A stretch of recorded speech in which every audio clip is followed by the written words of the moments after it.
Once upon a time, an intriguing question circulated across the internet. If you were to travel through time and space, to which world would you wish to journey? Without a moment's hesitation, Yulong Yan would unequivocally declare his desire to enter the enchanting realm of Pokémon. While it may not be the absolute pinnacle, the world of Pokémon undoubtedly ranks among the top 3, perhaps even higher. Its remarkable productivity, genuine culture, and inherent utopian essence create an idyllic worldview. In the Pokémon universe, society places such trust in its youth that they allow 10-year-olds to embark on solitary adventures, relying on the diverse array of Pokémon companions. At their side, in the inaugural episode of Pokémon, who emerged victorious in the battle between Gengar and Onix. How exactly did the ancient Pokémon meet their demise? To what extent does the resilience of a new trainer truly extend? With an array of such questions confronting him, how could Yulong Yan possibly cease his quest for knowledge? As long as he forges ahead, the path will perpetually unfold before him. Chapter 1.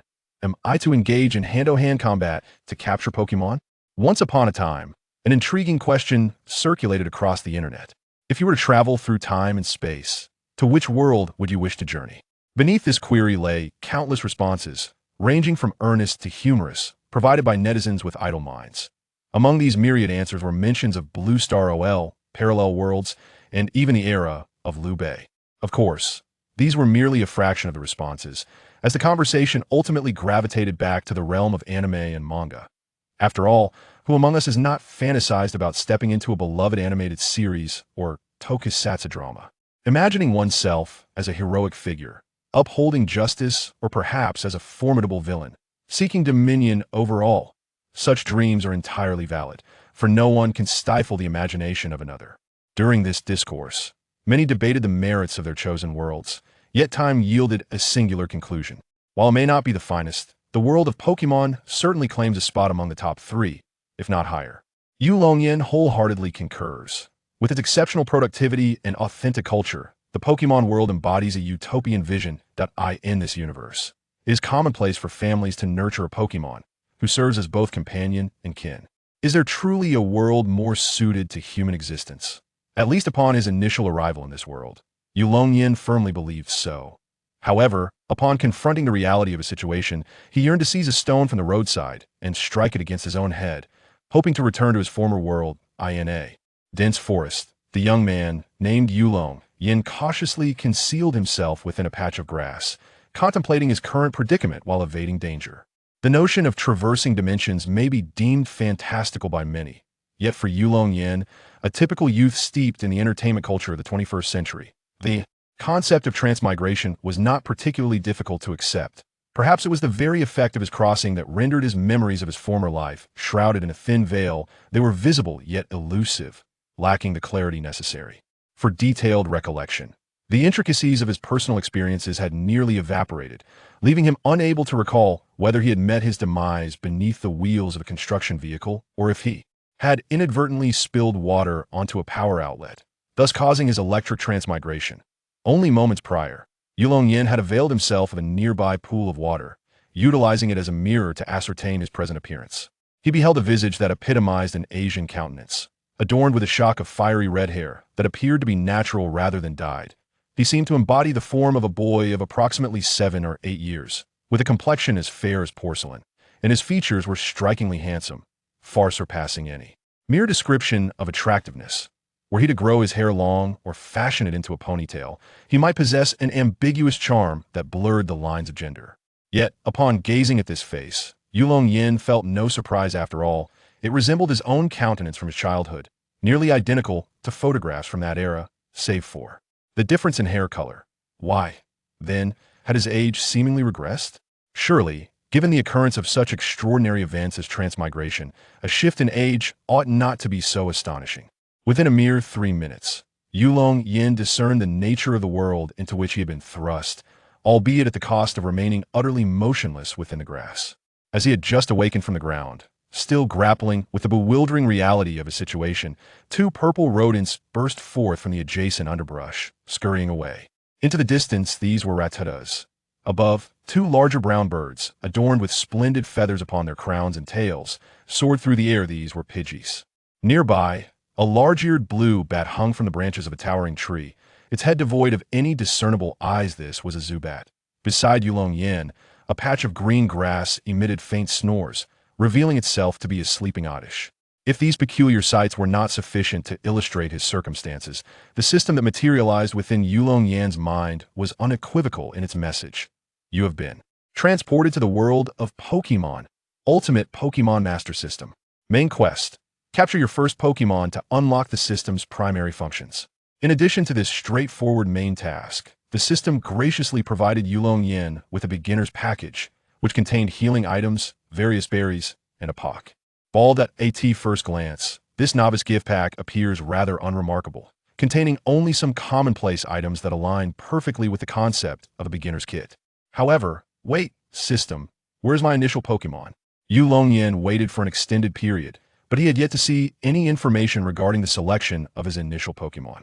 This system does not provide initial Pokémon. The host must capture one independently. But how am I supposed to catch a Pokémon without an initial Pokémon? Yulong Yan was taken aback. Once the host captures their first Pokémon, they will then possess an initial Pokémon. But if you don't give me an initial Pokémon, how can I possibly capture my first Pokémon? Yulong Yan felt a sense of despair. The host only needs to capture. Stop. You don't need to say anymore. I understand that why Yulong Yan interrupted the system, having deduced the logic behind it with a mere flicker of thought clearly. It resembled an artificial intelligence gone awry. What a scam. You give me only a Poké Ball and expect me to capture a Pokémon? Am I supposed to use my head for that? I'm not some Pokémon master. With a disgruntled expression, Yulong Yan tossed the Poké Ball onto the ground. Indeed, at this moment, Yulong Yan could not possibly defeat any Pokémon after all. He was not yet 10 years old and was neither a true novice nor a Pokémon master. Moreover, according to the memories swirling in his mind, the League had already been established, and the region formerly known as the Johto was now referred to as Sinnoh. Of course, after venting his frustration, Yulong Yan quietly picked up the Poké Ball from the ground. It was his only Poké Ball at present, and he needed to take good care of it. Speaking of which, Pokémon. After retrieving the Poké Ball, Yulong Yan found himself filled with a sense of nostalgia. Although he could not recall any memories from his past life for some unknown reason, his knowledge of Pokémon remained vivid and clear. It is worth noting that Yulong Yan had once completed the entire series of Pokémon games in his previous life and could be considered a formidable battler, having consistently ranked among the top players in the Master Ball tier of Sword and Shield. He was well-versed in various strategies, such as weather teams and spatial teams. With such a background and the presence of a system akin to a cheat, Yulong Yan began to daydream about how he might stir up a storm in this world. However, he soon snapped back to reality regardless of what he might become in the future. At present, he was merely a little boy without even an initial Pokémon, and he was currently lost in the forest. I hope to find a safe path, otherwise I might perish before I even begin my journey. Don't you think so, Arbok? Huh, Arbok. It was only then that Yulong Yan realized, seemingly out of nowhere, a purple snake Pokémon had appeared beside him. Never mind, Arbok is non-venomous before evolving into Arbok, so there's no need to worry. Wait, what am I saying? This is bad. We're in danger. Run. Chapter 2. The unusual Charmander escapes from Charizard Valley. Though the Arbok possesses no venom, and a bite would merely result in discomfort, it remains a carnivorous Pokémon, making it exceedingly simple to deal with a mere child like him. Without hesitation, Yulong Yan dashed away, sprinting into the distance until he vanished from sight. The Arbok that had appeared beside Yulong Yan quietly observed him as he ran towards the Beedrills' nest, a sense of bewilderment bubbling within. What could this human be fleeing from? He had remained prone for so long without moving, and now, quite suddenly, he was off. Could it be that lying down for too long had muddled his mind? Yet, there was an inexplicable aura of pressure surrounding him, coupled with an oddly inviting feel. How peculiar. After pondering for a moment, Arbok ultimately relinquished his thoughts and turned his attention to what he might have for lunch. He had been protecting Yulong Yan all this time, leaving him no opportunity to eat. Indeed, it was entirely due to Arbok's vigilance that Yulong Yan had remained unscathed while lying on the ground, as he had frightened away two Rattatas. However, Yulong Yan remained blissfully unaware of the truth, as he was frantically fleeing for his life. Puffing and panting, he thought to himself, "Thank goodness I run quickly, otherwise this would have surely ended poorly." After a considerable distance had been covered, and estimating that Arbok could no longer pursue him, Yulong Yan finally came to a halt, leaning against a sturdy tree while gasping for breath. Ha ha ha, I escaped such a dire predicament. I truly am destined to be the protagonist. After regaining his composure, Yulong Yan couldn't help but laugh heartily, believing it a miracle that he had evaded disaster. However, as the saying goes, joy often precedes sorrow, and it was evident that Yulong Yan's misfortunes were far from over. After a brief respite, he pressed on, but the earlier commotion had left him even more lost. With no choice but to forge ahead, he stumbled onward. Crack! What was that? Not long after, Yulong Yan stepped upon something brittle, the sharp sound echoing through the dim forest. Curiously, he bent down to examine it, discovering a pale yellow shell, likely shed by some insect. I thought it was something significant. Turns out it's just a useless shell. Wait, this color, this shape? Casually, he tossed the shell aside, ready to continue his journey. But before he could lift his foot, he suddenly realized something alarming. In the Pokémon world, such shells were indicative of certain Pokémon. Buzz, buzz, buzz. As if to confirm Yulong Yan's suspicions, the very Pokémon appeared before him moments later. Pairs of red compound eyes emerged all around him, and from the towering treetops, many yellow and black figures materialized, filling the air with the sound of buzzing wings. Is it possible that I am so unfortunate to encounter everything? Yulong Yan gazed at the swarm of Beedrills descending from the treetops, encircling him with no escape in sight. Alas, it seemed his fate was sealed. A wry smile crept across his face. Despite his extensive knowledge of Pokémon and strategic pairings, he found himself unable to navigate this dire predicament. What a pity it was to arrive in the coveted world of Pokémon, only for it to conclude in such a manner. Pressing his right hand against his chest, he could feel the fervent spirit of battle pulsating within, yet it seemed there was no opportunity to unleash it. Overwhelmed by an endless sense of regret, Yulong Yan began to close his eyes, awaiting his demise. However, as he waited, he felt no sensation of impending fate, leaving him bewildered. Opening his eyes in confusion, he noticed that, although the Beedrills still surrounded him, none dared to advance. In fact, they seemed to retreat slightly. Just then, a towering flame erupted before him. Even from a distance, the heat radiating from the fire was palpable, indicating its intensity. Following the emergence of this flame, the Beedrills abruptly turned and hastily fled in its direction. Perhaps it was mere illusion. But Yulong Yan had an inexplicable feeling that the Beedrills were fleeing for their lives, each one flying faster than the last. Yet, he found himself unable to focus on such thoughts, collapsing onto the ground, drenched in cold sweat. Though he had mentally prepared himself to confront death, the instinctive fear of such an event was an unavoidable human reaction. However, it seemed that the spirit of recklessness within Yulong Yan had awakened. One would expect a person who had narrowly escaped death to instinctively seek to flee. Instead, he felt an inexplicable urge to investigate the source of that flame. At that moment, the system provided an encouraging notification that further solidified his resolve. Emergency mission, rescue. A shiny Charmander, having strayed from the Charizard Valley, has wandered into the Beedrill's nest. Although it possesses remarkable potential, it currently remains too weak. Mission requirement: successfully rescue this shiny Charmander. Reward: choice of Charizard Stone. Since the system has declared it so, I shall reluctantly take a look. This is all the system's fault, and I bear no responsibility. With determination, Yulong Yan chose to act boldly, rising to head towards the direction the Beedrills had fled. Yet, he was still aware of the need for caution. Knowing to approach quietly lest he attract attention, the closer he drew to the battlefield, the more careful he became, ultimately resorting to crawling forward. Trembling in the cover of the grass as the earlier scene unfolded, there was no way around it. Previously, Yulong Yan had delved too deeply into the fray. His current position was so perilously close that even the residual shockwaves of battle reached him, illustrating just how near he truly was. Oh, system, he lamented, look at me, utterly powerless. Can't you bestow upon me some means of survival? After all, this task was assigned by you. It wouldn't be fitting for the host to perish outright, would it? Chapter 3, The Astonishing Black Fire Dragon. Yulong Yan gazed at the charred form of a large Beedrill that had been sent hurtling past him and swallowed hard. Commencing a negotiation with the system. One-time shield granted. Now that's more like it. If you have something valuable, you should present it, he declared, hoping not to have to remind the system again. Upon receiving the system's notification, Yulong Yan's eyes sparkled with newfound hope, and he felt an immediate sense of relief. Now he had some assurance. Truth be told, had the system possessed emotions, it might have begun to contemplate whether to seek a new host. However, this probing had given Yulong Yan a glimpse into the capabilities of his system, revealing the existence of a protective shield. This technique was renowned for its absolute defense. While the world of Pokémon may not adhere to the notion of absolutes, it certainly underscored the formidable nature of this ability. Moreover, given that it was a one-time use, it suggested the possibility of additional uses, perhaps even a long-term or permanent solution. Yet, these thoughts still felt distant, as he remained timidly concealed within the underbrush, merely bolstered by a flicker of confidence. Roar! A brilliant orange flame erupted from the battered little fire dragon's mouth, striking a Beedrill mid-flight and sending it reeling, incapacitated. Coughing, the little dragon intended to replicate his earlier success, but this time, when he opened his mouth, no flames emerged, only a plume of black smoke. Buzz! Witnessing the little fire dragon's failure to produce flames, a Beedrill hovering nearby surged forward. its white stinger landing a brutal blow to the fire dragon's abdomen, launching him away. Roar! Struggling to rise from the ground, the little fire dragon managed to conjure a meager flame, forcing the pursuing Beedrill to retreat. At this moment, the little fire dragon had truly reached his limit. Not only were his flames no longer searing, but even his aim had faltered. Otherwise, that previous attack would have done more than merely repel the Beedrill. It was understandable. This little fire dragon had initially stumbled into Beedrill territory due to his injuries, and now, embroiled in a chaotic skirmish, exhaustion was to be expected.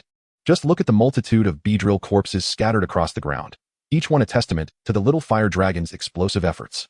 What had once been a formidable swarm was now reduced to a mere handful. Of course, in this context, corpses simply indicated they had lost their fighting capabilities. After all, in the world of Pokémon, those in the know understand. Roar! The little fire dragon fixed his gaze fiercely upon the Beedrill that had just ambushed him, letting out a defiant roar as he prepared to advance. Yet, before the Charmander could take its first step, it felt a sudden weakness in its legs, causing it to stagger slightly. The Beedrill, with impeccable precision, seized upon this vulnerability, darting beside the Charmander, its large stingers glowing faintly with a white light, revealing the impending fury attack. Just as it seemed the Charmander was destined to meet its end, Yulong Yan silently grasped a nearby stone, poised to charge forth and deliver a blow to the Beedrill. However, as Yulong Yan prepared to act, he caught sight of the Charmander's gaze, and he gently relinquished the stone, realizing that his intervention was no longer necessary. What kind of gaze was that? It is challenging to articulate, if one must describe it. Haunting would be the most fitting term. Rage, resentment, hatred. Almost every conceivable negative emotion that Yulong Yan could fathom radiated from the Charmander's eyes, coalescing into something almost tangible. Strangely, the Charmander's condition was peculiar. Although its energy should have been entirely depleted, it felt an inexhaustible surge of power welling within. The sole drawback being a disturbance of its consciousness. With a fierce roar, just as the Beedrill was about to strike, the Charmander abruptly lifted its head and unleashed a mighty bellow. The Beedrill, utterly taken aback, stood frozen in place, as if bereft of its spirit, unable to comprehend that the Charmander, once regarded as an easy target, could still muster resistance. Could it be that the roar move possessed such outrageous efficacy? Yulong Yan nearly dropped his jaw in astonishment. In his recollection, the only roar-like move the Charmander could learn was indeed roar, yet the impact of this moment was astonishingly surreal. Of course, a typical roar move would not yield such formidable results. The extraordinary effect stemmed entirely from the Charmander's outpouring of all its pent-up negative emotions. The ostracism it faced due to its dark coloration in the Fire Dragon Valley. The myriad of challenges encountered during its solitary journey. Every hardship transformed into the strength that surged within the Charmander at that moment. The flames at the tip of the Charmander's tail suddenly flared to several times their size, swirling around as the creature moved, forming a colossal vortex of fire that engulfed both the Beedrill before it and those nearby. The surrounding Beedrill, still dazed from the Charmander's roar, found themselves ensnared within the fiery whirlpool, none managing to escape. What transpired within that infernal vortex remains a mystery, but when Yulong Yan finally beheld the scene, he found the Charmander standing alone amidst the battlefield, surrounded by charred remains of the Beedrill. Surveying the battlefield, the Charmander's gaze fell upon the thicket where Yulong Yan was concealed. Locking eyes with him, the Charmander seemed poised to utter something, yet the recent surge of power had utterly exhausted its strength. In the end, it could only collapse, closing its eyes slowly as it succumbed to unconsciousness. Deep within the tranquil forest, the wind whistled through the trees, producing an eerie howling sound. The pitch-black woods resembled a monstrous creature with its gaping maw, poised to devour any being daring enough to approach. A small black dragon lay on the ground, its wounds seeping blood, crimson liquid flowing from its dark body, exuding a devilish beauty. Surrounding the little dragon were several charred wasps, sprawled haphazardly, eerily reminiscent of demonic minions. This entire scene painted a sinister tableau, imbued with an air of both mystery and temptation. Yet, the most beautiful of things often conceal the deadliest of dangers. Amidst the canopy above the little dragon, a pair of scarlet compound eyes suddenly gleamed to life, wings fluttering slightly as a slender wasp descended slowly from the sky. Chapter 4. A harmonious collaboration, a limitless counterattack. What? There was yet another wasp hiding here, and right above me. Witnessing this unexpected turn of events, the little dragon's mind struggled to comprehend the unfolding drama. It was unfathomable that, at such a critical juncture, a twist could still occur. Moreover, the little dragon was alarmed, its pupils constricting in realization that it had been exposed from the very beginning. The wasp had concealed itself among the treetops, anticipating such a situation to deliver a decisive blow to its adversary. Upon entering the thicket, the little dragon had already been detected by this wasp, which refrained from attacking, deeming the little dragon a negligible threat. Even now, the wasp regarded the little dragon's peril as greater than that of the unconscious creature. or else it would have engaged it first. This wasp, a sniper by nature, had always been the secret weapon of its kind. No matter the foe, its strike would render them incapacitated.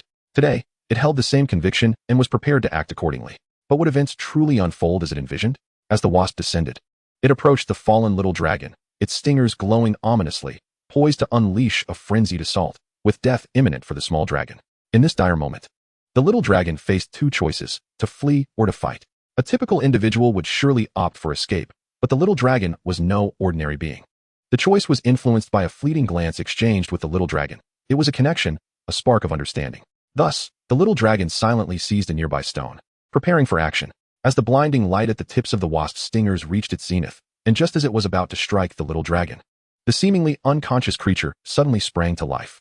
Flames enveloped its teeth, and it sank its jaws into the wasp's body. The Beedrill, clearly taken aback by the resilience of its seemingly battered prey, managed only to jab its twin stingers into the belly of the Charmeleon before flinging it to the ground. At this moment, the Charmeleon succumbed to complete unconsciousness, while the Beedrill, having been outwitted, found itself too weakened to continue its flight, slowly descending to the earth. Buzz. Infuriated by the trick played on it, the Beedrill had initially intended to grant the Charmeleon a swift end, but now it regretted its leniency. It sought to ensure the Charmeleon experienced suffering instead.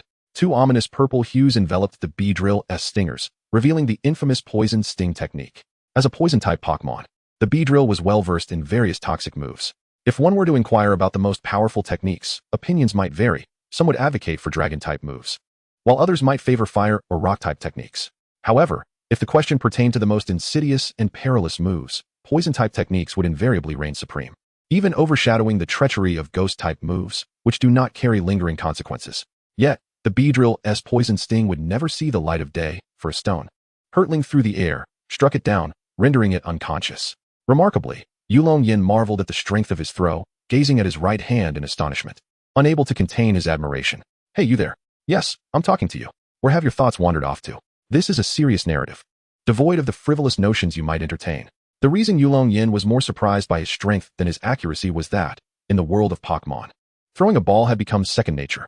Despite not having thoroughly organized the memories in his mind, he was aware that he had been honing his throwing skills since childhood, laying the groundwork for his future journey as a trainer. Once the dust settled, Yulong Yan retrieved a Pokeball from his pocket and approached the pitch-black Charmeleon. Surprisingly, the Charmeleon, which should have been in a state of unconsciousness, regained a flicker of awareness, yet it could only perceive a figure holding a Pokeball beside it. It struggled to lift its head to discern the identity of its companion, but its bodily defenses forcibly pulled it back into the depths of unconsciousness. Holding the Pokeball, Yulong Yan gazed at the now unconscious Charmeleon, wrestling with conflicting emotions. Truth be told, he was envious of this Charmeleon, its formidable strength, even before evolution. An exceptional battle prowess led him to dare proclaim it the finest Charizard in existence. At that moment, such an extraordinary Charmeleon lay before him, and he felt compelled to contemplate whether this was indeed a singular opportunity in his life. Time slipped away, and eventually, Yulong Yan departed with the Charmeleon, leaving behind a battlefield strewn with the unconscious Beedrill. Shortly after his departure, a somewhat sinister purple figure materialized on the scene. He wandered aimlessly across the battlefield for a while, randomly devouring a few Beedrills, before he fixed his gaze on the direction in which Yulong Yan had departed and began to silently pursue him. In a small cave, a campfire burned quietly, radiating warmth and light to its surroundings. Seated beside the fire was a boy with fiery red hair, our protagonist, Yulong Yan, who was idly poking at the flames with a stick. As for the little fire dragon he had rescued, it lay beside the fire, with Yulong Yan thoughtfully placing its tail into the flames. It is well known that the flame on a fire dragon's tail symbolizes its life. When that flame extinguishes, so too does the dragon's existence. This cave was located by the system in Yulong Yan's mind, discovered as night fell when he and the little fire dragon were in urgent need of shelter. After considerable effort, Yulong Yan managed to bring the little fire dragon to this cave, only to find that the flame on its tail had dwindled to a mere flicker. He hurried into the surrounding forest to gather firewood. Before long, Yulong Yan returned with sufficient kindling and used the little fire dragon's remaining flicker to ignite a fire. With the assistance of the campfire, the flame on the little dragon's tail finally stabilized, though it was merely a temporary reprieve, left unattended for too long. The little fire dragon would not survive. Chapter 5, One Crisis After Another. Sai, what is going on? Is it typical for the Yulong family to be so sluggish in their tasks? The young master has been missing for a day without a trace. As Yulong Yan lamented the inefficiency of his family's affairs, he hastily applied the healing ointments from his beginner's pack to the little fire dragon. Observing the little creature wrapped like a dumpling in bandages, Yulong Yan smiled with satisfaction, then ground the remaining berries into a paste and fed it to the little dragon. After completing these tasks, he leaned wearily against the rocky wall, feeling powerless. He had done all he could, and now it was up to fate. Unfortunately, he possessed nothing more than the items from his beginner-s pack, and the Firestone had not yet been issued by the system since the little fire dragon was still in danger. Moreover, even if he had a Firestone in hand, it would offer no assistance in this dire situation. Even if Yulong Yan were to summon the little fire dragon into a Pokeball, it would provide no healing effect. After all, he held only a standard Pokeball, not a healing ball, which lacked any special properties. Indeed, Yulong Yan had not yet captured the little fire dragon, though he believed he could persuade it with his tenacity, even if it was reluctant to be captured. Ultimately, however, he chose to abandon the idea, not for any other reason than being moved by the little fire dragon's previous valiant efforts. Such a warrior should not be captured in that manner. Either the little fire dragon would willingly join him, or Yulong Yan would have to defeat it in a fair battle. Otherwise, he would never consider capturing the little fire dragon. Time slipped away silently in this endless stillness. It was uncertain how long had passed when, just as the campfire was about to extinguish and Yulong Yan prepared to rise and seek more firewood, the little fire dragon awakened. The creature, just rousing from a deep slumber, felt an ache throughout its body and could not suppress a groan. "Ah, you're awake. How do you feel?" Upon hearing the little fire dragon's moan, Yulong Yan hurried over to assess its condition. Oh well. The little fire dragon, evidently still shaken from the previous battle, instinctively recoiled against the rock wall, fixating its gaze on Yulong Yan with flames ready to erupt from its mouth. "Do not be alarmed. I am neither a villain nor a monster. You must trust me."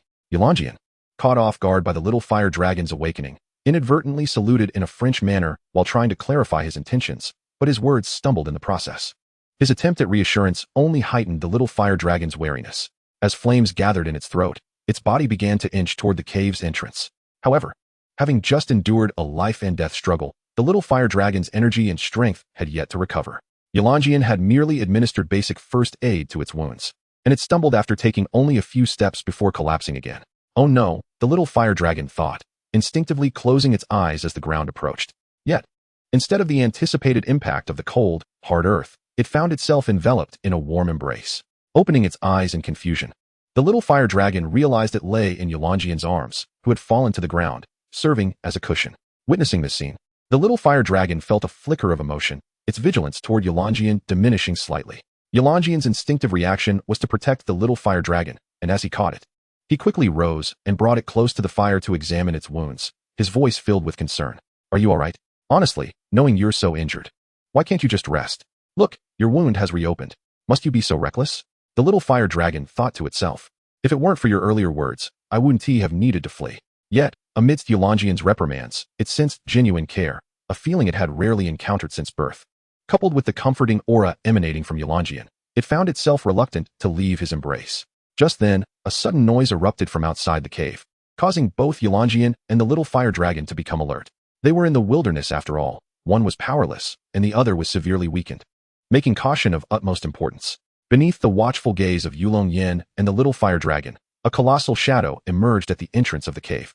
Upon closer inspection, Yulong Yan discovered it to be a massive purple cobra. This serpent, with its triangular eyes, bore a mouth that continuously flicked out its forked tongue.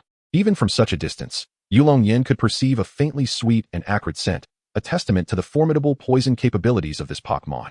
The most striking feature of the cobra was undoubtedly the peculiar patterns adorning its abdomen, which appeared eerily mesmerizing under the flickering light of the campfire.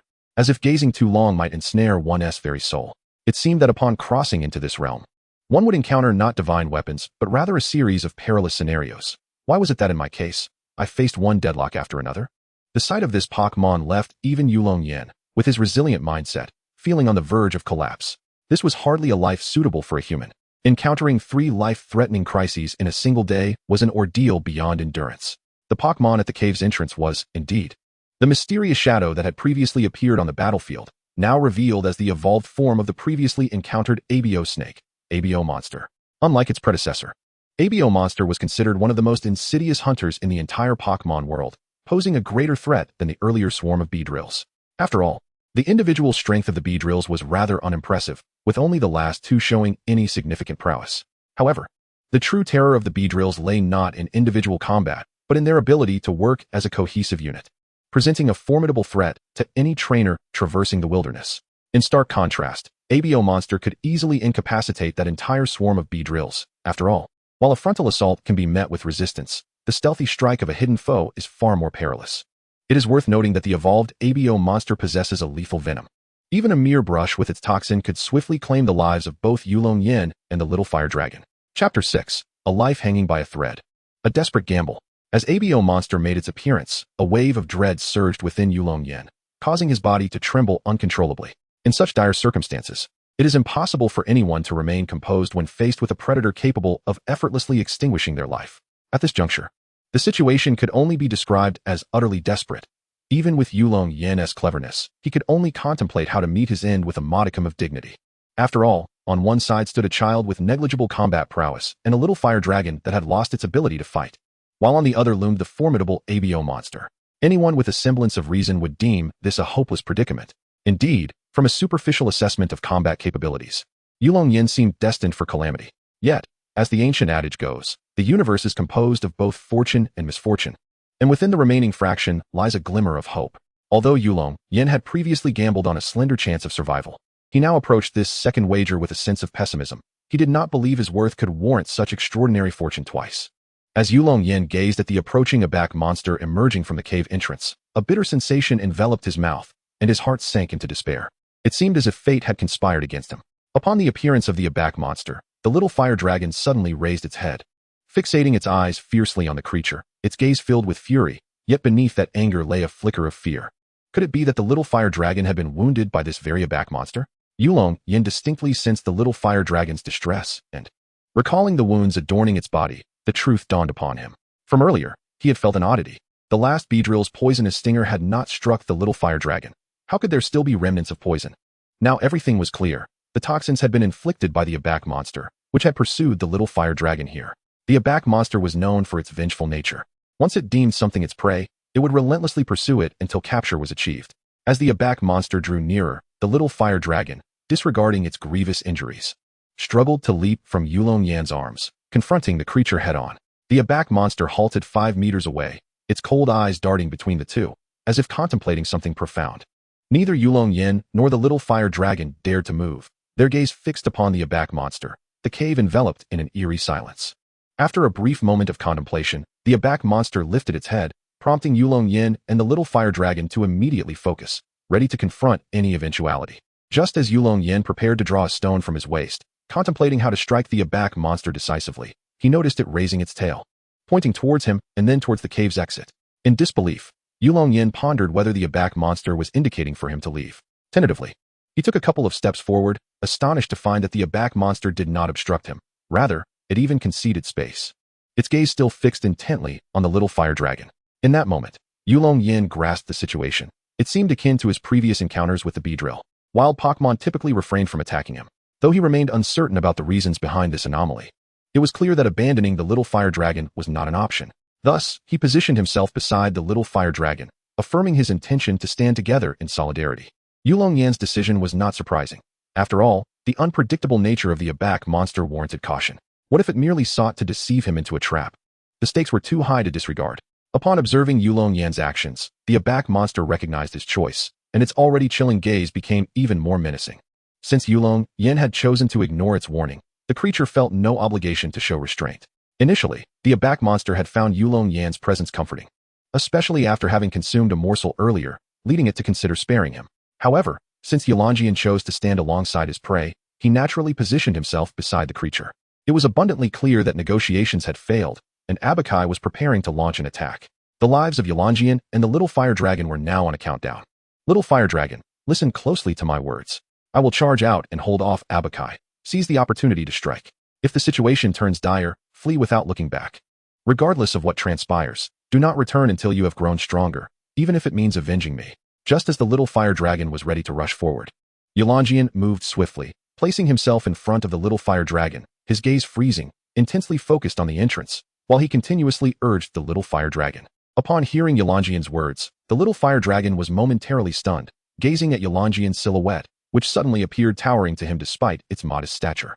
Before the little fire dragon could gather his thoughts, Arbok finally reached his threshold of patience and charged towards Yulong Yan.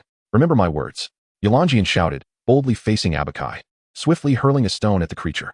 Previously, Yulong Yan had defeated Beedrill through a surprise attack, now, confronted head-on. Abakai easily evaded the projectile with a mere twist of its body. Yulong Yan clearly did not regard this stone as significant. It would have been odd had Abakai been struck down by it. As he was about to collide with Abakai, Yulong Yan leaped into the air, and Abakai, seemingly having anticipated this, also jumped, aiming to bite Yulong Yan. To be fair, Abakai's response was nothing short of textbook. But he clearly did not expect Yulong Yan to possess an ace up his sleeve. Crack! Just as Abakai's jaws were mere centimeters from Yulong Yan, a thin shield materialized before him. And Abakai's bite clashed against it, failing to shatter the delicate barrier despite its force. This was, of course, the protective shield Yulong Yan had acquired from the system. Without it, he would not have dared to take on the role of a meat shield. Moreover, this shield differed from ordinary defenses. As long as it was not breached by an attack exceeding its limits, it would continue to provide protection for its duration. Abakai's assault evidently did not surpass that threshold, allowing the shield to perfectly absorb the damage. Unfortunately, it was only sustainable for 30 seconds. Otherwise, Yulong Yan had planned to take matters into his own hands and eliminate Abakai himself. Chapter 7. The Mysterious Power, the Final Strike. Abakai clearly did not anticipate that Yulong Yan had such a tactic, desperately attempting to clamp his jaws shut, but it was a futile effort. Little Fire Dragon. Now is your chance. Seeing this, Yulong Yan clung tightly to Abakai, urging the little fire dragon to attack. Fire. Understanding that Yulong Yan was safe for the moment, the little fire dragon gathered the strongest jet of flame he could muster and unleashed it towards Abakai. Howl.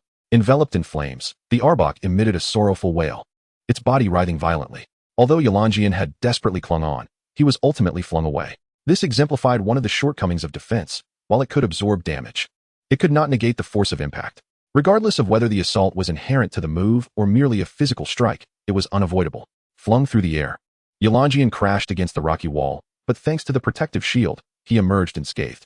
However, this delay had cost him, for the duration of the shield had expired. Hastily, Yulong Yan scrambled to his feet, urging the Charmander to flee post-haste.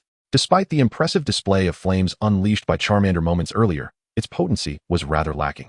To defeat Arbok with such an attack was decidedly optimistic. Yet, as Yulong Yan directed his gaze toward Charmander, he was seized by horror upon perceiving a shadow looming at the cave's apex, poised to ambush Charmander. Charmander, be cautious of what's above. This moment highlighted the lack of synergy between Yulong Yan and Charmander. Upon hearing Yulong Yan's warning, Charmander did not immediately roll away to evade but instead looked up, directly at the impending threat. The shadow at the cave's summit was none other than Arbok itself. Yulong Yan and Charmander's offensive was commendable. Yet battles in the Pokémon realm were far from straightforward. The overlooked ability of Shed Skin shone brilliantly at this juncture. It was through this very trait that Arbok managed to extricate itself. Now engulfed in flames was not Arbok, but the discarded snakeskin, which not only extinguished the flames, but also crafted a perfect opportunity for a surprise attack. Descending from above, Arbok opened its jaws wide, preparing to deliver a fatal blow to the unsuspecting Charmander, a means to vent its fury. It is crucial to note that in the authentic Pokémon world, those possessing the Shed Skin ability could not shed their skin at will. Utilizing it required a regeneration period during which they were effectively devoid of their ability. The wilderness of the Pokémon world is hardly a sanctuary, and Arbok's reckless use of a trump card against Yulong Yan and Charmander only fueled his outrage. Stop this at once. Yulong Yan bellowed as he raced toward Charmander. Yet, no matter how furious he was, the distance and speed were insurmountable. Yulong Yan could not reach in time. Even if he did arrive, what could he alter? Given his current strength, he could not save Charmander, only offer Arbok a double victory. I need power. The strength hidden within me. I beseech you, whatever you may be, emerge now. Mysteriously, the descending form of Arbok began to slow, as Yulong Yan entered a profound state of focus. Uncertain of the circumstances unfolding, he cared not. His sole priority was to rescue Charmander, and nothing else mattered. Crack!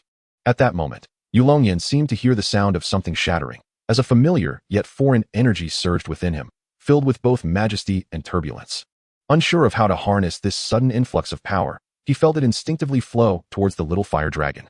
Time resumed its normal pace, and Yulong Yan was astonished to witness the flames on the fire dragon's tail swell dramatically, enveloping it in a layer of orange-yellow radiance, the characteristic of fierce blaze. For reasons unknown, this term materialized in Yulong Yan's mind, elucidating the current state of the little fire dragon.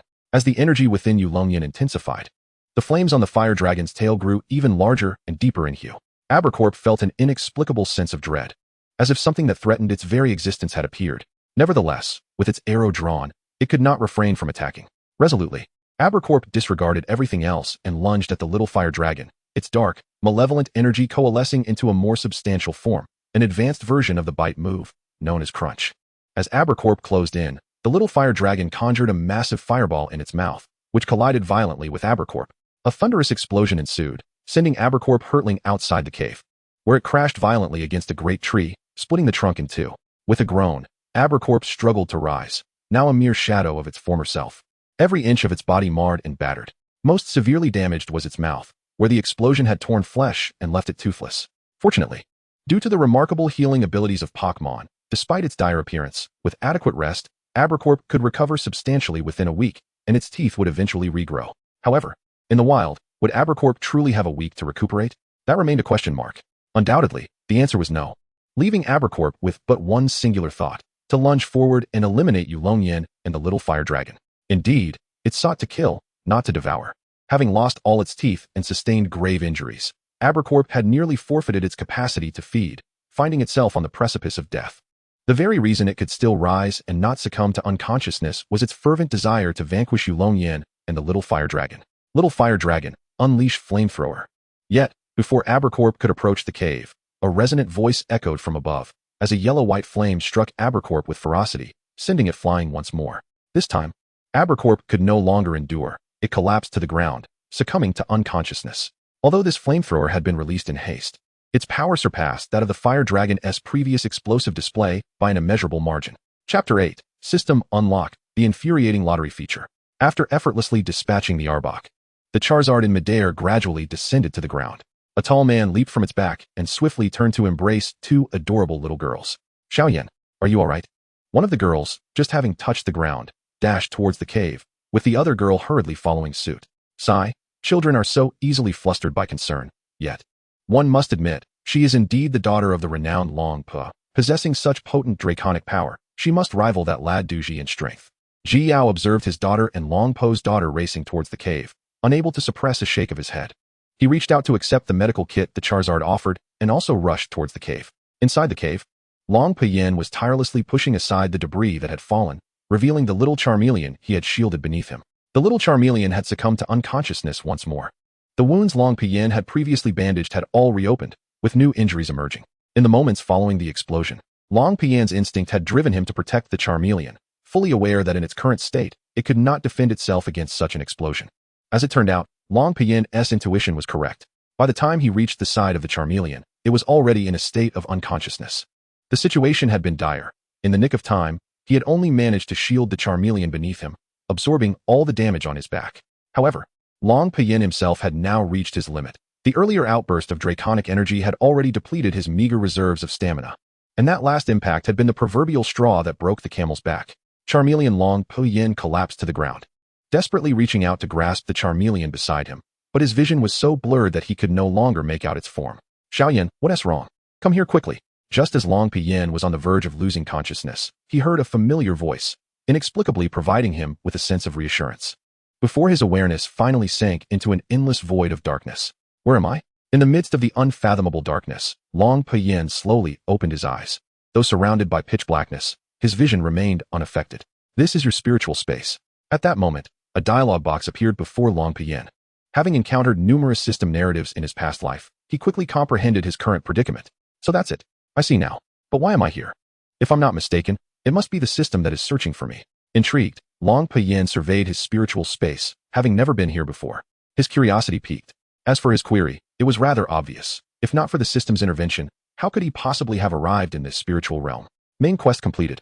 The host has officially acquired the rights to this system, and the following permissions are now open: lottery, marketplace, achievements, attributes, task list, etc. For the time being, let us set aside the functionalities of this system. I distinctly recall having tamed a Charmander. So how did I complete the main quest? As I gazed upon the luminous interface of the system, my first instinct was not to explore its features, but rather to ponder how I had accomplished the main task. The system displayed, host has completed the task. Specific circumstances are unknown to the system. With this revelation, I came to a profound understanding of the nature of my system. It was not an advanced artificial intelligence, but merely a rudimentary question-and-answer machine. Nevertheless, I decided to access my attribute panel and ascertain my current statistics. I gestured to the system to unveil the attributes. The primary functionalities of this system are categorized into lottery, not yet activated, marketplace, not yet activated, achievements, character attributes, task list, and so forth. I felt compelled to inquire about the meaning of not yet activated. My lips twitched in exasperation. The system calmly explained that not yet activated simply means it is unavailable for use, delivering such despairing news in the most nonchalant tone. Well, at least I still had a few other features accessible. The rest could await future unlocking. Faced with such a litany of grievances, I found myself seated by the campfire, desperately suppressing the urge to bleed internally while I consoled myself in silence. I resolved to open my panel. As you wish, the system replied. Ultimate Pokémon Master System. Host, Yulong Yan. Attributes, Attack, 1, Defense, 1, Special Attack, 1, Special Defense, 1, Speed, 1, Skill. Immortal Body 1, no matter what attack from a Pokémon strikes directly. The host may be gravely injured but will never perish. Main quest, prevent the invasion of the ultimate beasts and safeguard the peace of the Pokémon world. On a positive note, at least I am assured of my survival. But what is this abysmally weak, six-dimensional attribute? Had I a pouch of salt in hand, I would surely have hurled it to the ground in frustration, exclaiming, what a scam. However, after some discourse with the system, I finally grasped the true significance of these attributes.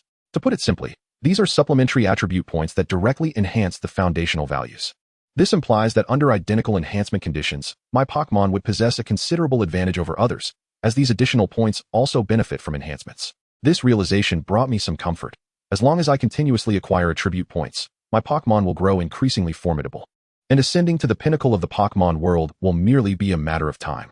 Subsequently, I perused the entirety of the system's functionalities. The lottery and marketplace require no elaboration, as they are universally understood. Upon completing tasks or achievements, I would have the opportunity to partake in the lottery, with rewards drawn randomly from the marketplace.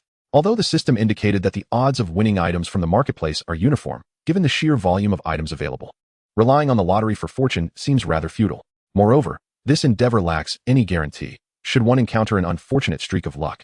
It is entirely possible to procure an abundance of mere toothbrushes after a mere 10 attempts. Indeed, such trifles are included within the prize pool, and one might now comprehend the daunting challenge of acquiring anything of true value. Chapter 9. The Unique Abilities of the Yulong Family, the Power of Dragons. By the way, it is worth mentioning that the marketplace offers a plethora of items, yet curiously devoid of Pokémon, not even a single egg to be found. When inquiring with the system, it merely responded that it is a battle system and does not provide Pokémon, leaving Yulong Yan utterly exasperated. However, Yulong Yan has been granted a single opportunity for a lottery due to achieving the milestone known as First Pokémon, thus earning a chance to draw. He intends to accumulate enough for a tenfold draw before engaging with the lottery feature, lest he become frustrated. The system's achievement panel boasts a myriad of accomplishments, of which Yulong Yan has illuminated two. One is, of course, First Pokémon, while the other is Narrow Escape, a title that speaks for itself. This latter achievement has bestowed upon Yulong Yan the skill of immortality. Perhaps this is the essence of surviving great calamities to reap future blessings. Well, this encapsulates the system's functionalities for now. Speaking of which, this is my mental space, and I should be able to depart at will. Yulong Yan took a moment to survey his surroundings, only to find an abyss of darkness, diminishing his desire to linger further, prompting him to leave. The host may exit at any time. In the future, a mere thought will summon the system panel, visible solely to the host. Thus, farewell. In a blur, Yulong Yan's figure abruptly vanished from the mental space, leaving behind a glowing system panel radiating its light. Upon awakening, the host will recover all memories lost due to head trauma. Please prepare for the influx of recollections. After Yulong Yan's departure, a message gradually materialized. Yet he was already gone and did not witness this revelation. In a brightly lit private hospital room, clad in a patient gown, Yulong Yan lay peacefully upon the hospital bed. The decor of the room was unremarkable, typical of a standard hospital, save for the enormous poster of a Pokeball gracing the wall. Beside Yulong Yan's bed rested a girl with green hair, her breathing steady and clear. An unfamiliar ceiling. But alas, this line seems rather kitsch. After a moment of disorientation, Yulong Yan regained consciousness, preparing to sit up and assess his condition, only for his head to feel as though struck by a heavy hammer, plunging him back into unconsciousness. The movement startled the girl beside him. Recognizing the change in Yulong Yan's state, she swiftly dashed out to summon a doctor. Upon receiving the girl's alert, the doctor promptly arrived, immediately commencing an examination of Yulong Yan's physical condition with utmost diligence. There was no choice, since the moment Yulong Yan was brought here. No fewer than 10 riders on Dragonites had come to remind them to diligently care for the boy. Such semi-divine Pokémon as Dragonite were only seen by the doctors on television, yet within these 2 days, they had encountered them a dozen times, highlighting the extraordinary status of Yulong Yan. Following meticulous examinations, the doctors concluded that Yulong Yan's condition remained unchanged, still submerged in a deep coma. Were it not for the noticeable creases in his clothing, they might have suspected they were being deceived. In the face of a comatose patient, even with the advanced medical techniques of the Pokémon world, The only course of action was to allow the boy to awaken naturally. Given Yulong Yan's prominent identity, they dared not employ any radical methods, resigning themselves to the hope of his spontaneous revival. However, this state of unconsciousness was merely due to an overwhelming influx of memories.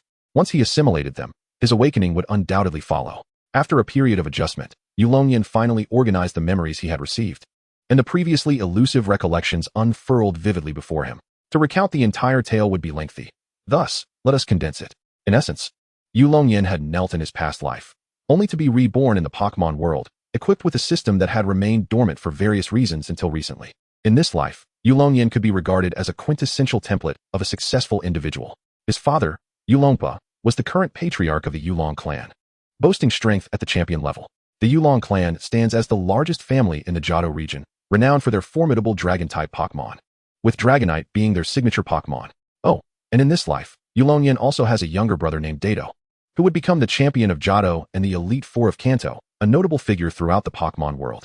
However, the current Dato is merely a 10-year-old child, not yet the illustrious Dragon Master he would eventually become. Despite being just a child and only 2 years older than Yulong Yan, he often adopts a demeanor of maturity, perhaps a sign of youthful bravado. Through Yulong Yan's recollections, he recognized the 2 girls he had seen before losing consciousness. One was his cousin, Xiaochun, and the other was Xiaochun's close friend, Jike. As for how Yulong Yan became lost in the forest, the story is rather simple. Xiaochun had ventured to Dragonite Valley to play with her friend Jike, and Yulong Yan, filled with curiosity about the valley, insisted on following. However, in his playful exploration, he strayed too far from Dragonite Valley and ultimately lost his way in the forest. Strangely, the usually boisterous Dragonites in the valley had suddenly fallen silent that day. Yulong Yan heard not a single roar. Ultimately, after losing the final means of discerning sound and direction, Yulong Yan could only rely on instinct to seek an escape, successfully venturing deep into the forest. As for the peculiar power residing within Yulong Yan, it is a force embedded in the bloodline of the Yulong clan, known as the Dragon Power. Yulong Yan has clearly experienced the benefits of this dragon power. It was precisely because of this latent force that he was not attacked by the Arbok or Beedrill previously. Had he awakened the dragon power at that moment, merely unleashing this energy would have caused both the Arbok and Beedrill to instinctively shy away from him, a phenomenon attributed to the suppression inherent in their bloodline. Speaking of awakening implies that the dragon power is not accessible to every member of the Yulong clan. Chapter 10. Little Charizard, I look forward to your guidance. Those clan members who have not awakened their dragon power can at best forge a closer bond with dragon-type Pokémon, making them easier to train. Yet they remain unremarkable in the Pokémon world. However, once the dragon power is awakened, the situation transforms drastically. A saying circulating within the Alliance aptly describes this: never battle against dragon-type Pokémon or those of the Yulong clan, for you cannot discern whether your Pokémon listens to you or to your adversary. While this statement may be overstated, for those who have awakened the dragon power, such a possibility indeed exists. Individuals endowed with the dragon power can even command dragon-type or dragon-like Pokémon in the wild, which is an extraordinary feat furthermore. The dragon power proves invaluable in battles and training. In essence, it is a remarkable and versatile ability. Once awakened, one is destined to at least reach the level of an Elite Four champion. However, Yulong Yan's understanding of the dragon power remains superficial, as he is but a child, and delving deeper would be futile. Moreover, the specifics of the dragon power are a closely guarded secret within the Yulong clan, known only to those who have awakened it, and the clan leader. It is worth mentioning that, unless there are no awakened members in the current generation, the clan leader will undoubtedly be someone who has awakened the dragon power. Additionally, within the Yulong clan, including Yulong Yan, only 3 individuals have awakened this power. These 3 are all part of Yulong Yan's family: the patriarch and clan leader Yulong Pa, along with the 2 brothers, Yulong Yan and Yulong Du. This truly signifies a remarkable lineage of 3 prodigies in one family, a phenomenon unprecedented in the history of the Yulong clan. According to Yulong Yan's recollections, there appears to be no record of 3 awakened dragon power bearers coexisting in the Yulong family, let alone from the same household. This accounts for the multitude of Yulong clan members visiting the healer. Otherwise, the attendance of 4 or 5 individuals for the injury of the clan leader's youngest son would suffice. What could possibly compel such a throng to gather? Many of them are esteemed elders of the Yulong clan, who have come to ascertain whether Yulong Yan has truly awakened the dragon power. Upon receiving a definitive answer, the elder members of the clan departed with smiles that stretched from ear to ear, for they perceived this as a promising omen for the resurgence of the Yulong lineage. In fact, several of the elders, who had long abstained from alcohol, made plans to indulge in a few drinks together. However, Yulong Yan remained blissfully unaware of these developments, as he was still in a state of unconsciousness, oblivious to the fact that he had been the center of attention for a gathering of elderly men. At long last, Yulong Yan began to piece together the fragmented memories in his mind, and he was on the verge of awakening. A stranger had mentioned something, but he dismissed it. Upon regaining consciousness, Yulong Yan sat up in his hospital bed, staring blankly ahead, momentarily unable to collect his thoughts. Once he gathered his composure, he noticed a girl resting her head on the edge of his bed. Upon closer inspection, he recognized her as his cousin, Xiaochun, whose full name was Yulong Chan. Gazing at Xiaochun's beautiful blue hair, Yulong Yan felt an irresistible urge to reach out and touch it, yet he hesitated, recalling her previous warnings. Xiaochun was particularly protective of her hair, which she meticulously cared for every day, even though it appeared somewhat disheveled due to lack of rest over the past few days. Its exceptional quality was still evident. On the floor beside Yulong Yan's bed lay a large black lizard, swathed in bandages. It was none other than the little fire dragon with whom Yulong Yan had shared life and death. Although he could not ascertain the extent of the fire dragon's recovery, the flames that danced at the end of its tail suggested that it had healed considerably. How remarkable it was, indeed, for a Pokémon to possess such extraordinary resilience.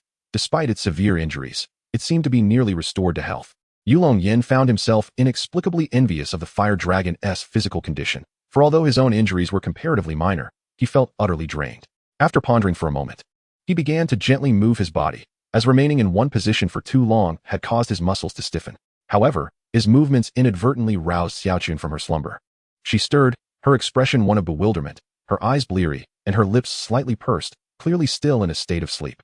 A few rebellious strands of hair had risen atop her head, adding to her adorably disheveled appearance, and Yulong Yan nearly succumbed to the temptation to reach out to her. Yet, as soon as Xiaochun comprehended her surroundings, she sprang up with a start, startling both Yulong Yan and the recently awakened fire dragon. Xiaoyan, you're finally awake. How do you feel? Just wait, I'll go fetch the doctor right away. Without allowing Yulong Yan a moment to respond, she unleashed a rapid-fire stream of words before darting out of the room. This left both the startled fire dragon and Yulong Yan still lying in bed, exchanging incredulous glances. Their expressions a mixture of confusion and exasperation. In an uncanny moment of synchronicity, Yulong Yan and the fire dragon simultaneously raised their heads to look at each other. Unable to contain himself, Yulong Yan broke into an inexplicable smile, a look of satisfaction gracing his features. As Yulong Yan observed the self-satisfied demeanor of the little fire dragon, he turned away in annoyance, yet, with a hint of contradiction, pointed toward the area around Yulong Yan's right hand. Initially amused by the little fire dragon's haughty display, Yulong Yan instinctively felt around and discovered a hard, spherical object. What is this? Curiosity piqued. He retrieved the object and realized it was the Pokeball he had received from the novice gift pack. The moment he grasped it, he sensed that this Pokeball had been previously used. The tactile sensations between an empty Pokeball and a previously utilized one were markedly distinct. Reflecting on the inexplicable completion of a main quest earlier, Yulong Yan suddenly grasped the implications and turned in astonishment to the little fire dragon, who was gazing at him with eager anticipation. Thus, little fire dragon, I look forward to your guidance as we embark on a journey to explore the breathtaking vistas that await at the pinnacle of this world. Roar. Chapter 11. Unaccountably bewildered. Another visitor arrives. Just as Yulong Yan and the little fire dragon exchanged smiles, Xiao Chun summoned the group of doctors once more. It had only been 2 hours since Xiao Chun last sought out the physicians, and under ordinary circumstances, such persistent requests would likely earn a frosty reception. However, in the case of Yulong Yan, the situation was markedly different. The doctors not only maintained a professional demeanor, but also appeared somewhat relieved. The weight of a dozen Dratini was not to be underestimated, especially given the benefits afforded to them. How could they possibly be indifferent? The ensuing situation, once the doctors arrived, became somewhat chaotic, but it is unnecessary to elaborate on every detail. Suffice it to say, a series of examinations yielded no findings. Given that Yulong Yan had awakened the dragon's power, the Yulong family would not permit the doctors to use any instruments on him, compelling them to rely on more rudimentary methods of assessment.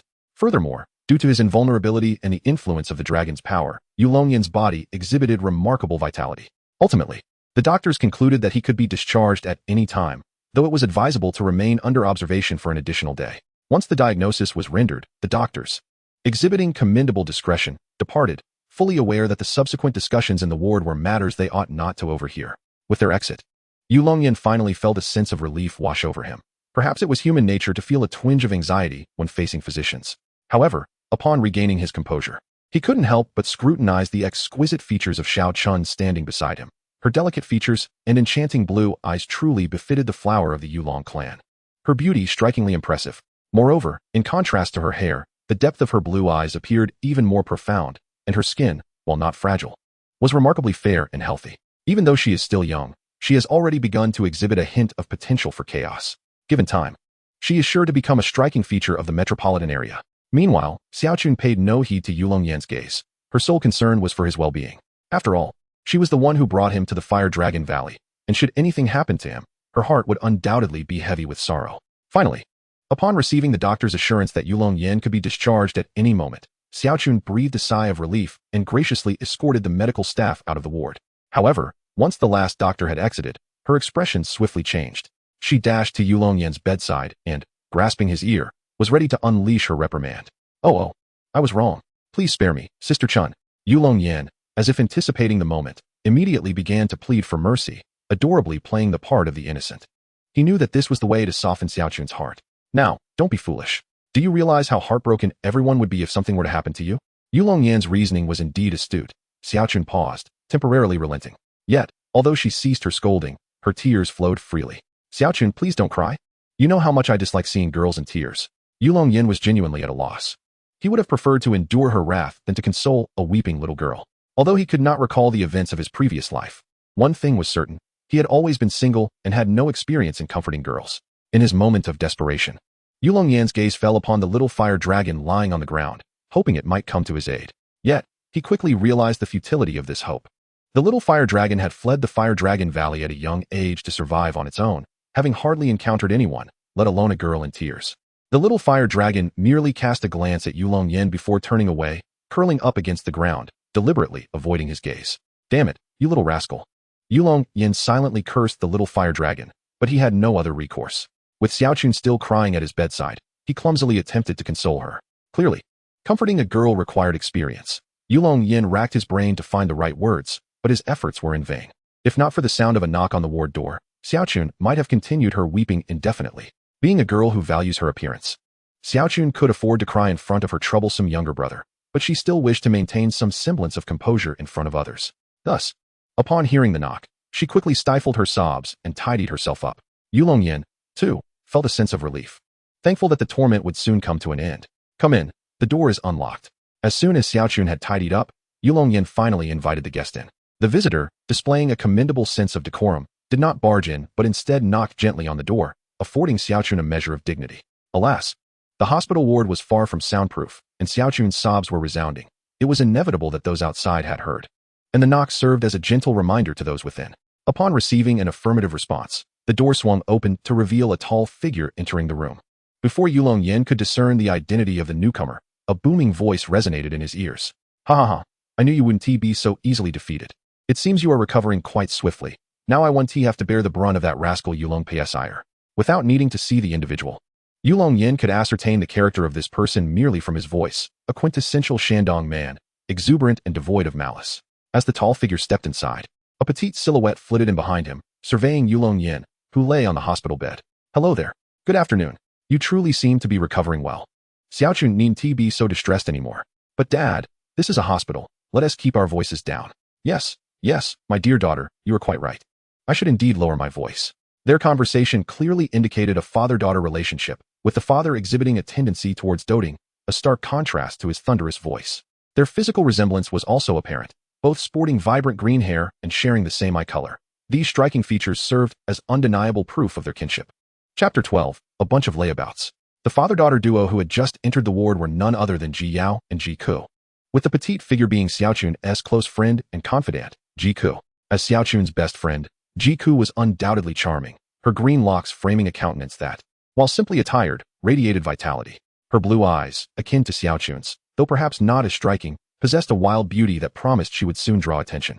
For some inexplicable reason, upon seeing Ji Ku, Yulong Yan felt an instinctual sense that her essence resembled that of a spirited kitten, destined to ensnare the hearts of many men in the future.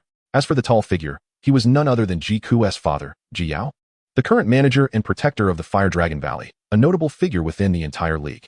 After all, Fire Dragon Valley was not merely a locale inhabited by numerous fire-breathing dragons. With such an abundance of these majestic creatures, it was only natural that Charmanders would also be present. Yulong Yan's own Black Charmander had escaped from Fire Dragon Valley, a testament to the plentiful presence of Charmanders in that sanctuary. In fact, the Kanto region's Charmander breeding center was situated near Fire Dragon Valley, though its precise location remained a closely guarded secret, even from the upper echelons of the league. The Charizard Valley stands as an exception. Anyone with a modicum of intelligence is aware that the breeding center for Charmanders is situated in its vicinity. However, those with such awareness would refrain from investigating the Charizard Valley, for one can never ascertain the true number of Charizards residing within. To be frank, even the Pokémon League remains oblivious to this, as the population of Charizards is a fluctuating figure, yet it undoubtedly exceeds 80. A staggering 80 Charizards, who among individuals or organizations would dare to tempt such fortune. Ji Yao, sporting an unconventional green buzz cut and clad in the garb reminiscent of a dragon knight, bore striking blue eyes akin to Ji Ku's. It is worth noting that Ji Yao and the father of Yulong Yan, Yulong Pu, were once comrades who traversed the world together for many years. One ultimately returned to assume the role of clan leader, while the other became an overseer. It was through the endeavors of Ji Yao and Yulong Pu that the descendants of the Yulong clan were afforded an additional option for their initial Pokémon, none other than the Charmander. While Johto and Kanto may be interconnected, notable differences persist, notably, the descendants of the Yulong clan residing in Johto, despite having paid the requisite fees, cannot procure the starter Pokémon native to the Kanto region. Yulong Pu's achievements garnered considerable public support from many members of the Yulong clan, for they hold a profound admiration for dragon-type Pokémon or those bearing dragon-like qualities. The availability of another option was certainly welcomed. As for the question regarding why the initial Pokémon of the Yulong clan is not Dratini, the answer is rather straightforward and will be addressed further on. In essence, Dratini is a pseudo-legendary Pokémon, and its numbers are relatively scarce. Xiao-chun, are you well? Upon entering, Jiku immediately pulled Xiao-chun aside to engage in hushed conversation. Observing this, Yulong Yan breathed a sigh of relief, for he had finally been liberated. Hey, how are you doing? You appear as robust as a dragon, Ji Yao remarked, taking a chair beside Yulong Yan and playfully patting his arm and thigh. I'm alright, I suppose. For reasons unknown, Yulong Yan felt an uncanny resemblance between Ji Yao's playful gestures and his past life experiences of selecting watermelons or meat, prompting him to instinctively retreat beneath the covers to evade Ji Yao's touch. Young man, your muscles are impressive. You should maintain this physique and not resemble your father, who lacks any sense of masculinity. I truly cannot fathom how he attracted those girls back in the day, Ji Yao mused, retracting his hand with a look of reminiscence that nearly caused Yulong Yan to leap from his bed. Being still young, he found it difficult to grapple with such advanced notions. It was only at this moment that Yulong Yan genuinely understood the distinction between moderate fitness attracting the opposite sex and excessive fitness attracting the same sex. Logically, one would presume that Yulong Pu and Ji Yao possessed equal attractiveness. However, the disparity in their popularity among women was strikingly evident. Well, the jesting has concluded. Let us now address the matter at hand. In this instance, I extend my sincerest apologies on behalf of the Charizard Valley. What? Ji Yao suddenly uttered these words, leaving Yulong Yan momentarily bewildered, unable to comprehend the situation at hand. After a period of explanation, Yulong Yan finally grasped the essence of the matter. In simple terms, ever since he had ventured outside, the staff at the fire-breathing Dragon Valley had noticed his absence but dismissed it, believing that a mere child could not stray too far and would return shortly. Consequently, this group of inept individuals neglected the situation entirely, failing even to inform Ji Yao, who was engaged elsewhere. As evening approached, Ji Yao returned to the fire-breathing Dragon Valley, searching in vain for Yulong Yan, before inquiring with the staff about his whereabouts. It was only then that the inept workers realized Yulong Yan had yet to return, promptly descending into chaos. Upon grasping the gravity of the situation, Ji Yao erupted with fury, ordering these inept individuals to scour the area for Yulong Yan. They, filled with trepidation, began an earnest search, for if anything were to happen to Yulong Yan, they would have to contemplate their own graves.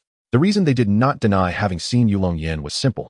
All actions were recorded on surveillance cameras, leaving them no avenue for escape. Ji Yao rallied all trainers in the vicinity of the fire-breathing Dragon Valley to assist in the search, and after sending out the call, he took the lead in the search efforts. Initially, Xiaochun and Jike were meant to remain at the valley, but Xiaochun, unable to quell her anxiety, insisted on accompanying him to prevent any further mishaps. It was unclear how Yulong Yan had mustered the strength to flee the confines of the fire-breathing Dragon Valley, as search and rescue teams scoured the area for nearly 2 hours without success. Just as Ji Yao began to lose hope, his fire-breathing dragon seemed to sense something, guiding them to the cave where Yulong Yan and the Charmander were hiding. Chapter 13. Everyone obtained what they desired. What transpired thereafter is of little consequence. After defeating the haunter that guarded the cave entrance, Ji Yao discovered the unconscious forms of Yulong Yan and the Charmander. He promptly transported both to the hospital for urgent care, Yulong Yan to a human hospital and the Charmander to the Pokémon Center. However, the Charmander possessed a far superior constitution compared to Yulong Yan and quickly regained consciousness under Nurse Joy's attentive care. Upon awakening, the Charmander, noticing the absence of Yulong Yan, erupted into chaos within the Pokémon Center, turning it upside down. Ultimately, it was Jiao who managed to subdue the Charmander, and to reassure it, he brought it to Yulong Yan's side. Upon seeing Yulong Yan, the Charmander finally calmed down, quietly resting beside Yulong Yan's bed, vigilantly observing every individual who approached. Upon hearing Jiao's account, Yulong Yan deduced, through sheer instinct, that it was the surge of his awakened dragon power that had drawn Jiao's Charizard to him, ultimately saving his life. A wave of gratitude washed over Yulong Yan, for had he not awakened his dragon power at that moment, he would not only have been unreachable to Jiao, but would have also faced insurmountable challenges with the Abai monster. Just as he reveled in his fortune, Jiao approached and patted his shoulder, gesturing towards the little Chuan, who was conversing with Jiku and the small Charizard lying on the ground.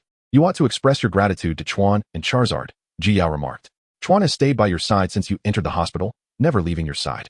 And as for Charizard, I have never encountered a creature so resilient. Despite sustaining grave injuries, after just a few hours of treatment, it insisted on being by your side. You truly have astonishing luck. Yulong Yan was deeply moved by this, and he made a point to thank both Chuan and Charizard. However, Chuan merely waved his hand dismissively without turning to acknowledge him and resumed chatting with Jiku. Charizard, on the other hand, glanced at Yulong Yan with a look of bewilderment before returning to its slumber, still in need of prolonged rest for healing. Observing this, Yulong Yan could only chuckle ruefully, burying his gratitude deep within, vowing to repay them well in the future. At that moment, Yulong Yan felt a sudden resurgence of strength. He bent down and lifted the small Charizard from the floor, placing it gently onto the hospital bed, treating it as tenderly as one would a cat. Charizard showed no signs of protest or affection, allowing Yulong Yan to handle it as he pleased. Meanwhile, Jiao watched the intimate interaction between Yulong Yan and Charizard, a soft smile gracing his lips as he reminisced about the day he first encountered his own Charizard in its juvenile form. His right hand instinctively brushed against the Pokeball at his waist, which contained the Charizard that had accompanied him through countless days and nights. It seemed to sense Jiao's emotions, as the Pokeball trembled slightly in response. By the way, Xiaoyan, there is something I have yet to mention, Jiao said suddenly, a smile playing on his lips as he turned his gaze towards Yulong Yan, who felt an inexplicable shiver run down his spine. After all, a robust man smiling at you can be somewhat intimidating, regardless of whether he wore a red bandana. Noticing Yulong Yan's discomfort, Jiao quickly recognized that his demeanor might seem a tad peculiar. He promptly reined in his smile, cleared his throat awkwardly yet politely, and continued earnestly. Due to an oversight on the part of our staff, you narrowly escaped death. The League has decided to offer you some form of compensation. Please, tell me what you desire. Actually, Yulong Yan began, but Jiao interrupted with a couple of coughs, raising his eyebrows at him insistently. Indeed, it is quite surprising that the renowned Fire Dragon Valley could demonstrate such oversight. However, I acknowledge my own faults, thus a modest compensation suffices. At that moment, Yulong Yan comprehended the true intent of Jiao and deftly maneuvered the conversation, shifting both authority and pressure onto Jiao. That simply cannot be, he asserted. It is clearly due to our issues that you sustained such grievous injuries. Any compensation is undoubtedly warranted and should not be taken lightly. Let us do this, he continued. Since you are uncertain of your desires, I shall take the liberty of deciding. You previously requested a few baby fire dragons from our Yulong family. You may take them with you upon your return. Do not even think of refusing. You know I detest haggling. Jiao, unhesitant, swiftly finalized the terms of compensation, not allowing Yulong Yan an opportunity to amend the conditions. Given this, I shall graciously acquiesce. We, the Yulong family, have recognized your sincerity, and thus this matter shall conclude here. Thank you, Uncle Yao. Naturally, Yulong Yan concurred, as he merely played a formal role. The two parties had already privately negotiated the terms of compensation, and he merely needed to nod in agreement. There is no need for thanks. I shall report this matter, and you should continue to rest. Later, I will personally escort you home. Jiao, as if having completed a significant task, waved farewell to Yulong Yan, leaving Jiku in the hospital room to assist in caring for Yulong Yan and Xiaochan. There is one more thing I nearly forgot to mention. This baby fire dragon was originally hatched from the breeding center and, according to regulations, should have been reclaimed. However, the breeding center no longer possesses the relevant data. So you need not worry. Just as Ji Yao was about to exit, he suddenly recalled something and turned back to Yulong Yan, speaking hurriedly before departing in a rush. Upon hearing the conversation shift abruptly towards him, the baby fire dragon, which had been resting on the hospital bed, lifted its head momentarily before resuming its position nonchalantly. Although it could not comprehend the dialogue between Ji Yao and Yulong Yan, it grasped Ji Yao's final words, understanding that it could remain by Yulong Yan's side, rendering other concerns irrelevant. Meanwhile, Ji Ku and Xiao Chun remained blissfully unaware of the unfolding events, for it was best to shield the innocent from the sordid affairs of adults. Thus, the two cunning old foxes, Yulong Yan and Ji Yao, exchanged smiles, completing their conversation or transaction, with all parties obtaining their desired outcomes. leaving no one at a loss. Chapter 14. The hierarchy of power in the Pokémon world. Yulong Yan felt elated for having acquired a shiny baby fire dragon without cost, while the Yulong family rejoiced in receiving several promising baby fire dragons. The League, on the other hand, celebrated successfully quelling the ire of the Yulong family, and Ji Yao had adeptly secured the maximum benefit for them, earning their goodwill in return. Everyone was content. Thus, who could possibly be unhappy? Surely, it must be only those staff members expelled by the Alliance, yet they have brought this upon themselves, leaving no one to blame. After enduring the arduous process of completing his discharge procedures, Yulong Yan tidied up his belongings and, amidst the doctor's ostentatious welcome, strode confidently out of the hospital. As he settled into his flight home, a new necklace adorned his neck, at the pinnacle of which rested the Pokeball he had acquired from the system, within which Charmeleon lay sleeping peacefully. It seems I have yet to mention that this Pokeball is a device that encapsulates Pokémon by shrinking them down, allowing them to remain in a diminished form within its confines. Different varieties of Pokeballs provide distinct environments. The superior the Pokeball, the more favorable the surroundings within. The act of capturing a Pokémon using a Pokeball essentially entices the creature. The more appealing the environment, the greater the likelihood of a successful capture. For those Pokémon that have been captured, switching to a different Pokeball is relatively simple, requiring only a machine at the Pokémon Center. Initially, Yulong Yan had intended to assist Charmeleon in acquiring a luxury ball, but the creature resolutely refused, leaving Yulong Yan no choice but to acquiesce. As for the reason behind Charmeleon's reluctance to change Pokeballs, Yulong Yan had surmised the cause, in a tacit understanding between them. Charmeleon remained nestled within the ordinary red and white ball. On the plain, Yulong Yan feigned rest, yet he secretly began to explore the system functions at his disposal. Previously, he had only skimmed through, but now was the time for a thorough examination. The lottery and store functions were largely unchanged from his previous observations. However, Yulong Yan stumbled upon an unusual item in the store.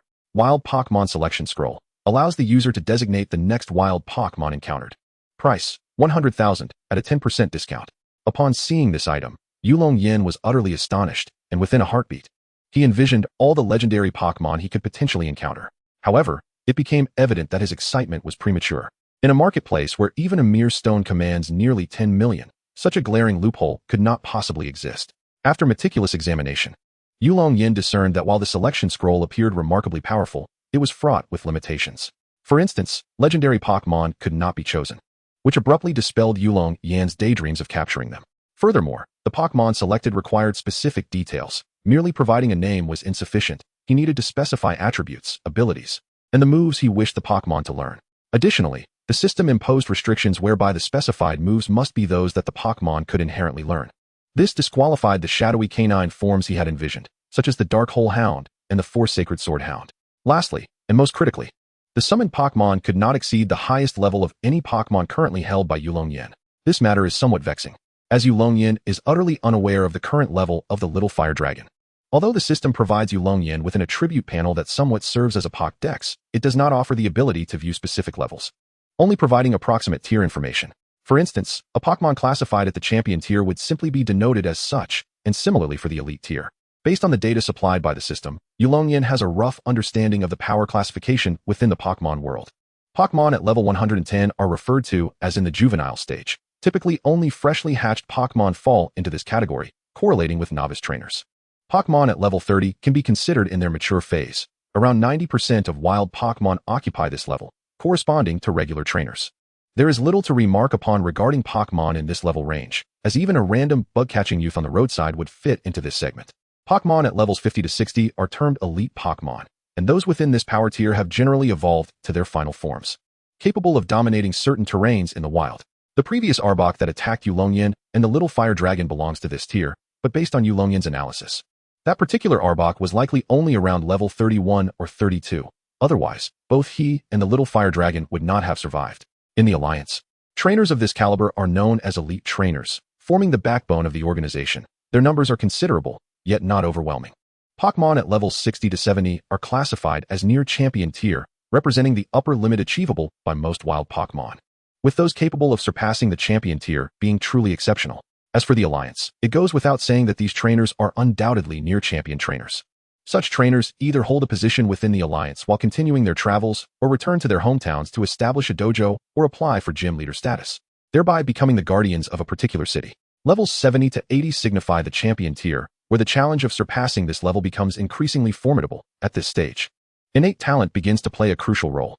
Prior to reaching the champion tier, a lack of talent can often be compensated for through hard work. But once at this level, the significance of natural ability becomes paramount. As for champion trainers, there is little need for elaboration. Yet it is worth noting that being a champion does not equate to being one of the Elite Four. Not every trainer with champion-level prowess qualifies as a member of the Elite Four. Each Elite Four member is distinguished among champion trainers. While they may not be the absolute strongest, they are certainly not weak. Beyond level 80, one enters the legendary realm of the Gym Leader tier. Information regarding this level is scarce, as historically, only a handful of trainers of this caliber have emerged. In the current league, only one individual has managed to elevate their Pokémon to such an extraordinary realm, and that individual is none other than the league's president, Damaranch. Chapter 15. The Frustrating Main Quest. To summarize, Yulong Yan can only make a rough estimation of Charizard's level based on the moves learned from its pre-evolution, Charmander.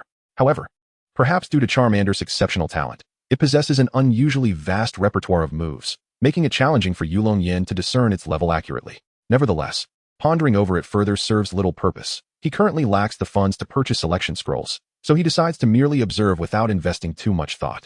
Regarding the achievement system, there is little to elaborate on. The myriad of achievement entries left Yulong Yan feeling bewildered, unable even to remember their names, let alone the peculiar conditions required for completion.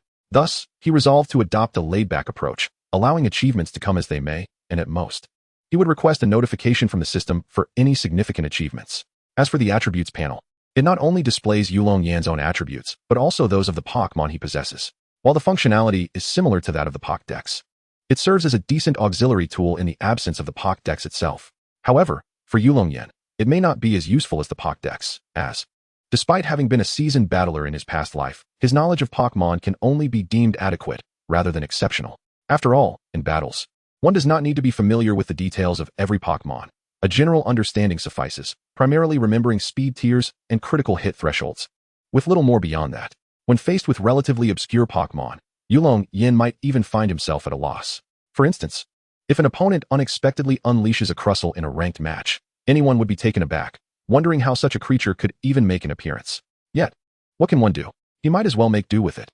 At least it could be useful when devising training plans for his Pokémon, as tailoring strategies is certainly preferable to relying on generic approaches. Lastly, there is the task functionality, divided into main quests and side quests. Without delving into the main quests for now, there will be a dedicated segment discussing them later. Let us commence with the side quests.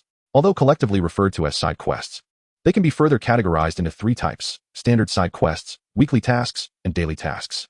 Due to Yulong Yan's lack of experience thus far, the standard side quest section remains entirely vacant, while the weekly and daily tasks are filled to the brim. Perhaps considering that Yulong Yan is still a novice, both the weekly and daily tasks are relatively straightforward. Among these, daily tasks are undoubtedly the simplest, such as commanding Pokémon to use moves a certain number of times, or even walking a specified distance, tasks that seem rather trivial. The rewards for these daily tasks are commensurate with their simplicity, generally yielding little of substance, primarily monetary gain. This currency can be utilized to purchase various items in the shop and may even be withdrawn, though the reverse is not permitted. In other words, Yulong Yan cannot simply request a few million as pocket money from home and rush to the mall. This evidently stifles one of his shortcuts. In terms of daily tasks, Yulong Yan can receive 4 each day, with an average reward of approximately 100, an arduous endeavor indeed. In contrast, the weekly tasks present a greater challenge and offer more substantial rewards. Command the little fire dragon to defeat 6 Pokémon in succession. Reward, 2,000 yuan.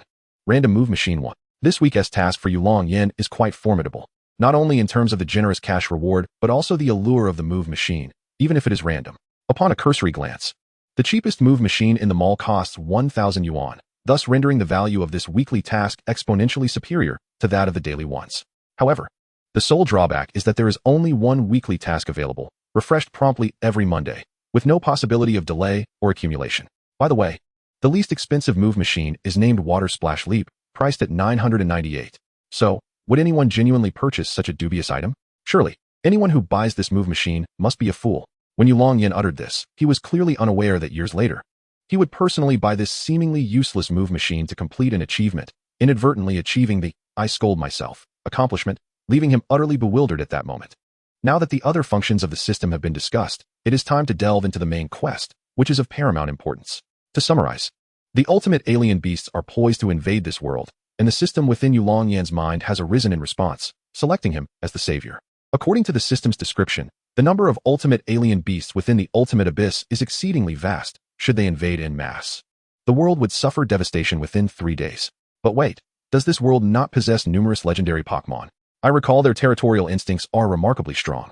They would not simply stand by while the ultimate alien beasts invade, would they? After hearing the entire narrative, Yulong Yan found himself inexplicably bewildered. How could the Pokémon world be on a countdown? Wasn't it resolved effortlessly in the anime? Legendary Pokémon will certainly not remain idle. However, there are ultimate alien beasts whose powers are comparable to theirs. And the strength of the ultimate alien beast seems to counter any being in this world. The legendary Pokémon alone cannot thwart the invasion of the ultimate alien beasts. Moreover, due to their overly proud natures, they would undoubtedly refuse to cooperate, choosing instead to fight individually, which could lead to their defeat. Wait a moment. Did you say possibly? Yulong Yan suddenly recognized a blind spot. Indeed, according to calculations, even without intervention, there remains a 70% probability that the main world will survive. The host is merely a contingency measure, despite being bluntly referred to as a backup. One would expect Yulong Yan to feel angered. However, given the stakes of a world's survival, he considered being a backup not entirely unfavorable. Speaking of which, where's Archus? Even though his true form cannot enter this Pokémon world, he must have left a fragment of himself here. The moment a world crisis comes to mind, Yulong Yan immediately thinks of the renowned creator god, Archus, and hastily inquires about it. The creator god will naturally intervene when the time comes, but the consequences are unpredictable. Upon hearing this, Yulong Yan begins to grasp the nature of Archus. It appears that he wields a devastating mushroom-like explosion with a radius of 1,000 meters, a cataclysmic force that would obliterate everything in its vicinity. Chapter 16. The authority of the Yulong family patriarch. The second question arises. If even those deities cannot withstand the onslaught of ultimate extraterrestrial beasts, what can a mere mortal like myself do? Setting aside whether I can cultivate my Pokémon to such a level, even if I could, what would it matter? The secrets of heaven cannot be revealed. I implore the host to explore on their own. Thus, I find myself quite vexed by those who speak in half-truths. As Yulong Yan opens his eyes once more, the plane has already landed at the airport on the outskirts of Yanemo City, and the passengers begin to disembark one by one. At this moment, Yulong Yan and Xiao Chun also rise, collecting their luggage as they head towards the exit, where the Yulong family's car and driver have long awaited their arrival. Once Yulong Yan and Xiao Chun settle into the vehicle, it departs towards the Yulong clan's gathering place outside the city, where his parents and his brother, Long Shidu, eagerly await his return. The vehicle glides slowly out of Yanemo City, the shadows of the steel forest constructed by humanity receding gradually, revealing the pristine beauty of nature before Yulong Yan's eyes. It must be said that the environmental preservation in the Pokémon world is commendable. Emerging from the city, one is greeted by a verdant landscape. Although some urban areas, such as Heiyun City, are indeed distressingly polluted, it is believed that the majority of people cherish nature. Of course, this is also due to the Pokémon in this world, who are imbued with a strong sense of justice when environmental issues arise. Even the lofty deities descend to intervene. For instance, Ho-Oh once personally purified a massive Grimer that had mutated due to human industrial waste, simultaneously cleansing the entire city. Such actions are indeed commendable. At least there are no shameless nations discharging nuclear waste into the sea, lest Kyogre or Lugia pay them a visit. As Yulong Yan admires the unique scenery of the Pokémon world, he journeys towards his home in this realm. Regardless of how long the road may be, it must eventually come to an end. Ultimately, Yulong Yan arrives at the entrance of a manor, standing before the door with a swirl of emotions within him, uncertain whether to push it open. The terror that exists between life and death looms large. Having previously undergone a life and death experience, not only has it bestowed upon him the skill of immortality, but it has also inexplicably instilled a sense of homesickness within him. Observing Yulong Yan place his hand upon the door without pushing it open, Xiao Chun assumes he is merely afraid of being reprimanded by his parents, and thus offers words of comfort. Do not fret about how your uncle and aunt will treat you. At most, they may scold you for a moment and impose a brief 2-day restriction. For you, is that not a commonplace occurrence? Now let us hasten, for your uncle and aunt await our arrival. Upon uttering these words, Xiao Chun grasped Yulong Yan's hand and boldly pushed the door open, exclaiming, I have returned. Caught off guard, Yulong Yan was swiftly pulled inside by Xiao Chun, but he merely paused for a moment before breaking into a smile. He chided himself for not having prepared his mind adequately. How could he still entertain such thoughts? Acknowledging his own feelings, Yulong Yan set aside all his misgivings and called out to the open door, I have returned. The fiery hues of the evening sky illuminated the figures of Yulong Yan and Xiao Chun as they made their way towards the central villa of the estate. And everything felt so exquisitely beautiful. Silence enveloped the surroundings, a stillness akin to stagnant water. In the study of Yulong Yan's home, he sat upright on the chair, hands clasping his knees, head bowed. Opposite him sat the patriarch of the Yulong clan, a champion-level trainer, and his father, Yulong Pa. What, then, transpired? The events unfolded as follows. When Yulong Yan and Xiao Chun pushed open the grand doors of the estate, the elderly butler greeted them warmly and ushered them inside. Upon entering, the butler informed Xiao Chun that the lady of the house, Yulong Yan's mother, awaited her in the room, requesting her to proceed at once. Xiao Chun, not pondering too deeply, readily agreed and departed. However, as soon as Xiao Chun turned to leave, Yulong Yan sensed an unsettling discrepancy and was about to follow her discreetly when the butler intercepted him. "Young master, the master has been awaiting you in the study for some time," he said with the same amiable smile he wore as usual. Yet, in that moment, it appeared to Yulong Yan as a chilling visage. Typically, Yulong Po would not permit Yulong Yan and Yulong Du to enter his study. According to him, at home, he was their father, capable of jesting with them. Yet within the confines of his study, his identity transformed to that of the clan leader. Impervious to any emotional distractions, Yulong Po preferred not to adopt a stern demeanor with his children. Thus he instructed Yulong Yan and Yulong Du to refrain from entering his study. Yet now, he had summoned Yulong Yan there, instilling in him a foreboding sense of dread. Yulong Yan seemed to sense an ominous portent, casting a fearful glance towards the study, where the door appeared less as an entrance and more as a gaping maw poised to devour him. His mind was in turmoil, and by the time he realized he should flee, he had already stepped into the study. As he swiftly turned to escape, a voice thundered from behind him. "What do you think you are doing? Come here." Upon hearing that familiar tone, Yulong Yan froze, obediently turning to approach the desk. Behind the desk sat a robust man, his fiery red hair resembling a blaze. Merely by his presence, Long Yan felt an overwhelming sense of authority emanating from him. This was a rare sight for Long Yan, yet for the rest of the Long family, this was the true visage of their patriarch, Long Po, whose gentleness was reserved solely for his kin. Long Po gazed steadily at Long Yan. Despite his stillness, Long Yan felt his legs weaken, as if confronted by a roaring lion. With all his might, he maintained a precise military posture, daring not to move, even instinctively channeling the recently awakened power of the dragon within him. Long Po scrutinized Long Yan for several seconds, a glimmer of approval flickering in his eyes as he slightly nodded, nearly causing Long Yan to cramp from fright. Chapter 17. As a member of the Long family. "Kneel over there." Long Po quickly quelled that moment of approbation, his expression reverting to neutrality as he gestured towards a chair beside Long Yan, indicating he should kneel. In a flash, Long Yan leaped onto the chair, kneeling as if his rear were aflame, and to this moment, he dared not meet Long Po's gaze. Sensing the rich aura of dragon power emanating from his mischievous son, Long Po felt an immense satisfaction. The anger he had felt due to Long Yan's reckless antics, which had nearly cost him his life, began to dissipate. "Lift your head and look into my eyes.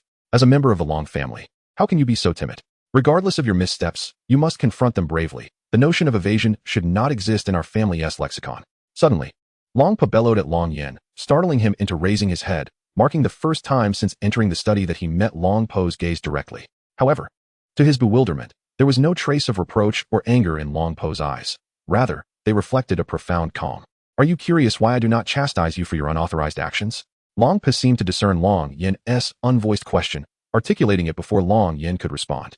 "As a member of the Long clan, what you have done is not of paramount importance. Rather, it is your intentions and actions that matter. So what if you err? Strive with all your might to rectify your mistakes, even if it costs you your life. All we seek is to remain unburdened by guilt." Long Po's words profoundly embodied the dignified essence of the leader of the strongest clan in the alliance, a side of him Long Yan had never witnessed before. In Long Yan's memories, although Long Po was a serious father, he always indulged him, exhibiting no semblance of the patriarch's authority within the confines of their home. Rising from behind the desk, Long Po approached Long Yan and firmly patted his shoulder, as if to bolster his spirits. However, returning to the subject, while you need not provide me with any explanations, it appears that you have fortuitously awakened the power of the dragon. Whether your mother shares this sentiment, I cannot ascertain, but I advise you to contemplate how to elucidate this matter to her. For now, it would be prudent to remain at home, as I have already petitioned the clan for your very own miniature dragon. Let us venture to the dragon cave together tomorrow. Before Yulong Yan could fully comprehend this unexpected turn of events, he was abruptly pulled from his reverie by Yulong Po, who emerged from the study. Even the mention of the dragon cave by Yulong Po barely registered with him. Upon exiting the door, Yulong Yan encountered his mother and elder brother, who needs no introduction, being the future dragon master, Du, the champion of Chengdu. It is imperative to highlight Yulong Yan's mother, Yulong Shui. Yulong Shui is not a scion of any esteemed alliance. Rather, she is a girl from an ordinary family in Jban City. To speak candidly, Yulong Po was once the heir of the most formidable family in the alliance, while Yulong Shui was merely an unremarkable girl, devoid of even a surname. It is common knowledge that surnames were historically reserved for nobility, with the common folk often lacking such distinctions, most adopting surnames later in life, which explains the peculiarity of the situation. In the world of Pokémon, surnames hold little significance. One may adopt a surname at will, passing it down to future generations. However, it remains clear that not all who possess surnames are nobles. Yet it is an undeniable fact that nobles invariably have surnames. Yulong Shui acquired the Yulong family name only after her marriage to Yulong Pa, underscoring the improbability of their union from any perspective. Yet, as cliché as it may sound, the narrative unfolds like a third-rate drama. A wealthy young master, incapacitated in the wild for various reasons, is rescued by a humble girl from a passing peasant family. Upon awakening and beholding this girl, he is instantly smitten, subsequently overcoming myriad obstacles to successfully marry her. So, how did Yulong Pa accomplish this? In a straightforward manner. He brought his Pokémon and defeated all opposition within the clan, taking his rightful place at the head of the ancestral hall and inquiring if there were any objections remaining. The outcome was as predictable as it was inevitable. Yulong Yan's mother was ultimately recognized as the matriarch of the Yulong family, devoid of the so-called traits of a poor person that others in the clan anticipated. On the contrary, Yulong Shui is virtuous, kind-hearted, and devoid of any desire for power, serving as an exemplary partner.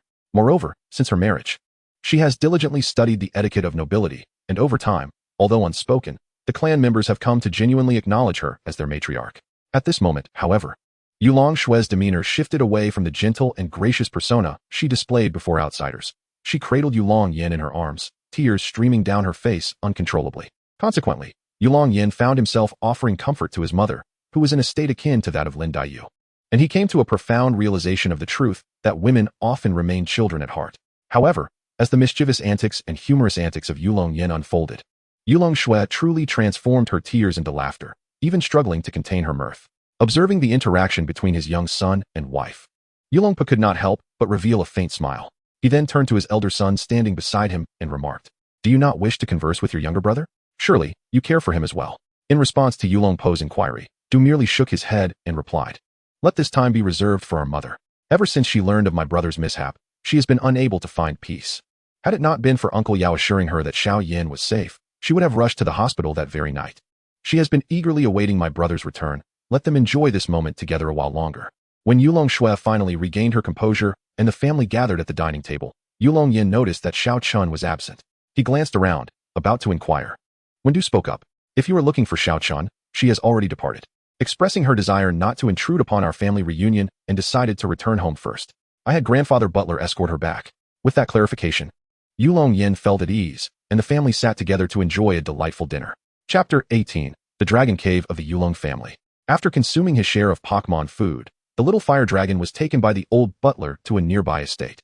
Here resided various Pokémon that Yulong Pa had captured and trained. The little fire dragon was there to pay his respects, needing to at least become somewhat acquainted with them. Although the dinner fare was not particularly extravagant, it carried a warmth that Yulong Yan cherished deeply.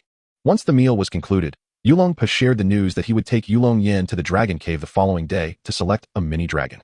Both Yulong Shui and Yulong Du wholeheartedly supported this decision, with Yulong Du enthusiastically proclaiming, "Though you already possess a little fire dragon as your starter Pokémon, how could a member of the Yulong family be without a dragon-type Pokémon? Do your best." "Indeed, Adu. I would like you to accompany us tomorrow. Having been to the Dragon Cave before, your presence will surely provide comfort to Xiao Yin," Yulong Pa added. Yulong Du naturally agreed, and thus the plans were set. The next day, Yulong Pa and Yulong Du took Yulong Yan to the ancestral home to perform the necessary rituals for entering the Dragon Cave. Along the way, Yulong Yan gleaned some insights from Yulong Du that he had previously been unaware of. In essence, it was explained that at the age of 8, children of the Yulong family began their path of growth or awakening. Until that age, the offspring of the Yulong clan were not markedly different from other children. Yet, upon reaching 8, a significant dilemma surfaced: the selection of their initial Pokémon. While this did not pertain to Yulong Yan as a starter Pokémon, its significance was no lesser.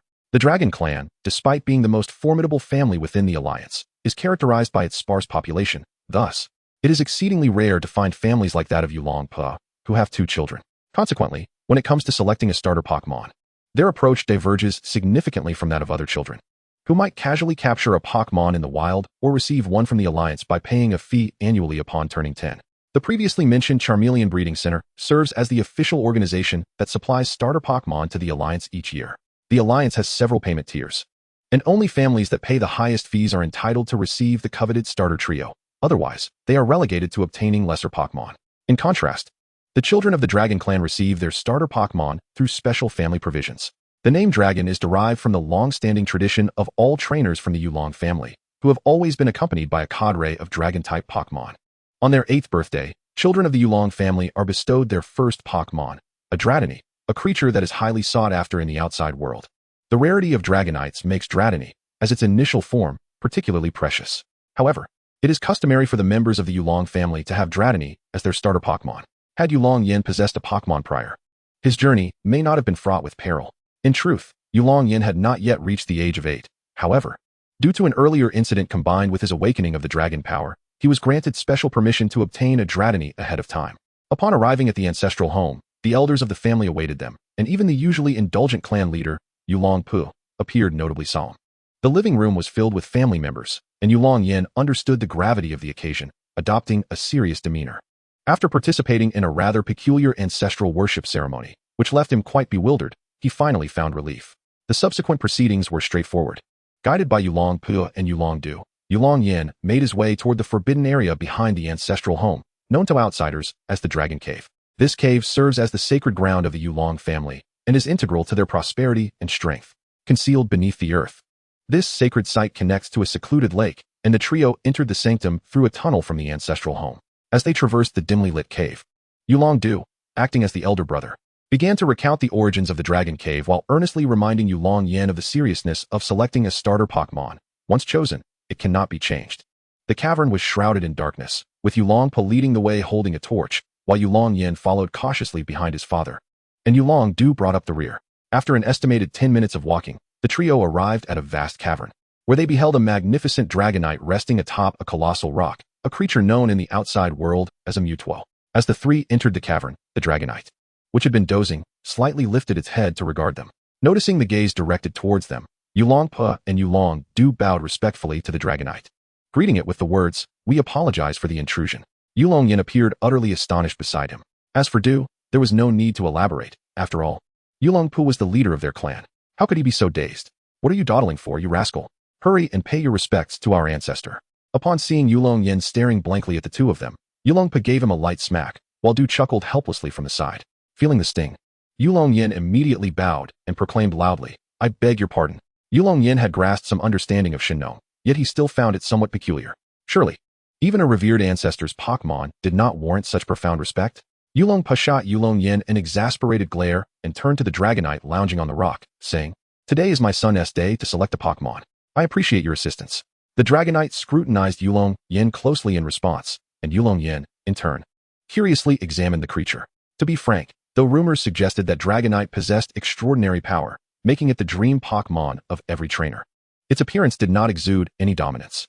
Instead, it seemed somewhat clumsy and goofy, lacking the imposing aura of Salamence from the Hoenn region or Garchomp from Sinnoh. Of course, this thought flitted through Yulong Yan's mind, and he dared not dwell on it.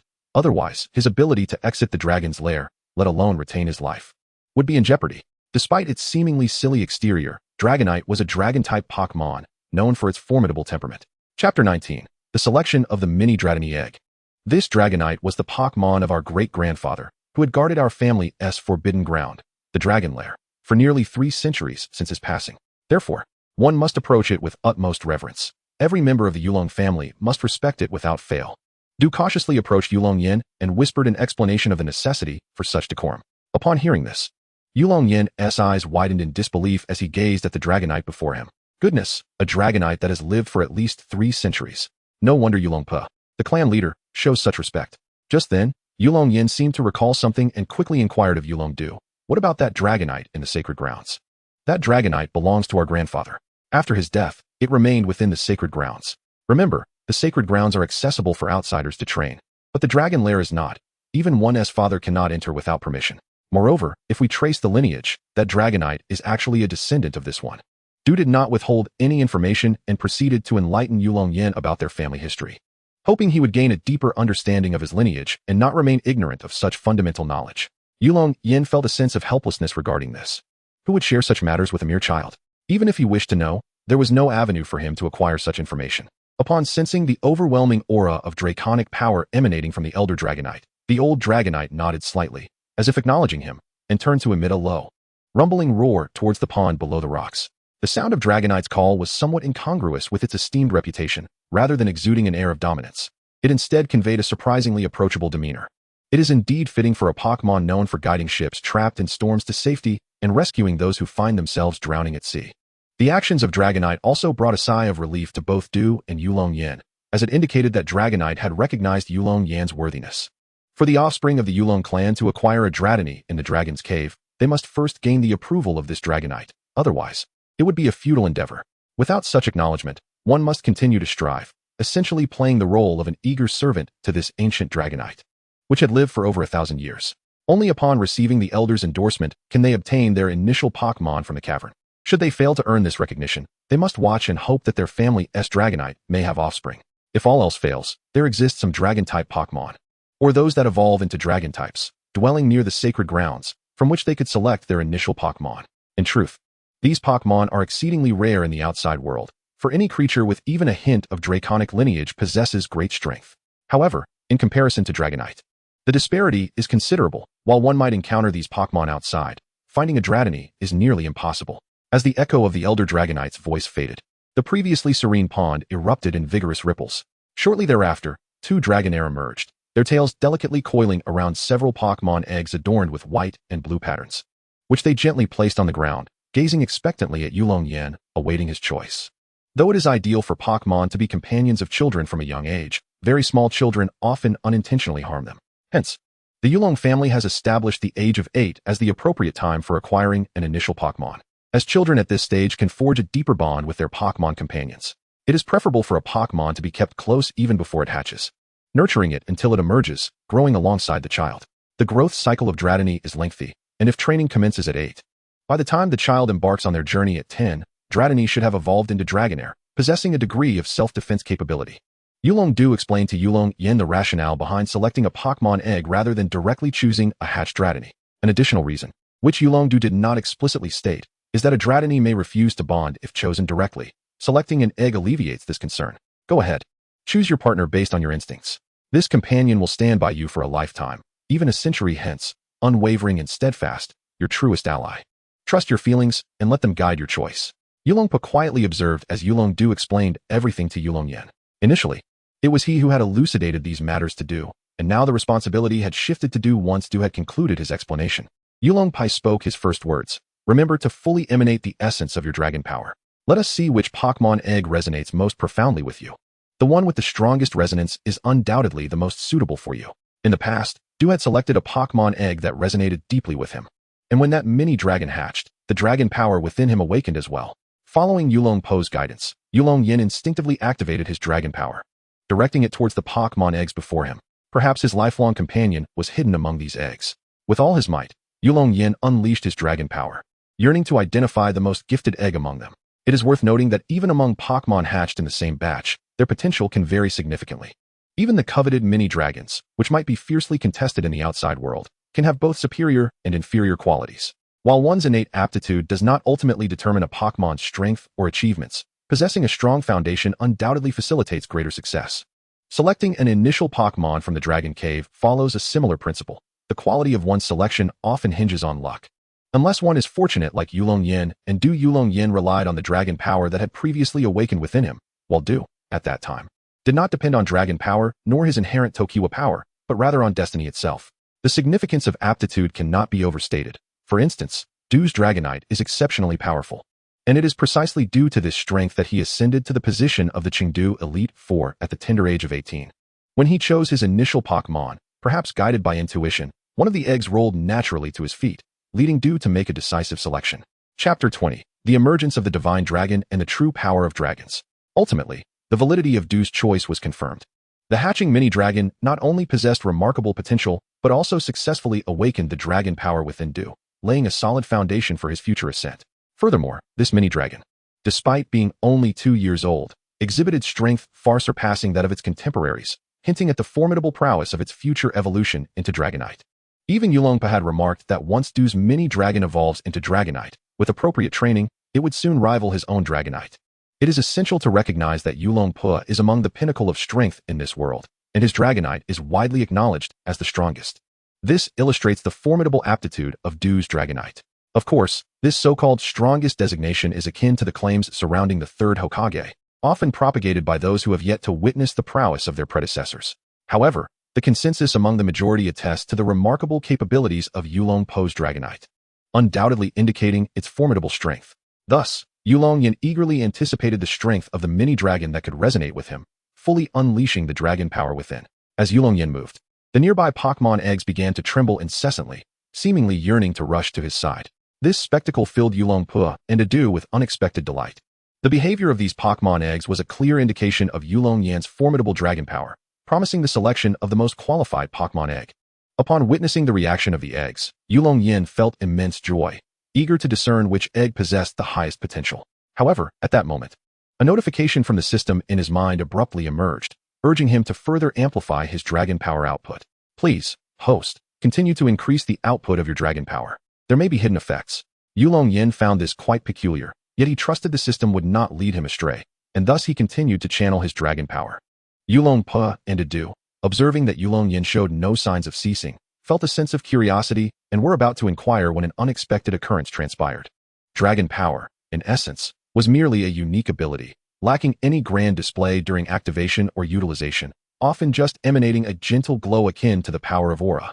However, the dragon power Yulong Yan was currently releasing began to take on a tangible form, an unprecedented phenomenon to their knowledge. As Yulong Yan's dragon power surged forth, a thick mist materialized within the cavern, swirling around him like an ethereal embrace. Amidst the bewilderment, Yulong Yan's dragon power accelerated its transformation, ultimately morphing into an extraordinary creature. At the very moment the dragon power solidified, the ancient dragon ancestor, previously resting upon the rocks, abruptly stood upright, fixated intently on Yulong Yan. How could one describe this being? Even those from the Pokémon world found it challenging to articulate. Yet for Yulong Yan, it was a visage of profound familiarity.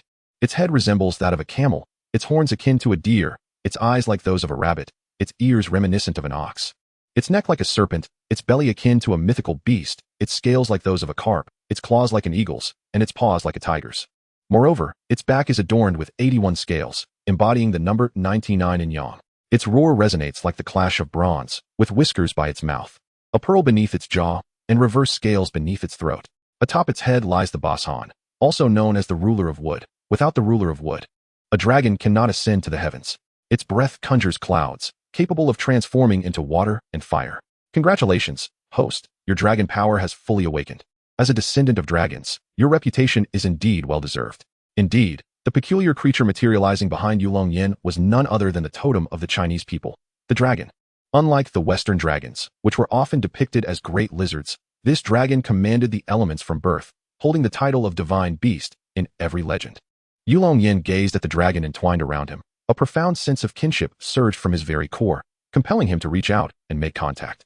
Upon witnessing the actions of Yulong Yan, both Yulong Po and Adu were utterly terrified. They remained oblivious to the nature of this peculiar creature, only aware that the dragon power within them was thoroughly subdued in its presence. Consequently, when they observed Yulong Yan not only unafraid but audaciously reaching out to touch it, they surely braced themselves for a shock. In truth, once Yulong Yan regained his composure, he too was taken aback. The divine dragon, despite being a totem of Chinese culture, was still a deity. How could one dare to touch it directly? However, much to everyone's astonishment, the divine dragon showed no aversion to Yulong Yan's touch and even seemed to reciprocate it, leaving the onlookers in a state of bewilderment. This reaction was, after all, quite logical, for the divine dragon was a manifestation of the dragon power that resided within Yulong Yan. It ought not to reject its own master. With the seemingly offensive gesture of Yulong Yan having no adverse effect, both Yulong Po and Adu let out a sigh of relief. Yet, while they found solace, the ancient dragon of speed remained on edge. Despite his lengthy existence and formidable strength, he was still a dragonite, bound by the limitations of his species. In the realm of Pokémon, the presence of the divine dragon would be formidable, arguably rivaling Archus, and certainly on par with the likes of the time and space dragons. Nevertheless, the divine dragon did not linger long outside, soon retreating back into Yulong Yan, as if it merely sought a breath of fresh air. This left Yulong Yan perplexed, and he soon noticed that ever since the divine dragon's emergence, the Pokémon eggs that had previously been restless now lay still, as if rendered lifeless. Not only did they refrain from approaching Yulong Yan, but they even began to withdraw from him, leaving him somewhat flustered. Could it be that the manifestation of his dragon power was intended to thwart his acquisition of a Dratini? He understood the divine dragon's lofty standards, but this was a Dratini. Yet, in the face of adversity, hope remained. The divine dragon would not betray Yulong Yan. Although the eggs on the ground showed no signs of life, one particular Hakuria did stir. Suddenly, One of the Hakuryu tasked with retrieving the Pokémon eggs cried out in pain, collapsing to the ground in a fit of groans. Within its abdomen, an oval object flickered in and out of visibility, seemingly struggling to emerge, yet unable to do so due to its incomplete development. A note of clarification: why was it Hakuryu that bore the egg within, rather than Dratini or Dragonite? This is because, among Dragon-type Pokémon, the reproductive capabilities of Hakuryu are notably robust during their evolutionary stage. Thus, female Hakuryu do not evolve into Dragonite as swiftly as their male counterparts. Chapter 21. The Dratini Still in the Womb. Of course, when compared to the evolution speed of other Pokémon, Hakuryu's development appears rather sluggish, as Dragon-type Pokémon are notoriously slow in growth and evolution. In summary, female Hakuryu typically linger in their Hakuryu stage for an extended period, choosing to evolve only after giving birth to several offspring. Certainly, there are Pokémon that do not wish to evolve. Apart from those unable to evolve due to inherent reasons, some simply choose not to. Among the most renowned of these are the Nidoran and Nidorina species. In the wild, it is quite rare to find Nidoran and Nidorina that evolve into Nidorino and Nidoqueen, and even more so to encounter those that advance to Nidoking and Nidoqueen. The scarcity of the Moonstone required for evolution plays a role, but more significantly, it is because a group only needs a few powerful guardians, and the rest of the members often forego evolution. Once a Pokémon evolves, its daily energy consumption increases, necessitating a greater amount of food. However, in the wild, the available food supply for a group is typically limited. The more evolved forms there are, the more likely the food will become insufficient. If food runs low, conflict is inevitable. Therefore, to maintain balance in the wild, Pokémon tend to refrain from evolving indiscriminately. The Dragon Cave, although a sacred ground for the Dragon Clan, exists in a semi-wild state, making it unsurprising to find a pregnant Hakuryu.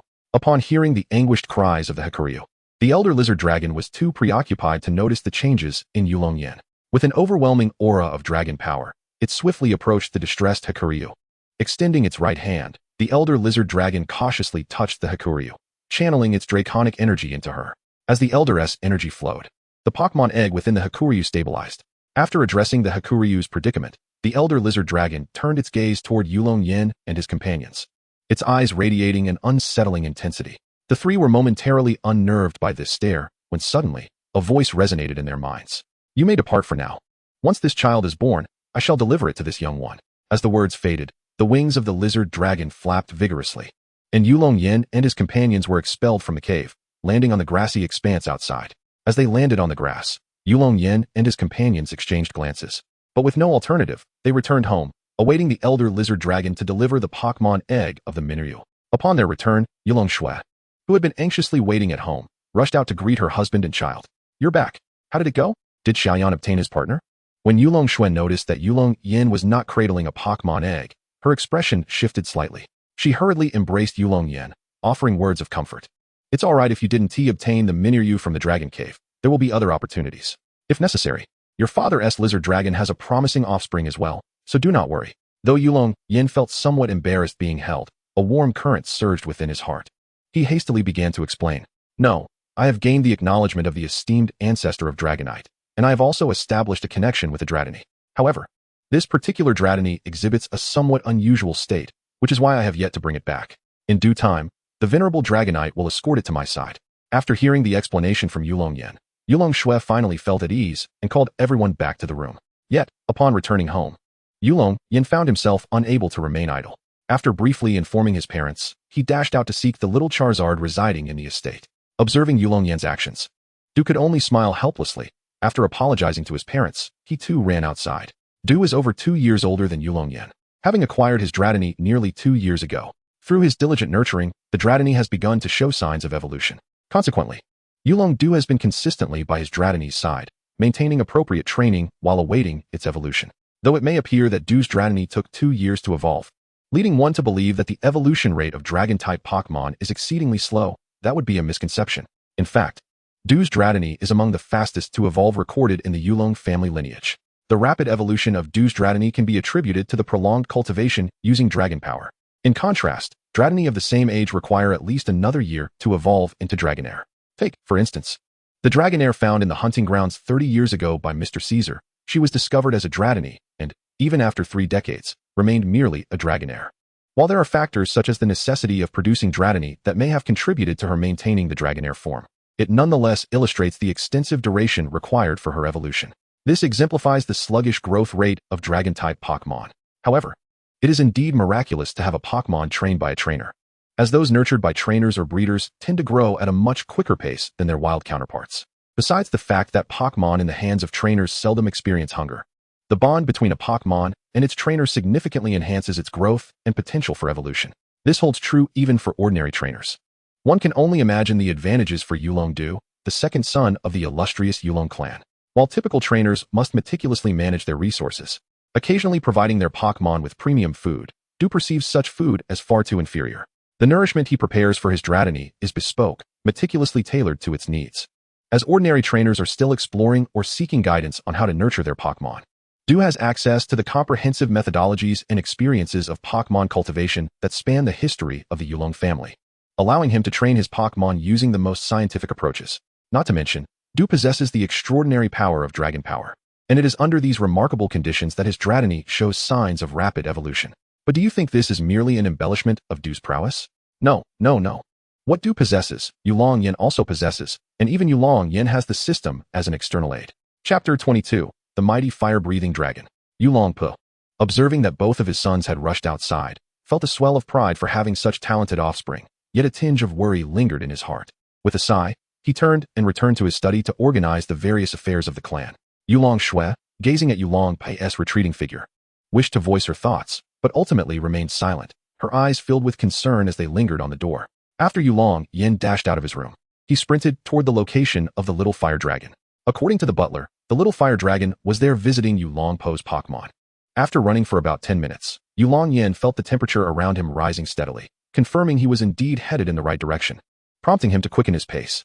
The reason the Yulong clan's territory was situated on the outskirts of Yanmo City was primarily to accommodate their somewhat vast number of Pokémon. Aside from the Ice Mountain, which posed a challenge to the geographical environment of Yanmo City, almost every other habitat could be found within the Yulong estate.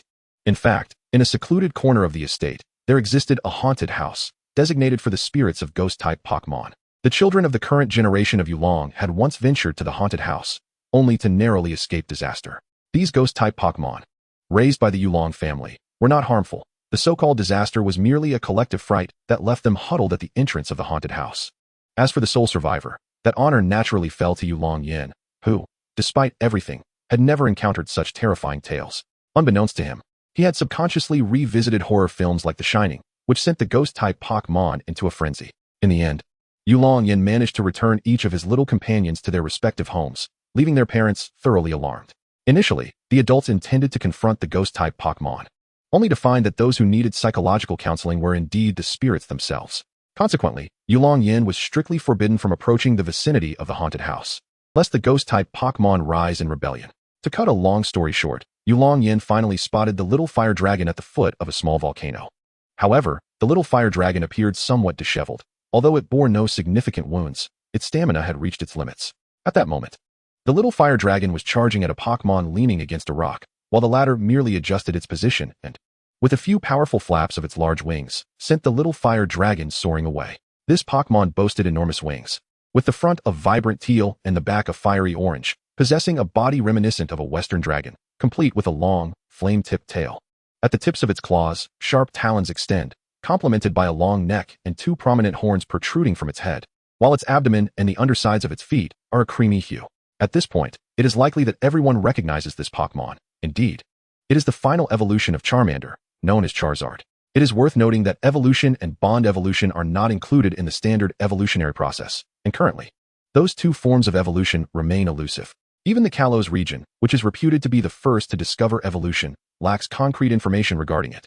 While it is widely acknowledged that the origins of evolution trace back to the Hoenn region, this knowledge holds little significance. The only individuals who might possess insight into evolution are the Meteorians of Hoenn, yet they have long been scattered across the world due to various calamities and misfortunes.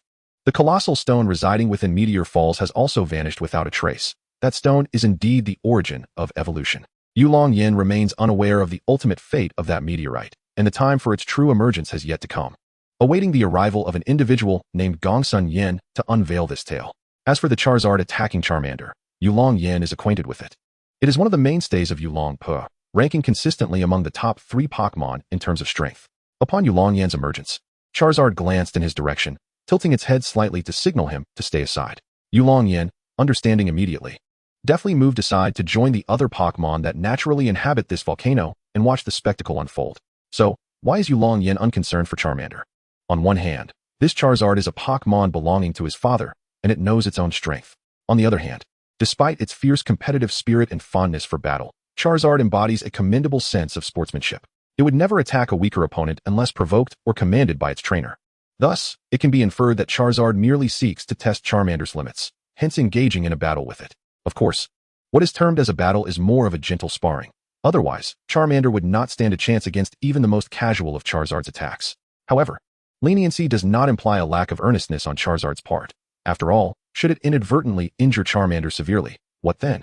Upon realizing it could not penetrate Charizard's defenses, Charmander promptly altered its strategy, standing firm to gather flames. Observing this, Charizard gazed at Charmander with keen interest, curious to see what kind of counterattack it would devise. Suddenly, the flames on Charmander's tail surged dramatically, and an orange-red blaze was propelled towards Charizard. Without even a blink, Charizard unleashed a plume of fire of equal size, and the two flames collided, resulting in a stalemate. It appears that both parties are evenly matched. However, the Charmander is exerting itself with utmost effort, while the Charizard is merely toying with the situation. The disparity in their overall stamina is evident. Despite Charmander's desperate attempts to maintain the size and intensity of its flames, it ultimately cannot alter the impending outcome. After all, it is still but a Charmander, and even with remarkable talent, it remains insufficient. The flames, locked in a stalemate for less than 10 seconds, began to advance inexorably towards the Charmander. Despite its valiant struggle, the flames eventually struck its form. Chapter 23, Midnight Conversations.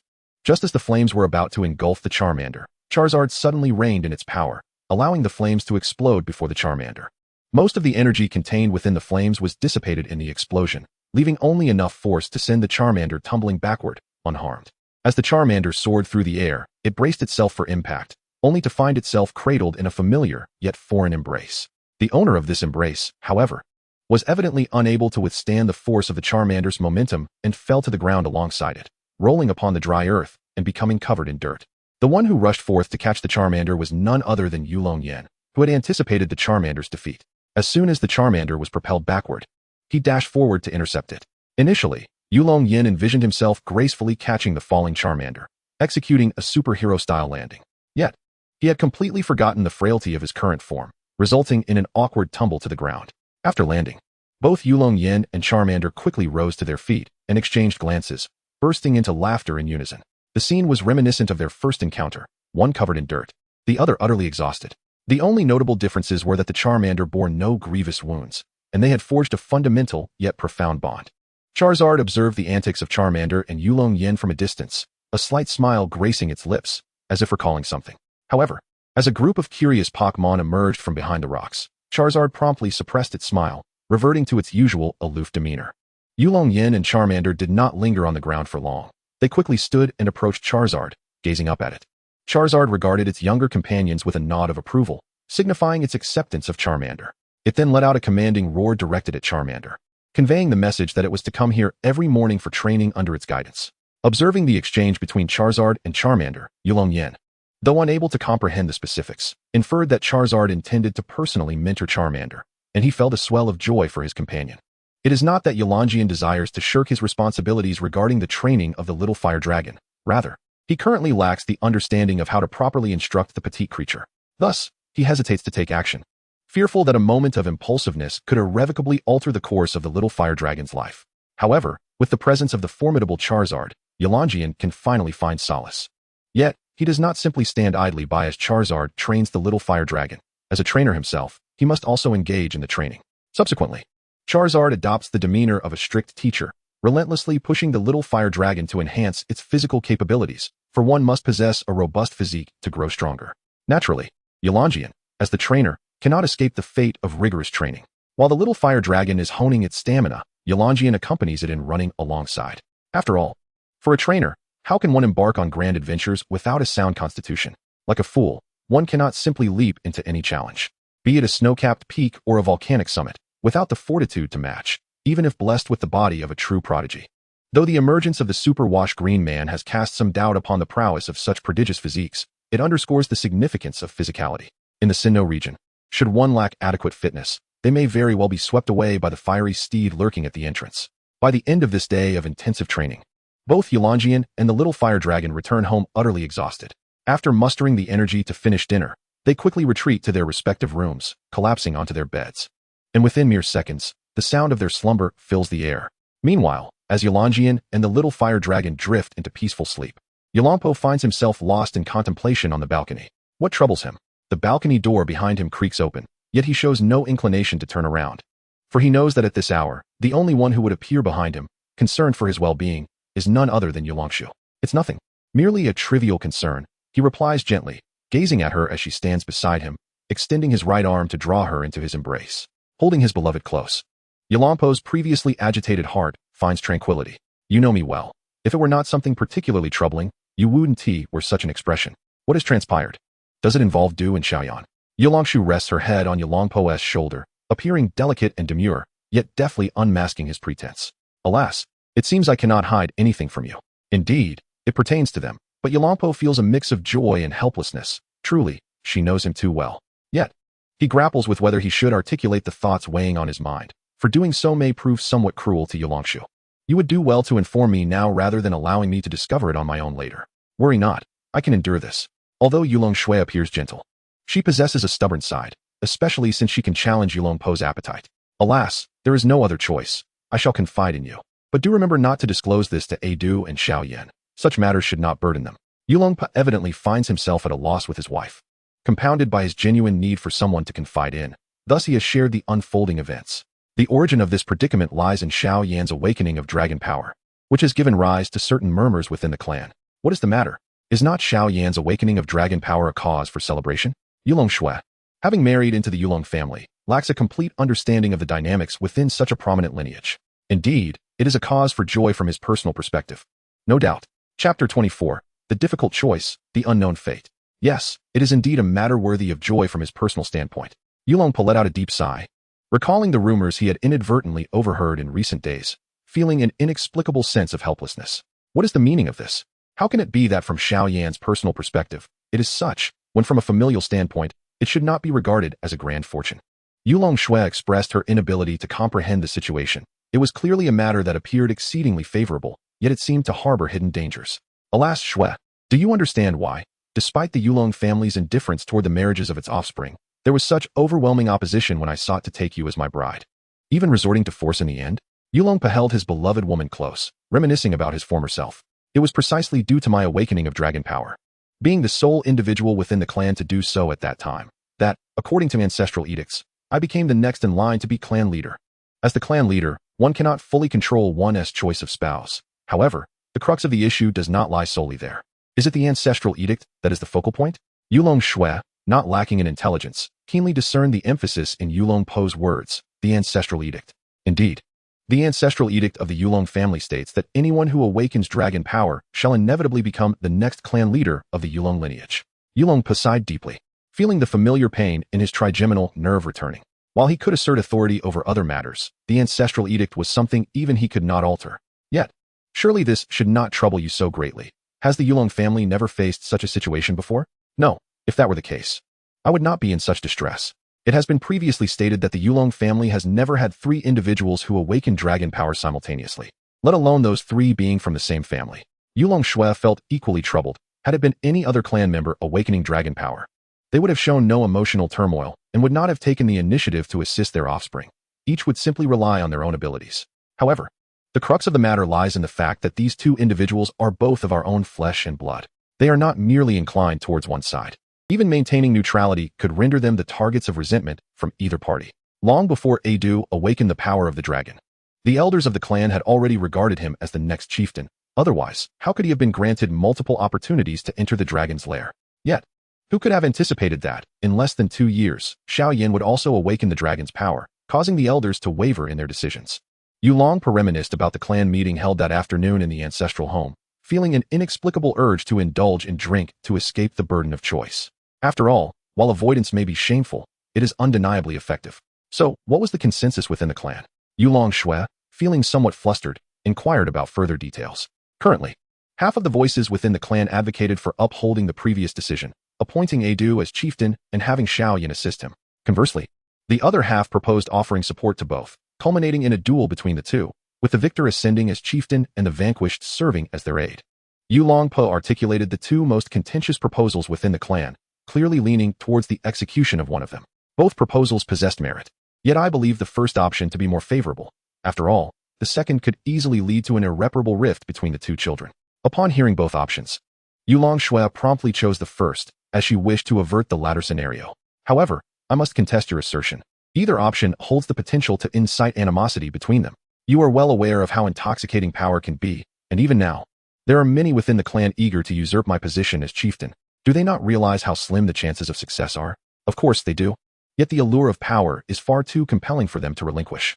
If Xiao Yin were to discover that he could have contended for the position of chieftain, only to lose that opportunity due to our decision, might he not become embittered and act irrationally? Though Yulong Shui's perspective appears optimistic, Yulong Pa understood this to be a reflection of her naivete. Power has historically clouded the judgment of many.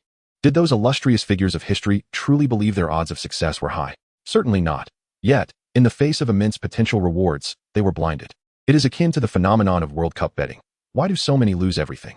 It is simply the irresistible allure of substantial gain. What shall we do? They are both our children, and the thought of them engaging in a life-and-death struggle over the position of chieftain is unbearable. Upon hearing Yulong Po's lament, Yulong Shui became immediately distressed. Her love for her two sons was profound, and she could not bear the thought of them becoming adversaries over the title of chieftain. She was acutely aware of the immense temptation associated with the position within the Yulong clan, and it would be an exaggeration to suggest that brotherly conflict could lead to such a dire outcome. Yulong Shui even foresaw a future scene where Du and Xiao Yin would clash over the position of clan leader, a thought that frightened her into shaking her head vigorously, attempting to dispel the image from her mind. Alas, I find myself powerless. It would be an understatement to say that I am helpless. Setting aside the fact that the clan is not governed solely by my will, both are my children, and favoring one would inevitably harm the other. Henceforth, we can only take one step at a time. They are still too young. We can conceal this matter for the time being, but as they grow older, we must reveal the truth. Ultimately, it will be left to their own judgment. After all, every generation has its own fortune. There is little else we can do. The moon above remains as radiant as ever. Yet the troubles in Yulong Po and Yulong Shui's hearts show no sign of abating. Sigh, I do have a rather dubious solution, which is to cling to the position of clan leader until the next generation matures. However, while I am unperturbed by the weight of public scorn, I fear the trials of a father's love and a son's respect that await me. Before Yulong Po could finish his thought, he burst into laughter, prompting a sharp glare from Yulong Shui, astonished that he would dare utter such words. Chapter 25, The Birthday Banquet. The sun rose as usual the next day, with Yulong Yan's family gathered for breakfast. Yulong Po and Yulong Shui maintained a facade of normalcy before Yulong Yan and Du, concealing any signs of distress. Meanwhile, Yulong Yan and his brother noticed nothing amiss and hurriedly finished their meal before rushing out. Du headed off to train his mini-dragon, contemplating his choice for a second Pokémon. After all, even his younger brother was on the verge of acquiring a second Pokémon, and he could not afford to fall behind. With mini-dragon nearing evolution, Du found himself with a bit more free time, ready to nurture a second Pokémon. Moreover, for certain reasons, his second Pokémon would be provided by the family, as long as it was within reasonable bounds. Thus, Du needed to carefully consider the composition of his future Pokémon team, which held particular significance for him. As for Yulong Yan and his Charmander, they made their way to Charizard for specialized training, with Yulong Yan devising the training regimen himself. The classic routine consisted of 100 push-ups, 100 sit-ups, 100 squats, and a 10-kilometer run. Yulong Yan asserted that for the sake of strength, sacrificing his hair was a trivial matter. However, he clearly overestimated his physical capacity. After merely 20 push-ups, Yulong Yan found himself sprawled on the ground. It proved too much for his fragile 7-year-old frame. If he attempted to complete the entire regimen, he might as well have been on the brink of a funeral pyre, with no hope of rescue. Ultimately, Yulong Yan had to scale back his goals, settling for one-third of the original plan, 33 push-ups, 33 sit-ups, 33 squats, and a 3-kilometer run each day. In an effort to soothe himself, he reassured that at least he wouldn't go bald. Perhaps his hairline would merely recede a little, which he could accept.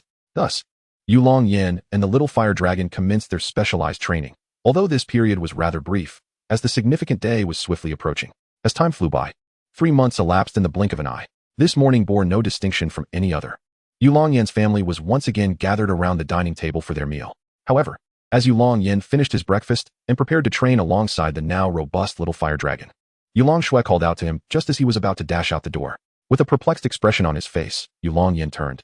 While beside him, Du could not help but rub his temples in exasperation, lamenting that ever since his brother's return, he had transformed into an obsessive training fanatic. causing considerable concern for his elder sibling. Have you considered what day it is today? To forget such an important occasion is truly bewildering. Yulong Yan, scratching his head in confusion, responded, but today isn't Mom and Dad's birthday, and didn't you just celebrate your birthday 2 months ago? It seems there are no family events to attend either. The Yulong family usually summoned the direct descendants for significant family matters, yet amusingly, the strongest clan in the alliance, the Yulong clan, comprised only a handful of direct members, most of whom were traveling far and wide.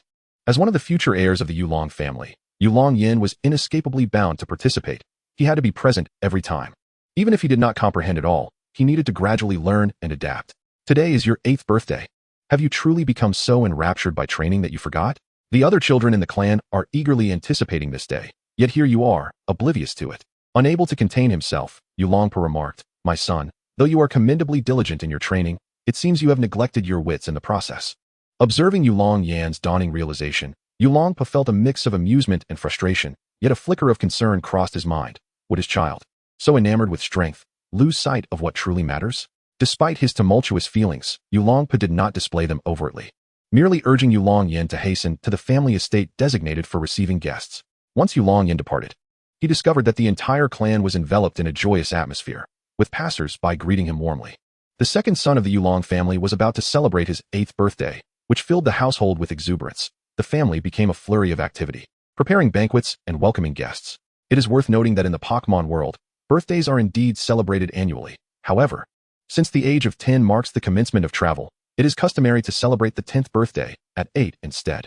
The rationale for this 2-year advance rather than a 1-year advance is primarily because the number 8 is considered auspicious, and there is no need for further scrutiny. It's simply the way it is.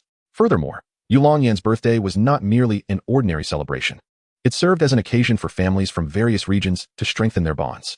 Yulong Yan despised such scenes the most, which is why he only made a brief appearance at the beginning of the banquet before slipping away. Of course, this was not the sole reason. If he could utilize this opportunity to meet some noteworthy individuals for the future, he might have been more inclined to tolerate such gatherings. However, after thoroughly scouring the guest list, he found not a single familiar name among the attendees, such as Sozi Fukuda or others of that ilk. Thus, his enthusiasm waned, and discreetly departing seemed a rather appealing option. As Yulong Yan sat idly by a small lake, more accurately, as he pondered various matters by the lakeside, he noticed his old butler hurrying towards him. Instantly, he understood that his father must be seeking him for something, a suspicion soon confirmed by the voice that followed. "Young master, I found you.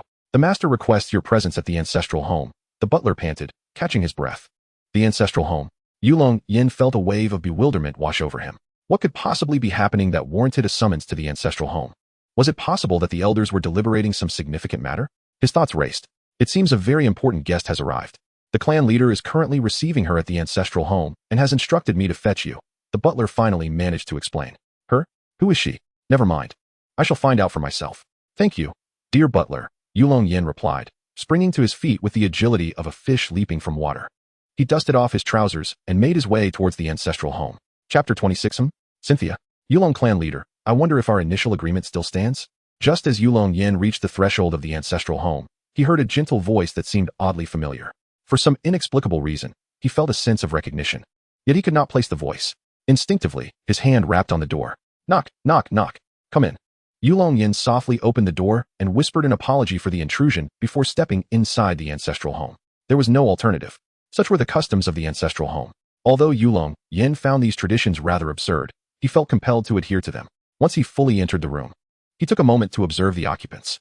Aside from Yulong Po, there was an elderly woman and an exceedingly adorable little girl, who appeared to be of a similar age to Yulong Yan. For reasons unknown, the more he gazed at these two esteemed guests, the more familiar they seemed. He was certain he had encountered them before, yet he could not recall where. Come sit beside me. I will introduce you to these two esteemed guests.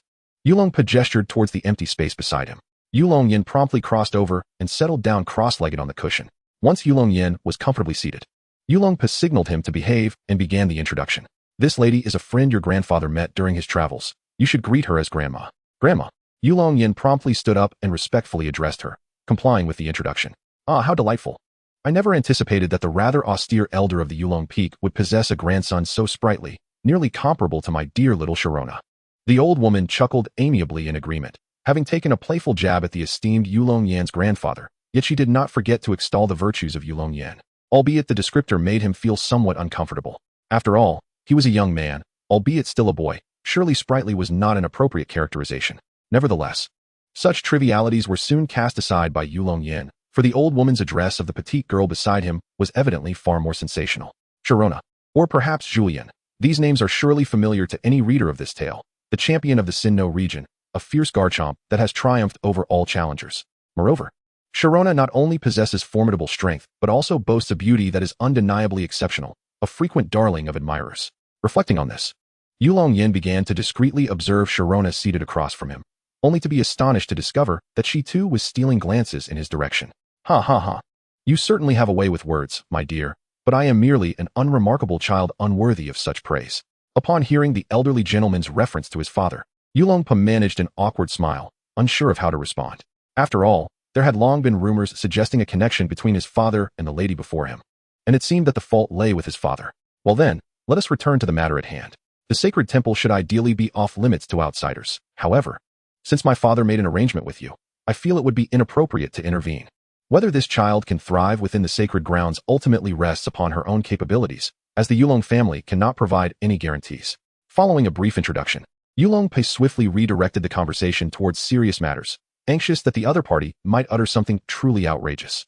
Yet, Yulong Yan remained blissfully unconcerned, continuing to steal glances at Sharona, causing the young girl's cheeks to flush. Upon realizing that he had made her blush, Yulong Yan suddenly recognized how his behavior might appear to others. He hastily averted his gaze, just in time to catch Yulong Po's words, leading to an epiphany.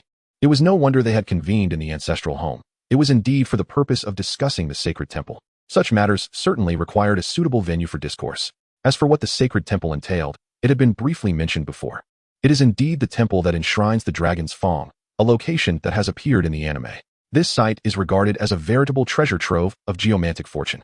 Through the continuous enhancements by the Yulong clan, any Pokémon training within the sacred grounds can significantly accelerate their strength development, particularly for dragon-type Pokémon. As the Yulong family harbors the greatest number of dragon types, the benefits of this sacred ground are unparalleled. In the past, several trainers recognized by the Yulong family ventured to the sacred grounds for training, reaping considerable rewards and thereby elevating the Yulong family's reputation among the various clans of the Alliance. During this period, countless individuals, both overtly and covertly, sought entry into the sacred grounds, even offering substantial rewards. Unfortunately, the Yulong family was not in need of such so-called compensation. Their wealth afforded them the liberty to be capricious, allowing entry to only those who captured their interest, while dismissing all others without hesitation. Ironically, this declaration only intensified the desire among aspirants to train in the sacred grounds, and unbeknownst to them, the Yulong family successfully executed a strategy of scarcity marketing. The two individuals present were undoubtedly there for the sake of the sacred grounds, and they invoked the name of Yulong Yan's grandfather, Yulong Feng, which left the Yulong family with little room to decline. As for the individual aspiring to train in the sacred grounds, it was none other than the young and promising Cynthia. Yulong Yan calculated the timeline and realized that Cynthia was likely preparing to take her Garchomp to the sacred grounds for training. However, one peculiar aspect perplexed Yulong Yan. Why had his father summoned him here? It seemed rather odd, as he had no business in this matter. Nevertheless, upon seeing Cynthia, Yulong Yan disregarded these trifles and directed a gaze at her that was tinged with intensity. To clarify, it was not as one might presume. Yulong Yan merely regarded Cynthia, the future champion of Sinnoh, as a formidable opponent, hence the intensity of his gaze. Yet, as time passes and they mature, it remains uncertain whether Yulong Yan will retain such innocent thoughts.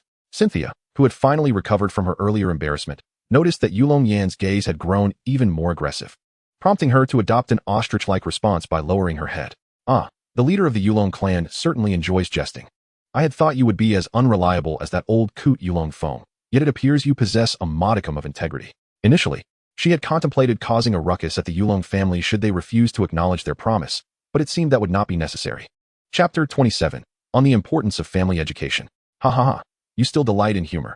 How could that be? We Yulong clan members are all honest folk, Yulong Per replied. His face flushed with embarrassment as he began to lament his father's past actions, wondering how they had led to this moment of public scrutiny. Allow me to express my gratitude for the Yulong clan leader's generosity.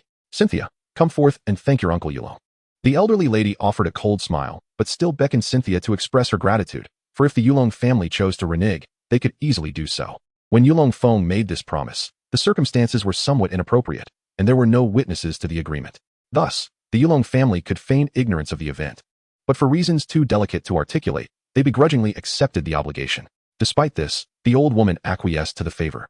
For Sharona was the most exceptional young individual in their clan, and they had long resolved to nurture her to the fullest extent. "Thank you, Uncle Yulong," Sharona said. Her cheeks still flushed with lingering embarrassment as she bowed respectfully in gratitude, feeling somewhat overwhelmed by Yulong Yan's gaze. No worries, Yulong Po replied, not noticing the blush on Sharona's face. He merely assumed she was a bit excited. However, as Yulong Po observed the delicate and exquisite Sharona, a contemplative expression crossed his face, as if he had made a decision. "Xiaoyan, take this elder sister Sharona to familiarize herself with the surroundings. After all, she is a few months older than you. I have matters to discuss with your grandmother."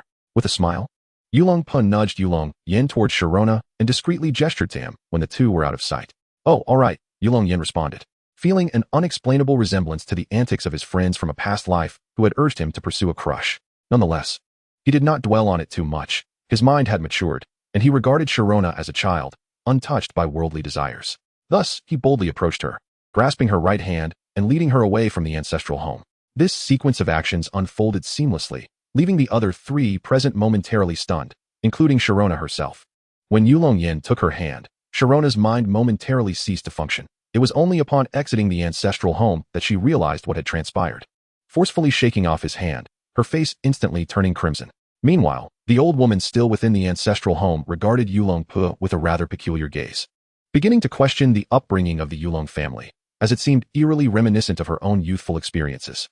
However, Yulong Po evidently did not afford her much time for contemplation, swiftly redirecting the conversation to more pressing matters, thus granting Yulong Yan invaluable moments. Outside, Yulong Yan and Sharona found themselves enveloped in an awkward silence. Although Sharona's grandmother had forewarned her before their arrival from Sinnoh that the sacred grounds of the Yulong family would benefit her training and that she must adhere to proper etiquette, the sudden immersion into such an unfamiliar environment left her feeling uneasy and constrained. To make matters more complicated, she encountered the rather brazen Yulong Yan, who had been staring at her with an odd look for quite some time, culminating in him taking such liberties. It was no wonder that Sharona reacted so strongly, nearly shouting for rescue as she flung his hand away. Yet, once she regained her composure, she realized her reaction had been excessively dramatic and hurriedly bowed to Yulong Yan in apology. "I'm sorry, I was too nervous. It was not my intention." It must be said that the upbringing in the Sharona household is quite commendable. At such a moment, they chose to apologize instead of resorting to slapping Yulong Yan. Moreover, Yulong Yan, though slightly taken aback, was not oblivious. He realized how inappropriate his previous behavior had been and promptly offered his apologies to Sharona. No, it's my fault. In that situation, I would have felt uncomfortable too. You needn't take it to heart." The final scene depicted two children bowing to each other in apology, to those aware.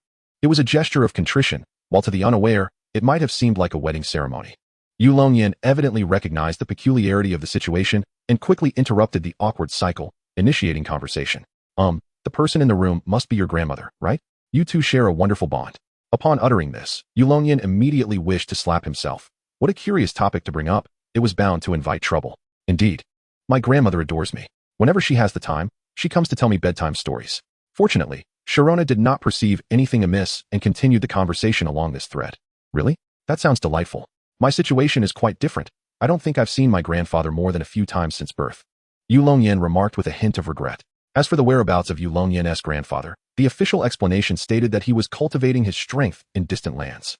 However, Yulong Yan was aware that his grandfather's prolonged absence from the clan was due to a plethora of youthful indiscretions, making him reluctant to linger in one place for fear of repercussions. Incidentally, Yulong Yan's grandmother had passed away shortly after giving birth to his father, so ethically speaking, his grandfather's infidelity seemed less objectionable. Enough about my family. What kind of bedtime stories does your grandmother tell you? Perhaps summaries of ancient Sinnoh history, significant archaeological discoveries, or guides to exploring ruins. Upon hearing these titles, Yulong Yan found himself momentarily speechless. Such titles hardly seemed suitable for bedtime stories.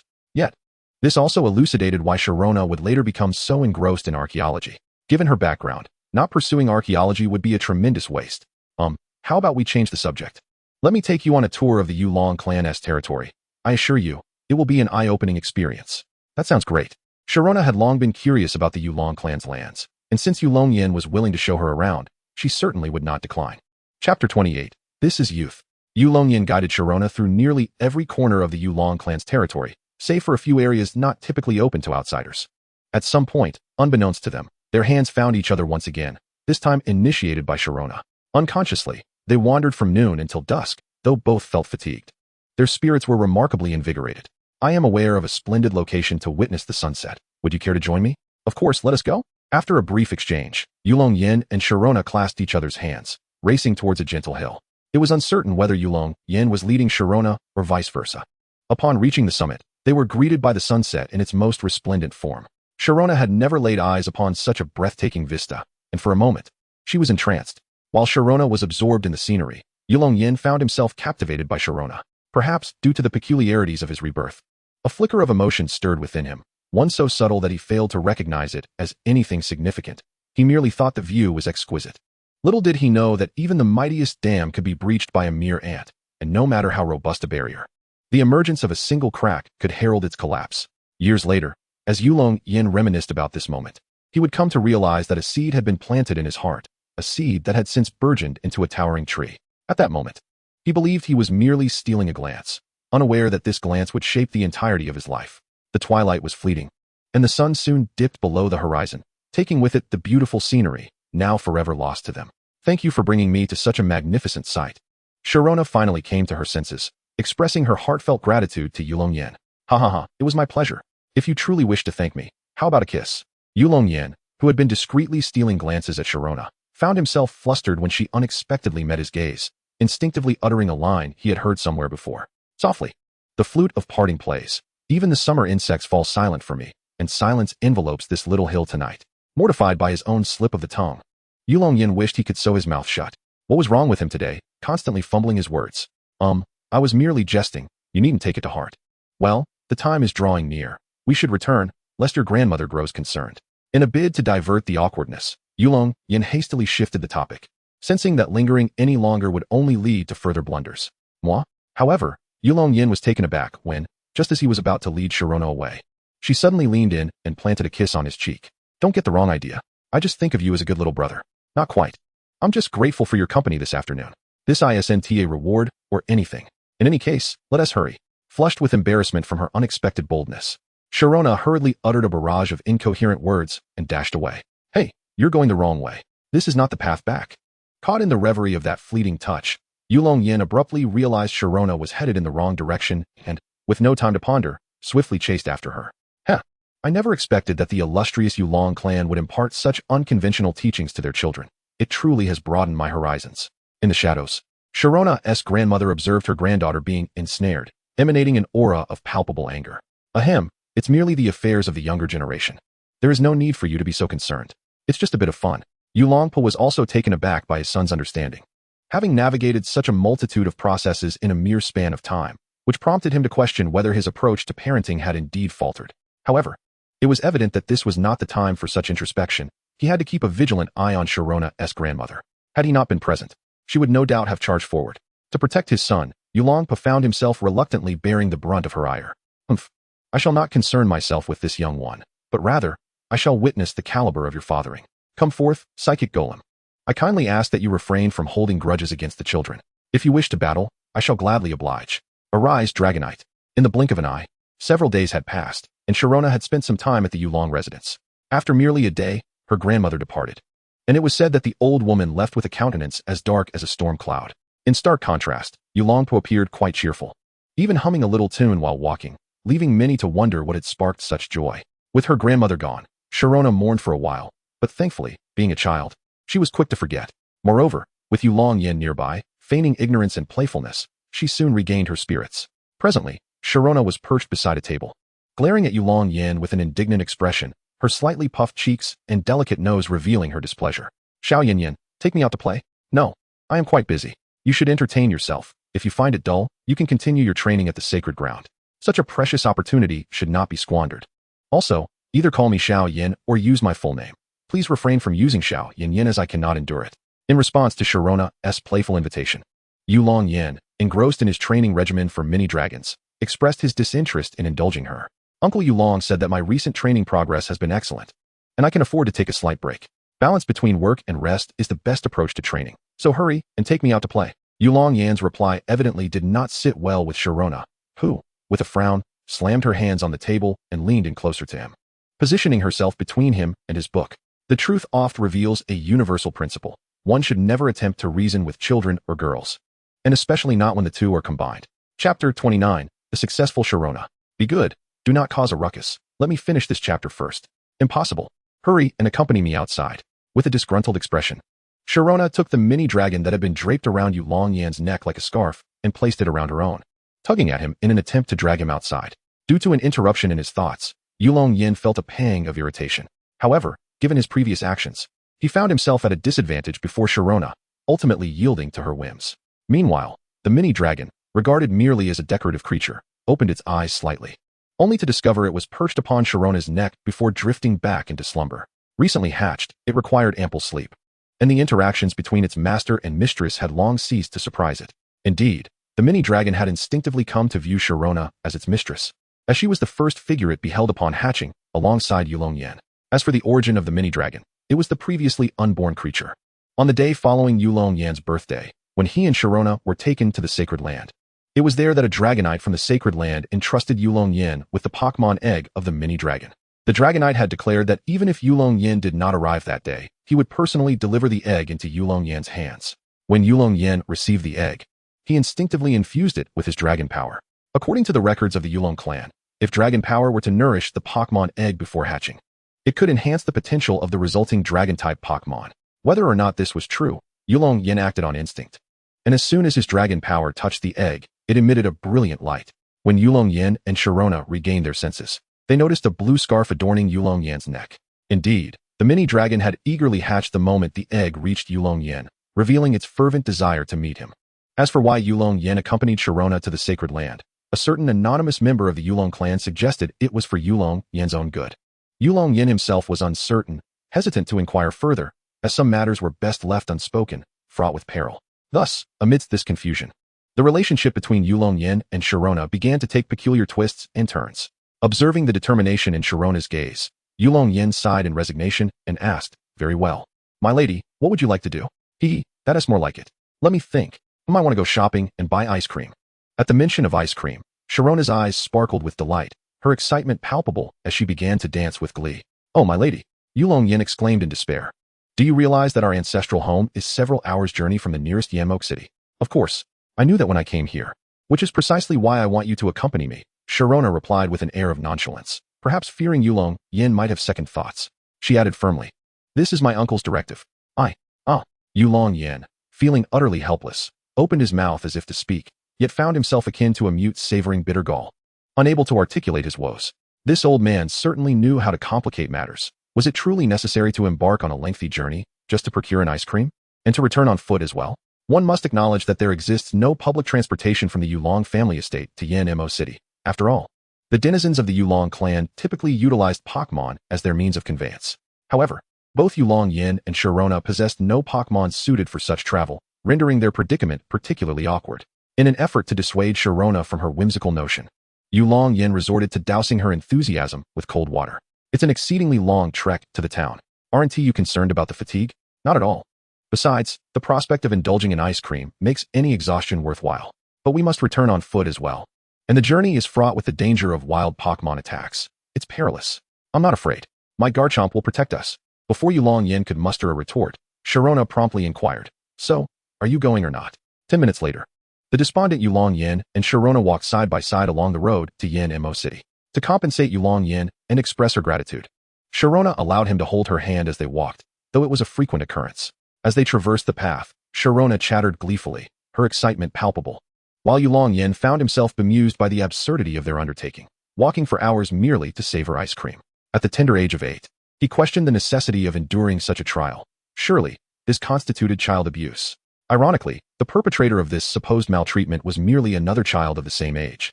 "By the way, little Yin Yan, where do you plan to travel once you turn 10? Sharona inquired with a curious expression. "Without a doubt, the Kanto region. It is the land of beginnings and also the strongest region," Yulong Yan answered without hesitation. As for why he deemed Kanto the mightiest, he couldn't help but grumble inwardly, despite being the fated child, upon encountering that familiar figure seated upon the champion's throne of Kanto, and recognizing that well-known name. His immediate reaction was to kneel. There was no escaping the legendary Qi Hong, known in the circles as the formidable Qi Yi, who had claimed the championship title in his debut year and triumphed over a member of the Elite Four in the subsequent King S battle.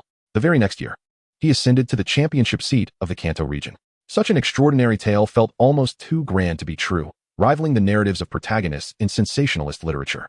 If Qi was the champion, what further purpose could he serve? Merely a cheerleader? In that moment, Yulong Yan contemplated retreating to the sidelines, content to watch Qi navigate through crises. Yet, thanks to the system's gentle guidance and a touch of cunning, Yulong Yan rekindled his confidence, deciding to set a modest goal, such as defeating Qi, though this was manifestly improbable. In truth, the system subtly hinted to Yulong Yan that Qi might not remain in this world for long, but instead venture to another realm, thus rendering Yulong Yan's existence all the more significant. Indeed, it appears that the ultimate beast deliberately chose a moment when the esteemed Red was absent to invade the Pokémon world, otherwise, it would likely face utter annihilation. Such is the prowess of Red. Chapter 30. Everything seems to align so perfectly. Why don't you wish to remain in the Johto region? Queried Cynthia, somewhat perplexed. After all, there's a town called New Bark Town, renowned for heralding the winds of change. Well, the Kanto region is home to the current strongest champion, where Red resides. Stammered Yulong Yan, caught off guard by Cynthia's probing questions. To divert her attention, he hastily inquired, So, Cynthia, where do you plan to travel? Perhaps to the Sinnoh region? I'm not certain. It's quite possible that I won't travel at all, she replied. Clearly, Yulong Yan's attempt to shift the conversation was effective. Yet the answer he received was somewhat unexpected. Why is that? He asked, puzzled. Because I might remain at home to study other knowledge. After all, I am being groomed as the next leader of the Temple clan, and I cannot afford to venture out on adventures. Our clan is not as open as your dragon clan. We are somewhat semi-closed. Furthermore, rather than becoming a trainer, I aspire to be an archaeologist. Upon hearing this, Yulong Yan realized that Cynthia's focus lay elsewhere, which made perfect sense. Reflecting on her career journey, he noted that being an archaeologist and a champion could coexist harmoniously. Oh, I see. Yet you should still travel, shouldn't you? After all, those ruins are located in various remote areas. Indeed. But I might find it challenging to carve out sufficient time for adventures, she acknowledged, observing the mixture of regret and resolute determination in Cynthia's eyes. Yulong Yan could not help but sigh inwardly. It was disheartening to see such an adventurous spirit restrained by duty. Unlike other champions who roam freely across regions, Cynthia remained steadfast in the Sinnoh region, accepting challenges. In contrast, Yulong Yan's older brother, Lance, as the champion of Kanto and Johto, traversed the lands in his capacity as an elite 4 member. Meanwhile, Stephen from Hoenn had become engrossed in his geological pursuits, relinquishing his championship title to delve into the depths of the earth. The newly appointed champion, Wallace, was similarly unreliable, favoring Pokémon contests over battles. However, as subsequent events unfolded, it became evident that Cynthia was gradually evolving, eventually partaking in pursuits she cherished. Yet, these transformations were far off, and Yulong Yan vowed not to allow her to be shackled by the title of champion. If necessary, he would resolve to travel to Sinnoh and assume the mantle of champion himself, whisking Cynthia away from her constraints. Just as Yulong Yan pondered this audacious plan to liberate the champion, Cynthia inquired curiously, Xiaoyan Yan, I recall that both you and your brother, do possess the power of dragons. Thus, the next clan leader should be chosen between the two of you. So, who among you will ascend to that role? Oh, has this news spread so widely that even you are aware of it? Yulong Yan clearly did not anticipate that Sharona would pose such a question, as it pertained to the private matters of the Yulong family. How could an outsider like Sharona, who had only recently arrived, be privy to it?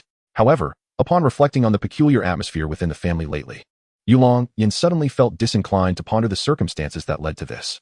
It was evidently some clan member who had deliberately relayed this information to Sharona, aiming to influence the relationship between Yulong Yan and Yulong Du. Nonetheless, this was of little consequence.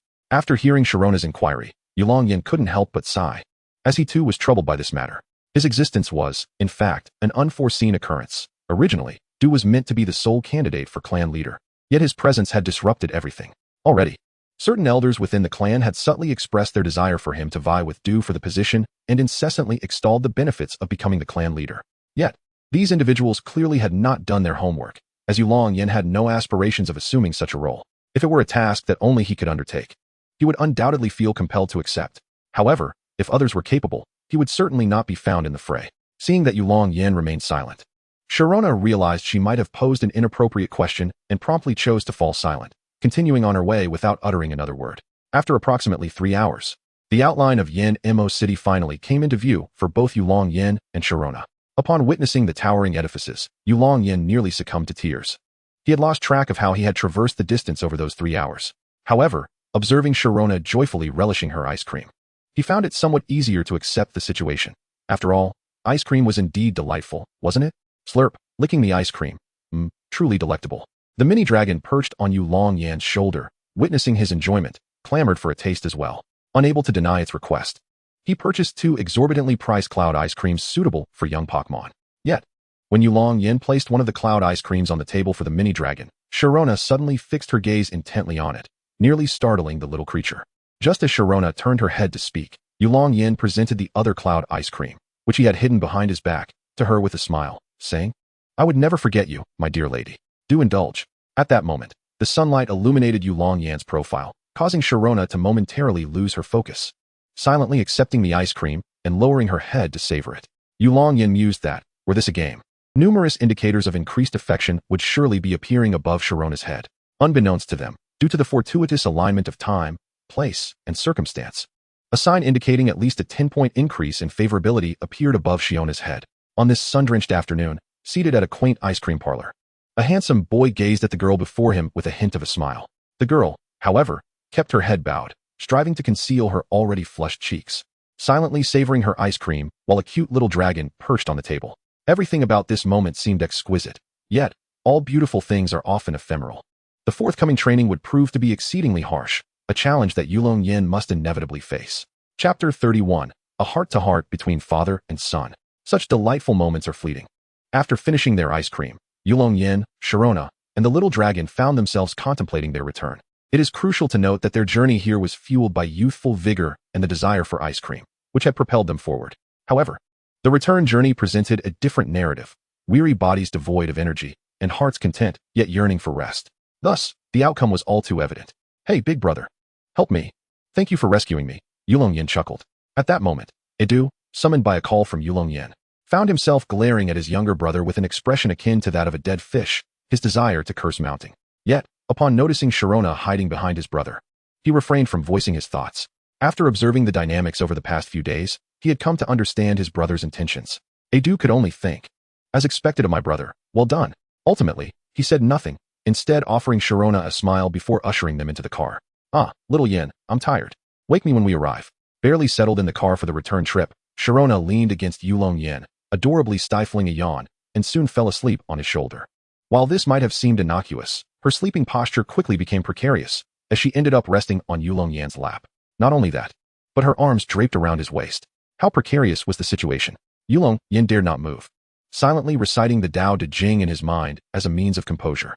One can only imagine the nature of this scenario. We dare not describe it further, lest this book be compromised. Edu, seated in the front, inadvertently turned his head and was taken aback by the unfortunate sight. Goodness, is this how children play these days? He contemplated speaking up, but ultimately remained silent, muttering to himself about how swiftly his brother acted. It had only been a few days. Yulong Yan, perceptive as ever, could tell Edu's thoughts had strayed, and hastily offered an explanation. "Brother, please don't look at me like that. Father issued the order. I'm just as helpless as you are." "All right." While the explanation from Yulong Yan may not seem odd at first, it certainly becomes peculiar once articulated. Yulong Yan evidently recognized this, displaying a look of embarrassment. Edu, observing his brother's awkward expression, offered a teasing smile. Nevertheless, he refrained from further comment and simply handed a blanket to Yulong Yan, indicating that he should cover Zyrona to prevent her from catching a chill. Concerned for Zyrona's well-being, Yulong Yan silently accepted the blanket and draped it over her. Subsequently, silence enveloped the vehicle once more. Yulong Yan gazed at Zyrona, resting on his lap, tenderly stroking her hair, while his thoughts drifted back to several days prior. On the very first night of Zyrona's arrival at the Yulong residence, Yulong Pa summoned Yulong Yan to the study. Upon their meeting, Yulong Pa directly remarked, "If you harbor feelings for this young girl, do not hesitate to pursue her. Our clan will wholeheartedly support your union with the next leader of the Temple clan."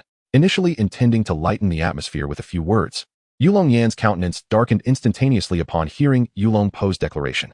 The air in the study seemed to turn frigid, and the draconic power within Yulong Yan began to stir restlessly, a swirling mist gradually materializing in the room. "Did you summon me merely for this? Are you implying that my future relationships are to be dictated by the family?" Yulong Yan's icy voice resonated throughout the study. "Indeed, the power of the Temple clan cannot be overlooked by our Yulong family. We require a means of communication," Yulong Pa articulated calmly, seemingly oblivious to the tempestuous energy emanating from Yulong Yan. "Huh." Yulong Yan scoffed at Yulong Po's words, a cryptic sound escaping his lips before he turned to leave, showing no regard for decorum. This was the discourse of the clan leader directed at a member of the Yulong family. Next would follow the words of a father to his son. Just as Yulong Yan was about to slam the door, Yulong Po's voice halted him, prompting his curiosity to hear what else Yulong Po would convey. Truthfully, I envy you. My son.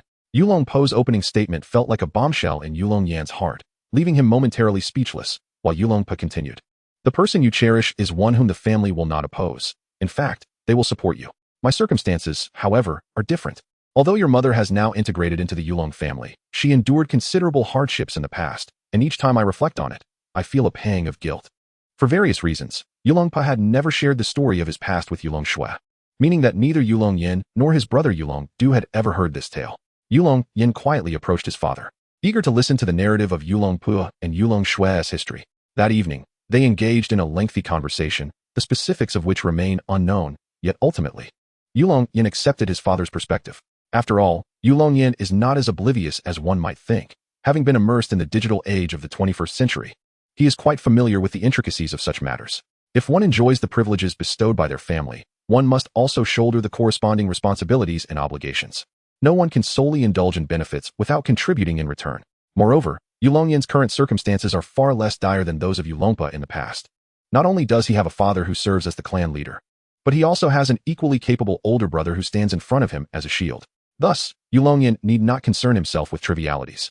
Regardless of his family's approval, he is resolute in pursuing his own desires.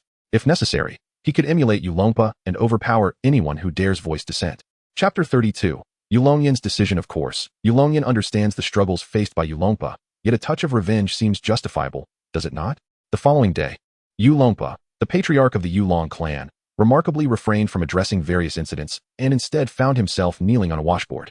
Why, you may ask? A glance at the photo album held by Yulong Shui, titled Miss Joy, a grand showcase, reveals the reason. It appears that even after years of marriage, he remains unable to forget that enchanting Miss Joy, demonstrating a rather fervent infatuation. Should one consider inviting her over for a visit? Yulong Shui, her face alight with fury, glared at Yulong Po, who was still kneeling on the washboard. Although she suspected that someone was orchestrating this revelation from the shadows, she was evidently unconcerned about that aspect. After all, the existence of the photo album, discovered from the depths of the wardrobe, is irrefutable. Meanwhile, Yulong Po, drenched in sweat, half from fear and half from pain, began to explain, "My dear wife, please allow me to clarify. This is all a misunderstanding. My loyalty to you is unwavering." Hidden in the shadows, Yulong Yan could not suppress a genuine smile and, with utmost politeness, informed Yulong Shui that he was off to play with Sinnoh. Before his departure, he cast a subtle smile at his father, as if to say, "It was I who did this. What say you?" Naturally, Yulong Shui supported Yulong Yan's visit to Sinnoh, as her feelings towards Sinnoh were exceedingly warm, treating her almost like a daughter. Although Yulong Po wished to discipline Yulong Yan, he found himself entirely subdued by Yulong Shui, his intentions thwarted. Reflecting on the events of that day, Yulong Yan felt a wave of amusement wash over him, almost laughing aloud. Just then, Dui interrupted Yulong Yan's reverie. "Xiaoyan, have you truly made your decision? With your talent, if you commence your training as a Pokémon trainer now, you are destined to surpass even your father.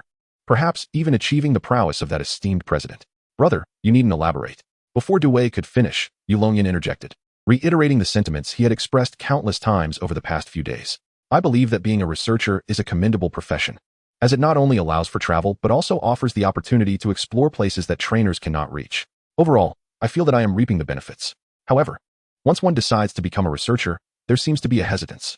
Brother, you understand, I am not the type who can remain composed. The position of clan leader would only confine me. Regardless of who becomes the leader, are they not all from our family? Moreover, I do not believe that you would neglect me once you assume the role of leader. Gaining benefits without bearing responsibility sounds far more appealing, does it not? Therefore, you should focus on being the clan leader, while I can content myself with being a researcher. Who knows? Perhaps I may even become the sole PhD in our lineage someday." Yulong Yan nonchalantly expressed his views, thereby alleviating the concerns of Yulong Po and Yulong Shui. Adults often attempt to gently conceal certain matters. However, children are frequently more perceptive and astute than they realize. It appeared that Du wished to say something further, but as their vehicle arrived home, he ultimately remained silent. Upon witnessing Yulong Yan effortlessly open the car door with one hand and lift Princess Sharona into his arms before stepping out, Du followed suit and returned home with them. Yulong Yan shrieked as he dashed about, pursued by a dragonite that relentlessly chased him, occasionally unleashing a bolt of lightning. Although it was termed lightning, in reality, it barely exceeded a mere 10 volts. Striking Yulong Yan only served to invigorate him without any significant effect. Yet, should Yulong Yan become even slightly lax, the shock would intensify, prompting him to yelp in distress, clearly a motivator for him to remain diligent. As for why Yulong Yan was being chased by dragonite, It all dates back to the day he carried Sharona home. When Yulong Yan returned home cradling Sharona, he found Yulong Pa sitting in the living room with an austere demeanor, despite his authoritative appearance. It was evident from his trembling legs that he had only just settled down. What he had been doing prior is left unsaid. It is understood by all. It was worth Yulong Yan's earlier sacrifice of one of his most powerful moves. Upon Yulong Po's gaze landing on Yulong Yan, his eyes widened in preparation to reprimand him. But he abruptly halted upon seeing Sharona in Yulong Yan's embrace. The reprimand that had been on the tip of his tongue was swallowed back, leaving him to glare at Yulong Yan with a piercing gaze, attempting to convey his wrath through sheer eye contact. Yulong Yan, upon meeting Yulong Pa's fierce glare, shivered internally, lamenting his fate. However, in an effort to die with dignity, he returned a proud look to Yulong Pa, which only served to further infuriate him, as he nearly wished to confront Yulong Yan directly. Just as Yulong Pa contemplated the consequences of putting an end to his exasperating son, Yulong Shui emerged. Yulong Shui is indeed a woman capable of subduing Yulong Pa with mere glances. Upon casting a simple look at him, Yulong Pa immediately straightened up, not daring to breathe. It was then that Yulong Shui noticed her son holding the girl who had recently come to their home, and a sparkle ignited in her eyes. Yulong Shui mused that her son was truly impressive. The little girl had only been in the Yulong household for a few days, yet he had already made such progress. Truly a testament to his capabilities. At that moment, the room was enveloped in an eerie silence, with everyone present lost in their own thoughts. Yet not a single soul dared to break the awkward stalemate. As for Du, he played the role of a quiet observer, well aware that interjecting at such a moment could lead to trouble. Understanding this principle deeply, he chose to remain silent, content to watch the unfolding drama from the sidelines, enjoying the spectacle without incurring any risk. Chapter 33, The Grudge-Holding Yulong Pa. Just then, Xyrona stirred awake, shattering the silence. She cut a charming figure as she yawned adorably, rubbed her sleepy eyes, and her small face puffed slightly, her gaze still hazy as if she were not fully awake. Blinking in confusion, she surveyed her surroundings and suddenly realized she was cradled in Yulong Yan's arms, her cheeks flushing with a visible hue of red. If it had been just Yulong Yan, she might have chosen to linger in his embrace and act coy. However, the presence of Yulong Pa and Yulong Shui as onlookers made the situation decidedly different. Thus, Xyrona quickly extricated herself from Yulong Yan's hold, standing elegantly beside him with her head bowed. Witnessing this, Yulong Shui kindly took Xyrona by the hand and led her to the dining room, leaving the three men behind. Yulong Yan, initially reminiscing about the softness of Xyrona's form, suddenly realized that without her and his mother nearby, he felt exposed and vulnerable. At that moment, he sensed a palpable aura of menace directed at him, compelling him to remain still. Yulong Yan desperately sought help from Du with his eyes, and Du, unhesitatingly, responded with an understanding glance. He then turned to Yulong Pa and said, "Father, be gentle." Afterward, Du left the living room without a second thought, even thoughtfully closing the door behind him. Watching Du's actions betray him, Yulong Yan's expression morphed into one of despair. However, awaiting his fate in silence was certainly not in his nature. Lowering his head, he pondered for a moment before a spark of realization lit up his eyes. Oh dear, it seemed he was truly in a precarious situation. Surprisingly, Yulong Pa did not act against Yulong Yan. Instead, he merely regarded him with a subtle smile, patted his shoulder, and retreated to the study. Alone in the living room, Yulong Yan was engulfed by a wave of fear, knowing that he could endure Yulong Pa's scolding, reprimands, and even physical reprimands. However, Yulong Pa did nothing at all. And this very inaction was particularly terrifying. It is often the unknown that instills the greatest fear. Why do we fear ghosts? It is precisely because we have never encountered one, which amplifies our dread. If one were to meet ghosts repeatedly in a single day, they would surely lose their fright. Consequently, that night, Yulong Yan was filled with trepidation, fearing a sudden assault from Yulong Pa. Surprisingly, the night passed without incident. Yet, Yulong Yan could not find sleep, waking with dark circles under his eyes as he prepared for the day ahead. Initially, he believed that Yulong Pa had spared him, only to be met early the next morning by the old steward, who immediately began to pack his belongings without uttering a word. Before Yulong Yan could comprehend the situation, Yulong Pa himself entered the room, patting Yulong Yan's shoulder with a gleam of triumph in his eyes. The outcome was unmistakable. Yulong Yan was unceremoniously expelled from his home and sent to the sanctuary to train alongside Sharona, under the pretext of fostering their relationship, with assurances that supplies would be delivered regularly. Aware of his son's penchant for mischief, Yulong Pa implored the guardian of the sanctuary, the Dragonite, to keep a close watch on Yulong Yan, forbidding him from stepping outside the sanctuary until he met certain requirements. Yulong Yan could only acknowledge that his father was indeed clever. This combination of tactics left him utterly unprepared. Just the previous morning, he had devised a clever scheme against Yulong Pa, only to find himself outmaneuvered the very next day. That night, at the Yulong family sanctuary, Yulong Yan and Sharona sat by the campfire, enjoying the evening meal provided by the Yulong family, accompanied by their Pokémon. Although they referred to it as all their Pokémon, there were merely 3, Sharona's Garchomp, Yulong Yan's Charmander, and a Dragonair. They were happily consuming the specially formulated Pokémon food designed by the Yulong family, enriched with ingredients that promote the growth of Dragon-type Pokémon. Although Charmander is not a Dragon-type, research conducted by the Yulong family revealed that it possesses a certain degree of draconic blood within. In specific environments, Charmander has the potential to evolve into a Dragon-type Pokémon, albeit this remains merely a theoretical possibility. Despite the Yulong family's extensive breeding of Charmander and Charizard over the years, none of them have manifested any draconic traits. Nevertheless, this specialized Pokémon food could enhance Charmander's physique, making it perfectly suitable for use. Honestly, when Yulong Yan first heard about this discovery, he was quite astonished, realizing that the Yulong family had indeed uncovered the latent potential within the Charizard lineage. It is well known that Charizard, upon evolution using a Charizard stone, exhibits dragon attributes.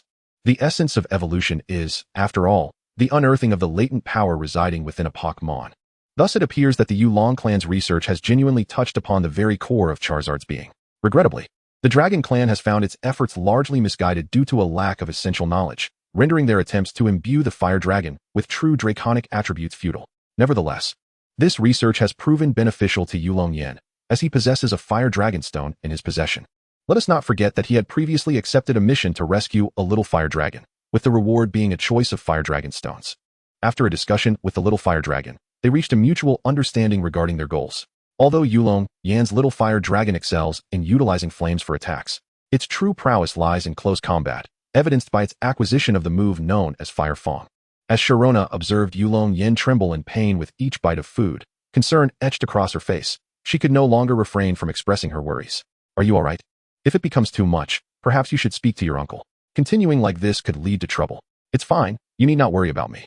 I can endure this, and there is absolutely no way I will concede to that old man. Yulong Yan asserted with unwavering determination. Although internally he mused that were it not for the immortality granted by his system, he would have long since capitulated to the elder.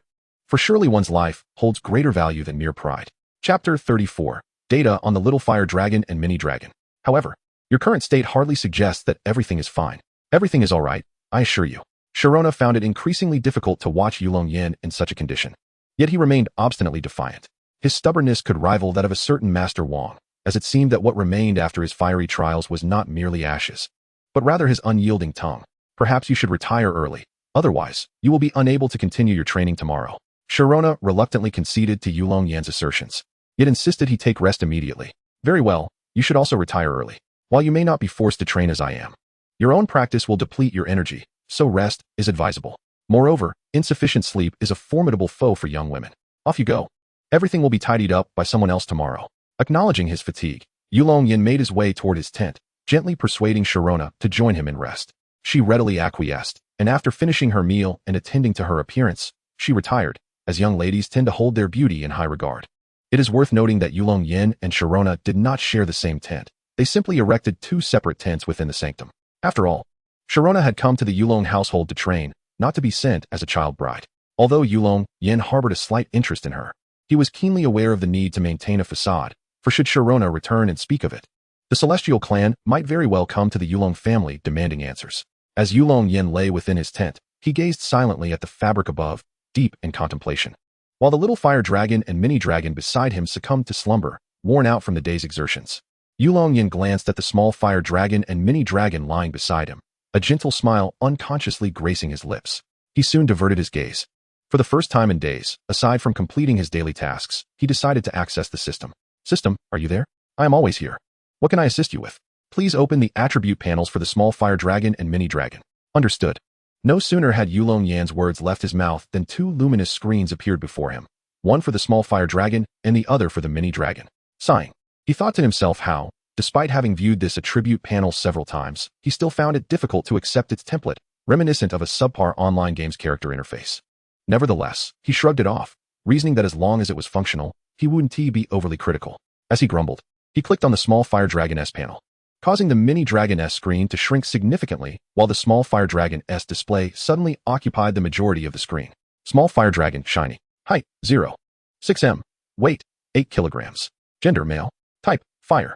Abilities, blaze, solar power, not awakened. Moves, tackle, growl, flamethrower, fire fang, flame burst, origin force, inherited. Level 13. System Evaluation. A rare shiny individual among the small fire dragon population, possessing exceptional potential. With proper nurturing, a promising future awaits. Indeed, was it still too ambitious? The past few days of wandering had left a profound impact on the small fire dragon, and despite his targeted efforts to remedy it, the results remained elusive. Yulong Yan's attention fixated on the small fire dragon's height and weight, and upon discovering that the figures remained unchanged, he couldn't help but sigh. The small fire dragon had endured a life of exposure and hardship after leaving the Charizard Valley, often experiencing hunger and satiety in equal measure. After all, the harshness of the wilderness was far too severe for a creature that had always lived in a nurturing environment. Even with remarkable talent, in such conditions, the small fire dragon had no choice but to overextend its abilities in pursuit of strength, for unmanifested talent was akin to having none at all. When Yulong Yan had brought the small fire dragon back, it was notably shorter and lighter than its peers. Thus, he had deliberately focused on enhancing the small fire dragon's nutrition during this period, hoping to compensate for the talents it had overexerted. Indeed, talent, once depleted, could be replenished, as it is a composite of various factors. However, the restoration of talent is most effective the sooner it is addressed, which is why Yulong Yan was so eager to establish a tailored diet for the small fire dragon. This underscores the critical role of a trainer in a Pokémon's development. Those who manage to survive in the wild often possess commendable talent. Yet, due to the scarcity of resources in nature, they cannot even ensure their basic sustenance, let alone aspire to enhance their strength. It is akin to comparing a modern individual who can eat to their fill each day with an ancient person who struggles to secure enough food. The former's strength will undoubtedly surpass that of the latter. However, one must acknowledge the individuality of differences. What is being referred to here is merely a general situation. Throughout every era, there have always existed those endowed with innate prowess. Similarly, the formidable Pokémon in the wild exemplify this, as they reign supreme in their domains, often possessing the time and resources to compensate for any previously lost talents. Yet, the fact that Charmander's level is a mere 13 left Yulong Yan somewhat incredulous. How could a creature capable of single-handedly confronting a horde of Beedrills be at such a low level? Upon inquiring further with the system, Yulong Yan discovered that this level had a correlation with its perceived strength, albeit a tenuous one. According to the system's description, level merely denotes a Pokémon's potential for evolution and does not accurately represent its true power. Take the current Charmander, for instance. Although it stands at level 13, it could potentially outmatch even a level 16 Charmeleon, illustrating the disparity in perceived strength. Alas, the path ahead remains arduous. Let us examine the panel for Dratini. With a flick of his right index finger, Yulong Yan minimized Charmander's panel and double-clicked to enlarge the adjacent Dratini panel. Dratini. Height, 1.5 meters. Weight, 28 kilograms. Gender, male. Type, dragon. Abilities, shed skin, marvel scale. Moves, bind, leer, quick attack, inherited. Level 2, system evaluation. A sacred descendant of the Yulong lineage, guardian of the Dragon Cave. Offspring of Dragonite, inheriting the formidable qualities of its ancestors, and even surpassing them slightly. Though still in its youth, it is destined to become the next guardian of the Dragon Cave. Stimulated by the host's dragon power, its growth has accelerated, emerging ahead of schedule. Currently in its larval stage, filled with curiosity about the world, and profoundly reliant on its host. To be frank, Dratini's panel appears far more splendid than that of Charmander. Chapter 35. The Joys of the Ancient Dragonite You Cannot Comprehend. Dratini not only possesses two abilities like Charmander, but has even awakened its second ability, a feat that Charmander has not achieved. As for the reason why both Charmander and Dratini have two abilities, the system provided Yulong Yan with a reasonably sound explanation. In simpler terms, it relates to the concept of dominant and recessive genes taught in high school. The standard abilities are akin to dominant genes, while hidden abilities represent recessive genes. Theoretically, all Pokémon with a standard ability may activate a corresponding hidden ability if they possess the relevant recessive gene. However, the system cautioned that this is a theoretical notion. In reality, such occurrences are exceedingly rare. After all, most Pokémon lack the constitution to sustain a single ability, let alone bear two simultaneously. Dratini's ability to awaken two abilities in its larval stage is entirely due to the abundant dragon-type energy supplied by the ancient Dragonite, the guardian of the Dragon Cave. Coupled with the dragon power inherited from the vast lands of China as a catalyst, it has culminated in this remarkable phenomenon. However, the conditions for Charmander were far less favorable. Not only was there no elder to provide energy, but it was also incapable of absorbing the draconic power of the dragon flame as thoroughly as the dragon-type Dratini could. Moreover, Charmander had already been born for some time, while Dratini had just recently arrived at the side of the dragon flame. It is widely acknowledged that the plasticity of primordial cells is at its peak during early development. At this juncture, one cannot help but mention a rather astonishing revelation that left the dragon flame utterly flabbergasted. Wait a moment, system, if I am not mistaken. It appears that the system description for Dratini indicates that it is a descendant of the guardian of the dragon's cave. Could it possibly be that venerable dragonite who has lived for centuries? Indeed, the host Dratini is a descendant of that dragonite. Goodness, this ancestral figure seems to be remarkably vigorous, indulging in the leisure of troubling those youthful Bagon. The dragon flame wore an expression of envy, nay, disdain, for envy is but a mask. After all, the notion of an elder with a young partner is rather common. The dragonite lineage boasts an exceptionally long lifespan, and there is little discourse among Pokémon regarding such matters. The system was momentarily taken aback by the dragon flame's musings, finding itself at a loss for appropriate descriptors in its database. No worries, system. I can comprehend, for the ancestral figure may be of considerable renown, not merely among mortals, but among dragons, and it is only reasonable that occasional dragon-related issues require attention. Otherwise, how could such a splendid Dratini be matched with me? The system was entirely overwhelmed by the dragon flame, clearly unable to keep pace with his thoughts. Ahem, dear system, could you kindly present me with the panel for Cynthia's Garchomp? Surely you possess that information as well. Do not tell me you do not. The dragon flame finally recognized how absurd his previous thoughts had been and hastily shifted the topic. Garchomp, Cynthia. Height, 0, 9 meters. Weight, 22 kilograms. Gender, female. Type, dragon. Ground. Ability, Sand Veil. Moves, Tackle, Sand Tomb, Dragon Rage, Sandstorm, Mudslap, Inherited. Level, 15. System Evaluation, the initial Pokémon of future Sinnoh champion Cynthia, possessing exceptional talent. While its talent may not be the absolute finest, it exhibits resolute qualities, never shying away from even the harshest training, thus establishing its status as a potential ace capable of becoming a formidable force against the ultimate cave. Truly, Garchomp is destined to be Cynthia's ace. And even in its current state as merely a Garchomp, it garners such high praise. Yet, it appears that Cynthia's Garchomp is female, hehehe. As the dragon flame spoke, a sly grin began to creep across his face. However, let it be clear that his intentions were not of a dubious nature. Instead, his gaze shifted to the Dratini slumbering beside him. At that moment, the Dratini, nestled close to the dragon flame, involuntarily shivered, seemingly having experienced a nightmarish vision. Blissfully unaware that the greatest of nightmares was yet to come, the dawn of the following day arrived as expected, the emerald grass glistening with morning dew, and the air imbued with the fragrance of rich earth. All around, the ambience was one of tranquility, an exquisite beauty that enveloped the scene. However, this serene scene was on the verge of being shattered, and the culprit behind it all was none other than our protagonist, Yulong Yan. After a long night of communication with the system, Yulong Yan finally succumbed to slumber in the early hours of the morning. Yet, he hardly had time to find peace in his dreams before he was jolted awake by an electric shock from a dragonite. In his haste, Yulong Yan managed to don only a pair of trousers before the familiar chase of "You run, I chase, I run, you chase" ensued, accompanied by piercing cries of distress. Awakened by the commotion, Sharona, who had been sleeping in her tent, hurried outside to investigate. She discovered that Yulong Yan, after his frantic workout, or rather, fleeing for his life, had merely yawned and proceeded to wash himself in a nearby stream. By the time Sharona finished her own morning routine, Yulong Yan's morning exercise had come to a close, leaving him in a state of near exhaustion. After a brief respite and a light meal, a new training session commenced.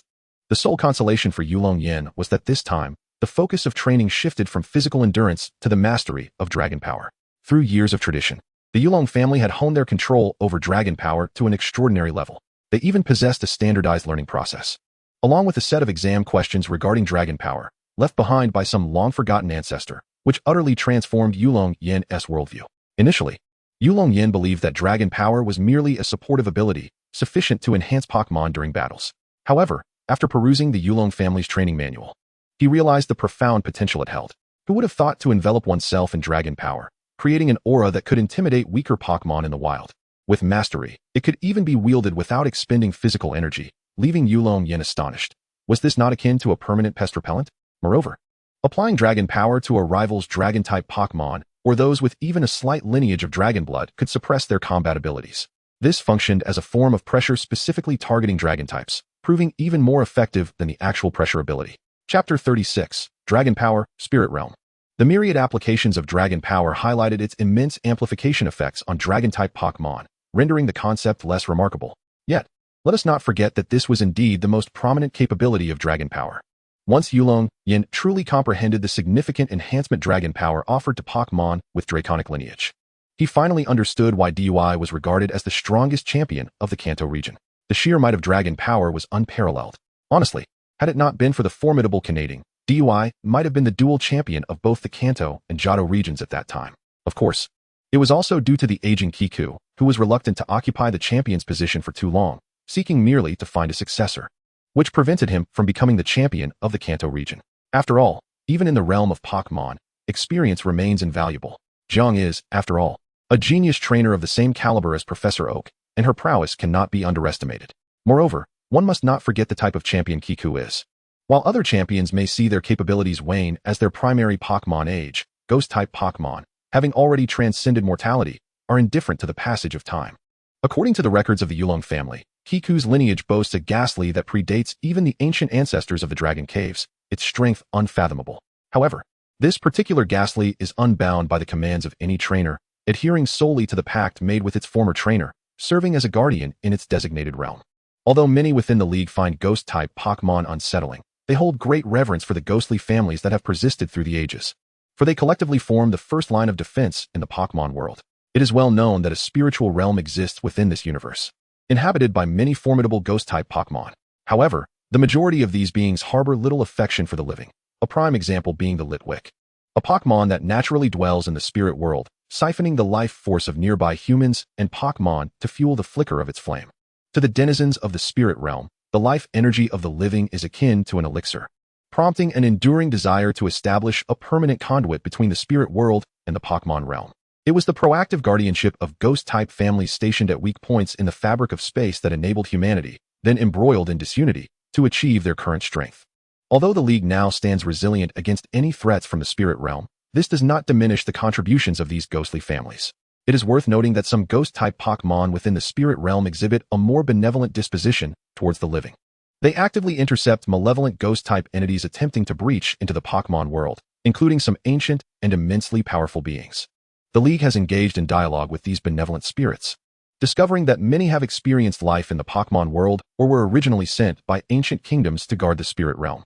To maintain the order of the Pokémon world, they vigilantly protect the pathways connecting the spirit realm and the Pokémon universe. The ability of Ghost-type families to accurately identify potential invasion points was facilitated by the alerts from these Pokémon. Even as the humans or nations once intertwined with them fade into the annals of history, these guardians remain steadfast in their commitment to uphold the promises made, safeguarding the world that those individuals once inhabited, even in quiet anonymity. Additionally, it is noteworthy that the spirit realm is home to actual ghosts, possessing both benevolent and malevolent natures, akin to Pokémon themselves. Alright, let us redirect our attention to the protagonist. The relevant background stories can be discussed at another time. So, how does one cultivate the power of the dragon? The answer is rather straightforward. It simply requires frequent application. Practicing until one is dazed 5 or 6 times a day, within less than a year, the duration of the dragon's power will undergo a significant transformation. However, the sole concern lies in the excessive use of such extraordinary abilities, which can impose tremendous strain on both the soul and the body. While it may not lead to death, the experience can be akin to a living torment. Yet, one must always sacrifice something to gain strength, be it effort or principles.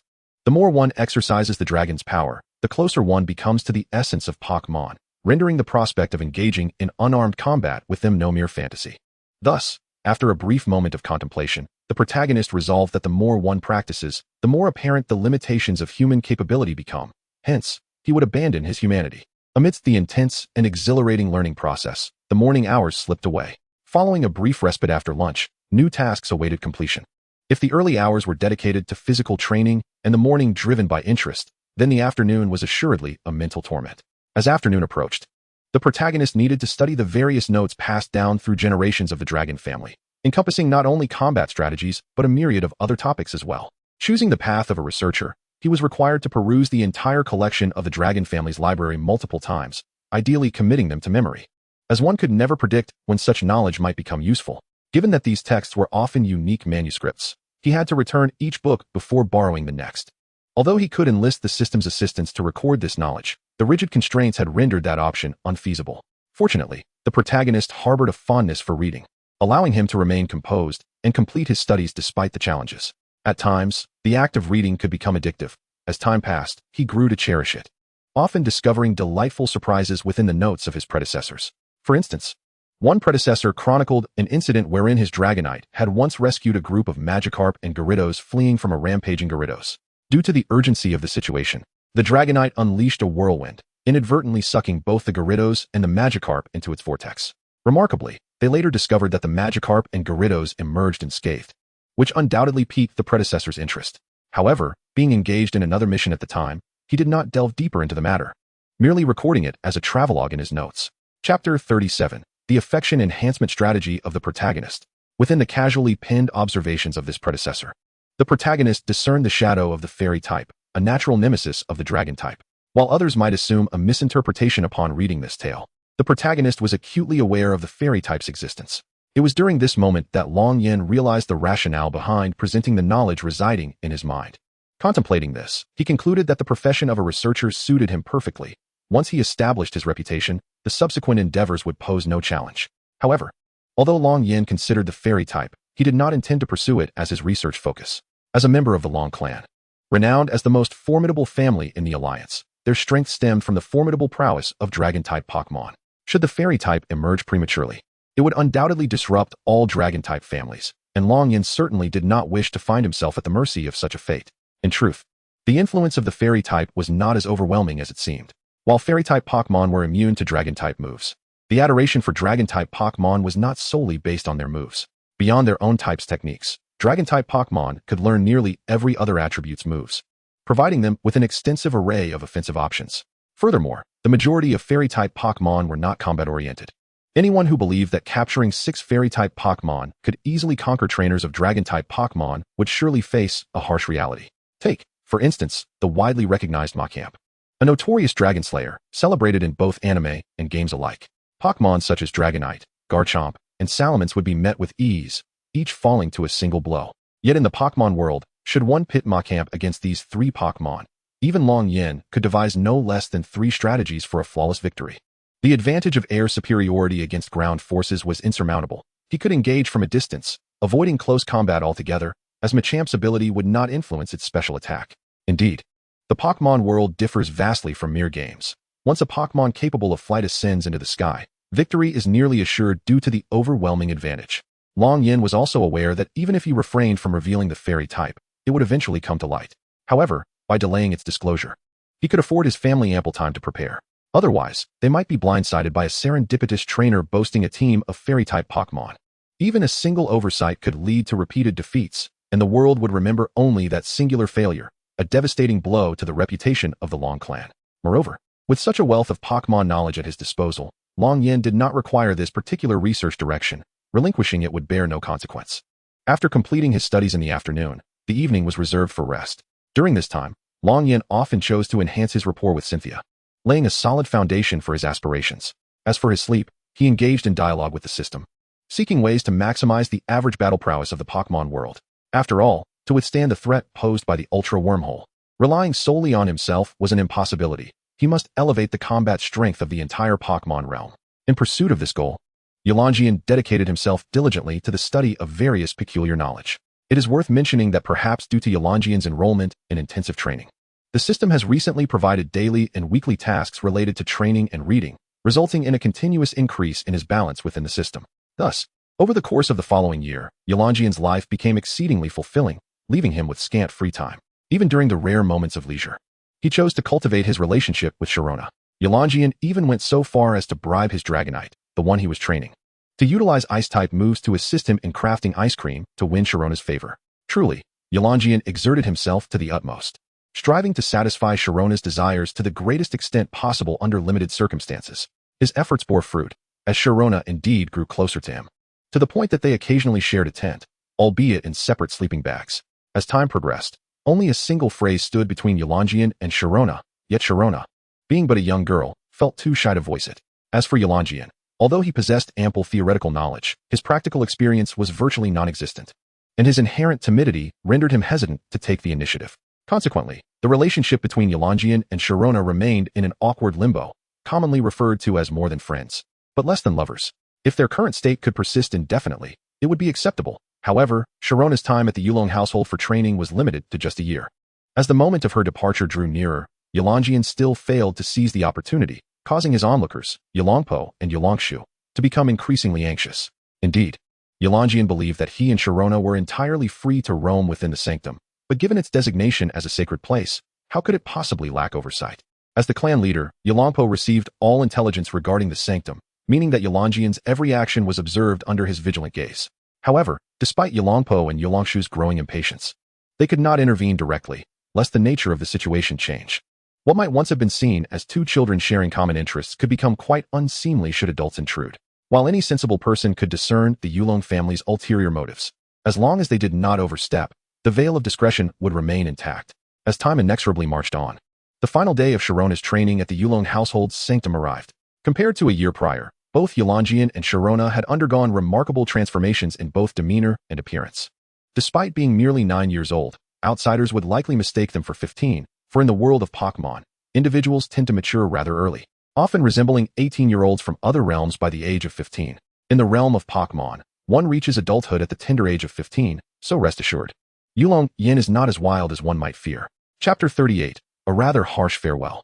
At this moment, although Sharona is merely 9 years old, she already embodies the beauty that will captivate the world in the future. She possesses a cascade of golden hair, and her slightly cherubic face invites the urge to pinch it. However, anyone other than Yulong Yan who dares to reach out would face dire consequences. Her soft brown eyes, paired with a serene smile, exude an air of grace and poise. Additionally, Sharona's penchant for donning black attire accentuates her noble demeanor. At this moment, she resembles a budding flower, poised to blossom into the most exquisite bloom the world has ever seen.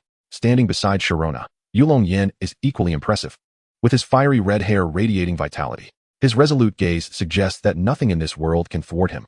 Adorned in the traditional garb of the Yulong clan, reminiscent of the attire worn by Dato in the anime, he also sports a cloak gifted by Dato himself. Visually, Yulong Yan is undeniably striking. Coupled with the noble aura derived from years of honing his dragon power, he undoubtedly attracts the admiration of many as he walks the streets.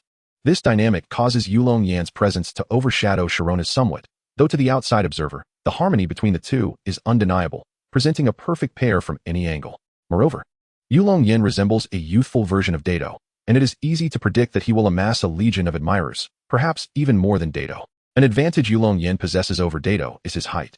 Thanks to a proper diet and rigorous, scientific training, both he and Sharona are notably taller than their peers. Sharona has already surpassed her contemporaries by 10 centimeters, a feat that typically leaves few taller than her. Yet, Yulong Yan stands a full 5 centimeters above Sharona. It is noteworthy that when they first began their training in the Sacred Land, Sharona was taller than Yulong Yan, but now he surpasses her. A transformation not surprising given the rigorous training he has undergone. Today marks Sharona's return to Sinnoh, prompting Yulong Yan to forego his usual morning training in favor of the attire gifted to him by Dato. Perhaps Dato intended for Yulong Yan to present himself more suitably today, as this farewell will stretch over a significant period of separation. On their way back to Yulong Yan's home, the two share not a single word. All language seems futile in this moment. However, one notable difference remains. Both Yulong Yan and Sharona tightly grasp each other's outstretched hand, as if fearing that a mere release would cause the other to vanish. The companionship shared over the past year has accustomed the two to one another's presence, and any prolonged absence would evoke a sense of unease in the other. However, following today, they must face an extended separation. Although it may not be as dramatic as a fleeting encounter, it remains a profound torment for both. Upon arriving at the doorstep, no one emerged from within to greet them. It seemed as though everyone was deliberately avoiding the two, perhaps wishing to grant them a final moment of solitude.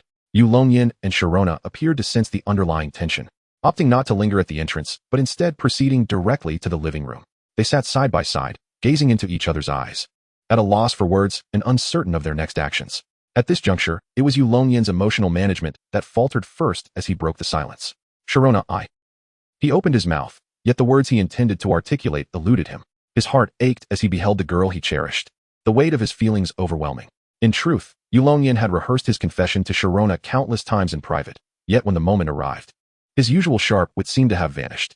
Perhaps this demonstrated that no amount of preparation could substitute for the actual experience.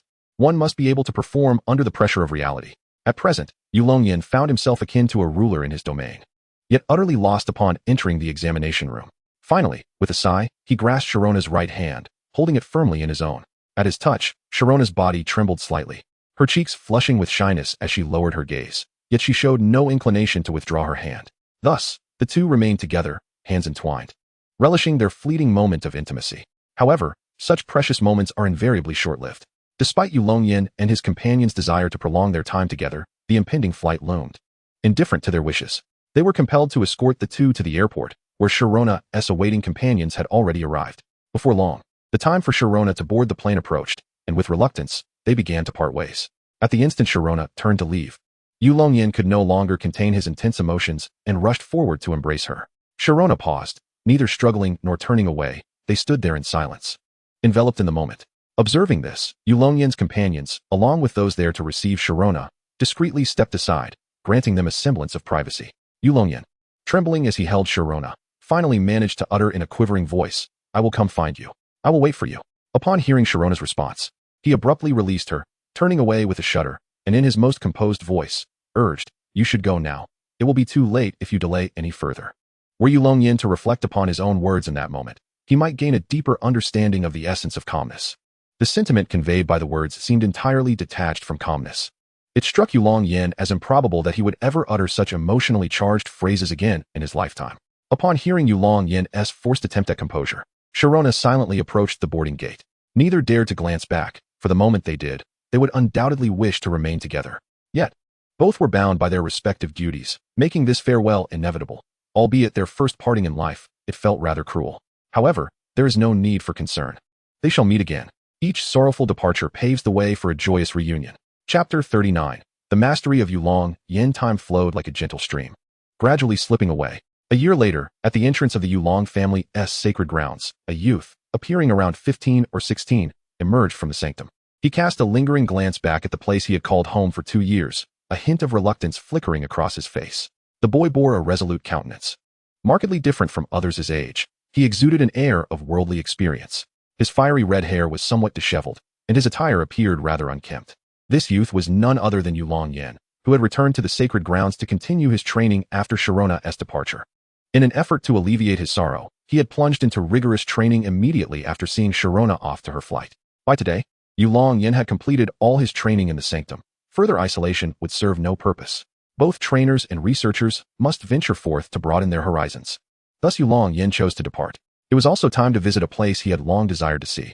Outside the sanctum, Yulong Pa and Yulong Du, having awaited for what seemed like an eternity, gazed at their son, brother, whom they had scarcely seen in 2 years. Their hearts awash with mixed emotions. They silently regarded one another, exchanging unspoken words.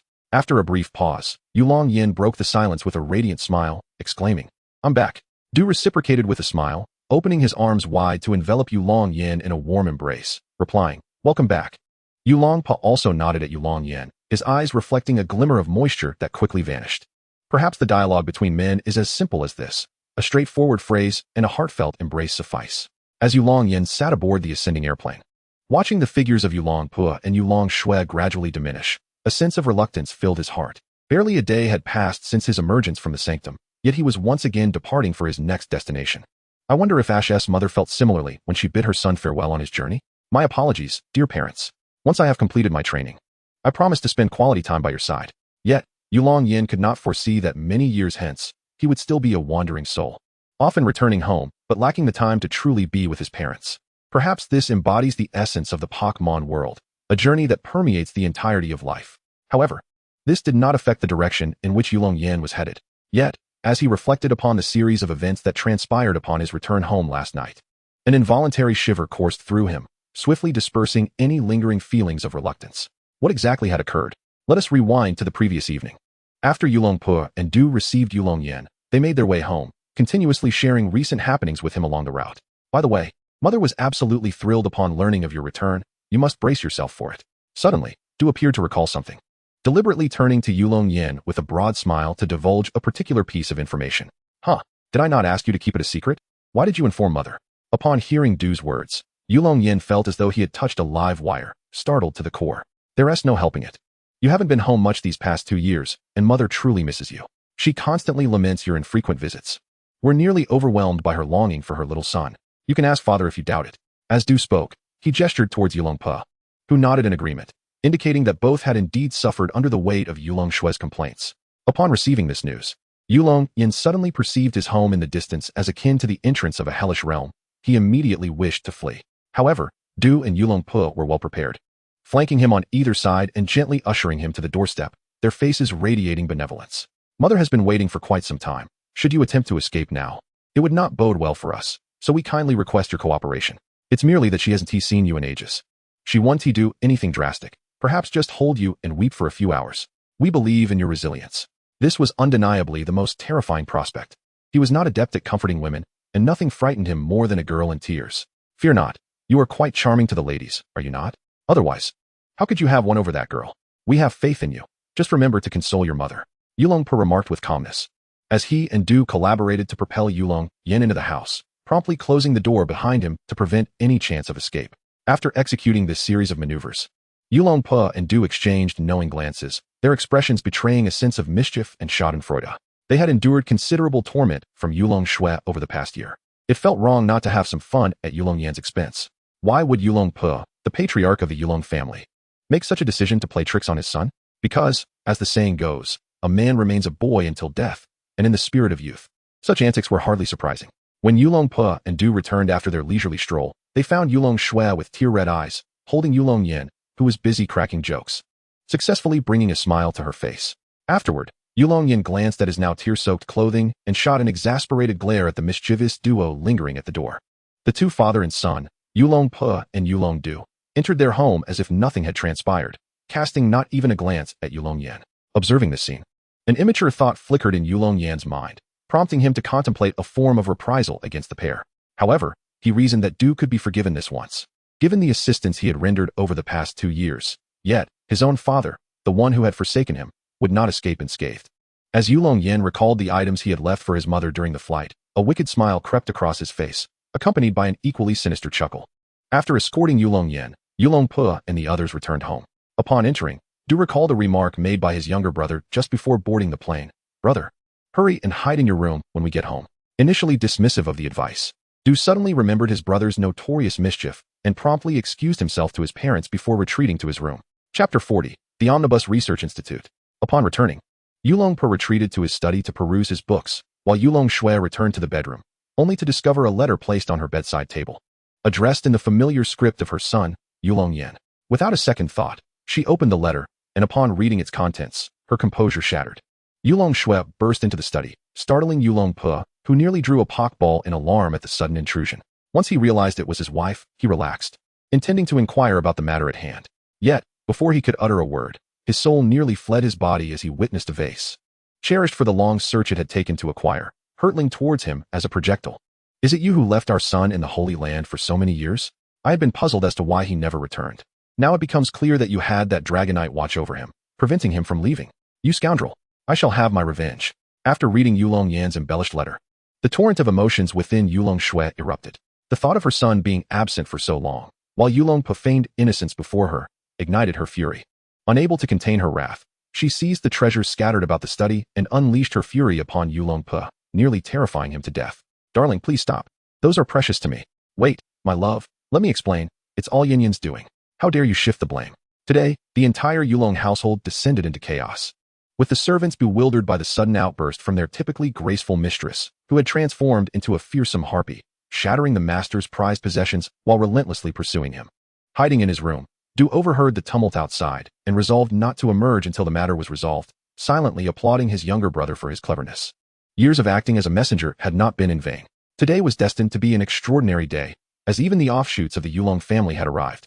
Initially, it was feared that an invasion of the Yulong family was imminent, but unexpectedly, a captivating spectacle unfolded. The onlookers could scarcely believe their eyes. How could such a gentle matriarch transform into something so formidable? It became evident that one should not provoke the meek, for when they erupt, their fury is far more terrifying. The orchestrator of this chaos, Yulong Yan, had also arrived at his destination, the city of Changpan. His specific destination within Changpan was none other than Jinshin Town, a place renowned as the birthplace of dreams. The aircraft descended smoothly onto the tarmac of Changpan Airport. As Yulong Yan disembarked, he surveyed the unfamiliar surroundings. Despite the novelty of the environment, he set forth towards Jinshin Town. His purpose for coming here was to learn from Professor Okido, aspiring to emulate the greatness of this esteemed figure in the future. Yet, while this was the official narrative, the truth was that Yulong Yan harbored a profound yearning for Jinshin Town. Calculating the passage of time, it dawned on him that the foolish child must now be 5 years old. How could he refrain from meeting the protagonist who had caused him so much anxiety over the past few years? Otherwise, why not study under Professor Kamiki in the Kanto region, which was closer to home? Wow, is this really Jinshin Town? After a 2-hour journey, Yulong Yan finally arrived in Jinshin Town. As someone who had undergone 2 years of rigorous training in the Holy Land, The arduous trek from Changpan to Jinshin was hardly a challenge. As for the Pokémon dwelling in the wilderness, it is worth noting that the Pokémon populations near urban areas tend to be relatively weak. Upon sensing the intense aura of dragon-type Pokémon emanating from Yulong Yan, they scattered in alarm. Even the few formidable Pokémon present were cautious, unwilling to engage in conflict with him. Thus, Yulong Yan encountered minimal obstacles and swiftly reached Jinshin town, a place brimming with enchanting allure. From a vantage point, Yulong Yan gazed upon the tranquil and harmonious town before him, feeling an immediate sense of relief. He then retrieved a map and made his way to the Okido laboratory. As for why he wasn't using a navigation system? Well, my friend, navigation technology had yet to be invented in this Pokémon world. The Okido laboratory was easy to locate in Jinshin town. It stood as the highest edifice in the area, a distinctive landmark of the town. The Okido laboratory was a 3-story white building perched on a hillside, surrounded by vast expanses of open land. It housed a diverse array of Pokémon, many of which were entrusted here by trainers who had ventured forth from Jinshin town. Professor Okido would care for these Pokémon, and if necessary, he might even borrow them for research purposes. This arrangement proved mutually beneficial. Trainers could reduce their upkeep costs, while Professor Okido enjoyed a steady stream of Pokémon for study. Otherwise, given Ash's family circumstances, he could hardly afford to care for even 30 Tauros. Of course, the author would grant Ash some advantages. Our naive protagonist wouldn't face such simplicity. After a brief walk, Yulong Yan arrived at the entrance of the Oak Research Institute and pressed the doorbell. Ding dong. As the chime echoed from within, a small boy, around 5 or 6 years of age, dashed out from the institute and hurried to open the door for Yulong Yan. Upon opening the door, the boy gazed at Yulong Yan with a face full of curiosity, seemingly eager to uncover the purpose of his visit. Who are you? Are you here to see my grandpa? The boy inquired with genuine interest. Hello, my name is Yulong Yan. I called earlier. I am here to learn. May I ask if Professor Oak is at home? Upon hearing the boy's reference to Professor Oak, Yulong Yan instantly recognized who he was speaking to. It could only be Shigeru, Ash's lifelong rival and dear friend. Yulong Yan introduced himself and inquired about Professor Oak's whereabouts. Oh, so it's you. Come in. Grandpa is right inside. I'll take you to him. As he spoke, Shigeru opened the door wider, and once Yulong Yan stepped inside, he closed the door behind him and led him to the backyard. In the backyard, numerous Pokémon were gathered, surrounding a figure who was feeding them. The small boy shouted towards that person, Grandpa, the person you mentioned has arrived. It was evident that the distinguished individual was none other than the renowned Professor Oak. Chapter 41. What do you think a researcher is? Upon hearing his grandson Shigeru's call, Professor Oak turned around, puzzled. Upon seeing Yulong Yan, he immediately removed his gloves and approached him, scrutinizing him with thoughtful consideration. You are the Yulong child we discussed earlier? Good day, Professor Oak. My name is Yulong Yan, hailing from the Johto region, Yamabuki City. I have come to visit you, hoping to study diligently under your guidance and contribute to the field of research. Yulong Yan offered a slight bow, extending all the necessary courtesies while stating his name and purpose. Ah, you are the son of that old rascal Yulongpa? You bear little resemblance to him. Though you are indeed quite handsome, Professor Oak remarked, scratching his head, suddenly realizing that his words might have been inappropriate. He quickly chuckled and began to clarify. Please disregard my earlier comments. Your father and I were quite close friends, and our conversations were never formal. It slipped out in the moment. Do not feel too constrained. Consider this your home. Come in, come in. Shigeru, pour your Uncle Yulong some tea. Uncle. Both Yulong Yan and Shigeru exclaimed in unison, clearly taken aback by the term of address. Is there a problem with that title? I am an old friend of your father, so by generational standards. You are merely a generation below me. It's just that I married and had children early, Professor Oak explained. Despite the small age difference between you and Shigeru, your seniority requires him to address you as uncle. Now, Shigeru, don't dawdle. Hurry and pour the tea. Professor Oak, with utmost seriousness, elucidated the matter of titles to Yulong Yan, while simultaneously instructing Shigeru to brew some tea. Upon hearing this, Shigeru, standing to the side, exhibited clear signs of displeasure. It was rather perplexing to suddenly acquire an additional uncle, a sentiment that would irk anyone. Observing this, Yulong Yan was about to express that it was unnecessary. But Professor Oak swiftly wielded his ultimate weapon. Hurry up, be cautious, or your father might chastise you later. Aware of his own typically gentle temperament, Professor Oak acknowledged the challenge of managing his rather troublesome grandson and resorted to invoking his son as leverage. However, this was primarily directed at Shigeru. Given the endearing bond of grandparents and grandchildren, if a stranger dared to meddle, Professor Oak would certainly showcase the prowess that earned him the title of champion in the inaugural Kanto Conference. It is essential to remember that the alliance competitions of yore were not merely innocent Pokémon duels. Trainers were required to personally participate. This regulation was abolished only in recent years, hence the trainers of the past possessed commendable martial virtues. The fact that Professor Oak distinguished himself among a cadre of formidable men earning the championship solely through his iron fists, is indeed a remarkable feat additionally.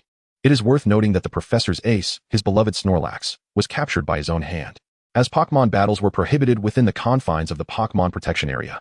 Yet, Professor Oak had a particular fondness for that Snorlax, dedicating considerable time to honing his fighting skills, ultimately triumphing over his opponent. In retrospect, one may ponder whether it was truly necessary for Professor Oak to capture Snorlax. After all, the results could be similarly achieved through unarmed combat. The strategy of invoking parental figures seemed universally effective among children, as Shigeru, who had initially been quite displeased, promptly acquiesced, dutifully preparing tea and serving it to Yulong Yan with proper decorum. Yulong Yan, holding the cup of tea, felt no joy. Instead, a sense of unease began to envelop him. He began to contemplate whether his visit had been ill-timed. This was because Shigeru, whether intentionally or not, had seemingly ignored the presence of Professor Oak, serving tea solely to Yulong Yan. "Uncle, please enjoy your tea," Shigeru said, not only treating them differently, but also deliberately articulating his words while arching an eyebrow at Professor Oak in a subtle act of provocation. Nonetheless, Shigeru was well aware of the principle of retreating after making a jest. Having delivered his line, he swiftly dashed upstairs, wholly indifferent to the ominous expression that had clouded Professor Oak's face. Yulong Yan observed this amusing interplay between the grandfather and grandson, nearly bursting into laughter. The elder was comical, and the youth was equally spirited. At that moment, Yulong Yan inexplicably felt that his future days would not be dull, for the rapport between the two and himself seemed quite harmonious. Ahem, Shigeru is still young. Please excuse any impoliteness. This child is rather spirited and lacks understanding. Professor Oak coughed lightly, attempting to alleviate the awkwardness, urging Yulong Yan not to take offense. After all, he is merely a child, let us forgive him. Certainly. The phrase would never escape the lips of Yulong Yan, for otherwise, he might find himself at the mercy of Professor Oak's iron fist. Yulong Yan, however, remained largely unconcerned, as he too had traversed this stage of life. As long as he was not provoked, he could easily turn a blind eye. After all, children of that age tend to behave similarly. I was even more unruly at his age, but maturity eventually tamed me. Ahem, I trust you understand. Let us return to the matter at hand. Suddenly, Professor Oak shed his previously amiable demeanor, adopting a serious expression, his gaze fixed intently upon Yulong Yan, filled with scrutiny. I have heard from Yulong Pu that you aspire to become a researcher in the future. Do you truly comprehend what that entails? Being a researcher is not a pursuit one can embark upon on a mere whim. If you lack the requisite perseverance, I advise you to reconsider and perhaps pursue a path as a Pokémon trainer instead. Upon hearing Professor Oak's grave tone, Yulong Yan promptly adopted a more earnest demeanor, responding without hesitation to the professor's inquiry. "Professor, I do not wish to deceive you. Would you prefer to hear the truth or a fabrication?" Professor Oak regarded Yulong Yan with keen interest, seemingly eager to learn how he would respond. "Oh, then let us first hear a falsehood. I wish to uncover the secrets hidden within Pokémon. This world is rife with enigmas, and I aspire to unravel them all. Furthermore, I seek to understand the intricate relationship between humans and Pokémon. Given my father's acquaintance with you, I chose to come to your esteemed institution to learn, hoping you might illuminate my uncertainties." Chapter 42. Who captured Snorlax? After Yulong Yan articulated his thoughts, Professor Oak observed him with intrigue, for in his view, this response was indeed the standard answer. Yet, one must not forget that Yulong Yan had declared his previous statement of fabrication, rendering these words mere formalities rather than his genuine sentiments. Well said. It appears you possess a considerable understanding of the research profession. Therefore, this cannot merely be a pretense. Otherwise, you would not have delivered such a polished response. With Professor Oak's words, Yulong Yan felt no need to maintain the charade, confidently declaring, "Indeed, although these words reflect my true thoughts, I perceive them as merely a means to appease my elders. My genuine purpose is simple. I have a profound love for Pokémon, and that is all there is to it." Professor, you surely would not wish for a mere purveyor of standard answers to remain in your research institute. Ha ha, Yulong Yan, you are quite impressive. Indeed. While the response you provided was standard, it was not the correct answer. Congratulations, you have passed my test. Alas, I did not anticipate that shortly after the young Moku set forth, the research institute would be graced with fresh talent. Strive earnestly, for the extent of your learning depends solely on your own efforts. Professor Oak was evidently quite pleased with Yulong Yan's response, unable to suppress a hearty laugh. Yes, master. Thus, Yulong Yan successfully remained at the Oak Research Institute for his studies. That evening, his heart brimmed with excitement, elated at the prospect of finally meeting Professor Oak. Unfortunately, this exhilaration was fleeting. By the following day, Yulong Yan began to ponder why he had come to endure such trials here. Undoubtedly, proximity often breeds discomfort. The allure of admiration is best maintained at a distance. One must not forget that Professor Oak is a man who sustains himself on instant noodles. indicative of the rather indescribable living conditions at the research institute. Early the next morning, Yulong Yan officially embarked on his life as a helper at the Oak Research Institute. Regardless of how much Professor Oak valued him, it was improbable that he would be entrusted with experiments right away. Much like a culinary apprentice who must wash and chop vegetables for 3 years, a researcher also must undergo a similar initiation process, allowing Yulong Yan to acclimate to his new environment. Thus, the task of feeding all the Pokémon at the Oak Research Institute fell to him, no trivial undertaking. The surrounding mountains belonged to the institute, hinting at the multitude of Pokémon residing within its confines. While most of these creatures are wild, there are also numerous Pokémon entrusted to the institute by trainers. Consequently, when feeding time arrived, a plethora of Pokémon would gather on the grassy expanse of the institute's backyard, creating a truly magnificent spectacle. It was here that Yulong Yan encountered a vast array of Pokémon, both in number and diversity. Although he had previously seen many Pokémon in the territory of the Yulong clan, the abundance at the Oak Research Institute was unparalleled. Members of the Yulong clan possess specific standards regarding the strength of Pokémon. They do not demand overwhelming power, but a certain level of competence is expected. Coupled with their discerning tastes, they only capture relatively strong Pokémon. After all, it would be quite absurd for someone traveling with a Dratini or Dragonair to later capture mere Caterpies, Rattatas, or Magikarp. However, the scenario at the Oak Research Institute was markedly different, showcasing an astonishing variety of Pokémon. In addition to the commonly encountered Pidgey, Rattata, Oddish, and Nidoran, there were also the less frequently seen Vulpix, Charmeleon, and Psyduck among the medium-sized Pokémon. Most striking were the larger specimens. Yulong Yan had indeed encountered several of these in his clan's territory. Notable examples included the formidable Tyranitar, Onix, and even a colossal Snorlax. To speak candidly, Yulong Yan has a penchant for Pokémon that are predominantly of considerable size. Perhaps this inclination is inherent to men, who often favor the grandiose. Notably, he harbors a strong desire to capture a Snorlax, envisioning the comfort of reclining upon its soft, expansive belly for a peaceful slumber. However, upon encountering a Snorlax, his immediate reaction was not one of joy, but rather an anguished lament. Yulong Yan had presumed that this foolish creature had yet to reach the age of travel, and therefore, it was improbable for a Snorlax to be found within the research facility. Clearly, he was mistaken. The reason for Yulong Yan's lamentation is quite straightforward. Let us not forget that his duty involves feeding these Pokémon, and now a Snorlax has arrived. This creature, renowned for its voracious appetite, consumes an astonishing 400 kilograms of food daily, all of which Yulong Yan must assist in transporting. Despite his reluctance, he dutifully proceeded to the warehouse to retrieve the Pokémon food, embodying the adage of loving one's work. Naturally, he could not help but mentally curse the trainer who had captured the Snorlax, which is a rather human sentiment. However, had he known to whom this Snorlax belonged, he would have refrained from any further disparagement out of sheer trepidation. It is worth mentioning that since Yulong Yan was newly arrived at the research facility and unfamiliar with the surroundings, Professor Oak had thoughtfully dispatched Green to assist him. At that moment, Green was visibly displeased as he helped transport the Pokémon food. Yulong Yan empathized with Green's frustration. Anyone faced with such a daunting task would likely express similar sentiments. Nevertheless, Green's somewhat irritable demeanor was merely a manifestation of fatigue, for under Professor Oak's mentorship, he maintained a standard of decorum. Despite his inner discontent, Green patiently instructed Yulong Yan on the appropriate quantities of food to allocate to various Pokémon and which items to transport. The Pokémon food distributed by Professor Oak was of a universal variety, unlike the specialized feed Yulong Yan handled, which varied for different Pokémon and thus eliminated the need for classification, significantly reducing their workload. Yet, even with Yulong Yan and Green collaborating on the transportation of Pokémon food, time remained an elusive factor. Though Yulong Yan had undergone extensive training and boasted exceptional physical conditioning, the monotonous and tedious nature of the task rendered it less appealing. Moreover, the food was packaged in small bags, akin to retail products, which compounded their efforts. In truth, while Professor Oak provided these Pokémon with high-quality food sourced from the mainland, the sheer abundance and meticulous packaging were remarkable. One could only describe Professor Oak as quite affluent. However, this is the realm of Pokémon, and it seems implausible that such labor should fall solely upon humans. Are not Pokémon better suited for such tasks? Thus, with a couple of gentle thuds, 2 slightly portly Dragonites appeared in the warehouse, ready to assist in the transportation of food. One of them is undoubtedly the Dragonite of Yulong Yan.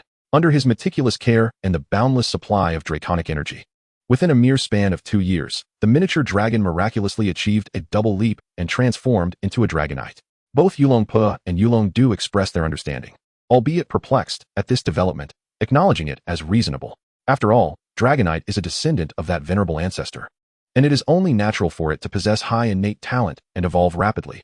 One could say that Dragonite has merely exchanged its potential for timely advancement. As for the other Dragonite, it belongs to Professor Oak. As the champion of the inaugural Pokémon League competition, Professor Oak not only boasts an abundance of martial virtues, but also possesses Pokémon of exceptional strength. Without even accessing the system panel, Yulong Yan could surmise the formidable prowess of this Dragonite, undoubtedly surpassing level 70, firmly placing it among champions. This is indeed a terrifying prospect, considering that since Professor Oak transitioned from martial pursuits to scholarly endeavors, the progress of his Pokémon should have been rather gradual. However, the fact that Professor Oak's Dragonite has attained champion-level strength suggests that it was already on the cusp of that pinnacle during his championship reign. In any current league competition, possessing a Pokémon of elite caliber makes one a formidable contender for victory, without question. It is worth noting that Professor Oak participated in the first league tournament organized by the Alliance, held at the Quartz Plateau, where a multitude of powerful trainers vied for the title of the inaugural champion.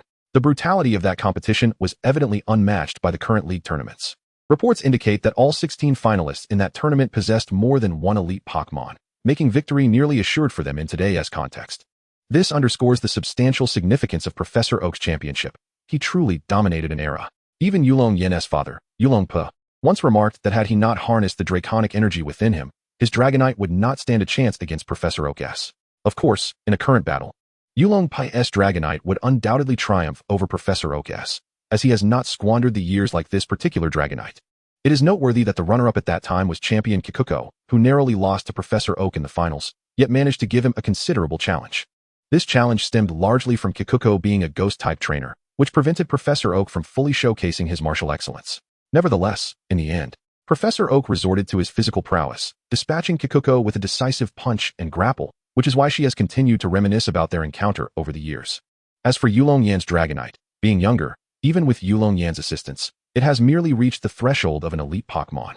It is important to note that elite in the context of Dragon-type Pokémon refers to a rank rather than raw power, should a confrontation arise. Dragonite is still capable of holding its own against elite-tier Pokémon for an extended duration. At long last, with the assistance of two Dragonites, Yulong Yan and Xiaomao successfully fed all the Pokémon, even the Snorlax contentedly dozing in the shade of a tree. The prospect of lunch was finally upon them, and Yulong Yan felt as though he might perish from hunger. After tidying up the aftermath, Yulong Yan could no longer contain himself and let out a triumphant roar towards the heavens, utterly exhausted after a morning of laborious toil. It is worth noting that Yulong Yan had only consumed a mere piece of bread before being thrust into the drudgery, and after such an extended period of work, his stomach was undoubtedly yearning for sustenance. However, Yulong Yan seemed to have forgotten Professor Oak's notoriously disastrous domestic skills. As Xiaomao looked at him with an expression that conveyed his naivety, dousing him with a splash of cold reality. Don't be so naive. Due to my grandfather's stipulations, there are no servants in the laboratory, so it is likely that he will be preparing our lunch, which means it will probably be that. Upon hearing Xiaomao's words, Yulong Yan momentarily froze, recalling the professor from the anime, and an ominous feeling stirred within him. Isn't there any cleaning staff in such a large laboratory? And surely we cannot be the only three here. Where are the other researchers? Xiaomao, with a hint of despair, replied, "Oh, them? With the departure of the researcher from the Johto region, all the researchers in the laboratory have left. After all, during the bustling times when the laboratory thrived, there at least had been someone to prepare meals, unlike now, when everything was in disarray." With heavy hearts, Yulong Yan and Xiaomao silently made their way to the laboratory's dining area, where Yulong Yan encountered something that was, in a certain sense, quite dreadful. Upon seeing the two approach, Professor Oak warmly invited them to sit down, cheerfully calling out to them, "I truly appreciate your hard work. Come, do try my personal collection. It is my prized possession." Sitting at the table, Yulong Yan gazed at the dish before him, swallowing hard, feeling somewhat hesitant to partake. What lay before him, as many would undoubtedly surmise, was instant noodles, Professor Oak's favorite delicacy. Logically speaking, Yulong Yan, a self-proclaimed homebody in his previous life, should not be unfamiliar with or averse to instant noodles, as they had often been a source of comfort on those cold, lonely nights. However, observing the noodles bubbling in a beaker perched atop a metal stand, he felt an inexplicable reluctance to indulge. It was not that he found the noodles unappetizing. In fact, the aroma wafting from them was quite enticing, stirring his appetite. Yet, the notion of cooking noodles in a beaker was undeniably pushing the boundaries of Yulong Yan's comfort. Chapter 44, Professor Oak's Pokémon. Nevertheless, driven by hunger, Yulong Yan resolved to temporarily set aside the peculiar apparatus for cooking instant noodles and focus on filling his stomach. However, as he glanced around, he noted the absence of gloves or cloths, which struck him as rather odd. As he cast a puzzled glance toward Professor Oak, he was astonished to see the professor casually grasping a steaming beaker with his bare hands, taking generous gulps from it. This spectacle left Yulong Yan utterly dumbfounded. When he tentatively reached out to touch the beaker before him, he was instantly scalded. This experience imbued Yulong Yan's gaze towards Professor Oak with a newfound respect. After all, he truly was a resident of Pallet Town, capable of handling such a hot vessel with his bare hands. Not only that, but the young trainer sitting beside Yulong Yan, Shigeru, also unhesitatingly seized the beaker in front of him, devouring the instant noodles within. This led Yulong Yan to question himself. Had he been mistaken? Was the beaker truly not hot at all? Perhaps it was the fortuitous feng shui of Pallet Town that enabled him to endure the scorching heat after 2 attempts. Yulong Yan surprisingly found himself able to withstand the intense temperature of the beaker. This revelation was nothing short of miraculous. No wonder Shigeru could physically withstand Pikachu's Thunderbolt and Charizard's Fiery Breath. This foundation was evidently laid here. Now that he could endure the heat of the beaker, Yulong Yan naturally joined in, having worked tirelessly throughout the morning and feeling as if he were on the verge of seeing stars from hunger. Indeed, one could not deny that Professor Oak was a true connoisseur of instant noodles within the Pokémon world, as the noodles he prepared exuded a perfect balance of color, aroma, and flavor. Given Professor Oak's esteemed reputation, it was no surprise that noodle manufacturers would eagerly offer him a lifetime supply of their products. Knowing he had a penchant for instant noodles, this arrangement would not only serve as excellent marketing, but also as a small favor to Professor Oak. Truly a win-win situation. However, it was clear that Professor Oak's renown was not so easily bought. Thus, no matter how delicious the noodles might be, they would not compel him to endorse a brand. In this light, it seemed that Professor Oak had inadvertently contributed to the evolution of instant noodles in the Pokémon world. After all, even the most delectable variety could eventually become tiresome. Although Professor Oak's staff meals appeared somewhat modest, the generous portions ensured that Yulong Yan left with a satisfied appetite. Once everyone had finished their noodles, Professor Oak prepared to feed his Pokémon and called upon Yulong Yan to release his own Pokémon for the occasion. Why not feed them all together? The answer was quite simple. The food provided for his prized Pokémon should naturally be of superior quality. Feeding them together could easily lead to competition. Upon hearing Professor Oak's summons, Yulong Yan hurried to his side and stepped into the research lab's backyard. Shigeru, having finished his meal, silently followed suit. Although still a somewhat proud child, his affection for Pokémon was undeniable. He was also eager to discover what kind of Pokémon his relatively young uncle possessed, if they were not strong enough. He certainly wouldn't be inclined to address him as uncle with any sincerity. Arriving in the backyard of the research lab, the Pokémon that had previously dined began to disperse, leaving the area quite spacious. Professor Oak was the first to release his Pokémon, and in an instant, the backyard was awash with the radiant white light emitted from the Pokéballs as they opened. In a moment of unguarded distraction, Yulong Yan found himself momentarily blinded by the radiant light. Nonetheless, his curiosity regarding the nature of the Pokémon in Professor Oak's possession compelled him to squint through his tear-filled eyes. As the brilliance subsided, the silhouettes of various Pokémon began to emerge. Once the luminescence from the Pokéballs faded, Yulong Yan beheld the creatures released by Professor Oak. To be frank, although the Pokémon unveiled by Professor Oak were within the realm of Yulong Yan's expectations, their presence still left him awestruck. The Pokémon included were Arcanine, Exeggutor, Tauros, Gyarados, Dragonite, and Charizard. While some may argue that these Pokémon lack uniqueness, consider the example of Tauros. Despite Ash capturing as many as 30 Tauros in the Safari Zone, it remains a rare and remarkable Pokémon. Furthermore, during Ash's era, transportation was not as convenient as it is today, making the capture of Tauros even more challenging. While the other Pokémon might be seen as somewhat acceptable, the existence of Dragonite and Gyarados was particularly astonishing. Dragonite, the signature Pokémon of the Yulong family, is notoriously difficult for others to acquire. As for Gyarados, even during Ash's adventures, it was not a common sight, and its rarity has only increased since then. Moreover, the evident bond between Gyarados and Professor Oak suggested that it had been raised with care rather than captured from the wild. Truthfully, even with the assistance of a system, Yulong Yan would hesitate to claim he could raise an exceptional Gyarados. After all, his system merely served as a supplementary tool, offering little in the way of combat support. Additionally, the weakness of Magikarp during its early stages is well known. Although it was formidable in ancient times, contemporary Magikarp are indeed pitifully weak. While the mere presence of these Pokémon might not seem daunting, Yulong Yan's encounter with their levels through the system's attribute panel left him feeling rather disheartened. The levels were as follows: Tauros at level 66, Exeggutor at 67, Arcanine at 68, Gyarados at 70, Charizard at 73, and Dragonite also at level 73. To be candid, the levels of these Pokémon bordered on the absurd. Although at first glance, their statistics may not appear overwhelmingly strong, experienced players likely possess Pokémon at higher levels. The reality of the Pokémon world is starkly different. In this realm, leveling up is not merely a matter of engaging in battles. Unlike in games, where experience points facilitate growth, The advancement of Pokémon here relies on the continual awakening of their inherent potential, enabling them to become stronger as their levels rise. While it is indeed possible to elevate a Pokémon's level through persistent combat, the absence of miraculous medical technology, akin to that found in games, means that healing is not as instantaneous or effortless. In this realm, suffering an injury necessitates a prolonged stay in the hospital. Furthermore, only those who have contributed a sum to the League annually since the age of 5 for 5 consecutive years are eligible to receive a Pokémon provided by the League upon reaching the age of 10, along with complimentary access to Pokémon centers for the duration of those 5 years.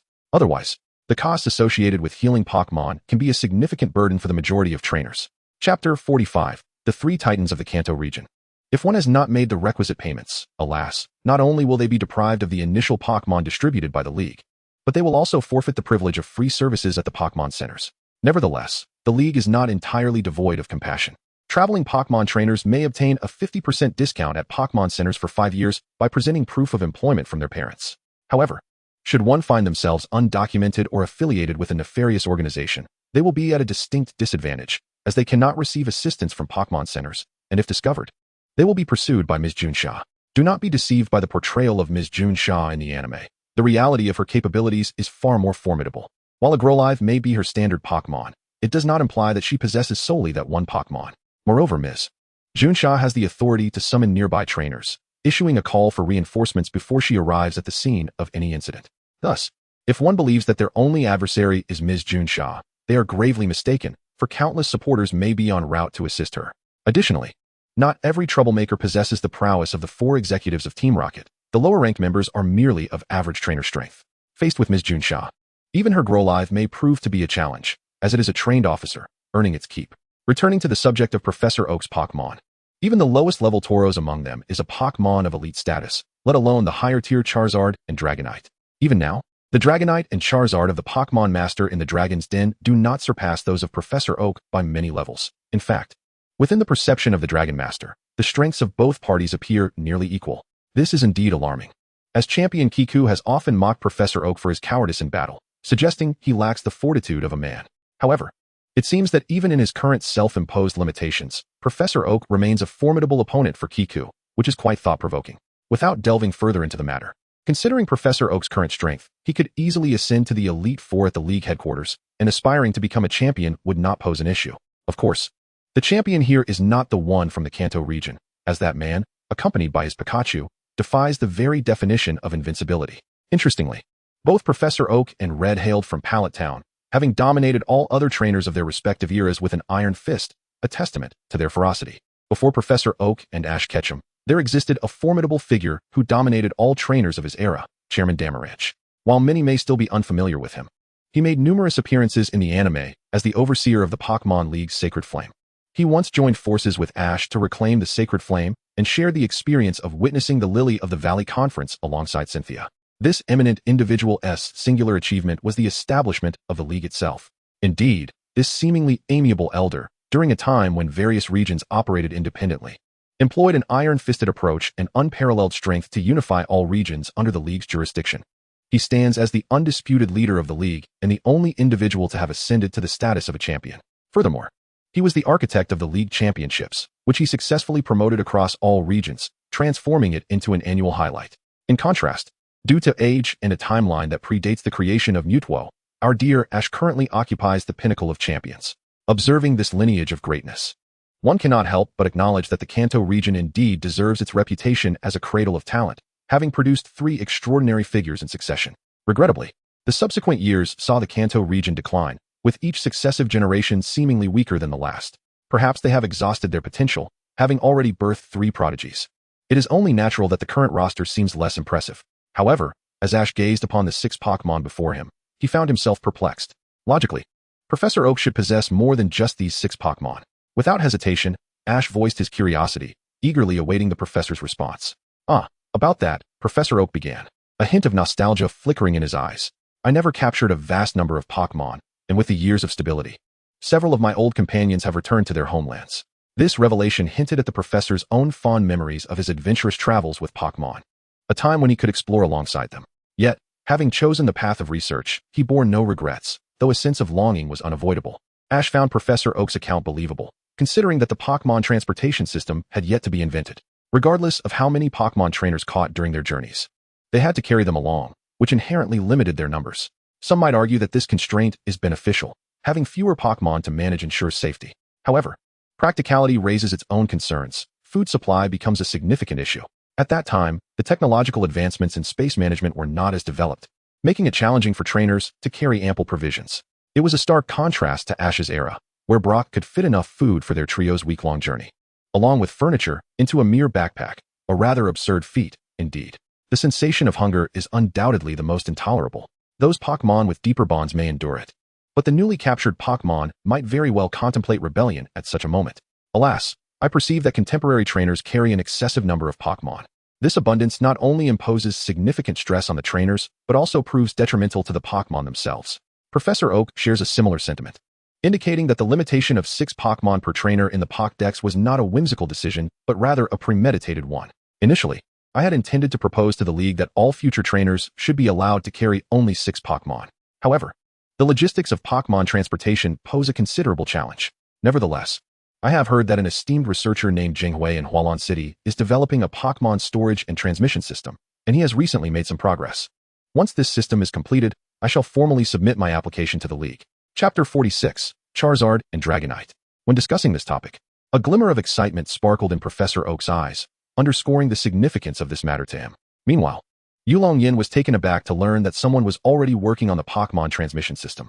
He had initially hoped to contribute, but now realizes that opportunity has slipped away. Nevertheless, an earlier completion would indeed be beneficial, as it would facilitate the swapping of Pokémon in the future. Professor Oak, has your ace Pokémon, the Bag Dragon, returned to its own kind? While Yulong Yan is intrigued by all of Professor Oak's Pokémon, his primary concern rests with the Bag Dragon that Professor Oak personally captured. It is no exaggeration to say that the strength of this Bag Dragon surpasses even that of Professor Oak's Dragonite, disregarding the latter's ability to fly. However, the Bag Dragon, being a normal-type Pokémon, exhibits a rather unadorned combat style. From the battle footage I observed of Professor Oak, I noted that the Bag Dragon excels in a simple yet effective strategy. It charges at its opponent, delivering a powerful blow with its million-ton punch to knock them down, followed by a stomp. Should the opponent be fortunate enough to remain unscathed, the Bag Dragon will finish with an earthquake as a final blow. While this combination may seem straightforward, it has proven remarkably effective. During the first Quartz Conference, the Bag Dragon employed this tactic from beginning to end, rarely facing adversity. This success stems from the Bag Dragon's remarkable speed, as many opponents fail to react in time and are struck. Even if they do manage to respond and attempt to block, it is futile, given the Bag Dragon's immense strength. There is a recorded instance of a Steelix being thrown by the Bag Dragon with a single hand, showcasing its extraordinary power. Should opponents attempt to evade, the Bag Dragon simply unleashes an earthquake to force them out, continuing its assault. But what should be done if the opponent employs Ghost-type Pokémon or those capable of flight? It is quite simple. First, let's see if Dragonite can capture the opponent. If it succeeds, we shall continue the aforementioned combination moves. If it fails, we can simply switch Pokémon. Professor Oak would never utilize Dragonite in a one-on-one battle, for although it possesses formidable strength, it comes with considerable limitations. Since it is not a one-on-one scenario, we may as well substitute Pokémon, as there is no need to engage in a futile struggle. As for that particular Dragonite, it is indeed one of my trump cards. However, after accompanying me for a while upon my return to Pallet Town, it went to the Pokémon Sanctuary to protect its kin. Should you visit the Sanctuary in the future, you might encounter it. While several Pokémon have departed from Professor Oak's care, he is well aware of their whereabouts. And if necessary, he can summon them back at any time. Presumably, as long as those Pokémon have not been captured by other trainers, they would undoubtedly return at Professor Oak's behest. Now, enough about me. Let us take a look at your Pokémon, as they must be hungry as well. Charizard and Dragonite, you may come forth. Yulong Yan quietly retrieved 2 Pokeballs from his belt and gently pressed the button in the center of each. Suddenly, the Pokeballs expanded in size. With a swift motion, he tossed the 2 Pokeballs, which opened in midair, releasing the Pokémon contained within, while the Pokeballs returned to his hands along their trajectory. This design prevents trainers from the embarrassment of scrambling to retrieve their balls after a stylish throw. As the light from the Pokeballs dissipated, the figures of Charizard and Dragonite appeared before everyone. First was a black Charizard, significantly more robust than Professor Oak's, exuding an aura of martial prowess. The vibrant orange flames igniting from its tail added an inexplicable allure. Although Yulong Yan's Charizard is far inferior in strength and level compared to Professor Oak's, it possesses a certain charm. It is well known that strength is a matter of the present, while charm is eternal. Let us not dwell on the specifics. Being stylish is all that matters. Moreover, due to Yulong Yan's prolonged use of dragon power to enhance Charizard's physique, it boasts a rather extraordinary stature. As for Yulong Yan's Dragonite, it bears a striking resemblance to Professor Oak's. Both have plump bodies radiating a powerful draconic essence. However, when Dragonite was still a Dratini, its appearance differed greatly, though not as conspicuously as Charizard's. Compared to other Dratini of its kind, Yulong Yan's Dratini surpasses them in both form and demeanor. It is widely recognized that the crystalline blue orbs adorning a Dratini's neck and tail are crucial to their power. Typically, a Dratini possesses 3 such orbs, 1 on the neck and 2 on the tail. However, the Haycron belonging to Yulong Yan is rather unique. At that time, the tail of Haycron subtly hinted at the outline of a 3rd orb, while the orb on its neck was notably larger than that of an average Haycron and possessed a purer hue. Regrettably, upon evolving into a Dragonite, all the distinctive traits that set Haycron apart from its kin were assimilated into the form of Dragonite. Moreover, even a non-dragon-type Charizard profited immensely from the baptism of dragon power. One can only imagine the advantages bestowed upon Dragonite, which is inherently a dragon type. The absence of these features in its outward appearance arises from Yulong Yan's Dragonite adopting a dual-blade approach, distinguishing it from the physically offensive Charizard. Professor Oak, upon witnessing the Charizard and Haycron that Yulong Yan had released, couldn't he help but express his admiration. He remarked on the remarkable prowess of the current generation of trainers, asserting that Yulong Yan's Charizard and Dragonite were indeed commendable, ranking among the top 3 he had encountered. Initially, Yulong Yan felt a swell of pride at Professor Oak's commendation. Yet a sense of dissatisfaction arose when he heard the latter's subsequent words. After all, Yulong Yan had cultivated his Charizard and Dragonite according to his family's esteemed breeding methods, which ought to be the optimal approach. Thus, he was curious about the identities of the other 2 trainers who ranked alongside him. One is my son, Green Oak. The other is the current champion of Kanto, Red. I refer to them as the breeder and the battler, respectively. Chapter 47. The Son of the Dimensions, Green. The Father of the Dimensions, Red. Upon hearing the names, Yulong Yan felt a heavy weight descend upon him, internally muttering an apology. Despite the assistance of the system, he could not fathom surpassing these 2 individuals, for they were both products of this dimension. For instance, Green Oak had only traveled for a year before becoming the champion of Kanto, albeit for a mere 5 minutes. This achievement was nothing short of extraordinary. It is curious to note that although Green and Red had collected all 8 gym badges from the Kanto region, which were emblematic of the regional gyms, they chose not to participate in the Quartz Conference. This was because the previous edition had only just concluded, with the next event slated for the following year. Nevertheless, due to their exceptional talents, the Pokémon League held them in high regard and granted them the opportunity to challenge the Elite Four. Initially, the League merely intended to inspire Red and Green, allowing them to witness the pinnacle of the League's might, the Elite Four. The essence of battling the Elite Four lies not in the outcome, but in the invaluable lessons one can glean from such encounters. For an average trainer, engaging in a full-scale battle against the Elite Four can significantly enhance their future prospects. Thus, even Kikuko, who harbored grievances against Professor Oak, consented to the League's proposal and awaited the challenge from the 2 at the Indigo Plateau. Truth be told, the League's strategy to win hearts was quite effective, resonating well with both Green and Red, prompting their decisive journey to the Indigo Plateau. As for what transpired thereafter, it is a tale well known. Green single-handedly triumphed over the Elite Four, thereby claiming the title of champion of Kanto. Red, having arrived slightly late, could only witness Green ascend to the championship after his own victory over the Elite Four. Subsequently, Red confronted Green, unseating him from his champion status and taking the title for himself. In every region of the League, becoming a champion involves a ceremonial process of imprinting one's hand alongside their Pokémon on a commemorative plaque. However, Green's plaque was not yet prepared, and in a swift turn of events, his championship was abruptly lost, setting a new record within the League. Logically, Green possessed the prowess befitting the title of Kanto champion. However, the extraordinary presence of Red overshadowed him. If Green is considered a child of destiny, then Red undoubtedly stands as the father of that destiny. When merely comparing statistics, Red and Green appear evenly matched. Yet, when engaged in combat, Red undeniably holds the upper hand. The disparity between them is even greater than that between Lan Feihong and Lu Maoxing, who, despite being dubbed the Celestial Lan Feihong and the Terrestrial Lu Maoxing, ended their matches in draws. Unlike Green, who has scarcely enjoyed victories. Ahem, given the caliber of those 2, it is no surprise. Charizard, Dragonite, come forth for your meal. The awkwardness of Yulong Yan was palpable as he quickly cleared his throat to divert the conversation, retrieving Pokémon food for Charizard and Dragonite from his backpack. Professor Oak, noticing Yulong Yan's discomfort, refrained from pursuing the topic further, offering a gentle smile before beginning to feed his own Pokémon. At this moment, the distinction between the Pokémon food they presented and the common fare became evident, both in appearance and aroma. It was clear that each Pokémon's meal was specially crafted. This was due to the fact that, at present, neither energy cubes nor meal bars had been invented, compelling Yulong Yan to invest considerable thought into the quality of Pokémon food. Interestingly, within Yulong Yan's system shop, a portable energy cube machine was available for sale, and after 2 years of diligent effort, he was more than capable of acquiring it. However, Yulong Yan exhibited no intention of revealing anything, for he had spent the past 2 years in a relatively secluded location honing his skills. To suddenly produce a machine that appeared advanced by current standards would be to assume others are foolish. This also elucidates Yulong Yan's choice to become a researcher and his decision to study at Professor Oak's laboratory. By adopting a suitable identity and securing the endorsement of a prominent figure in the industry, he could freely release numerous innovations. Naturally, this requires careful planning. It is implausible to expect significant inventions to emerge merely a day after arriving. Such a feat would be even more absurd than unveiling an invention in a sanctified place.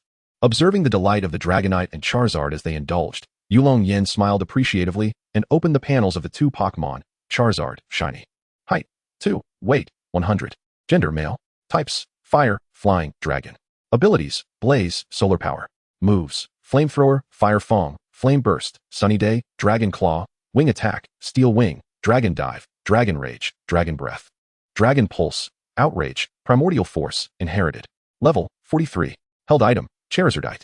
System evaluation. An anomaly among the Charizard lineage, its pitch-black form seems to embody the essence of a demon.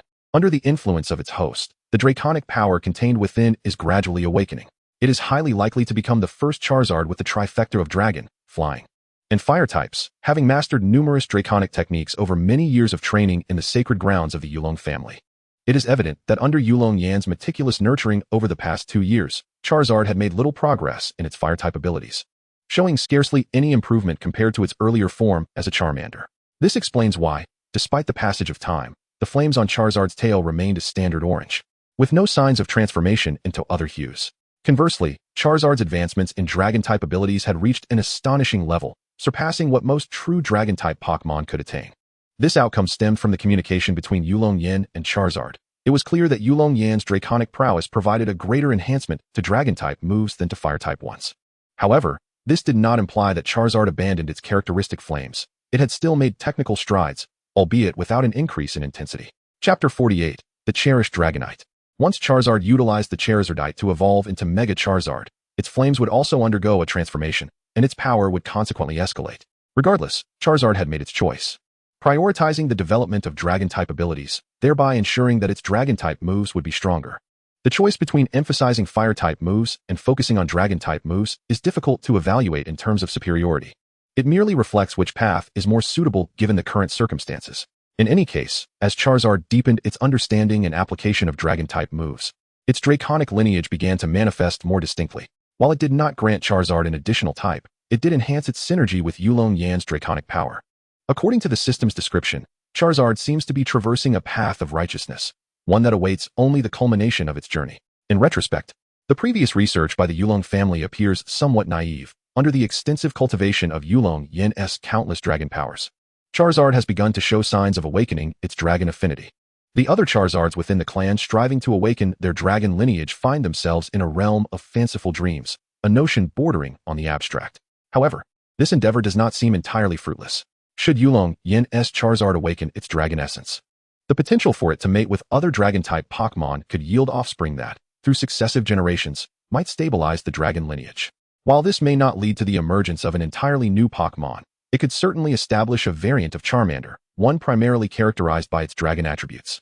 Much like the Pokémon exhibiting Alolan forms, this would constitute a mutation, albeit one born of artificial selection rather than the natural processes that shaped the Alolan creatures. Despite the differing methods of selection, the ultimate outcome remains similar, as Pokémon as a species do not exhibit significant reproductive barriers. As long as they belong to similar egg groups, the possibilities are vast. Furthermore, under Yulong Yan's nurturing, Charizard has awakened its hidden ability, prompting Yulong Yan to procure ancient texts from the clan to teach Charizard the Sunny Day technique. Given that Charizard has shifted its primary focus to Dragon-type moves, its Blaze ability, while not entirely obsolete, has significantly diminished in effectiveness. Dragon-type moves often imbue a substantial amount of flame, and thus Blaze enhances their potency. Consequently, the emergence of the Solar Power ability has provided Charizard with considerable support, as it benefits not solely Fire-type moves. Nonetheless, Yulong Yan's Charizard continues to pursue a physical attack route. Thus, Yulong Yan's future objective is to solidify Charizard's evolved ability tough claws, ideally ensuring its hereditary passage through the bloodline. Despite these imperfections, Yulong Yan's Charizard can still be deemed invincible among its peers, although it remains at the elite level. When its full power is unleashed, even typical quasi-champion Pokémon find themselves at a disadvantage, managing only a few exchanges before succumbing. This explosive output, however, is transient and lacks endurance, necessitating further enhancement of its capabilities. After reviewing Charizard's statistics, Yulong Yan nodded in satisfaction and shifted his gaze toward the panel of Dragonite. Dragonite. Height, 2 meters. Weight, 210 kilograms. Gender, male. Type, Dragon, Flying. Abilities, Inner Focus, Multiscale. Moves, Hurricane, Thunder Wave, Dragon Rage, Dragon Tail, Draco Meteor, Dragon Dance, Safeguard. Outrage, Rain Dance, Sunny Day, Hail, Protect, Dragon Star, Extreme Speed, Inherited. Level, 42. System Evaluation. This Dragonite can be deemed the most exceptional of its kind in history, possessing a formidable lineage and abundant resources. In certain respects, this Dragonite has even transcended its predecessors. Whosoever claims it shall wield it as their trump card. Born from the stimulation of the host's draconic power, destined to safeguard its master for eternity. Even after a century, it will continue to protect the master's descendants until the end of their lives. Indeed, it is evident that Yulong Yan's Dragonite possesses remarkable talent, albeit it seems somewhat averse to direct confrontations, particularly given its mastery of various weather-related moves. It is worth noting that weather-type moves are not easily acquired. Yulong Yan expended considerable effort for his Charmeleon to learn Sunny Day. However, it appears that no such instruction was imparted to this Dragonite, as the weather moves manifested in the Haxorus's move set upon its evolution from a Dragonair. Even after evolving into Dragonite, the ability to manipulate weather does not seem to have vanished. Originally, the Haxorus's capacity to control weather relied on the crystalline orbs adorning its body. Upon evolving into Dragonite, although those orbs merged into its being, becoming a part of its power, the ability to command weather was lost. Nevertheless, moves learned are not easily forgotten, so the weather-related moves acquired during its time as a Dragonair persist despite the evolution. Yet, it is clear that it can no longer instinctively control the weather as it once did. Perhaps due to the physical resemblance between the Haxorus and the divine dragon residing within Yulong Yan, the draconic power seems to favor Dragonite particularly. Given that mythic dragons possess the ability to manipulate weather, Haxorus's weather-controlling capability was not only enhanced but also retained through evolution. Moreover, remarkably, Yulong Yan's Dragonite, despite not having reached the level of evolution, underwent an early transformation influenced by draconic power. Such premature evolution is not uncommon in the Pokémon world. In the anime, Ash's Charizard evolved into a Charizard when being abducted by Aerodactyl, despite having only recently evolved from a Charmander. Logically, it should not have evolved so swiftly. However, one should not mistake early evolution as a boon. On the contrary, it is an extreme depletion of a Pokémon's potential, as they do not have the opportunity to fully harness the capabilities of that form. For instance, Ash's Charizard was among the weaker of its kind.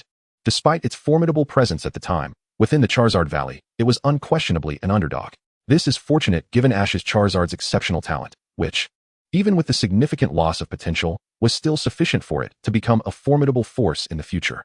Had Ash cultivated his Charizard from the outset in the optimal manner, Yulong Yan could hardly claim that his Charizard would surpass it. Of course, this does not account for the external influences of draconic power or evolution. Chapter 49, Professor Oak's Battle Invitation. Upon witnessing Hakron's premature evolution, Yulong Yan was utterly astonished, initially fearing that something catastrophic had occurred.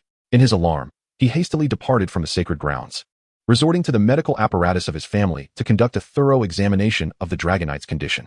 To his surprise, not only was the Dragonite in perfect health, but it also consumed 2 portions of Pokémon food during the examination. In stark contrast, Yulong Yan was taken aback to discover that his own physical state seemed rather peculiar. After an exhaustive assessment, he concluded that it was not Hakron's evolution that bore no adverse effects. Rather, the repercussions had manifested within himself. Indeed, upon realizing this unsettling truth, Yulong Yan felt profoundly disheartened. Was this still his dragon power? How could it be that in granting advantages to Hakron, he had inadvertently compromised his own status? Fortunately, since Hakron's transformation into Dragonite, the preferential treatment of Yulong Yan's dragon power had ceased to afflict him further. As for the residual effects, they gradually subsided with the passage of time, especially since Yulong Yan was well-fed and cared for, making recovery relatively uncomplicated. Otherwise, he might have fallen into conspiracy theories, fearing that the ultimate source of the dragon power lay within himself. In truth, when compared to Charizard, Yulong Yan's Dragonite could be deemed truly invincible at its tier, as Charizard would likely struggle against Dragonite more often than not. This is not to suggest that Charizard is weak. It is primarily due to the fact that Charizard's dragon attributes have yet to be fully realized. Over the years, Charizard has undergone a baptism of dragon power, with a significant amount of energy still dormant within, awaiting the awakening of its dragon capabilities. Once Charizard fully harnesses its dragon attributes, that energy will be at its disposal, allowing its strength to soar to unprecedented heights, rivaling that of Dragonite. Initially, as Yulong Yan contemplated the formidable strength that awaited him, a sense of arrogance began to swell within him. However, the thought of Chia swiftly dispelled that arrogance. For Chia's Pikachu was far more formidable than the foolish creature he had encountered. Yulong Yan mused that even his Charizard and Dragonite would likely fall short against a single volt tackle from it. Oh, and what a Professor Oak, who captured that Snorlax at the research facility. It certainly seems quite powerful.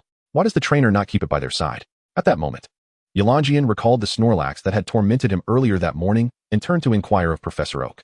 The reason he deemed that Snorlax powerful was due to its prodigious appetite, consuming more food than all the other Pokémon combined. Even for a Snorlax, such a quantity seemed excessive. It is well known that the stronger one is, the more energy one requires. Therefore, if that Snorlax could consume such vast amounts daily, its strength must be considerable. That Snorlax belongs to Uncle Chi-Hong, indeed one of his top aces. As for why it is not kept nearby, you should have discerned the answer earlier this morning. It was not Professor Oak who responded to the inquiry of Yulong Yan, but rather the nearby Shiro, who had only just grasped the reality of Yulong Yan possessing such formidable Pokémon. Previously, I had spoken without discretion, and I hope for your understanding. Upon hearing the first half of Shiro's words, Yulong Yan inwardly began to plead for mercy.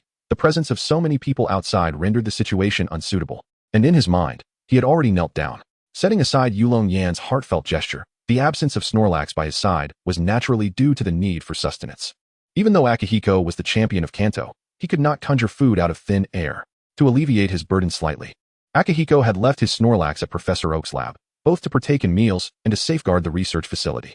At this thought, Yulong Yan couldn't help but shudder, resolving to procure the energy cubes as swiftly as possible. Otherwise, merely feeding Snorlax each day could exhaust him entirely. Moreover, once the energy cubes were produced, he could nurture his Pokémon more effectively while also earning some extra income.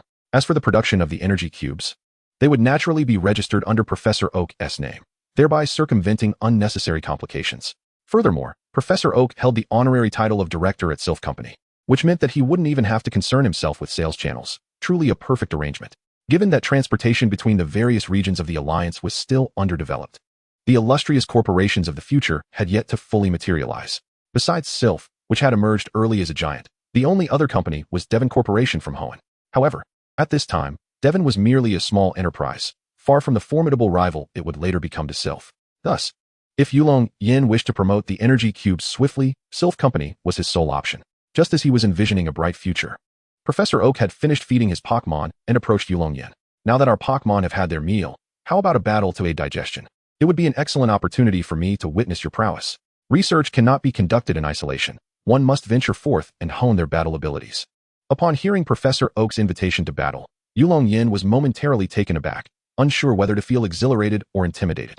It is worth noting that Professor Oak was the champion of the first ever Pokémon League. Despite having stepped back to become a researcher for many years, he remained an epitome of peak trainers, akin to a legendary figure. However, after a fleeting moment of uncertainty, a wave of fervor surged within Yulong Yan, causing his hands to tremble with excitement rather than fear. He realized that even though he had chosen the path of a researcher, his true desire lay in battling powerful trainers and Pokémon. Of course, I would be honored to battle. Please guide me, Professor Oak, Yulong Yan exclaimed, his eyes gleaming with enthusiasm, unable to contain his excitement, which left Shiro beside him somewhat perplexed. After all, it was merely a friendly match. Why was there such fervor?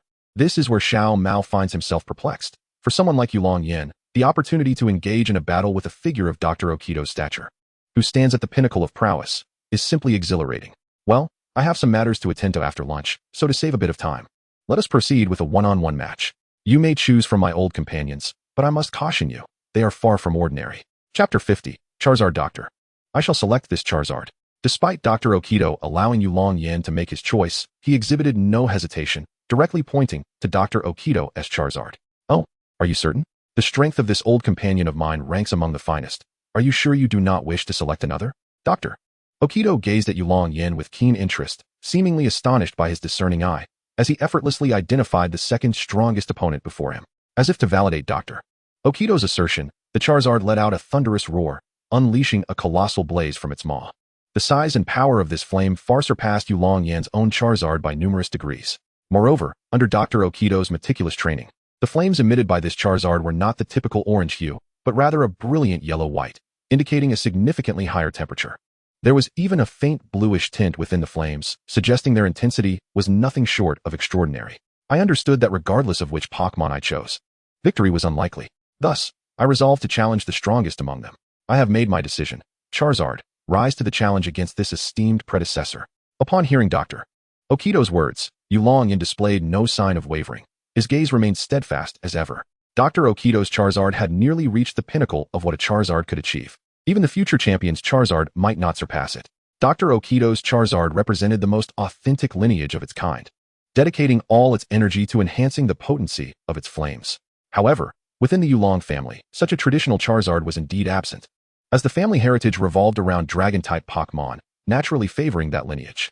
This led to all Charizards in the Yulong family, like Yulong Yan's own, being deviations that leaned toward Dragon-type, albeit not as radically as his. Consequently, Yulong Yan was eager to discern the distinctions between his carefully nurtured Charizard and the authentic ones, facilitating an opportunity for exchange and learning. Meanwhile, Yulong Yan's Charizard had been awaiting its turn for some time. Upon realizing that Yulong Yan had chosen Charizard as its challenger, it understood that it would surely be called into action. Before Yulong Yan beckoned it, it had been suppressing its eagerness.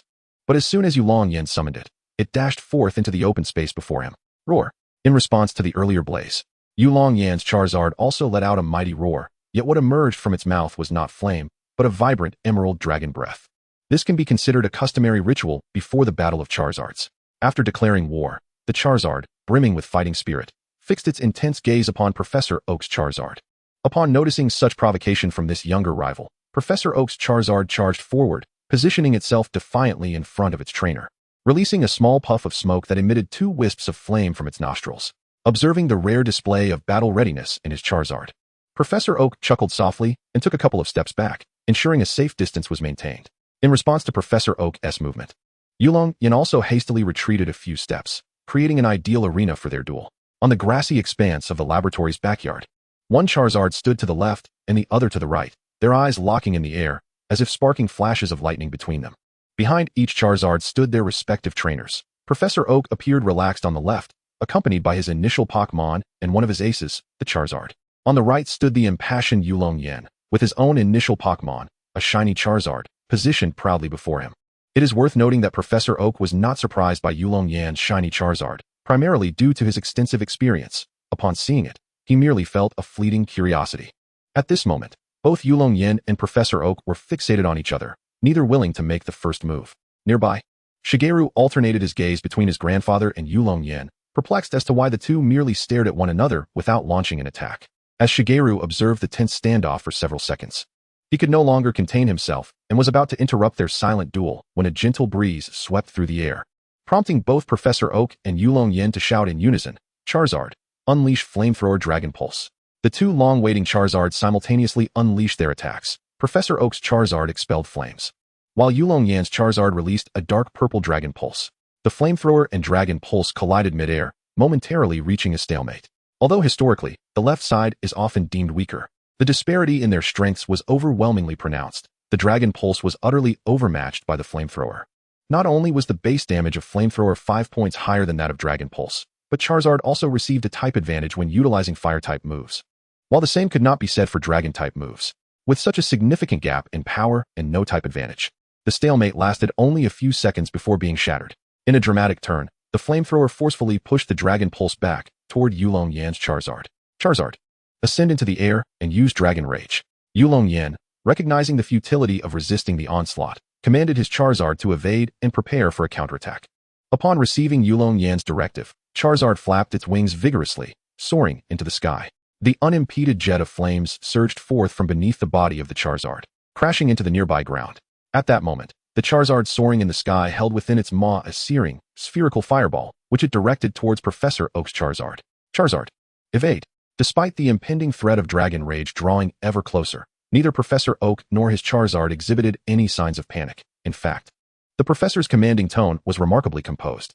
As Dragon Rage was about to strike Professor Oak's Charizard, it merely tilted its body slightly, flapping one wing rapidly twice, which caused the attack to veer off course and strike the adjacent grass instead. Now's your chance, Charizard. Charge in and use Dragon Claw. Though Professor Oak's Charizard executed a clever maneuver to counter Dragon Rage, Yulong Yan remained unfazed. He had never anticipated that Dragon Rage would find its mark, using the opportunity solely to allow his Charizard to close the distance. Chapter 51, Tactical Domination. Observing the stature and build of Charizard, it was clear that it excelled in close combat, having merely been probing the waters until now. As for the results of the probing, they were impressive, so much so that Yulong Yan, with his current insights, could not fathom the limits of that Charizard's prowess. Let me witness the fruits of your training, Charizard. We shall also employ Dragon Claw. Recognizing Yulong Yan's intention to engage in close combat, Professor Oak did not retreat. He was equally eager to observe the combat style of the Charizard bred by the Yulong family. Although Professor Oak had previously crossed paths with Yulong Pa, the latter was not as formidable back then, having just evolved from a fire lizard into Charizard. Given the circumstances, this Charizard could not be trained in a purely dragon-type manner, and its strength could only be deemed adequate. Furthermore, shortly thereafter, Professor Oak had turned his attention to research, thus missing the chance to witness a fully developed Charizard from the Yulong lineage. Now, seizing this rare opportunity, Professor Oak felt a spark of interest, even allowing his Charizard to engage in a close-range battle, which was not its forte. Two Charizards stood in opposition, one hovering in the air, the other grounded. Both manifested verdant, dragon-like claws upon their hands. At this juncture, the differences became apparent. Yulong Yan's Charizard's claws not only appeared larger, but their hue was also more vibrant and solid. With a clash reminiscent of martial arts films, the two Charizards instantaneously created distance after a brief encounter. Yulong Yan's Charizard was thrust back into the sky by the recoil, yet it appeared unscathed, regaining balance with a few flaps of its wings. In contrast, Professor Oak's Charizard fared less favorably. Its legs carved 2 trenches into the ground, and its claws bore slight cracks. This left Professor Oak astounded. Although his Charizard prioritized special attack techniques and was less adept at physical assaults, this did not imply a neglect of physical conditioning. His Charizard was indeed a force to be reckoned with in terms of strength. However, when confronted with the formidable Charizard of Yulong Yan, Professor Okito's Charizard was utterly overwhelmed, perhaps highlighting the distinction between professionalism and passion. It is well known that one should never utilize their hobby to challenge another's vocation, as this is their means of livelihood. Charizard, charge forth and unleash Dragon Claw. Observing the effectiveness of this maneuver, Yulong Yan swiftly commanded his Charizard to continue its assault, striving to deny Professor Okito any opportunity for a counterattack. One must admit, though close-quarter combat is perilous, it indeed creates a relatively equitable battleground, where tactics become secondary to sheer personal prowess. The two Charizards exchanged blows multiple times, with Professor Okito's Charizard attempting to ascend into the skies, yet failing to achieve its desire. While remaining grounded allowed for better leverage against the earth, Charizard's true expertise lay in aerial combat, and the impact of a high-altitude descent could easily negate any such advantage. Crack! At last, after a fierce clash, Professor Okito's Charizard's Dragon Claw succumbed to the relentless assault, shattering into nothingness. Now, Charizard, surge forward and employ Dragon Claw. Witnessing this turn of events, Yulong Yan's eyes sparkled with anticipation, commanding his Charizard to pounce upon the beleaguered opponent. Professor Okito's Charizard, caught off guard. The Charizard of Professor Okito found itself unable to manifest a new Dragon Claw in time, helplessly watching as Yulong Yan's Charizard approached. Charizard, counterattack. In that critical moment, Professor Okito suddenly issued an ominous command, raising Yulong Yan's suspicions of a hidden ploy. Despite Yulong Yan's Charizard appearing to have the upper hand, appearances can be deceiving. The disparity in battle experience between the two was vast. Although Professor Okito's Charizard lacked the raw power of Yulong Yan's, it compensated with extensive combat experience. From the outset, having recognized its own shortcomings, it adeptly avoided direct confrontations, often opting for a strategy of using the opponent's strength against them. This approach resulted in Professor Okito's Charizard sustaining no injuries, aside from the shattered Dragon Claw, while Yulong Yan's Charizard exhibited signs of fatigue and bore several wounds. Had it not been for the successful shattering of its adversary's claw, it would have been a complete disaster. As Professor Okito issued his order, his Charizard suddenly lifted its gaze, locking onto the approaching Charizard of Yulong Yan, and conjured a deep-hued fireball within its maw. What? Charizard, evade. Realizing that Professor Okito's Charizard had indeed retained a hidden trump card, Yulong Yan felt a surge of panic. If struck by a fully powered fire-type move, his Charizard would undoubtedly find itself at a severe disadvantage. Fortunately, due to Yulong Yan's exceptional training methods, his Charizard adeptly altered its trajectory mid-fall, successfully dodging the incoming fireball. Then, the fireball exploded in the sky, producing no fierce flames, but instead intensifying the surrounding heat, while the sun in the heavens shone more brilliantly. A clear day? How utterly deceived. Upon uncovering the mystery, Yulong Yan nearly spat blood in frustration. Although a clear day possesses its own degree of potency, it pales in comparison to the fury of the dragon or other techniques he had anticipated. It was precisely due to the assistance of this clear day that Professor Oak's Charizard not only averted disaster, but also soared into the sky, further widening the disparity in strength between the two sides. Until now, Charizard had refrained from taking to the air, primarily to hold back. However, as its enthusiasm grew, it no longer cared about restraint, prioritizing enjoyment instead. You and your Charizard are truly exceptional, yet it seems you are not particularly adept at battles between trainers, as strategy is a crucial element in combat. Professor Oak swiftly discerned Yulong Yan's significant shortcoming. His tactical deficiencies were glaring, presenting a substantial issue. Over the past 2 years, although Yulong Yan had focused on enhancing his strength, he leaned more towards the mainstream of the Pokémon world. He had previously engaged in battles with various trainers by the roadside, relying on the overwhelming power of his Pokémon to remain undefeated. However, now, facing opponents of superior strength, Yulong Yan's lack of command proved to be a fatal flaw. Chapter 52, The Final Strike, Dragon Claw Explosion. To speak candidly, from the very onset of the battle, Professor Oak consistently stayed several steps ahead of Yulong Yan. In his eyes, Yulong Yan's various tactics were as transparent as glass, easily seen through even after years of stepping back from the forefront. Furthermore, Yulong Yan's approach was to unleash a series of explosive attacks rather than employing traps and contingencies, evoking a nostalgic sensation from years past. High emotional intelligence, a nostalgic feeling from years gone by. Low emotional intelligence, merely the level of a novice trainer. Nevertheless, when considering the strength of the Pokémon, Yulong Yan had indeed distinguished himself, for it is a challenge for any individual to excel in every aspect. You are absolutely right. I have many areas to improve upon. However, I must apologize, Professor Oak, for my desire to win. Charizard, use Dragon Rage. Upon hearing Professor Oak's words, Yulong Yan lowered his head slightly, but soon lifted it again, revealing eyes glowing with a fierce red light. Simultaneously, Charizard let out a mighty roar, its eyes mirroring the crimson glow of Yulong Yan's, becoming menacing in the process. The turbulent dragon energy surged rapidly within Charizard, emanating a faint red glow through its dark skin. Nearby, Xiaomao nearly fell to the ground in shock upon witnessing this transformation. It was his first encounter with such a Charizard, akin to a mythical demon from a fairy tale. To speak candidly, the current Charizard, regardless of the film set it graces, possesses an undeniable presence, exuding an aura that instantly reveals its malevolence. It is widely recognized that once a Pokémon employs the move Outrage, it succumbs to a frenzied state, rendering it oblivious to its trainer's commands. However, despite the apparent madness enveloping the present Charizard, a glimmer of clarity lingers in its eyes, a testament to the potency of dragon power. This force continuously channels energy into Charizard, augmenting its strength. The emotional turmoil induced by Outrage is shared between the Dragon Master and Charizard, resulting in an enigmatic fluctuation in power that is challenging to articulate. Dr. Oak's Charizard has entirely subdued its previous nonchalance, its expression now gravely serious. While the prowess of the Dragon Master's Charizard may still fall short, its aura now rivals that of Dr. Oak's, signifying a newfound threat it poses. Charizard, charge forth and unleash Dragon Claw. Under the influence of Outrage, the Dragon Master's intellect has slightly frayed. Fortunately, human resilience remains robust, leading to a more aggressive battle style without significant detriment. Outrage undoubtedly ignites Charizard's latent potential, propelling it at unprecedented speed, allowing it to close the distance to Dr. Oak's Charizard in an instant. Caught off guard, Dr. Oak's Charizard was swiftly drawn into the rhythm of battle dictated by the Dragon Master's Charizard, finding itself on the receiving end of an onslaught.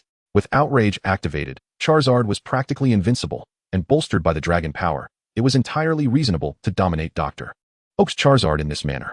However, this advantage was fleeting. Dr. Oak's Charizard, momentarily taken aback, quickly regained its composure. It must be noted that Dr. Oak's Charizard possesses remarkable capabilities, adeptly utilizing moves such as Flamethrower to extricate itself even in close-quarters combat. Had the current Charizard not been impervious to pain, it might have succumbed to an unforeseen Flamethrower long ago. Nevertheless, despite its fearless disposition, the damage inflicted was substantial, and the Dragon Master's Charizard soon found its stamina waning. Charizard, deliver your final strike with the utmost might of Dragon Claw. Observing that Charizard's speed had begun to wane, the Dragon Master recognized its limits and decided to unleash all of his dragon power, channeling it entirely into Charizard. With a thunderous roar, an overwhelming surge of dragon power coursed into Charizard's being. Even the most stoic of warriors could not suppress a cry of exhilaration. Thanks to the subtle influences of the Dragon Master over the past 2 years, Charizard seamlessly assimilated this dragon power, integrating it into its claws. With a resounding clash, Charizard's claws rapidly expanded, their once verdant hue inexplicably tinged with a deep crimson. This is due to the immense accumulation of draconic energy within Charizard's arms, causing some veins to strain under the pressure, with blood intermixed with dragon power seeping into its claws. Visually, this amplifies Charizard's imposing presence, intensifying its villainous aura. At last, Charizard's claws have taken shape, hanging beside it, and even surpassing its tail in length, the deep crimson hue resembling veins permeating the verdant claws. Charizard, unleash our mightiest attack. The Dragon Lord's flame, now fully charged with draconic energy, found itself in a state of fatigue. Nevertheless, it persevered, urging Charizard to deliver a final strike. Charizard, Inferno Eruption. In the face of this ultimate assault, neither Professor Oak nor Charizard dared to underestimate its power. Such a formidable move should not be within the capabilities of a Charizard of this caliber. Professor Oak would even venture to assert that against such a blow, elite-level Pokémon would likely be obliterated, leaving only champion-level Pokémon capable of withstanding it. Thus, he could only encourage Charizard to give its all, lest there be a genuine risk of failure. Professor Oak's assessment did not account for the fairy type. After all, he currently only harbored speculations about the new attribute, unaware of its true nature. However, even considering the fairy type, Professor Oak would still render this evaluation, for it was evident that physical attacks were less affected by type immunities than special attacks. After all, while type damage may be evaded, the sheer force of impact cannot be avoided. Such large and razor-sharp claws would cleave through anything. Even a Steelix would find itself sliced through like butter before Charizard's might. How could it hope to endure? Thus, the Dragon Lord's Charizard brandished its sharp claws, charging towards Professor Oak's Charizard, poised to strike. Meanwhile, the flames on Professor Oak's Charizard's tail surged, and under the bright sunlight, a colossal inferno eruption materialized in its maw. Chapter 53. The Power of the Evergreens? The Strength of the Forest. Boom. At the moment when claws met flames, a violent explosion erupted, sending dust soaring across the battlefield. The Dragon Lord crouched slightly, adjusting its center of gravity to withstand the shockwave of the explosion without being toppled. In contrast, Professor Oak remained utterly unperturbed by the force of the shockwave, seemingly unaffected as he weathered it with ease. Honestly, had it not been for a slight tousling of his hair, the Dragon Lord might have suspected that Professor Oak was employing some hidden advantage. Yet, this moment starkly revealed the disparity in composure between the two. While the Dragon Lord anxiously awaited the dissipating smoke, Professor Oak maintained an air of serene detachment. However, the slight bulging veins on Professor Oak's hands suggested that he was not as unfazed as he seemed. Finally, as the dust settled and the pervasive smoke began to clear, it unveiled the two Charizards standing face to face on the battlefield. Upon witnessing this scene, Yulong Yan instantly held his breath, reluctant to intrude upon the two fiery dragons engaged in battle. He understood that even a single utterance from him could alter the course of the impending outcome. However, Yulong Yan was clearly overthinking. He had failed to notice that ever since the two dragons had revealed their forms, Professor Oak's previously tense hands had relaxed, revealing a composure that suggested mastery over the situation. Suddenly, Professor Oak's Charizard trembled slightly, leaning to the left before quickly regaining its balance. Observing this, Yulong Yan felt a surge of joy, believing victory was within reach, yet soon found himself perplexed by the apparent disparity in strength. He then realized that his own Charizard had shown no signs of movement, let alone tremors. It was at this moment that Yulong Yan recognized something was amiss. He rushed to his Charizard's side only to discover that, unbeknownst to him, its eyes had glazed over, rendering it incapable of battle. Faced with this revelation, Yulong Yan understood he had lost. Nevertheless, he felt no regret. Instead, he gently laid his Charizard down on the ground, assessing its injuries. Frankly speaking, seeing his Charizard, even in a state of incapacitation, refusing to succumb was heart-wrenching. However, now was not the time for such contemplation. Attending to his Charizard's wounds was the priority. It was indeed a pity that although Yulong Yan possessed formidable powers in combat and nurturing, he lacked any skills in healing, which rendered the situation rather awkward. Thus, he resorted to utilizing various healing items to tend to his Pokémon, contributing to a modest increase in revenue for the system store from his purchases. As Yulong Yan rummaged through his inventory for healing supplies, Professor Oak approached his Charizard, gently patting its wing in encouragement, expressing gratitude for its efforts. "All right, little flame. Let me take over. The current condition of your Charizard cannot be swiftly remedied by mere healing items." After encouraging his own Charizard, Professor Oak moved beside Yulong Yan, halting his attempt to apply the healing spray. Professor Oak, this healing spray is the power of Eternatus." Yulong Yan initially intended to explain that this special healing spray, acquired from the system, could directly influence the health bar. However, upon turning his head, he noticed a familiar green glow emanating from Professor Oak's hand, which stirred a sense of recognition. This green light was all too familiar to him. It was a technique his dashing brother, Yulong Du, had mastered, leaving him envious for quite some time. Haha, of course not. I am not one born near the eternal forest. and what I possess cannot truly be called the power of Eternatus. Referring to it as the power of the forest might be more appropriate.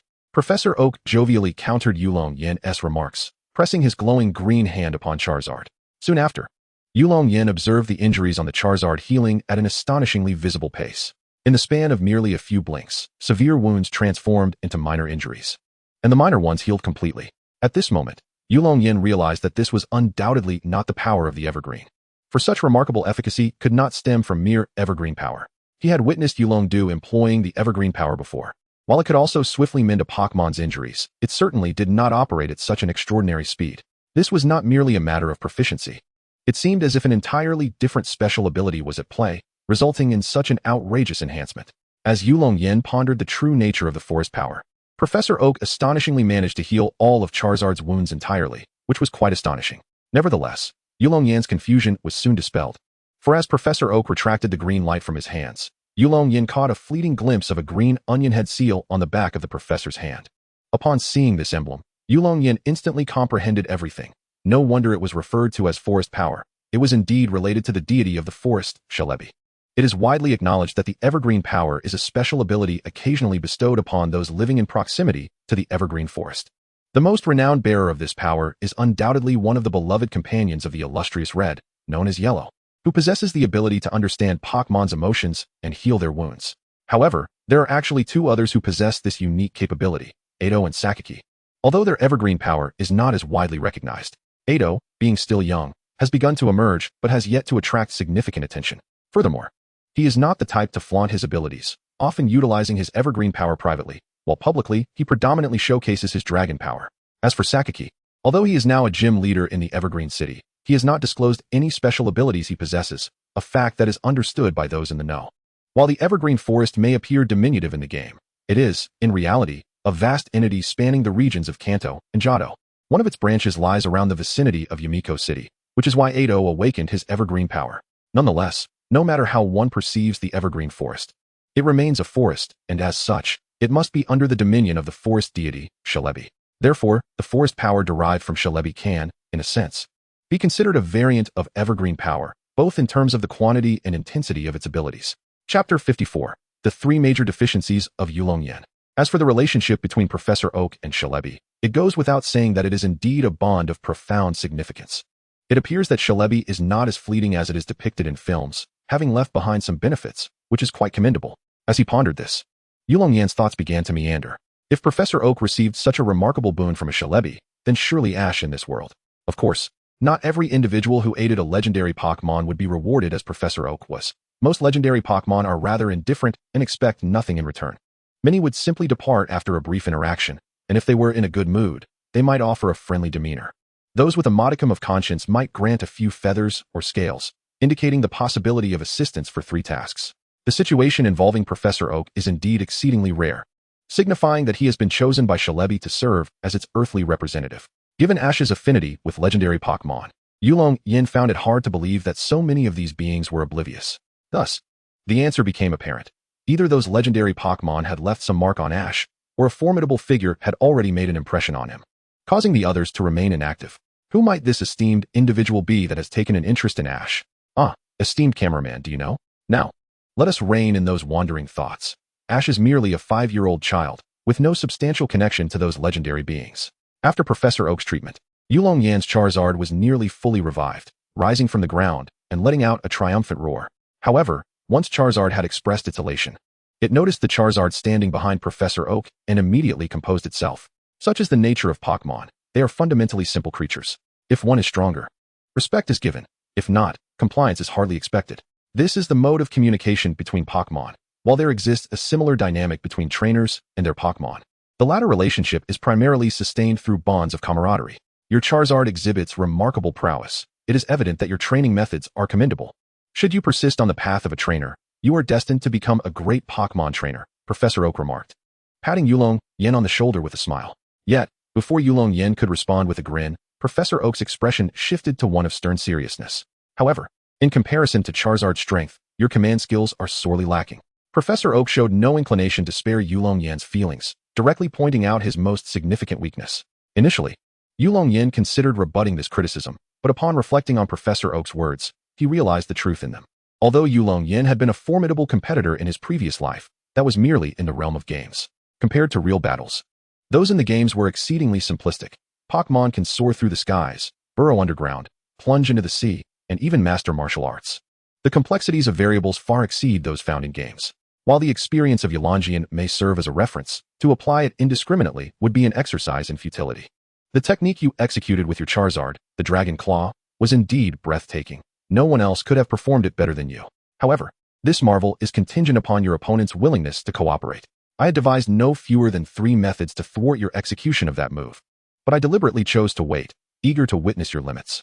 Professor Oak's words fell upon Yulong Yan like a bucket of cold water, extinguishing his fleeting pride.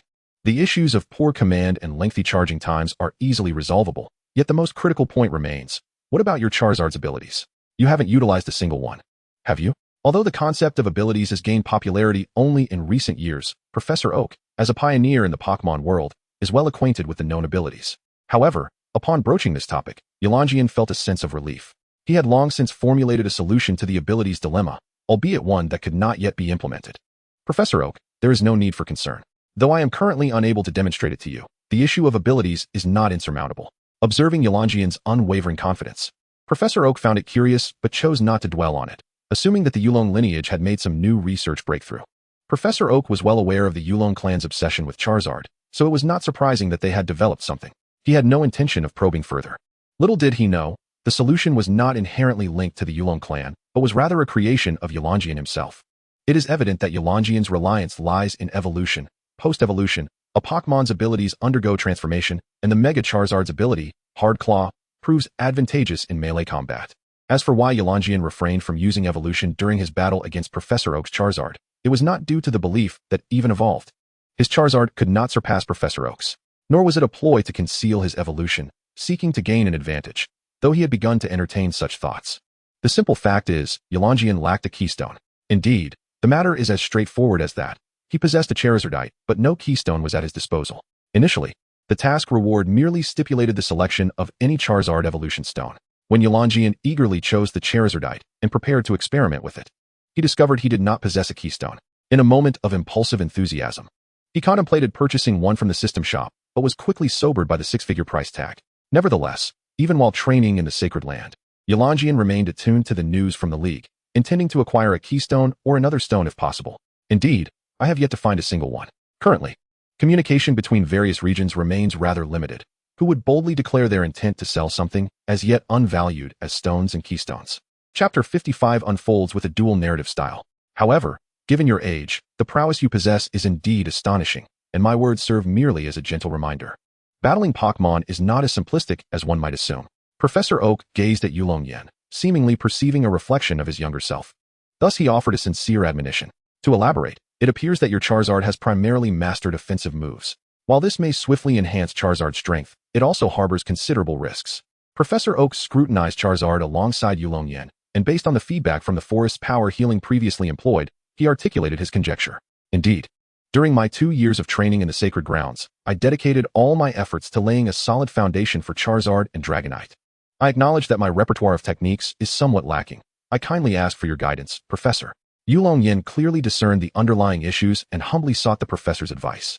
Chasing after overwhelmingly powerful moves is not always advantageous. It is not the case that the mightiest moves are the best. The most suitable ones are truly the finest. If I am not mistaken, your Charizard nearly faltered while executing the Dragon Claw move. Otherwise, its hands would not have bled. Professor Oak astutely identified the flaws exhibited by Charizard moments earlier. Despite the striking crimson veins adorning the Dragon Claw, which indeed enhanced its intimidating presence, this was a manifestation of Charizard's inadequate control. Yes, over the past 2 years, I have been diligently training Charizard's hands. Although some progress has been made, it still struggles to bear such immense energy output. Yulong Yan bowed his head slightly. He had anticipated this and had been training accordingly. Yet, the Charizard lineage, at least the current iteration, does not rely on hand-based techniques for survival. Perhaps there once existed a branch of Charizards that utilized their hands as primary combat tools. But with the passage of time, they were gradually eclipsed and ultimately integrated into the fire-centric Charizard lineage. Although Yulong Yan's Charizard has displayed a remarkable ancestral phenomenon, the passage of time has prevented a complete reversion to that extent. Alas, I should have scolded you, but since Charizard successfully executed the final Dragon Claw, I find little to critique. In Pokémon battles, the process is secondary to the outcome. Now, I shall impart to you your first lesson. When unaware of your opponent's moves, never rush to achieve results, for such haste will yield nothing but futile efforts. Just like my Charizard, had it not been for the curiosity to gauge the strength of your final strike, it would have had no need to unleash a fierce attack with Flamethrower. You could not have harmed it at all. The preceding remarks were manageable. Yet upon hearing Professor Oak's final statement, Yulong Yan found it increasingly difficult to maintain his composure. He was aware that Professor Oak's Charizard had unleashed a deluge in their recent battle, yet to claim it dealt no damage was an exaggeration. Wait, was it a successful defense? Indeed it was. How could this be possible? Mastering a defensive move is notoriously challenging. Do you truly believe that after I step back from the forefront, my Pokémon would lack time for such endeavors? At that moment, Yulong Yan realized he had fundamentally misjudged the situation. He had always perceived Professor Oak as the illustrious champion of the first Pokémon League rather than as a mere professor. While at first glance this may seem trivial, the distinction is profound. A traveling trainer, no matter how knowledgeable about teaching Pokémon defensive techniques, would seldom impart such wisdom. This is simply a venture with little return on investment. It is crucial to grasp that moves of a transformative nature are perpetually more challenging to master than physical or special moves. One necessitates comprehension, while the other merely requires application. Among the transformative moves, defensive techniques rank among the most arduous to learn, with survival moves such as Protect and Detect being notably difficult. Once, an idle trainer sought to teach two Charizards to learn Protect and Blast Burn, respectively. By the time one Charizard had mastered Blast Burn, the other was still merely beginning to grasp Protect. The ultimate Fire-type move, exclusive to the Fire starters, proved easier to learn than Protect, highlighting the formidable challenge posed by the latter. Thus, even though Protect is undeniably potent and capable of altering the course of battle, trainers on the road would rarely prioritize its acquisition. Wouldn't it be more prudent to learn other moves instead? However, for a research luminary like Professor Oak, survival moves are of paramount importance. Not every researcher possesses the same martial prowess as he does. Furthermore, as Professor Oak delves into his research, his team of seasoned companions finds themselves with ample time to devote to mastering these essential techniques. Fear not, you have already achieved a remarkable feat. Professor Oak reassured Yulong Yan, recognizing that it was somewhat unreasonable to hold others to his own standards. Among those I have encountered, only Red can rival you. Not even my son Green has reached such heights. Noticing Yulong Yan's slight despondence, Professor Oak offered words of encouragement, understanding that it was somewhat inappropriate to impose his expectations upon others. No, Professor Oak, there is no need for further reassurances. I comprehend your sentiments. Please instruct me on training Charizard and Dragonite. We are prepared to endure any hardships. Yulong Yan declared with unwavering determination, his gaze steadfast upon Professor Oak. However, the expressions of Charizard and Dragonite behind him shifted dramatically. Their brief reprieve had only just begun, and now they faced the prospect of yet another grueling training regimen. As this realization dawned on them, Charizard and Dragonite exchanged desperate glances toward Yulong Yan, but he was resolute, refusing to turn back and oblivious to their silent pleas for mercy. As for seeking help from Professor Oak, he is eagerly awaiting the emergence of a worthy successor, not in the realm of research, but in the arena of Pokémon battles. Professor Oak has long observed that while Yulong Yan's eyes are filled with a yearning for research, a fervent desire for combat burns deep within him. Those who possess the power of dragons across generations are invariably battle enthusiasts, and Yulong Yan is no exception. Although he has chosen the path of a researcher, it does not signify his abandonment of the thrill of battle. Armed with a wealth of knowledge about the Pokémon world and the support of the system, Yulong Yan is fully capable of thriving in both research and combat, achieving a harmonious blend of both disciplines. Very well, since you have expressed this, I shall take it upon myself to teach you diligently. Initially, you learned how to enhance the strength of Pokémon at the sacred grounds of the Yulong family. Now, I will instruct you on the essence of Pokémon battles. However, I must make it clear that from the moment you agreed, there is no turning back or withdrawing. I will guide you earnestly. Professor Oak stated with utmost seriousness, disregarding the pitiful gazes of the Charizard and Dragonite behind Yulong Yan. Yes, we can endure this. Yulong Yan responded without hesitation, though his companions' eyes dimmed in realization. They understood that their future would be shrouded in the shadow of rigorous training, with a different focus at that. At that moment, they noticed the Charizard and Dragonite behind Professor Oak observing them with a rather intriguing gaze, causing an inexplicable shiver of apprehension to run through them. After some time of discussion, Yulong Yan and Professor Oak recalled their Pokémon, preparing to return to the research facility. While walking, Yulong Yan pondered a question and inquired about the daily food intake of the Snorlax at the lab. Oh, you mean Snorlax? The weather is a bit warm today, and his appetite has diminished, so he hasn't eaten much, Professor Oak replied. Determined, Yulong Yan resolved to expedite the development of the energy cubes, otherwise he would inevitably face dire consequences. Achievement: Developer of energy cubes. Reward: 1 lottery chance. Effect of produced energy cubes: 5. At last, at long last. In a cluttered research laboratory, Yulong Yan gazed at the familiar machine before him, tears of excitement streaming down his face. After a week of feeding the Pokémon at the lab, Yulong Yan decisively erupted, promptly requesting a dedicated research room from Professor Oak, vowing to produce the Energy Cube machine. Fortunately, the system store offered both completed Energy Cube machines and corresponding technologies, saving Yulong Yan a significant amount of time in his research endeavors. The only challenge lay in the fact that the technologies available in the store were rather primitive. Only after Yulong Yan truly grasped that foundational technology would further advancements be unlocked for him. Initially, given Yulong Yan's temperament, he did not seem like someone capable of maintaining focus. Yet, under the influence of unforeseen circumstances, he managed to construct a complete Energy Cube machine within a month. Do not question how one could craft a machine by hand. In the world of Pokémon, there is no need for convoluted reasoning. After all, berries can be transformed into Pokeballs, so why not a machine? With this newly created device, Yulong Yan finally liberated himself from the monotonous routine of transporting Pokémon food each morning. As for the related technology, that could be compiled and analyzed at a later time, with a machine crafted by his own hands. Even Professor Oak could do nothing but marvel at Yulong Yan's innate talent, rather than question the origins of the technology. It would be rather illogical to dismiss the invention as anything but his own, especially when it emerged right before his eyes. However, what truly occupied Yulong Yan's mind was not the patent application for the Energy Cube machine, but rather the fact that he had finally amassed enough attempts for a tenfold lottery draw. Although he had accomplished numerous feats and tasks during his 2 years of rigorous training, opportunities for lottery draws had been scarce. At long last, he had gathered the requisite 10 attempts, and as an enthusiast of card-drawing games, his anticipation was palpable. The system seemed to cater to Yulong Yan's preferences by altering the lottery draw mechanism, presenting him with a blank light screen. Isn't this supposed to be a lottery? What is this? He found himself somewhat perplexed. Draw a symbol with a single stroke. Although it does not influence the outcome, it enhances the sense of participation. Goodness. A scratch mouse, you say? Is there no monthly mystery pattern? No. How disappointing. It hardly resembles what I learned. Oh well, I shall draw something at random. Yulong Yan initially believed this would involve a monthly mystery pattern akin to the scratch mouse, which would reward him with a blue ticket upon completion. He casually sketched a pentagram, watching as the symbol, representing his 10 lottery attempts, soared into the prize pool, resulting in 10 cards turning their backs to him. What a surprise, reminiscent of Hearthstone. I wonder if the servers will be down on the 3rd day of the Lunar New Year. How ominous.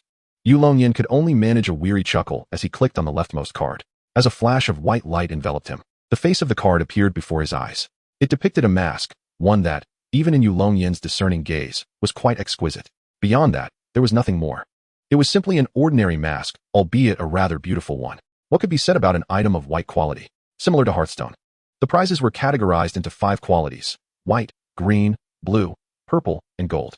White items were generally mundane, perhaps amusing, but of little use in the realm of Pokémon. Nevertheless, it was acceptable. He could gift it to Nana as a token for the summer festival. Yulong Yan understood the importance of finding joy amidst adversity. After all, had he maintained such a negative mindset in his previous life, he would have been driven to despair countless times by the whims of card draws.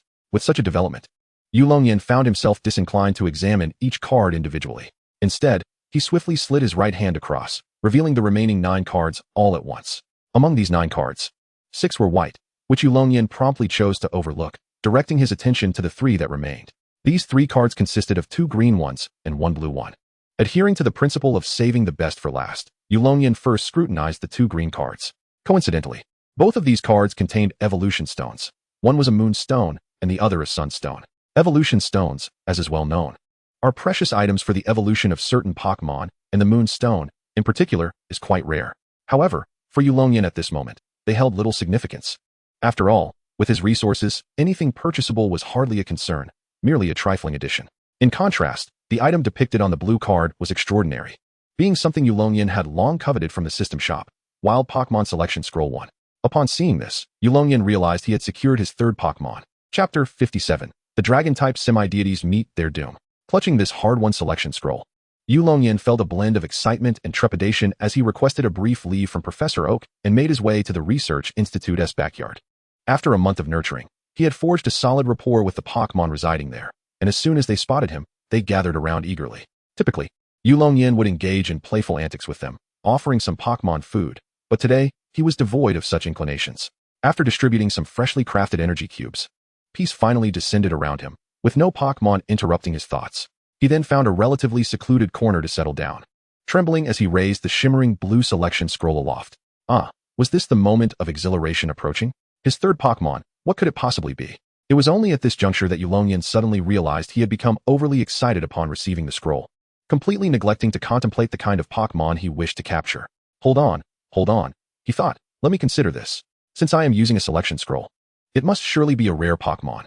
It cannot be a legendary or mythical creature. It must possess both strength and potential, which means it should indeed be a semi-deity. Furthermore, given the compatibility with dragon power, it must be a dragon-type semi-deity. Thus, the candidates would be Rayquaza, Garchomp, Hydreigon, Dragapult, Duraludon, and the newly introduced Eternatus. These 7, perhaps?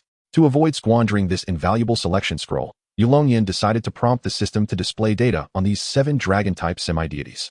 And as for why Dragonite was absent, one might wonder what Pokémon had originally established the Yulong family's legacy. The intricate details and images of these 6 dragon-type semi-deities unfolded before Yulong Yan's eyes, and had anyone else witnessed this information, their jaws would surely have dropped in astonishment. There is no way, even the esteemed Professor Oak in the present day cannot acquire such detailed information on semi-divine Pokémon. Other Pokémon may not be of great concern, but the data and insights surrounding semi-divine beings are held in the highest regard across all regions. After several years, as the number of trainers increased and inter-regional communication flourished, information on these semi-divine Pokémon began to emerge into the public eye. By the way, although it is mentioned that there are 6 types of semi-divine Pokémon, the information presented before Yulong Yan actually encompasses 7, including the Glimmering Dragon from the Sinnoh region. System, can I still select the Glimmering Dragon from Sinnoh on this selection sheet? Detected. A Glimmering Dragon, Sinnoh form, still exists in the current timeline. Ah, I see. What a pity, the Glimmering Dragon from Sinnoh is not quite suitable for me. Otherwise, it could serve as a means to startle others. After reviewing the system's explanation, Yulong Yan paid it no heed, completely unaware that the system had indicated the existence of the Glimmering Dragon in this timeline. Well, since the Glimmering Dragon from Sinnoh has been excluded, it follows that the ordinary Glimmering Dragon can be dismissed as well. The title of the weakest semi-divine Pokémon is indeed quite burdensome. With a swift motion of his right hand, Yulong Yan eliminated both forms of the Glimmering Dragon. He then pondered for a moment and decided to strike off the image of the Mega Shark as well. Not for any particular reason, but his acquaintance, Cynthia, already possessed a Mega Shark, and acquiring another would be somewhat redundant. As for other considerations, at that time, Yulong Yan's Dragonite and Cynthia's Garchomp shared a slight connection, and as a trainer, he preferred to avoid inadvertently creating a love triangle.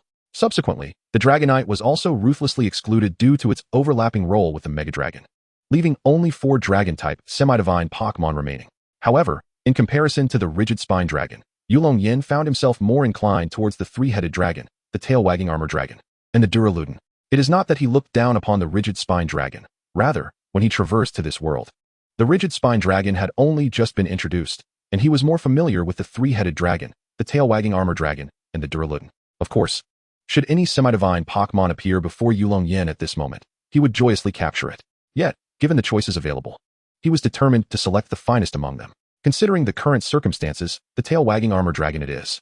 After a brief moment of hesitation, Yulong Yan decisively chose the tail-wagging armor dragon, the optimal choice among dragon fighting types. Do not be misled by its apparent status as a younger sibling in the 7th and 8th generations, in an era devoid of fairy types. It truly stands as a premier selection.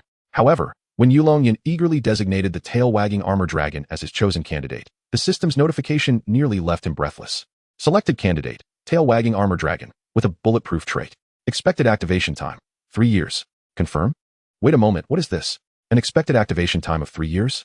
This thing isn't effective immediately. Yulong Yan nearly confirmed his decision instinctively, but upon glancing at the anticipated activation time, he forcefully halted his outstretched right hand.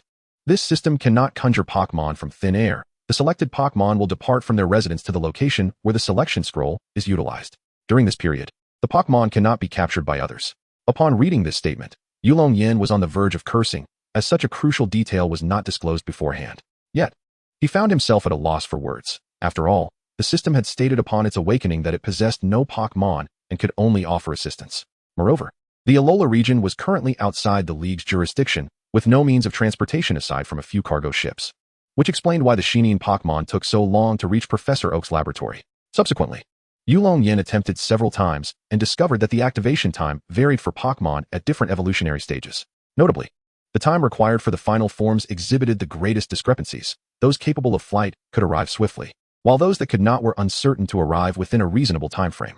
Regrettably, none of the Shinian Pokémon, regardless of their form, were capable of flight, meaning none could reach Professor Oak's laboratory within 3 years. The other semi-divine Pokémon in their final forms could indeed fly, but Yulong Yan's dragon power was most effective on Pokémon in their initial stages, leading him to consider only the semi-divine hatchlings. Consequently, the 7 Pokémon he had previously listed were rendered entirely unviable, with none capable of arriving within 2 years. Was this not a deadlock? None of the dragon-type semi-divines could arrive promptly, while those that could were already within the Yulong family, rendering the precious selection scroll unnecessary. Was this selection scroll entirely without use? Chapter 58. Dinosaurs, do they count as dragons? Initially, Yulong Yan had hoped that the only flying Pokémon in its initial state, Dracozolt, would provide him with a delightful surprise, but instead, it delivered a shock. Although individually weak to the point of being unable to best a child, it will collaborate with its companions to train and grow stronger through evolution. This was the system's evaluation of Dracozolt, while it appeared to have no major issues. The crux of the matter was its weakness. The selection scroll could only summon one Dracozolt, and given its combat capabilities, Yulong Yan feared it might not even manage to arrive. Considering Dracozolt's strength, the system's estimated time was even longer than that of Shinin Pokémon, leaving Yulong Yan utterly astonished. Furthermore, even if it did arrive, what would happen to Dracozolt's evolution? If there were no other Dracozolt present, it might even be incapable of battling. Surely, he could not resort to acquiring another selection scroll or make a special trip to the Galar region to fetch one. Thus, Yulong Yan reluctantly abandoned the idea of summoning Dracozolt, though deep down, he felt no sorrow, as if a better option awaited him. Author's intent. Oh, if semi-divine Pokémon from other regions could not arrive, surely those from the Johto region would pose no issue? At this moment, Yulong Yan suddenly recalled an option that he had previously dismissed and tentatively entered the name. Selection target, Larvitar, ability, Guts. Estimated activation time, 1 month. Confirm? Hiss. Why does Larvitar require such a short duration? Even if the city of Kanto is on the same continent, it seems illogical. Could it be that a Larvitar resides within the mountains surrounding Pallet Town? Upon seeing this time frame, Yulong Yan suddenly realized that he might utilize this selection form as a Pokémon radar. However, this thought merely flitted through his mind before being swiftly abandoned, as what he currently lacked was not Pokémon, but rather the affinity to connect with them. Of course, at the level of quasi-deities.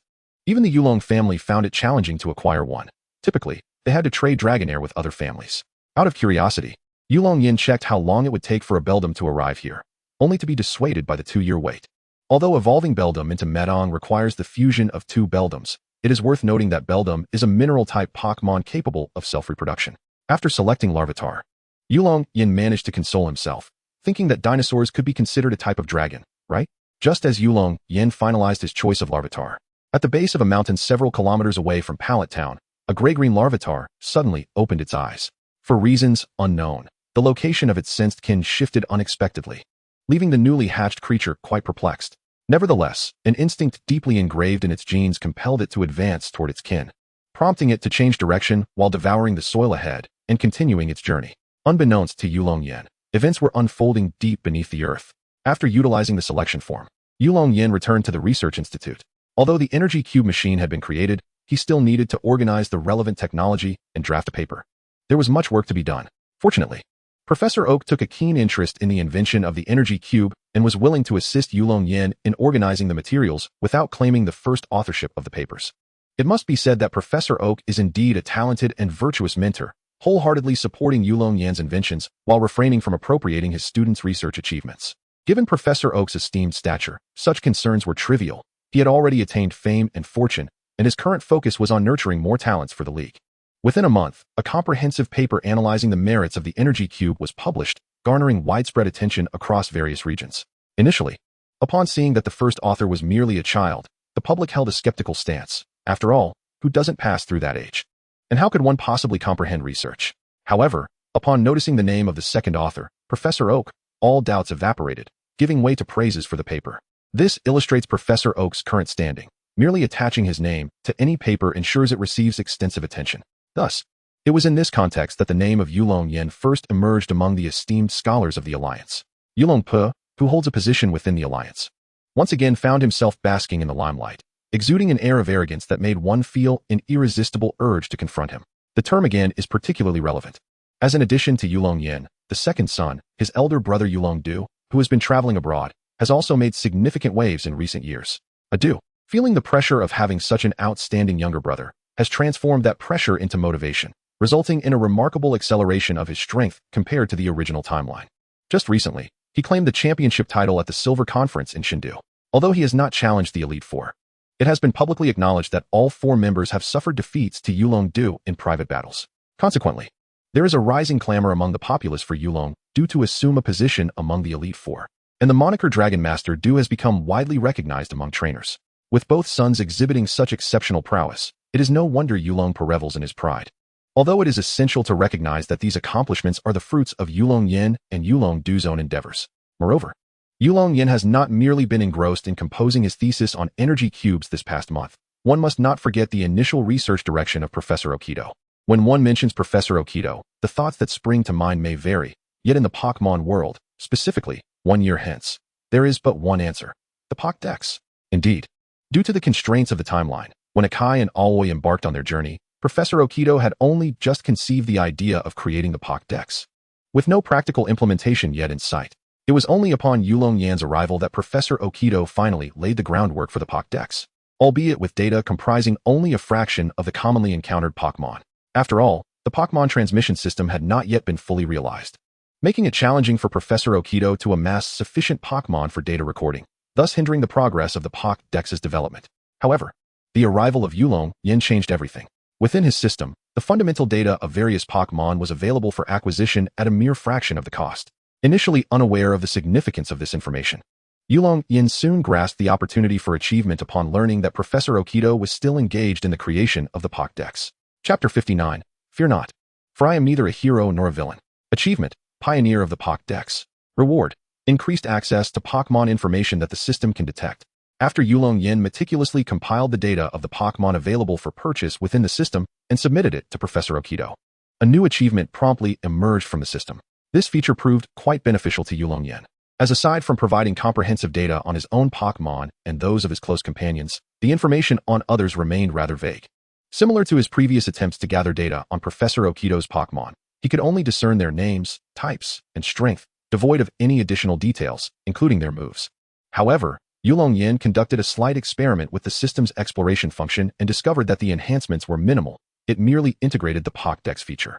It still does not allow one to view the moves of others' Pokémon. Nonetheless, it enables Yulong Yan to effortlessly recall information about an unfamiliar Pokémon without needing to scan it with the Pokédex. While this may not hold significant utility, it serves as a means of impressing others and spares a renowned researcher from being stumped by inquiries regarding Pokémon.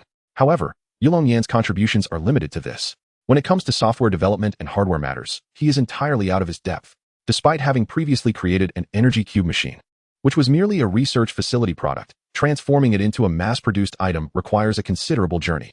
Since Yulong Yan leveraged his connection with Professor Oak to sell the copyright of the Energy Cube machine to Silver Company, their research team has been tirelessly working to simplify the device.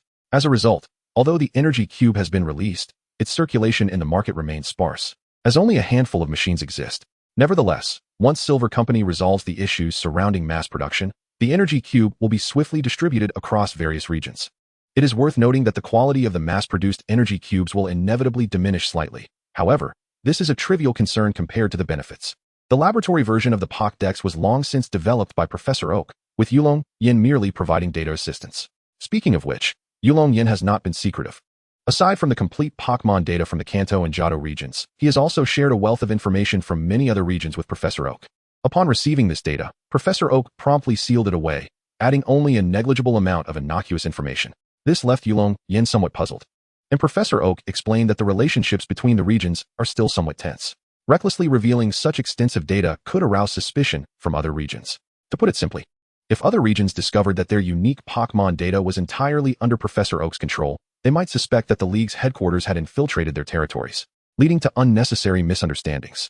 Upon learning this, Yulong Yan could only reflect on the complexities of the adult world, something that, despite being beneficial, is rendered overly complicated. Additionally, Yulong Yan provided Professor Oak with information on many legendary and mythical Pokémon, which the professor accepted without hesitation, incorporating all of it into the Pokédex. After all, knowing about these legendary beings does not facilitate finding them, and even if located, one would be powerless to defeat them, so it is harmless to include this information. Moreover, Yulong Yan is not foolish. He only provided the information that was already available in the Pokédex. If anyone were to believe it and attempt to challenge a legendary Pokémon, it would indeed lead to disastrous consequences. For instance, the Pokédex lists Groudon's height as 35 meters, while the actual Groudon towers as high as a mountain. easily exceeding 10 meters. Even if someone were to stumble upon the fabled Pokémon by sheer luck, one would presume that, provided they possess a modicum of common sense, they would promptly make their escape. Otherwise, it could be deemed a contribution to alleviating the burdens of the world. Presently, Yulong Yan could afford a moment of leisure. Finally able to visit the tormented Charizard and Dragonite. Previously, they had all endured the harrowing experience together, but with Professor Oak preoccupied with other matters, Yulong Yan could now indulge in some mischievous observation, even bringing along a watermelon as a token. However, midway through his journey, the system unexpectedly alerted him that the young Kyurem had arrived at the designated location, urging him to hasten and capture it. This caught Yulong Yan off guard, as he had anticipated 2 more days before the end of the month. Yet the system had only provided a vague time frame, and without further contemplation, he utilized the watermelon to bribe Professor Oak's Dragonite and Charizard, exchanging for his own Dragonite. Then, under the incredulous gaze of his Charizard, Yulong Yan soared into the sky atop his Dragonite, leaving behind his solitary dragon for training. It wasn't that Yulong Yan was unwilling to exchange his Charizard as well. Rather, he possessed only one watermelon, sufficient for just a single Pokémon. His Charizard had already participated in a prior battle, albeit with a dismal outcome, having at least had its moment in the spotlight, thus opting for Dragonite seemed justifiable. Thus, Yulong Yan and Dragonite hastened to the location where the selection scroll had been utilized. To his astonishment, the area remained eerily silent, devoid of any Pokémon. However, according to the system's indications, young Kyurem was tirelessly burrowing from beneath the earth, poised to breach the surface shortly. This revelation brought a sigh of relief, as the selection scroll merely guaranteed that the Pokémon would not be captured by another before reaching the specified location. Should an unfortunate soul, by chance, stumble upon this spot and capture young Kyurem, Yulong Yan would be at a loss for tears. After a brief wait, Yulong Yan suddenly felt the ground tremble beneath his feet, and a mound of earth nearby began to swell. With a soft pop, the mound burst open, revealing a gray-green young Kyurem peeking out. The brightness above was blinding, forcing him to squint until he could fully open his eyes. He then beheld 2 mischievous grins. One of them was tossing a spherical object, while the other had encased his fist in icy crystals. The young Kyurem was evidently startled by this unconventional welcome and promptly retreated into the depths of the earth, intent on fleeing this terrifying place. Dragonite, use Earthquake. This was the last phrase young Kyurem heard before succumbing to unconsciousness. Chapter 60, Young Kyurem, captured. Weakly, young Kyurem opened his eyes, gazing up at the pristine white ceiling, as 3 questions raced through his mind. Who am I? Where am I? And lastly, which rascal unleashed that earthquake? Young Gyarados, you have awakened. How do you feel? At this moment, it was not Goku, but Yulong Yan who leaned in closer, joyfully conversing with young Gyarados, though it remained uncertain whether young Gyarados felt the same elation upon seeing him. Ah, I remember you. Upon recognizing Yulong Yan, young Gyarados became instantly animated, desperately attempting to rise and deliver a punch to him. Alas, still in its juvenile stage, young Gyarados was unable to fully recover from a minor earthquake unleashed by a quasi-legendary Dragonite after merely taking a nap. Consequently, Yulong Yan could only observe in astonishment as young Gyarados writhed on the hospital bed, resembling a carp floundering out of water. Has this young Gyarados sustained a concussion from the earthquake? Is there a renowned neurologist around? Yulong Yan inquired with concern, glancing towards Professor Oak. Unfortunately, he did not realize his words had gone unheard, as young Gyarados' struggles intensified. Ahem, little Yan, perhaps you should make some space. Allow me to converse with young Gyarados. Professor Oak suggested, clearly an astute observer of the situation. With the enhancement of the forest's power, he understood that if Yulong Yan continued, young Gyarados might become agitated. Lacking the ability to communicate with Pokémon, Yulong Yan dutifully stepped aside, relinquishing the stage to Professor Oak. A green light emerged from Professor Oak's right hand, gently resting upon young Gyarados' head, healing him while simultaneously conveying his thoughts. As soon as Professor Oak made contact, young Gyarados ceased his struggles, though it was not solely due to the influence of the forest's power. In that moment of despair, young Gyarados found himself immobilized, realizing that he could no longer move. In a physical sense, all right, young Gyarados, cease your antics. Following that immense force, a voice resonated within young Gyarados' heart, extinguishing his will to resist. What transpired thereafter remains unknown, but under Yulong Yan's anxious gaze, Professor Oak and young Gyarados successfully reached a consensus. I have spoken with young Gyarados. He is willing to follow you, but you must demonstrate your ability to nurture him, Professor Oak relayed. Oh, I am quite familiar with this. Allow me to showcase my skills. Upon hearing Professor Oak's words, Yulong Yan immediately perked up, unafraid of any test young Gyarados might impose, but rather fearful of being denied the opportunity to prove himself. Can I capture you?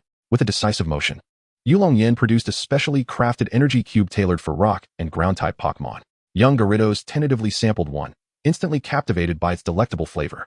After all, This child had spent his entire life deep underground, subsisting solely on the soil and rocks of the earth. How could these humble offerings compare to the meticulously crafted energy cubes made by Yulong Yan? Not only was the taste incomparable, but even the energy they contained paled in comparison. Yet, this young Bagon's aspirations extended beyond mere sustenance. He yearned for strength, which cast a flicker of hesitation in his gaze. So, can I capture you? One stone each year. Seemingly sensing the uncertainty in the young Bagon's eyes, Yulong Yan produced a piece of earthy yellow rock. This stone appeared to be composed of pebbles, and upon its sight, the young Bagon found himself utterly transfixed. Even Professor Oak, witnessing this rock, could only marvel at the generosity of the Yulong clan, who so freely offered such coveted treasures as the sandstone. Indeed, this rock was a sandstone, capable of enhancing the effects of sandstorm weather in the game, extending its duration to 8 turns for Pokémon carrying this item. In reality, the sandstone served a similar purpose. With an additional benefit, it could be consumed by Pokémon to permanently prolong the sandstorm's duration. In the real world, there were no turns to consider. The persistence of sandstorm weather depended solely on the strength of the Pokémon. However, a Pokémon that consumed the sandstone would enjoy an extended duration of the sandstorm, roughly translating to an additional turn in data terms. Yulong Yan, clearly, did not intend for the sandstone to be merely a held item, but rather to be consumed by the young Bagon. Otherwise, Professor Oak would not have remarked on the Yulong clan's wealth. Even in Ash's era, sandstones were scarce. Upon learning that Yulong Yan had encountered a wild young Bagon, the Yulong clan dispatched a Dragonite to deliver this sandstone, accompanied by a note promising an annual supply, with the option to advance 2 stones if needed. So, with this, can I capture you? Noticing the young Bagon's stillness, Yulong Yan assumed it was deliberating between the 2 offerings. In truth, the young Bagon was simply mesmerized, and placed both items before it. The young Bagon, seemingly awakened by Yulong Yan's actions, summoned an unexpected surge of energy, leaping from the bed to pounce on the energy cube and the sandstone, urging Yulong Yan to capture him at once. Then, young Bagon, welcome aboard. Yulong Yan retrieved a luxury ball and gently tapped it against the young Bagon's head. A flash of red light ensued, and the young Bagon was drawn into the luxury ball. The ball didn't even shake. It immediately signaled a successful capture, a testament to the effectiveness of Yulong Yan's earlier persuasion. However, since the young Bagon had yet to fully recover, Yulong Yan released him shortly after capturing him, allowing him to continue his recuperation. Although it was said that he was recuperating, young Gyarados clung tightly to the energy cube and the Shashan stone, showing no signs of illness. Having captured young Gyarados, Yulong Yan felt a sense of relief, readying himself for a long-awaited reunion. Chapter 61, Dr. Yamazaki's Academic Symposium. Time flew by like a fleeting shadow, and Yulong Yan had spent nearly half a year at the Professor Oak Research Institute. Today, he was to meet someone he had long missed. Ding ding. The alarm clock by the bedside rang punctually, and in the next moment, a large hand descended, silencing the alarm. The owner of that hand was none other than our protagonist, Yulong Yan. With a swift motion, he sprang from his bed and dressed with remarkable speed before racing downstairs. On his way, he encountered a yawning Shigeru, who had just emerged from his room. Yulong Yan greeted him warmly, humming a tune as he bounced off to feed the Pokémon residing in the backyard. Was he delirious? Surely. He hadn't fully awakened yet. He would go back to sleep for a bit longer. Shigeru, having just woken up, was taken aback by this unusually lively Yulong Yan. If he weren't resolute, he might have thought he had somehow traveled through time. Yet, even without such thoughts, Shigeru felt as though he hadn't fully awakened, promptly turning around to close the door and return to bed. Little did Yulong Yan know that Shigeru, who was supposed to help him feed the Pokémon, had gone back to catch some more sleep. However, even if he were aware, given Yulong Yan's current mood, he would surely laugh it off. After all, feeding the Pokémon alone was not a daunting task. The reason behind Yulong Yan's exuberance was largely due to the academic symposium hosted by Dr. Yamazaki in the Sinnoh region. Professor Oak, renowned as the most distinguished scholar in the Kanto region and a junior of Dr. Yamazaki at Rainbow University, had also received an invitation. Naturally, upon hearing of the symposium in Sinnoh, Yulong Yan could hardly contain himself. He insisted on accompanying Professor Oak. While Yulong Yan claimed his desire to learn as the reason for his eagerness, it was evident to all that his true motivations lay elsewhere, and those who understood would grasp the underlying intention without further elaboration. Last night, having pulled an all-nighter conducting experiments, Professor Oak couldn't help but admire Yulong Yan's vibrant energy. He genuinely appreciated this student, intelligent, hardworking, and academically accomplished, finding it difficult to imagine a better pupil. Professor Oak often lamented why Yulong Yan was not his biological grandson, which left Shigeru in a sour mood towards Yulong Yan for several days. Had Yulong Yan been Professor Oak's grandson, the future of the Research Institute would undoubtedly belong to him. To that end, Professor Oak even made a special trip to the Kanto region to seek out Yulong Yan for undisclosed intentions. What transpired afterward remains unknown. All that is certain is that on that fateful day, a fierce battle erupted at the Yulong household, leading to Professor Okido returning in disarray. Furthermore, Yulong Pa had not reported to the League for several days, with the official statement claiming he had tripped over the threshold while leaving, resulting in minor injuries that necessitated a brief period of rest. However, Yulong Yan pondered for a moment and concluded that the threshold in their home could hardly trip over even a Pikachu. Indeed, when considering the prowess of Pokémon, Professor Okido did not possess a significant advantage, yet when factoring in the trainers, it was a different story altogether. Ultimately, having encountered a dead end, Professor Okido resolved to adopt a more indirect strategy, summoning his granddaughter, Okido Nanami, from her studies abroad. Despite Yulong Yan's numerous flaws, such as his avarice and lasciviousness, he did possess one commendable trait: unwavering loyalty. Consequently, the relationship between Yulong Yan and Okido Nanami gradually evolved towards that of close comrades, as if they were on the verge of a ritual that would see them address one another as elder brother and younger brother. Following the failure of these two approaches, Professor Okido found solace in acceptance, refraining from dwelling on trivial matters, though he would occasionally lament. Alas, he remained unaware of who might inherit the Okido research lab, especially since the offspring of those he referred to as his prot.gs showed little desire to become researchers. Though his grandchildren did not seem particularly suited to inherit the lab, Nanami expressed interest, yet her talents and passions lay elsewhere, making her more suited to the role of a breeder. Meanwhile, Shigeru, his grandson who would later pivot towards research, was currently fervently pursuing a path as a trainer, only to awaken to reality after being bested by Ash. As Professor Okido wallowed in his melancholy, Yulong Yan had already arrived at the backyard of the Okido research lab, preparing to feed the hungry Pokémon awaiting nourishment. Throughout the past 6 months, Yulong Yan had forged strong bonds with the majority of Pokémon residing there, to the extent that, apart from their trainers, they heeded his words above all others. Among them, a Snorlax stood out. Why, you may ask? Well, when a plump creature, who seldom experienced the luxury of a full meal, suddenly finds a benefactor who ensures daily feasts, it's only natural for an affinity to blossom. Come now, everyone. Don't rush. There's enough for all. I have prepared ample energy cubes. Yulong Yan resembled a kindergarten teacher distributing meals, surrounded by a throng of eager, hungry Pokémon. However, after the allure of the energy cubes and the imposing presence of Dragonite and Charizard had made their impact, Yulong Yan's stature had firmly established itself. Upon hearing his words, the Pokémon that had previously crowded around him dutifully settled down, even forming an orderly queue. Although these Pokémon had sampled energy cubes crafted by others, they unanimously agreed that Yulong Yan's creations were not only more nutritious, but also far more delectable. It was this distinction that enabled Yulong Yan to swiftly cultivate his authority. After all, as long as one's offerings are of superior quality, one can attain a commendable standing. Nevertheless, it is worth mentioning that previously, Yulong Yan had traveled to the headquarters of Silver Company in Jinwang City to negotiate a contract. During that visit, he inadvertently stirred up a considerable amount of trouble, leaving him hesitant to return to Jinwang City, fearing he might not escape unscathed.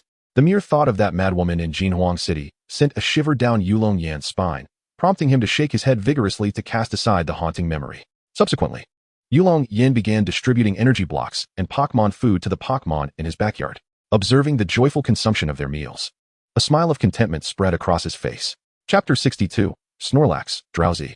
The reason he refrained from feeding all the Pokémon energy blocks was primarily due to cost concerns, as securing additional funding from Professor Oak's laboratory proved to be quite a challenge. Moreover, it was in the best interest of the Pokémon. Energy blocks function like nutritional supplements. Moderation is beneficial, but excessive consumption is not advisable. In the words of his parents, one might say, "Can you truly fill your belly on nothing but fried chicken and hamburgers? You ought to eat your meals properly." Coughing slightly, he reminisced about his past self, grateful for his newfound freedom, and implored everyone to study diligently, for at least in university, one could indulge in fried chicken, provided one's wallet could withstand the strain. Yulong Yan took a keen interest in observing the Pokémon as they dined, and then released Charizard and Dragonite to assist in tidying up the aftermath. Additionally, he needed to attend to some particularly special Pokémon at the laboratory. With Xiaomao absent, he had to rely on these two. Thanks to Yulong Yan's guidance, the Pokémon had become quite obedient and were unlikely to leave the area in disarray, completing the task with ease. Lured by the promise of extra energy blocks, the Pokémon were generally willing to help, though a few Machops had seized the opportunity. Upon returning to the laboratory, Yulong Yan packed his specially wrapped energy blocks into his backpack and made his way to certain areas of the backyard. The first Pokémon he encountered was the Snorlax, who, having grown close to him, refused to eat on its own, waiting patiently for Yulong Yan to provide sustenance. It must be said that being large had its advantages. Sprawled out in a prominent location, Yulong Yan felt somewhat embarrassed to pretend he did not see it. As he approached the Snorlax, which resembled a small mountain, its nose twitched a couple of times before it abruptly awakened, beaming at Yulong Yan and waving cheerfully. "Dear Snorlax, you cannot continue like this. You must eat on your own. It is only during meal times that you greet me with such enthusiasm," Yulong Yan remarked. Snorlax responded with a cheerful Snorlax. As Yulong Yan affectionately patted its prominent belly, the Snorlax, unfazed, chuckled and scooped Yulong Yan into its embrace, opening its mouth wide in anticipation of the forthcoming meal. Upon witnessing the appearance of Snorlax, Yulong Yan could not help but chuckle helplessly as he retrieved several neatly packaged boxes from his backpack. "Snorlax, as ever, I would appreciate your assistance in assessing the effects and flavors of these energy cubes." Although energy cubes had already been invented and some popular recipes established, it was still essential to refine them to suit the diverse needs of various Pokémon.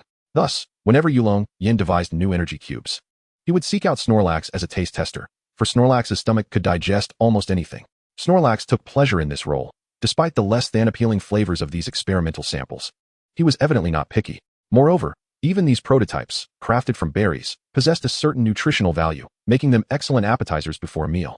Once Yulong Yan had presented each energy cube to Snorlax, he noted from Snorlax's feedback that his latest creations were quite perfect. He then produced a box adorned with Snorlax stickers from his bag and retrieved a specially designed energy cube for Snorlax. A small cube, no taller than 2 fingers, contained enough sustenance to last Snorlax an entire day. Truly a remarkable feat that seemed to defy the laws of energy and mass conservation. Yulong Yan tossed the energy cube into Snorlax's mouth, and to his amusement, Snorlax's belly quivered oddly before he let out a contented burp, his entire form exuding a sense of lethargy. "Snorlax, today I shall be heading out with Professor Oak and may not return for several days. This box of energy cubes is for you, but please remember not to indulge excessively. There will be others to feed you daily. While their culinary skills may not match mine, rest assured, you will be well fed. Thus, limit yourself to 1 cube a day." Yulong Yan was well accustomed to Snorlax's reactions. He casually handed the box over while reiterating his warnings against gluttony. "Now, continue your slumber. There are other Pokémon in the laboratory awaiting their meals. So I shall take my leave." After imparting his instructions, Yulong Yan gracefully leaped down from Snorlax's side and strolled towards the central pond in the backyard. Snorlax, watching Yulong Yan's retreating figure, quietly placed the box of energy cubes beneath himself, covering it with his body as he resumed his peaceful slumber. Meanwhile, Yulong Yan arrived near the pond and casually scanned the area, soon spotting a pink, indistinct creature lost in thought. This was a Slowpoke, recently delivered to Professor Oak's laboratory for research just a month prior. However, Yulong Yan suspected that the individual who sent this Slowpoke had ulterior motives. Who in their right mind would send such a daft creature for research? Professor Oak had certainly been tested by Slowpoke's blissfully oblivious demeanor. Even a gentle nudge on its tail would take an eternity for Slowpoke to register as pain. This utterly shattered Professor Oak, who subsequently chose to abandon his research on the Slowpoke, as his time was far too valuable to waste. The individual who provided the Slowpoke also indicated that there was no need to return it, thus the creature established its residence within the Oak laboratory.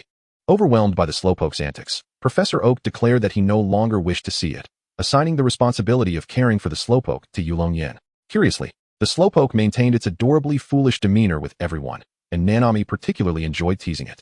However, after Yulong Yan fed it, the Slowpoke began to follow him around, obeying many of his commands without hesitation.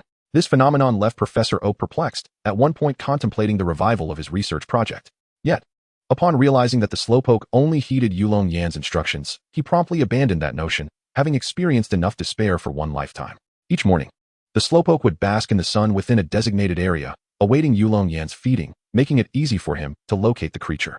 In Chapter 63, the first of a series of 4, Yulong Yan approached the Slowpoke, deliberately poking its head with his finger. It took several seconds for the Slowpoke to register that someone had prodded it. This delay was attributed to the fact that it was Yulong Yan who had poked it. Otherwise, one might wait 5 minutes for any response.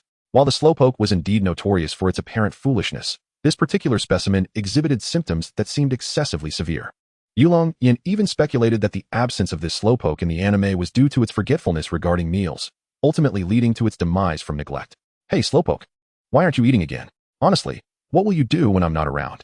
Yulong Yan squatted beside the Slowpoke, repeatedly patting its head with his right hand, remarking on the surprisingly delightful texture of its head. In response to Yulong Yan's audacity, the Slowpoke neither resisted nor complied, maintaining its blissfully daft expression as it gazed at him. "Well, it seems you still don't understand my words. Never mind, this box of energy cubes is for you.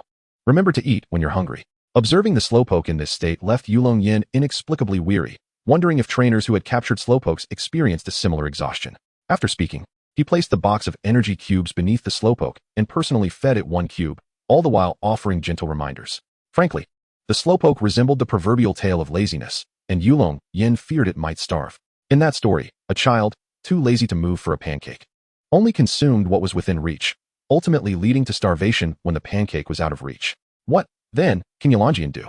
He can only repeatedly admonish the dawdling Pokémon and prepare to find a more responsible Pokémon to remind the sluggish creature to eat daily.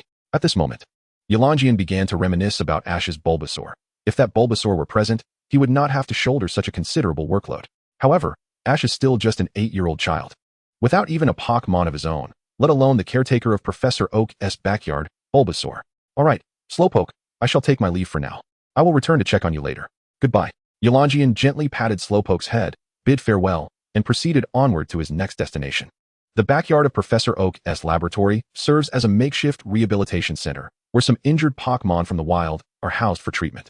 Naturally, those Pokémon do not come for their meals, so Yulong Yan must deliver food to them, and upon careful consideration, he realized the time was rather pressing. As Yulong Yan departed, Slowpoke stared blankly at his retreating figure, adorably tilting its head before lying down again, inadvertently blocking the box of energy cubes.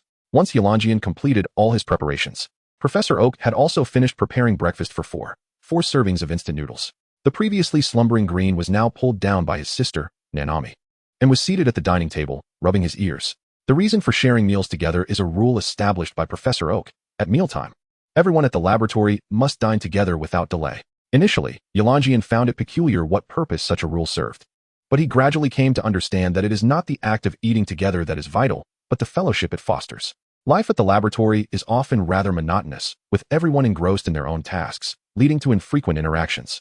Shared meals provide an opportunity for mutual understanding. After all, familiarity breeds affection. Moreover, there is no strict code of silence during meals at the Oak Laboratory, and dining together indeed strengthens bonds, albeit with only 4 individuals present. The impact was minimal. Nanami and Green leisurely savored their food, while Yulong Yan and Professor Oak, needing to catch a flight, hastily finished their instant noodles and departed. Outside the laboratory, the driver provided by the League had been waiting for some time. Without exchanging many words, the two boarded the vehicle and set off towards the city of Tokiwa. The nearest airport to Shinshin Town is located in Tokiwa City. However, Yulong Yan was not very familiar with Tokiwa City, having deliberately avoided it.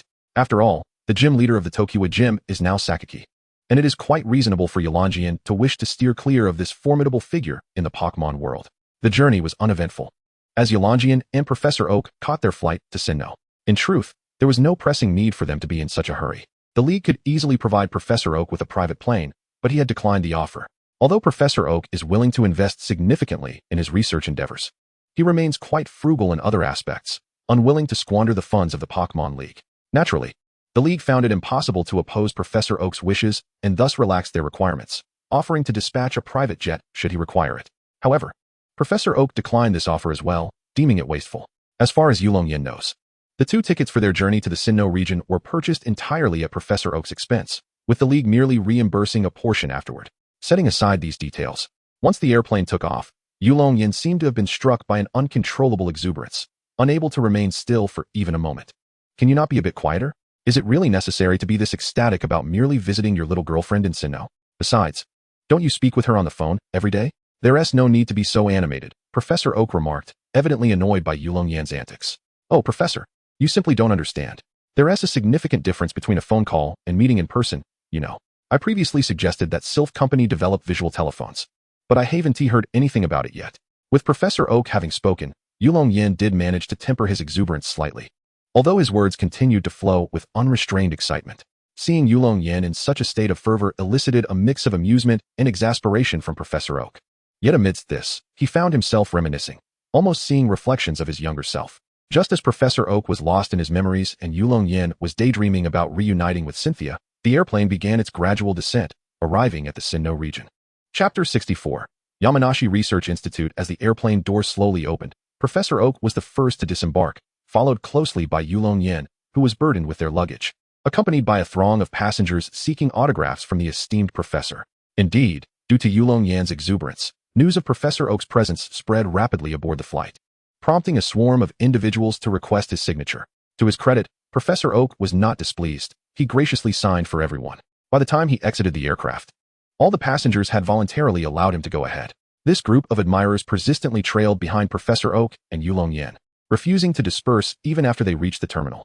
Yulong Yan's endeavor to carry the luggage was hard won, as numerous individuals had attempted to assist the professor, exemplifying his esteemed reputation. However, the scene was somewhat incongruous for a professor. It resembled a mob boss being escorted by a cadre of followers. The League staff members who had come to greet them were taken aback, as they had only anticipated the arrival of 2 individuals. Yet the spectacle appeared to be an entire entourage.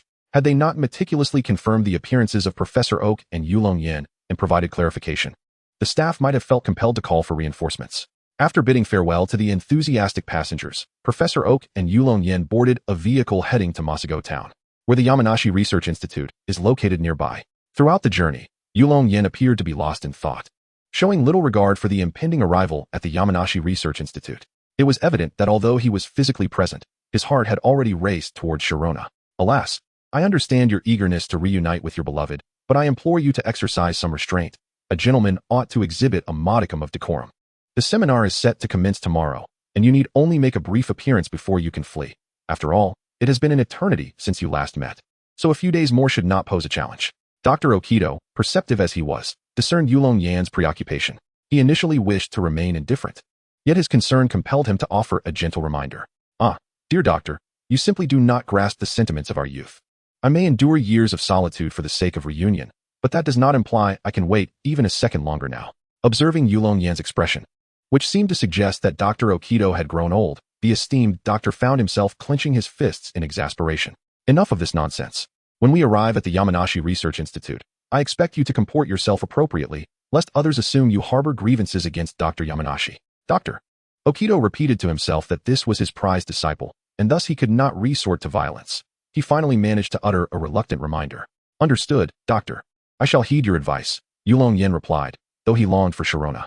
Nonetheless, he was inclined to heed Dr. Okido's counsel, promptly adopting a serious demeanor, inadvertently revealing a hint of admiration for Dr. Yamanashi. It must be said that even without his exceptional abilities, Yulong Yan could easily thrive as an actor in the Pokémon Hollywood, relying solely on his talent for performance. Dr. Okido could not help but chuckle at Yulong Yan's swift transformation, though his conflicting emotions did not linger for long, as the Yamanashi Research Institute loomed ahead. As the vehicle gradually came to a halt at the entrance of the institute, Dr. Yamanashi, having been forewarned, eagerly approached to open the door for Dr. Okido. Naturally, Dr. Yamanashi was there to welcome Dr. Okido, and Yulong Yan was hardly more than an afterthought. Although the Yulong clan held a prestigious status, Yulong Yan remained merely a junior, and Dr. Yamanashi, given his social standing, could easily disregard him. Were it the esteemed Yulong Pa in attendance, Dr. Yamanashi would certainly have extended a warmer welcome, not solely due to Yulong Po's status, but also because of their amicable relationship. After all, Dr. Yamanashi had previously collaborated with Dr. Okido in the Kanto region before returning to the Sinnoh region, hence his acquaintance with Yulong Pa. In truth, neither Dr. Okido nor Dr. Yamanashi had yet reached the zenith of their careers.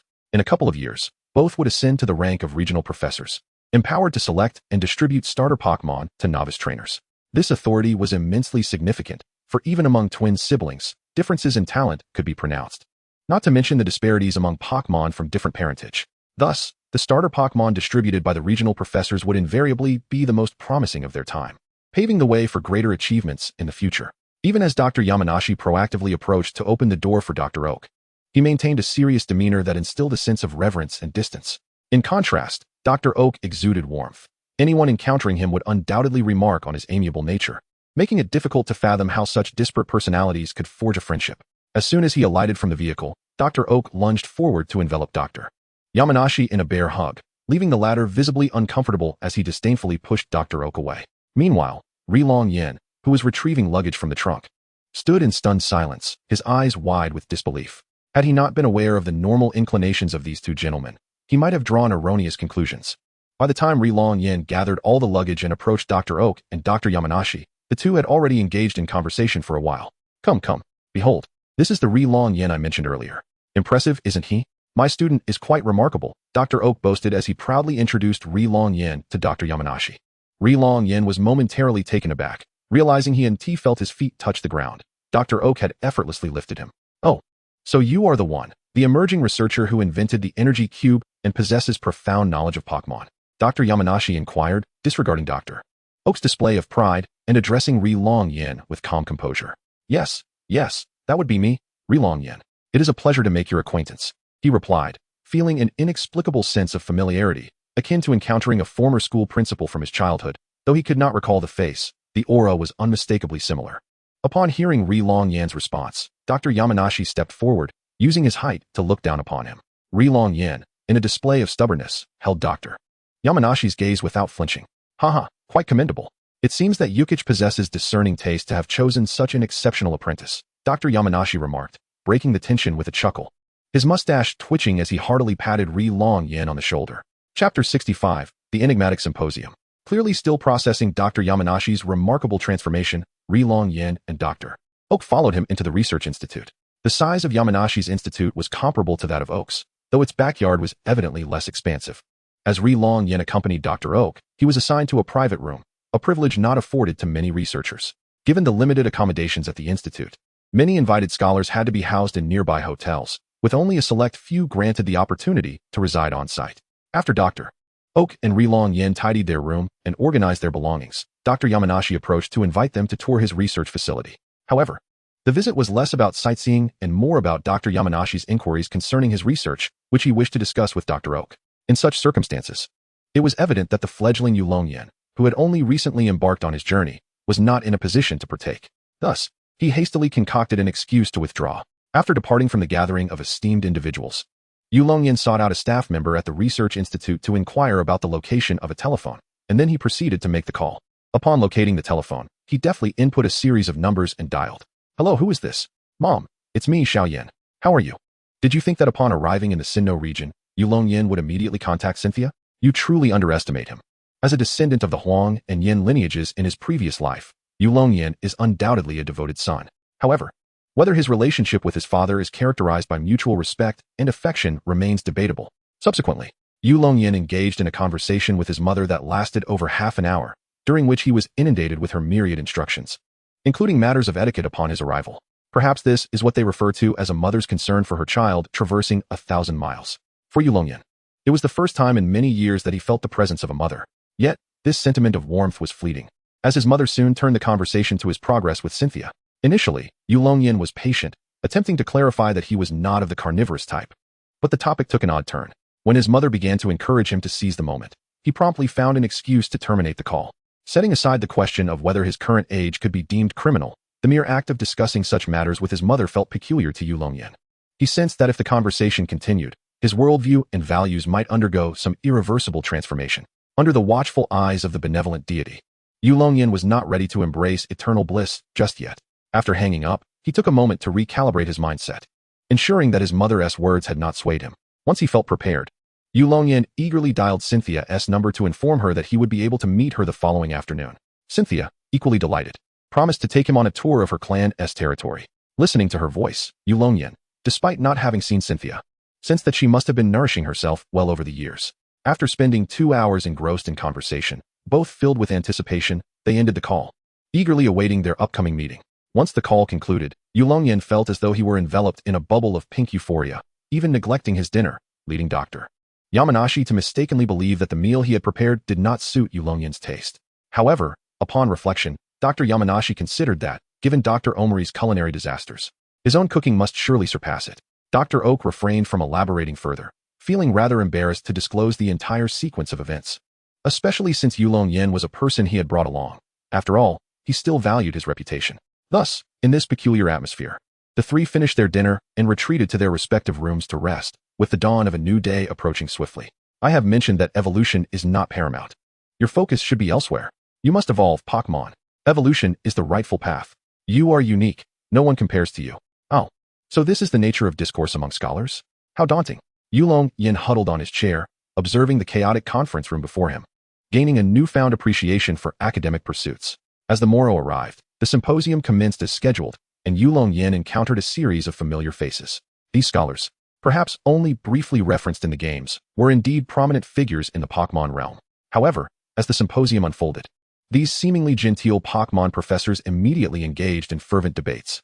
How might one describe this scene?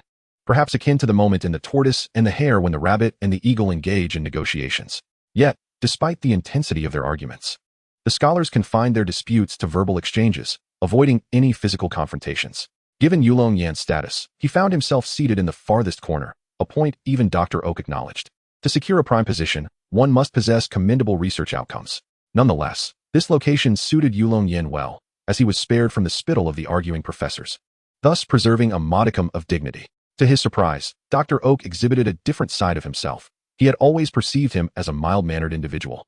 Yet during his debate with Dr. Yamazaki, he held his ground fiercely. Oh, they are flexing their intellectual muscles now. Is a confrontation imminent? Oh wait, not quite. However, it must be said that Dr. Oak has not neglected his physical fitness over the years. Yulong Yan found himself thoroughly entertained by the spectacle, relishing the sight of so many scholars flustered and animated. He felt his journey had been worthwhile. Naturally, the contention between Dr. Oak and Dr. Yamazaki was not a literal fight nor a vulgar exchange. Rather, both sides engaged in a battle of wits, ardently defending their positions and striving to persuade one another. Clearly, even Yulong Yan could discern that neither party would yield. Although they were friends, each was steadfast in their research convictions. Chapter 66. A long-awaited reunion. The symposium stretched on for an entire morning, with the sound of palms striking tables echoing incessantly throughout the conference room. After consuming 2 pots of tea and 3 plates of snacks, Yulong Yan finally grew weary of the spectacle. After all, even the most riveting arguments can become tiresome. Thus, he transitioned from keen interest to drowsiness, even managing to steal a nap amidst the din. After all, Yulong Yan had only recently embarked on his journey. Mere months into his career, and many specialized terminologies still eluded his comprehension, rendering the entire discourse akin to deciphering a cryptic manuscript, inevitably inducing drowsiness. However, with the arrival of noon, the fervent debates among the various doctors subsided, and both Dr. Oak and Dr. Yamashiro resumed their customary elegance. At this moment, Yulong Yan regained his alertness, reminiscent of his school days when he would doze off in class, only to spring back to life the instant the bell rang. Yet, his current awakening was not prompted by the end of a lecture. Rather, it was the prospect of escaping to find Sharona that invigorated him. After all, Yulong Yan was ostensibly present for the seminar, and to abscond at the outset would cast a poor light on his character. Thus he endured the morning's discussions and verbal sparring with fortitude. During this period, several individuals had approached Yulong Yan for conversation. However, they were swiftly deterred by his conversational prowess, inherited from his past life in Zuin and online forums, which left him feeling rather bored. With the conclusion of the conference, Yulong Yan bid farewell to Dr. Oak and Dr. Yamashiro, then dashed out of the Yamashiro Research Institute. Dr. Yamashiro barely had time to make a gesture of retention, watching helplessly as Yulong Yan departed, casting a disapproving glance at Dr. Oak. Meanwhile, Dr. Oak internally chastised Yulong Yan for so brazenly abandoning him. Though he maintained a calm exterior, let us rewind the scene to Yulong Yan, who had already reserved an afternoon flight. The moment he exited the doors of the Yamashiro Research Institute, he summoned his Dragonite to serve as his mode of transportation. As for why Yulong Yan did not simply ride Dragonite directly to find Sharona, the reasons were manifold. In essence, humans are unable to withstand the full velocity of Dragonite's flight, necessitating a reduction to a speed manageable for human passengers. Additionally, Dragonite is not particularly suited for riding. Trainers can only perch on its back or be cradled in its embrace. In contrast, the physical structure of Aerodactyl is evidently more accommodating for riders, as exemplified by the future renowned hunter. Moreover, there were aesthetic considerations to ponder. Yulong Yan was a guest, not a disruptor. Thus he had to maintain a semblance of decorum. Clinging to Dragonite's back for an extended journey would not only wrinkle his attire, but also wreak havoc on his hairstyle, significantly detracting from his appearance. This was also the reason both Yulong Yan and Dr. Oak refrained from relying on Pokémon for travel, as elegance is, after all, never out of fashion. Now, one might wonder why Adu traverses the skies on his Dragonite, without a hair out of place. The answer is simple. Adu's hairstyle is inherently resilient, leaving little room for disarray. Moreover, according to an anonymous source revealing insights about Yulong Yan, Adu has experimented with every hair gel available on the market, ultimately selecting the one best suited for him, replenishing his stock each month. Finally, we arrive at the crux of the matter. Neither Yulong Yan nor Dragonite possessed any sense of direction, which made for a rather awkward predicament. Due to various reasons, Yulong Yan opted for the more hassle-free mode of transportation, an airplane. Although it may be a tad slower, he was content with this choice. With the assistance of his trusty Dragonite, Yulong Yan successfully boarded the flight bound for Mount Coronet, where Cynthia awaited his arrival. Seated on the airplane, despite still being some distance away, Yulong Yan caught sight of the towering Mount Coronet, its peaks entirely enveloped by thick clouds. Legend has it that no individual or Pokémon has ever reached the summit of Mount Coronet. All who ventured near have either vanished or succumbed to unconsciousness upon its slopes. Thus far, no one has ever set foot atop its peak. However, for Yulong Yan, the credibility of this legend seemed somewhat diminished. The reason no one or Pokémon could ascend Mount Coronet's heights was entirely due to it being one of the entrances to the distortion world. Additionally, When the Sinnoh region was still known as the Johto region, bizarre occurrences transpired on its lands, giving rise to the myth that the summit was inaccessible. Residing in the distortion world, Giratina is not known for its amiable temperament. Any who dare approach are swiftly repelled, should fortune be unkind. Encountering Giratina in a foul mood could result in becoming lost within the distortion world, with one's return hinging entirely on fate. Nevertheless, Yulong Yan harbored a lingering curiosity. Was there not a fellow townsman who, a millennium ago, ventured forth to save the world? Unfortunately, as he found himself in the Kanto and Johto regions, information concerning the Sinnoh region was scarce, leaving him with no clues to uncover. Thus, Yulong Yan buried this inquiry deep within his heart, casting one last glance at the mountainous peak before retracting his gaze. He resolved not to provoke Giratina until he possessed absolute strength. Before long, the airplane arrived at the airport at the foot of Mount Coronet, and Yulong Yan eagerly dashed out, the first to set foot upon the sacred land. While others marveled at the grandeur of Mount Coronet or breathed in the fresh air upon disembarking, Yulong Yan had no time for such distractions. He hastened through the exit, ultimately encountering the enchanting figure he had yearned for, a vision of beauty with flowing golden hair, exquisitely refined features, and flawless skin, standing tall among her peers, radiating an aura of elegance. It was none other than the long Miss Cynthia. Upon seeing her, Yulong Yan's previously restless heart suddenly found tranquility, and his pace naturally slowed. In that moment, Cynthia, too, noticed Yulong Yan emerging from the exit, and they exchanged glances for several seconds, ultimately breaking into bright smiles in unison. It has been a long time. Indeed, it has been a long time. Chapter 67, The Forgotten Professor Mustard. In the bustling airport hall, Yulong Yan and Cynthia gazed into each other's eyes, seemingly oblivious to the surrounding clamor. The two individuals gazed into each other's eyes, unconsciously drawing closer until they ultimately broke into a run. The sound that followed was not what one might presume. It was not a collision of heads due to their excitement, but rather the delightful thud of their embrace.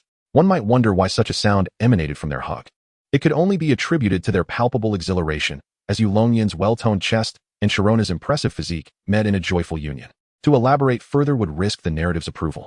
So let it suffice to say that this pair of young lovers had not seen each other for quite some time, and were simply embracing with uncontainable joy. Sharona's frame was quite light. Although she had developed significantly compared to her peers, her weight posed no challenge for Yulong Yan.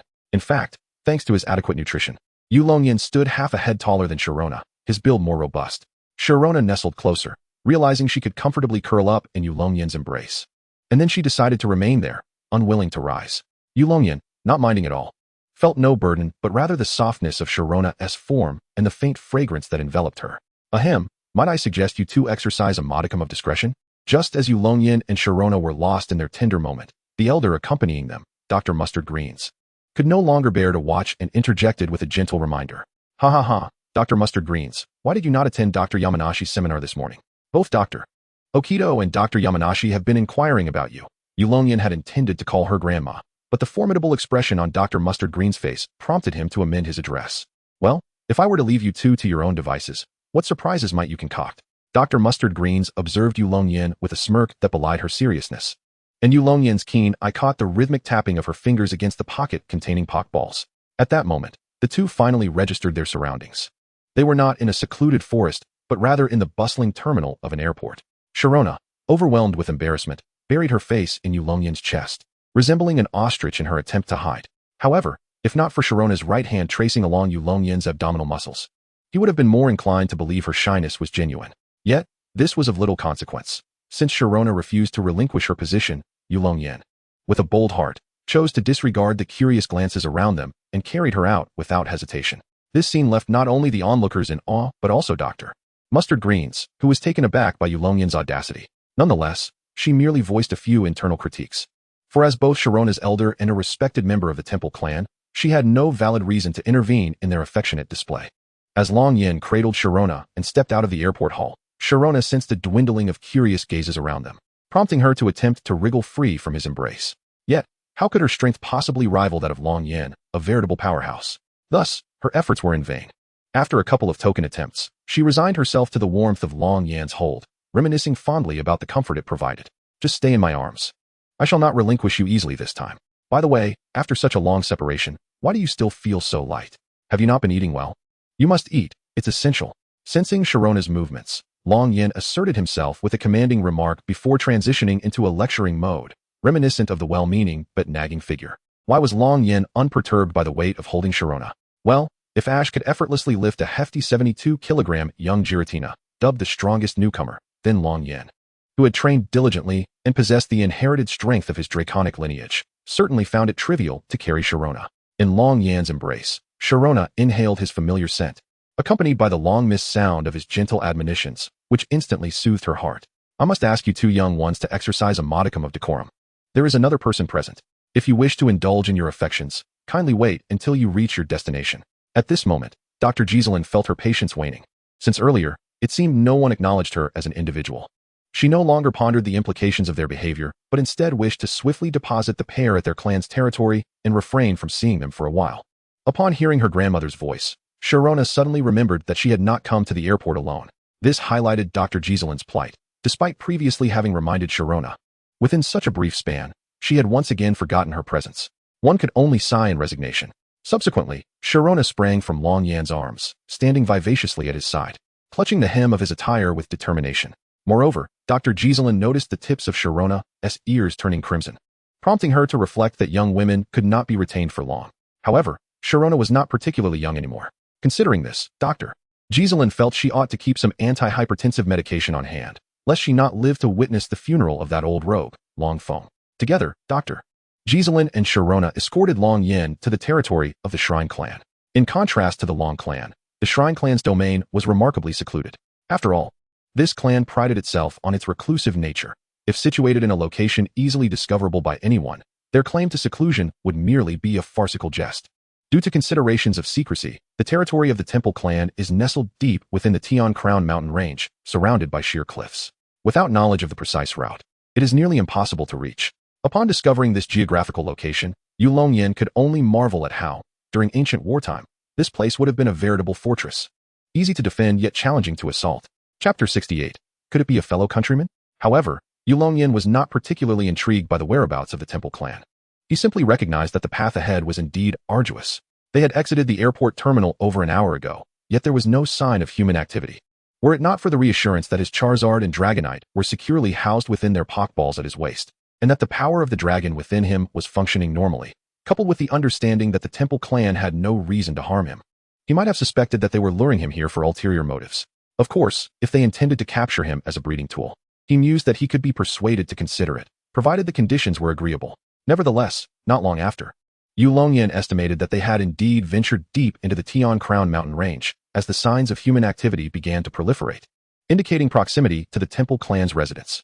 To his surprise, he felt a twinge of disappointment, having to relinquish the peculiar fantasies that had taken root in his mind. As for why they did not utilize flying Pokémon to transport them directly to the clan's territory, it was important to note that this was the Tian Crown Mountains, shrouded in thick mist, making navigation almost impossible for ordinary Pokémon once airborne. Furthermore, many wild Pokémon here were not particularly friendly towards humans, and the same could be said for those that had been captured. Thus, trainers often refrained from riding flying-type Pokémon in the wild, as it could be perceived as a provocation to other wild creatures. In this mountainous region, who could say what kinds of Pokémon resided here? One would be foolish to soar into the skies without fear of being struck down by a powerful force. Ultimately, after another half-hour of trekking, Yulong Yan and his companions finally arrived at the territory of the Temple Clan, marking the end of a long journey. However, upon first glimpsing the architecture and design of the Temple Clan, Yulong Yan was taken aback. It was not the antiquated style he had envisioned. Given their choice to live in seclusion, he had anticipated more traditional structures. In reality, the Temple Clan's buildings were far more modern than he had imagined, even possessing a slight trendy flair. As he stepped into the Temple Clan's territory, what greeted Yulong Yan's eyes were rows of technologically advanced greenhouses, all seemingly in active use. Initially, he was somewhat astonished, speculating that perhaps an elder of the Temple Clan had a penchant for agriculture and had dedicated a portion of land for this purpose. After all, in the Yulong clan, there were elders who relished farming, appearing as ordinary farmers while concealing their formidable strength as elite trainers. However, upon closer inspection, Yulong Yan realized that the individuals traversing the area appeared to be predominantly young. It dawned on him that these greenhouses were, in fact, family enterprises. Given the inconvenience of transportation in this region, it is only logical that the Temple Clan would opt for self-sufficiency. Otherwise, the burden of carrying everything would be utterly exhausting. Beyond these greenhouses, what captivated Yulong Yan's attention most were the houses situated within the clan's territory. Although these structures bore an antique exterior, he could discern through the glass that the interiors were quite modern, perhaps not extravagant, but certainly not outdated. Noticing the surprise in Yulong Yan's gaze, Xylona cheerfully began to enlighten him about the technological advancements of the Temple clan. Although our clan does not frequently engage with the outside world, our level of technology is far from behind. We have our own researchers and dedicated laboratories within our clan, and in certain fields, we are even more advanced than those in the outside realm. So, while we may appear slightly less progressive, the gap is not significant. So there is no need for astonishment. Yulong Yan, ever the agreeable companion, offered a few compliments to Xylona, understanding that even in 2 lifetimes of solitude, he recognized the need to appease a young lady, lest he provoke her. Indeed, his flattery proved effective, as Xylona's spirits soared upon receiving his praise. Observing this transformation, Yulong Yan mused to himself, marveling at how easily Xylona was pleased. He thought to himself that if he were to encounter the later version of her, the queenly Xylona, he might find himself at a loss. Enough of this idle chatter. Let us prepare to visit our clan's sacred site. The clan leader awaits your arrival, interjected the rather unassuming Dr. Giselin, interrupting their playful banter and guiding them toward the Temple clan's sacred location. Unlike the elusive sanctum of the Yulong clan, which one could hardly find without a guide, the sacred site of the Temple clan was conspicuously presented before them.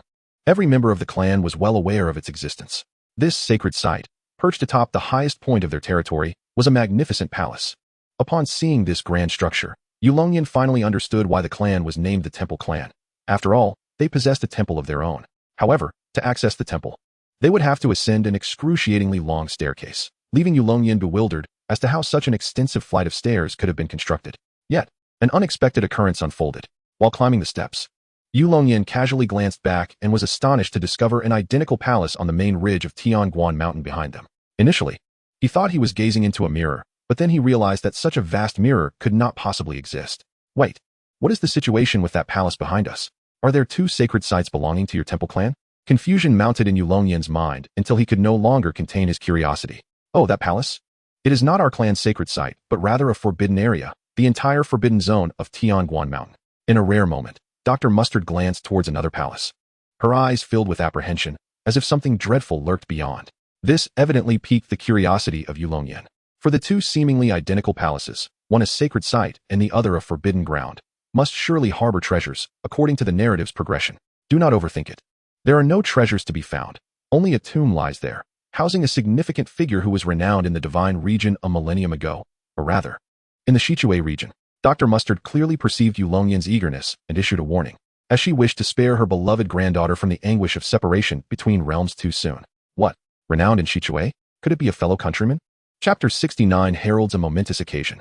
The mere mention of the Shichue region instantly conjured images of the storyline from the game Archus in Yulong Yan's mind, leading him to consider the possibility of a compatriot. Discovering such significant news, he incessantly inquired further, and Dr. Mustard, not wishing to conceal the truth, shared that the tale had been passed down through generations within their clan, known even to children. The origins of that elder remain shrouded in mystery. Some claim she hails from the Kalos region, while others insist she descended from the heavens. Varied accounts abound. The ambiguity surrounding her background only intensified the intrigue, particularly as it was a woman, which ruled out any connection to Xiao Xiao. What could be confirmed, however, was that the elder had greatly contributed to the development of the Shichue region, with numerous legendary Pokémon choosing to accompany her. Whether they were won over by means of a mudball or a snowball, or through the strength of Pokémon, remains unclear. Even without the aid of those legendary creatures, the elder and her formidable Zamazenta had proven themselves unbeatable in Shichue. Zamazenta, you say? What? The Zamazenta once thrived in the Shichue region? Isn't that a Pokémon from the Kalos region? Yulong Yan inquired, astonished. He had completed the entire Poké Dex, yet had no recollection of Zamazenta. Naturally, he was aware that Zamazenta also existed in the Galar region, as their legendary Pokémon embodies the sword and shield. However, like Alola, the current Galar region remains quite insular, and most are oblivious to the Pokémon that inhabit it, leaving no room for error in Yulong Yan's assertions. Indeed, it was peculiar, but when it comes to Pokémon, who can claim to know the entirety of their lore? Perhaps a population of Zamazenta once existed in the Shichue region. Dr. Mustard, however, paid little mind to such musings, for those engaged in research must avoid becoming ensnared in trivial details, lest they drive themselves to madness. Just recently, a small group of Surskit had unexpectedly been discovered in the waterways of the Hoenn region, sending researchers into a frenzy. In principle, the spike-tail Pokémon dwells within the waterways of the Galar region, and their strength renders it nearly impossible for them to venture far from the surrounding seas, let alone into the rivers of the Hoenn region. Researchers initially speculated that a shift in ocean currents had brought these spike-tails to Hoenn, eagerly investigating the potential impacts of such changes. Ultimately, they discovered that their assumptions were misguided, these few spike tails, whether fortuitous or unfortunate, met their fate by being swallowed by a Wylord while swimming in the ocean. The misfortune lay in their being consumed, yet the fortune was in their survival, as they eventually emerged from the blowhole of the Wylord. This Pokémon, capable of traversing vast oceans, after a meal in Galar, began to roam freely, eventually arriving in Hoenn and expelling these spike tails, much to the dismay of local researchers. Such a serendipitous occurrence proved to be a source of considerable distress for the researchers. Had Dr. Mustard not been more composed, he might not have lived to see the day of the Dragon Summit's funeral. Yulong Yan had intended to continue questioning, but every lengthy journey must reach its conclusion, and without the commander to prolong it, a massive stone door materialized before the trio. Was this the Snow Peak Temple? Gazing upon the palace, Yulong Yan felt an uncanny sense of déjà vu, as if he had encountered it in a game. "Oh, you actually know the name of the sacred site," came the response, "but this is not the Snow Peak Temple. The true temple resides atop Crown Mountain. This one is merely a replica." Truth be told, Yulong Yan was at a loss for words. Yet he could ascertain one fact. Anyone daring to claim the Snow Peak Temple as their tomb must surely be a local. After a brief explanation, Dr. Mustard approached the stone door, performing a series of peculiar gestures, which caused the door to open of its own accord. Yulong Yan was genuinely curious about the efficacy of this sequence. From his observations, it seemed that executing a few specific gestures sufficed to unlock the door, rendering the other movements superfluous. However, voicing this thought now would be somewhat self-defeating, so he chose silence and followed into the replica Snow Peak Temple. Upon entering the temple's interior, Yulong Yan immediately recognized it as a fabrication. Rather than adorned with various divine statues, it featured a series of murals. He made a concerted effort to decipher the content of the murals, only to find himself utterly bewildered. Having been an engineering student in his past life, he lacked the literary resonance with the text and imagery. Yet, observing the recurring depiction of Archus within the murals, he surmised the narratives they chronicled. Although Yulong Yan could not comprehend the murals and held little interest, his companion Cynthia was captivated by them. Despite having viewed these murals countless times, her enthusiasm remained undiminished. Truly, a testament to the passion of a future champion devoted to archaeology. In truth, within the Dragon Cave of the Dragon Clan, there exist numerous ancient murals. Due to his bond with his swift dragon, Yulong Yan frequently traverses this cave. However, he harbors no interest in deciphering the murals, and the cave strictly prohibits photography and the entry of outsiders, which renders him unable to share these murals with Sharona. Nevertheless, the presence of Archus in these murals undoubtedly signifies their considerable value, rendering the absence of those from the cave inconsequential. These murals are merely situated in the antechamber, and at the end of this gallery, Yulong Yan encounters a stone door. Behind this door lies the main hall of the entire temple. While Yulong Yan is uncertain if there exists a secret passage within the temple, he is aware that entering through the main entrance leads directly to the main hall after traversing the antechamber. Upon pushing open the stone door, what first greets Yulong Yan's gaze is not the expansive space of the main hall, but rather the three massive statues positioned prominently at its center. My goodness, this is truly a momentous occasion. Gazing at the colossal statues, Yulong Yan involuntarily gasps. These three deities have unexpectedly manifested before him, overwhelming him with disbelief. Chapter 70. A Confrontation with the Father-in-Law. My goodness, this is truly a momentous occasion. At the center of the main hall stands a statue of the creator god, Archus. Though the statue gazes straight ahead, it imparts the eerie sensation to every entrant that they are being observed. The identity of the sculptor remains unknown, yet their craftsmanship is undoubtedly exceptional, capturing a fragment of Archus' divine essence. Flanking the statue of Archus are the statues of his two companions, the time and space deities, which are slightly smaller in stature. These three statues are nearly identical replicas, and without prolonged observation, it would be impossible to achieve such intricate detail in the sculptures. Due to the imposing size of these statues, the originally spacious hall now feels somewhat constricted. However, it is only a slight constriction. For beings of human stature, the hall remains quite ample. At the apex of the temple, there is a window-like structure that allows sunlight to cascade directly upon the three statues, bestowing an air of sanctity upon the scene. What do you think? Our temple's sacred ground is not inferior to that of your dragon clan, is it? Just as Yulong Yan stood in awe, a voice emanated from the base of the Archus statue, bringing him back to reality. Indeed, one can only describe it as a masterpiece of craftsmanship. However, it is regrettable that this place lacks the ability to foster the growth of Pokémon. Yulong Yan turned to the man standing at the base of the Archus statue and began to respond. While Yulong Yan was indeed astonished by the three statues, his obstinate nature would not allow him to concede that his own clan's creations were inferior. Ha ha ha, indeed, our temple's sacred ground may not accommodate trainers for their training, but the opportunities contained within are far from simple. I am the chieftain of the temple clan, and my name is. The man slowly turned around, exuding an air of superiority as he engaged in conversation with Yulong Yan. However, before he could fully assert his stature, he was interrupted by someone. Dad! It was Sharona, who had been following Yulong Yan. Upon seeing the man, she rushed towards him, exclaiming loudly, "Oh, my dear daughter, how have you been? Have you missed your father?" "I have." It was at this moment that Yulong Yan realized that this seemingly imposing figure was none other than his future father-in-law. Furthermore, from the scant information available, it appeared he might be quite the doting father, which posed a challenge. As is widely known, fathers who dote on their daughters are notoriously difficult to deal with. Mishandling the situation could lead to chaos. Yet, was Yulong Yan the kind of person to shy away from challenges? Clearly not. After all, how hard could it be to manage a father-in-law who is merely protective of his daughter? With a clever maneuver, he could surely win him over. Ahem, Dad. As he started to speak, Yulong Yan regretted his slip of the tongue. Why did he have to blunder at such a critical moment? The moment he uttered the word dad, the entire temple fell silent, with the other three present gazing at him incredulously. A dark aura suddenly enveloped the chieftain, rekindling a long-buried desire to strike someone. Today seemed to be the day to break that restraint. As the chieftain pondered how to eliminate Yulong Yan, the interloper, Sharona could no longer contain herself. What are you talking about? It's too soon to call him that. Well, not too soon, but... Oh, I can't deal with this. She dashed in front of Yulong Yan, stumbling over her words, and upon realizing she had lost her train of thought, she covered her face and fled. Alas, the youth of today. You two carry on. I shall find Nana, Dr. Giselin remarked, feeling somewhat outpaced by Yulong Yan. And she hastily excused herself, leaving Yulong Yan to face the furious chieftain alone. I didn't mean to. Do you believe me? You brat. Prepare to meet your end. The dark aura surrounding the chieftain was nearing a tangible form, yet his expression had grown calm. After all, there was no need for excessive emotion when confronting a mere mortal. As one approaches death, their words become more measured. Since Pokémon battles were prohibited within the temple, the chieftain rolled up his sleeves, determined to teach Yulong Yan a lesson. Help!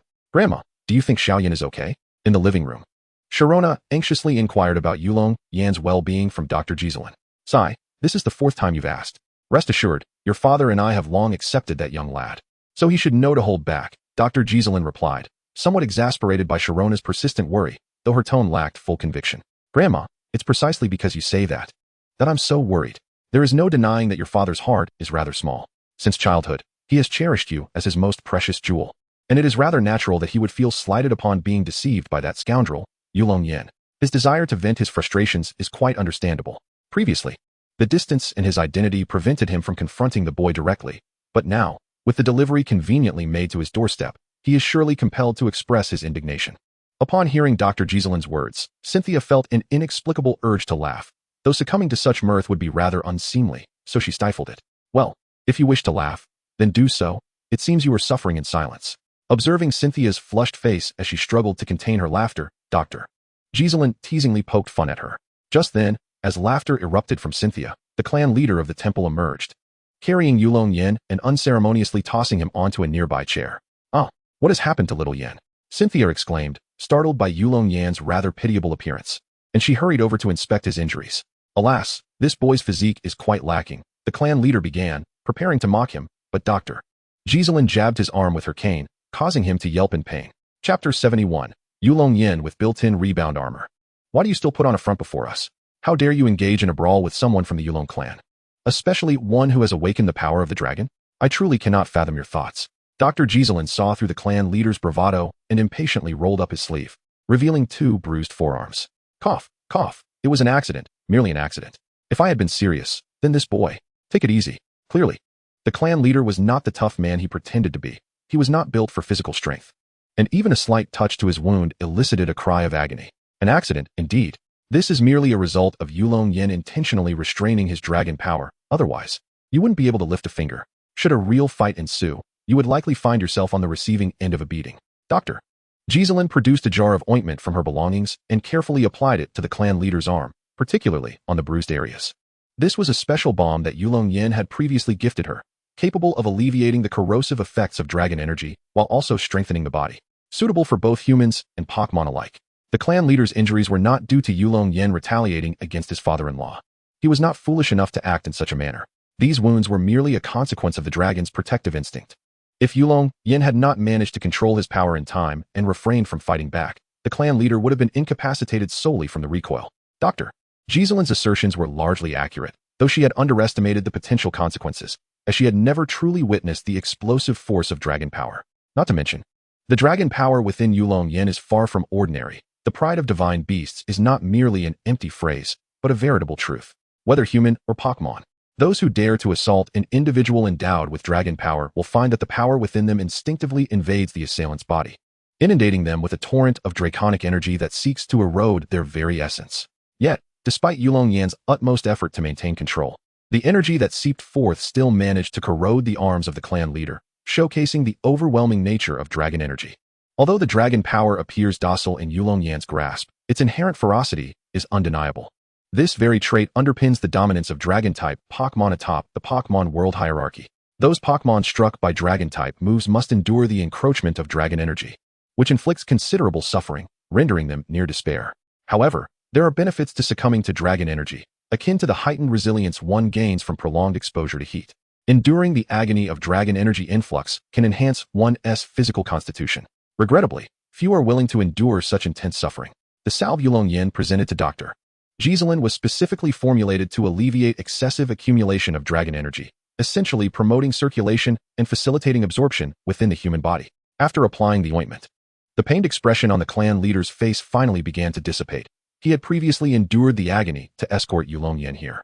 Following this encounter, the clan leader finally comprehended why the Yulong clan had ascended to become the foremost family in the alliance. Their capabilities are indeed formidable. In truth, the clan should be thankful. Even without relying on dragon power, he was no match for Yulong Yan. During his time at Professor Oki's laboratory, the professor had also honed Yulong Yan's combat prowess, training him with a cadre of Makoke.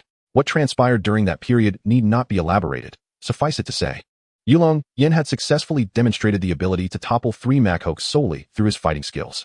However, what saddened the clan leader most was not the injuries to his arms, but that despite his attempts to raise his voice, Sharona did not cast a glance his way, instead circling around the recently awakened Yulong Yan. Indeed, Yulong Yan had regained consciousness. Given the clan leader's meager strength, he was no match for Makoke, let alone able to compete in arm wrestling. Yet, having previously caused a mishap, it would be too reckless to show no acknowledgement at all, prompting Yulong Yan to feign unconsciousness. Otherwise, should he endure a beating from his father-in-law without consequence, it would likely result in his father-in-law suffering severe injuries from a counterattack. Yulong Yan felt that not only would he fail to win the heart of his beloved, but surviving the ordeal on Mount Tianguan would also seem improbable. Furthermore, it should be noted that the clan leader is not lacking in skill. After all, they were engaged in genuine combat rather than Pokémon battles. Otherwise, Yulong Yan would have been thoroughly bested. Although the clan leader does not possess the championship-level prowess of Yulong Per, he certainly has the strength of an Elite Four member, more than sufficient to contend with the novice Yulong Yan, who lacks the battle capabilities of the Elite Four. However, Yulong Yan found himself rather pleased with his earlier thoughts. Had he not feigned fainting, how could he have basked in the nurturing care of Cynthia? Not only that, but in a rather audacious manner, he raised an eyebrow at the temple chief, inciting such ire that the chief nearly reached for his Pokeball, only to be restrained by Dr. Mustard Seed at his side. This incident, however, only served to further deteriorate the already strained relationship between Yulong Yan and the temple chief, for indeed, a jealous man is far more formidable than a petty individual. All right, you two, enough of this squabbling. We have pressing matters at hand. Personal grievances can be addressed later. Dr. Mustard Seed interjected, bringing a sense of seriousness to the proceedings. Upon hearing these words, the temple chief also adopted a more solemn demeanor, leaving Yulong Yan feeling somewhat unsettled. Come now, Xiaoyan, let us proceed to the temple. This prophecy pertains to the creator deity, Archus. Upon hearing this, Yulong Yan found himself at a loss as to whether to express shock or trepidation. It was not merely the inexplicable connection to Archus that unsettled him, but the realization that he would have to ascend a staircase. Fortunately, his concerns were unfounded. Cynthia's residence was conveniently located just behind the temple. Otherwise, the temple chief would not possess the strength to carry him back. Yet, it was only upon seeing the majestic statue of Archus standing in the hall that he began to grasp the gravity of his situation. When had he caught the attention of Archus?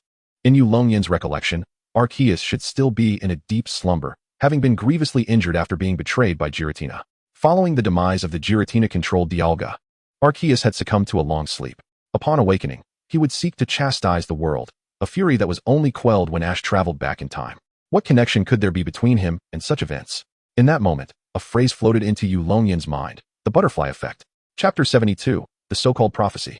The butterfly effect describes how minute variations in initial conditions within a dynamic system can lead to vast, long-term chain reactions throughout the entire system. In the realm of web novels, it often refers to the concept of reincarnation, whereby the protagonist's actions in the past alter the course of history. Yulong Yan had previously regarded his own reincarnation as akin to the barrel effect, believing it influenced the Pokémon world to a degree, albeit a minor one. The barrel effect posits that pouring a barrel of paint into a river leaves its mark for only a short distance before fading away. However, the emergence of this prophecy shattered Yulong Yan's self-deceptive notions. At some point, he had unwittingly begun to wield such profound influence. Reflecting on it, ever since the awakening of his system, he had encountered remarkable figures: Yulong Du, Professor Oak, Cynthia. These individuals were the vanguards of their respective timelines, and his connections with them had long since begun to shape future developments. To illustrate, without Yulong Yan's involvement, Cynthia's Garchomp would likely have only just evolved into Gabite, rather than on the cusp of evolving into the formidable Garchomp it was destined to become. Let us not forget that during these past 6 months in Pallet Town, both Yulong Yan and Ash have had their fair share of interactions, and it would be quite extraordinary if no butterfly effect were to occur. After all, Ash undoubtedly stands as a child of destiny, if not the very embodiment of it. And such a connection with another child of fate is bound to exert a significant influence on the future. The future remains an enigma. Ever since Yulong Yan became aware of those so-called prophecies, they have transformed into mere echoes of the past. No matter how hard he tries, he can only alter what has already transpired, not what is yet to come. Fear not, for this prophecy is not a relic passed down by Archus. Ever since our temple clan migrated here, the 3 statues have shown no signs of life. Sensing Yulong Yan's inner turmoil, Dr. Giselin began to elucidate, dispelling some of his lingering uncertainties. As for why only some of his doubts were alleviated, it was because Yulong Yan, having played the game Archus, understood that nothing occurring in this world escapes the watchful gaze of Archus. His own traversal into this realm was no exception. The reason Yulong Yan had not previously doubted the validity of the prophecy was his conviction in Archus's omniscience and omnipotence. Of course, this refers to the true Archus, not merely a fragment within this universe. The setbacks faced by the latter bear no relation to the essence of Archus itself. This prophecy was crafted by a long-lived bird of symbolism, which has comprehended the profound truth of foresight through the eons, allowing it to glimpse fragments of the temporal river. Not long ago, this symbolic bird revealed to us a vision of the future, a boy confronting Archus, followed by an image of that boy touching the statue of Archus. As Dr. Giselin spoke these words, his gaze bore into Yulong Yan, rendering him uneasy. Is that boy me? Indeed, it is you. In an instant, the fragile hope within Yulong Yan was shattered. He had not anticipated that his long-awaited encounter with Cynthia and Sinnoh would be overshadowed by such a momentous revelation. This astonishing news left him momentarily reeling. He had initially believed that the prophecy foretold his role in leading the Pokémon world against the invasion of the Ultra Beasts. Instead, this prophecy thrust him directly before Archus, a stark divergence from his expectations. Now, Yulong Yan truly dreaded the prospect of facing Archus. If it were the true form, he might feel more at ease, but if it were merely a manifestation, he would be in grave peril. The incarnation of Archus was currently contemplating the annihilation of humanity. Yulong Yan feared that upon his appearance, Archus would unleash a devastating judgment upon him, leaving no opportunity for him to defend himself with words. At that moment, he found himself wishing fervently that this prophecy had originated from Archus, for at least that would grant him a swift end. It is crucial to note that having endured humanity's betrayal, Archus surely harbors no fondness for the people of this world. Should the prophecy indeed be of Archus's making, it would at least imply that the deity had moved past its animosity towards humanity, allowing Yulong Yan to breathe a sigh of relief. However, the prophecy at present does not originate from Archus, which complicates matters significantly. The likelihood of Yulong Yan's survival has been halved, to put it mildly. System, I implore you, save me. Archus is intent on causing harm. At this moment, Yulong Yan suddenly recalled that he possessed an artificial intelligence enhancement, prompting him to act with urgency. The host possesses immortality and cannot be defeated by Pokémon moves, including those of the avatar Archus. But still, immortality aside, pain is still pain. Yulong Yan was taken aback by the system's notification. He had momentarily forgotten that his immortality ensured his life was not at stake. The system suggests that the host meet Archus and cultivate a positive relationship, which would significantly benefit the completion of the main quest. Establish a good rapport with him? I am not Ash. What if Archus perceives my resilience and treats me as mere fodder? According to system calculations, in the worst-case scenario, should the host endure 10 full-power judgment strikes from Archus, he would only provoke the deity's ire, allowing for amicable dialogue afterward. The system temporarily enhances the host's immortality skill to level 2, slightly reducing the pain experienced when struck. Enhancement complete. The host must now make a decision. Yulong Yan's expression shifted continually until he resolved to take action, stamping his foot decisively as he approached the statue of Archus. Hey, young man, what do you intend to do? The chief of the temple observed Yulong Yan's sudden movement with suspicion, inquiring irritably about his intentions. What else would I do? Of course. I am going to touch the statue of Archus. Since I am mentioned in the prophecy, I must give it a try. Yulong Yan retorted curtly, striding toward the central statue of Archus. Humph, this lad has a strangely familiar temperament, the chief muttered, a glimmer of appreciation appearing in his gaze for the first time, evidently having gained a considerable amount of goodwill. Chapter 73, First Encounter with Archus. Standing before the statue of Archus, Yulong Yan gazed upward at the imposing figure that encapsulated a fragment of the deity's essence, feeling the formidable pressure it exuded. Truly, the creator deity commands such awe, even in its avatar, imbued with merely a trace of consciousness. As Yulong Yan sensed the restless power of the dragon within him, he realized that for the first time, his draconic energy responded to the statue of Archus. By the way, I had almost forgotten to mention that the reason this temple has become a sacred site for the temple clan is primarily due to these 3 statues, which are not merely sculptures. They harbor a fragment of the true deity's consciousness. According to Dr. Giselin, in times of necessity, these statues may communicate with their chosen individuals.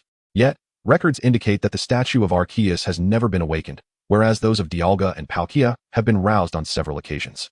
In fact, not long ago, a clan member named Sinnoh successfully awakened the power of the Ultra class, gaining the acknowledgement of Dialga and Palkia. Indeed, this Sinnoh is the woman from Archus, the time and space beyond, and she is a member of the Temple clan, belonging to a rather unique lineage. However, I shall refrain from elaborating on Sinnoh, as she is not of paramount importance. The focus remains on the impending meeting with Archus, which is paramount for Yulong Yan. Standing before the statue of Archus, Yulong Yan surveyed his surroundings, ultimately resting his gaze upon Cynthia. His eyes lingered on her for a considerable time before he offered her a subtle smile, turning away to place his hand upon the statue of Archus. As soon as Yulong Yan's right hand made contact with the statue, the dragon power within him surged forth like a deluge, a force so potent that even he could not contain it. With the infusion of this dragon power, the statue of Archus erupted in a brilliant light, compelling Cynthia and the others to shut their eyes. In contrast, Yulong Yan faced the radiance fearlessly, having concentrated the remaining vestiges of his dragon power in his gaze to withstand the brilliance. This luminescence was but a fleeting phenomenon. Soon, the hall returned to its former state, the only difference being the absence of Yulong Yan's figure. Upon realizing his disappearance, Cynthia and the others, though managing to maintain a semblance of composure, felt an inexplicable surge of anxiety within. Meanwhile, Yulong Yan remained oblivious to the unfolding events outside, finding himself in a wondrous alternate realm devoid of gravity, allowing him to hover midair. In times past, had he found himself in such a space, Yulong Yan would have been compelled to perform a backflip, yet now he dared not utter a sound, for Archus was directly before him, observing him intently. Have you dined well? Yulong Yan mused, gazing at the entity before him. No, the creator, feeling an overwhelming sense of vulnerability, for aside from his immortality, he possessed no means to contend with such a formidable being. Nevertheless, one must admit, the visage of Archus was indeed striking, adorned in a white exterior, its form reminiscent of a horse, yet evoking the essence of a chelan or a centaur. Its body was delineated by gray vertical stripes, with golden hooves adorning its limbs, and a crest of fur rising proudly from its head. Its face bore a gray hue, complemented by green eyes with red pupils, encircled by verdant circular patterns. Most captivating was the cruciform wheel-like structure upon Archus, seamlessly connected to its abdomen. This feature, akin to its eyes and hooves, shifted in color according to the attributes of the plates held by Archus. This wheel was further embellished with 4 precious gems. Truly, this illustrious creator was deserving of its renown.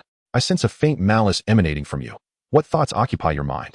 Not only was Yulong Yan scrutinizing Archus, but Archus too was observing Yulong Yan, studying the human who had awakened it from its slumber.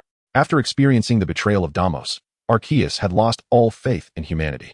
However, upon sensing that Yulong Yan bore a striking resemblance to its master from a millennium ago, Archus opted for dialogue over force. Yet, as it perceived Yulong Yan's inner thoughts, which seemed less than amicable, Archus could not restrain itself from questioning him. No, what could I possibly be thinking? It's merely that, upon encountering the esteemed Lord of Creation for the first time, I am somewhat overwhelmed, Yulong Yan stammered, taken aback by Archus's ability to discern his innermost thoughts. Hastily, he attempted to change the subject, earnestly flattering Archus. Enough of this. I have little interest in your flowery words, despite not knowing how you awakened me. This does not alter the inevitable. Once I am fully roused, humanity must face the consequences. Given our connection, I shall spare you this time. You may return, Archus stated, clearly unimpressed by Yulong Yan's attempts at flattery. Upon realizing that Yulong Yan shared no blood relation to its long-lost master, Archeus's desire for further conversation dissipated. After issuing a final ultimatum to Yulong Yan, or rather to humanity, Archus prepared to expel him. Without any visible action from Archus, a portal of light materialized behind Yulong Yan, inexorably advancing toward him. Wait, Great One, I have something to say. Please, lend me your ear. Yulong Yan, unwilling to surrender so easily, readied himself for one last struggle, while internally urging his system to intervene. Unfortunately for him, the system showed no inclination to act, and Archus remained resolute. Just as it seemed Yulong Yan was on the verge of being cast out, the space around them underwent a peculiar transformation, and a milky white orb appeared before Archus. Upon sighting this orb, Archus abruptly halted its actions, retracting the energy that was poised to engulf Yulong Yan. Is that so? You have finally encountered that person, Archus remarked, as if a sudden revelation had dawned upon it. The entire demeanor of the Pokémon shifted dramatically, transforming from a menacing aura to one of cultured composure. Great One. Yulong Yan, still bewildered by the unfolding events, sensed that some force had intervened on his behalf and cautiously spoke up. It is nothing. I have come to understand the truth of the events from long ago. It seems I misjudged Deimos, Archus replied. For reasons unknown. Yulong Yan felt as though he had missed a crucial part of the narrative. Chapter 74, The Legendary Tablet. Yulong Yan gazed at Archus with a look of utter confusion, feeling as though he comprehended nothing of what had transpired. Nevertheless, it appeared that Archus had recalled something significant, and he was now safe. As for why Archus had ceased its actions, Yulong Yan speculated that it was all part of the choices dictated by the Stone of Fate. Although the principles remained elusive, the history of the Pokémon world seemed to be cyclical rather than linear. In essence, once an individual ventures into the past and alters certain events, that segment of history does not diverge into a new tributary. Instead, it integrates seamlessly into the original timeline. You may believe that your return to the past signifies a transformation of history, yet the act of your return has already been inscribed within the annals of time. You might think your actions are spontaneous, but the outcome has long been predetermined. Thus, Ash can save Archus in the past, consequently influencing the present-day Archus. Ahem, esteemed one. What exactly have you comprehended? I wonder if you could share your insights with me. Much like a player who hastily skips through dialogue only to realize they lack crucial clues, Yulong Yan is fervently eager to understand what transpired. Naturally, curiosity about the future also plays a significant role. After all, who can resist the allure of knowing what lies ahead? However, the future must not be divulged lightly, and I, too, shall refrain from meddling with time. After our conversation, I shall seal away this memory until the appropriate moment for its revelation. Archus cast a glance at Yulong Yan, slightly shaking his head, signifying that the future should not be casually disclosed. Yulong Yan comprehended Archus's stance. Recognizing that temporal paradoxes are exceedingly troublesome, for the stability of the present world, it is wise to avoid unnecessary complications. Very well, it is time for you to depart. I am aware of the issues concerning the ultimate aberration, but my essence cannot intervene. Even I am powerless to prevent such a vast invasion. I entrust these two powers to you. Grow swiftly. By the way, years from now, when I awaken once more, far from Midna, you shall not be the protagonist of that tale. Before Yulong Yan could utter more, Archus delivered a swift kick, sending him through a shimmering portal behind him, while casually tossing two luminous orbs in his direction, clutching the two radiant spheres against his chest. Yulong Yan was whisked away from the alternate dimension amid a swirl of distortion, but his mind was fixated on a singular thought. Am I not the protagonist? What is happening? Have I become a mere stand-in? Regardless of Yulong Yan's musings, the reality remained that Archus had unceremoniously expelled him, issuing a warning to steer clear of Midna. Observing the gradually vanishing portal, Archus lifted his foreleg and gently tapped the radiant orb that had previously appeared before him. With a crisp sound akin to a bubble bursting, the orb shattered, revealing a hidden white tablet within. Go forth, legendary tablet. We shall reunite soon. As Archus gestured, the legendary tablet trembled reluctantly, releasing a small orb of energy before departing the alternate realm. It is time for me to resume my slumber. When I awaken next, I should encounter that extraordinary being. Let me see if you possess the caliber that your master speaks of. Archus harnessed the residual energy left by the legendary tablet, securely sealing this memory until the moment he retrieves the tablet once more. Oh, have you, the once savage one, begun to transform? It seems the individual you have come to acknowledge is indeed intriguing. In the not-so-distant future, has that mischievous spirit come to understand the essence of bonds? It seems the world of tomorrow holds great intrigue. I hope to awaken soon. Archus gently rested in midair, softly closing its eyes and drifting into slumber. What will this world be like upon its next awakening? Who can say? Legend has it that the tablet, after departing from the alternate realm created by Archus, did not travel far. To put it simply, it moved from one temple to another. The gatekeeper, a formidable Steelix, was roused from its slumber by the sudden appearance of the legendary tablet. However, upon sensing that familiar aura, it soon returned to its dreams. During this time, Steelix brushed against an object lodged in its blade, a remnant left by an unwitting Pokémon that sought to seize the Snow Peak Temple as its dwelling. Yet, one must admit that Pokémon's vitality was quite abundant, providing Steelix with a hearty meal, sparing it from the need to forage for food for an extended period, consequently enhancing its strength. The legendary tablet traversed effortlessly into the interior of the Snow Peak Temple, skillfully navigating through the labyrinth until it arrived at an unremarkable passage. At the end of this passage lay a dead end, and the beginning was also a dead end. The true path to survival was concealed within the stone walls on either side of the corridor. A low hum resonated as the legendary tablet quivered slightly, awakening the Pokémon that lay dormant along the passage. Suddenly, the seemingly mundane corridor was illuminated by countless opened eyes. Those afflicted with trypophobia might very well suffer a heart attack in such a spectacle. These eyes belonged not to monsters, but to innumerable unknown totems, which had slumbered for ages on either side of the passage, serving as the true guardians of the maze. Within this labyrinth, an unknown number of these totems lay in slumber. Should intruders tread carefully through the maze, they would remain undisturbed. However, should anyone dare to disrupt the order, the totems would awaken. While a single unknown totem may appear feeble, the situation becomes dire when their numbers swell. Nevertheless, the awakened unknown totems did not strike. Instead, they united to open a temporal gate, granting the legendary tablet access to the true entrance of the tomb.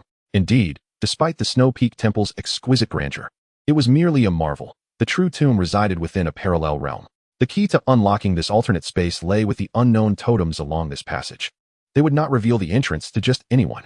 As the legendary tablet soared through the temporal gate, the totems returned to their slumber against the walls, awaiting the arrival of the right individual to awaken them. In stark contrast to the majestic Snow Peak Temple outside, the true tomb appeared quite simple, featuring a single coffin, a low table, upon which rested an unassuming wooden box. Chapter 75, The Power of Aura, the Power of Archus.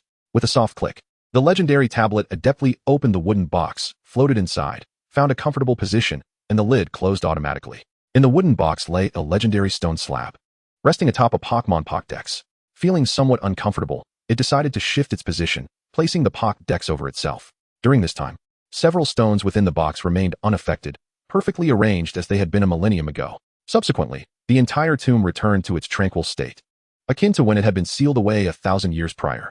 Time seemed to favor this place remarkably. Even after a millennium, everything within the tomb remained pristine. Meanwhile, within the temple, Cynthia and her companions exhibited signs of restlessness due to the prolonged absence of Yulong Yan. Suddenly, the statue of Archus flickered once more, and Yulong Yan materialized before Archus, occupying the very spot he had faced Archus in the alternate dimension. However, in reality, gravity was very much a factor, and one must not forget how Yulong Yan had traversed the light gate. Thud! Yulong Yan had indeed reacted, swiftly realizing that he was plummeting toward the ground. Consequently, he adjusted his posture in a desperate attempt to achieve a superhero-like landing. One could say his aspirations were noble, yet reality proved rather harsh. He landed in a remarkably standard manner, face first, no less. But that was not the end of it. Due to the overwhelming force of inertia, Yulong Yan bounced once or twice upon impact, sliding along the ground for a brief period before finally stabilizing. Clearly, he had not anticipated the embarrassment of failing to impress, feeling a strong urge to find a crevice to hide in.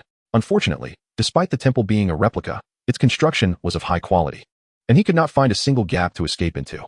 However, Yulong Yan was no ordinary individual. He forcefully suppressed his inner shame, rising from the ground as if nothing had occurred.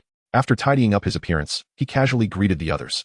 Hey, Cynthia and her companions, taken aback by Yulong Yan's nonchalant demeanor, felt as though a stampede of unicorn rhinoceroses had rushed through their minds, leaving them momentarily speechless. Ahem, Yulong Yan, did you happen to encounter the great Archus?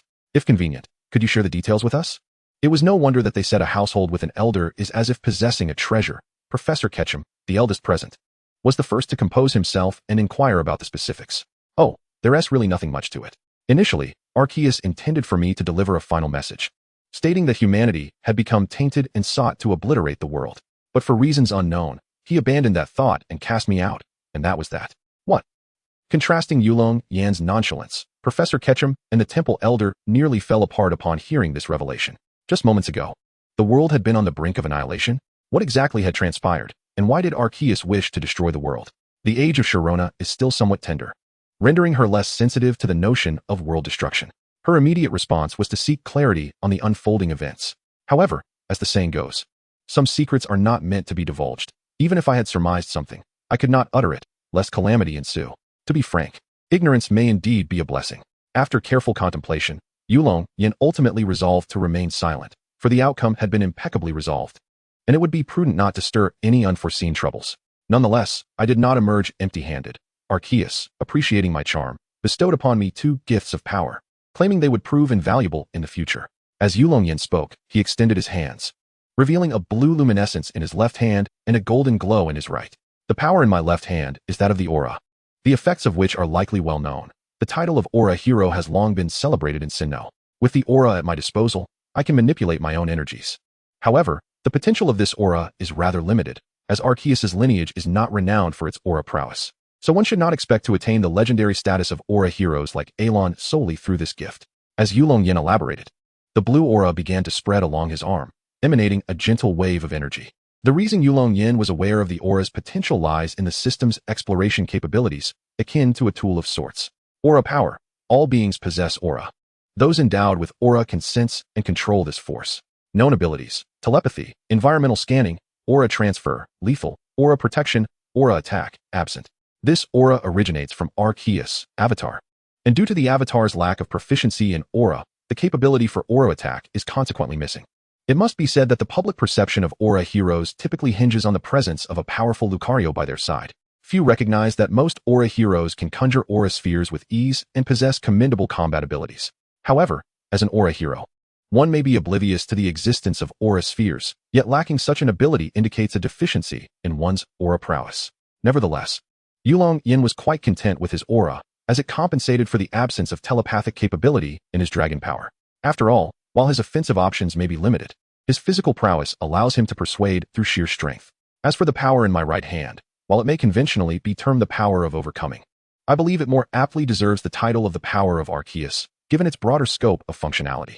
The ordinary power of overcoming primarily facilitates communication, fostering a connection between the user and their Pokémon that transcends mere mental dialogue, promoting a heartfelt exchange. This ability significantly enhances the synergy between Pokémon and trainer, surpassing even the capabilities of the aura in this regard.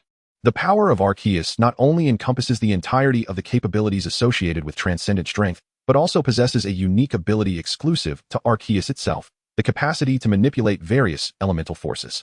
Chapter 76. One for you, one for me. This so-called ability to summon diverse attributes is akin to the power wielded by the man who created the Judgment Pod in the movie featuring Hoopa. To be candid, upon witnessing the system's evaluation of this Archus power, Yulong Yan nearly drooled in astonishment. Archus power, a force derived from the creator deity Archus, possessing boundless possibilities. Known abilities: communication with Pokémon, pacifying divine beasts, summoning Palkia and Dialga with their consent, manipulating elemental energy, and uniqueness. Directly sourced from Archus's abilities, its potential is limitless.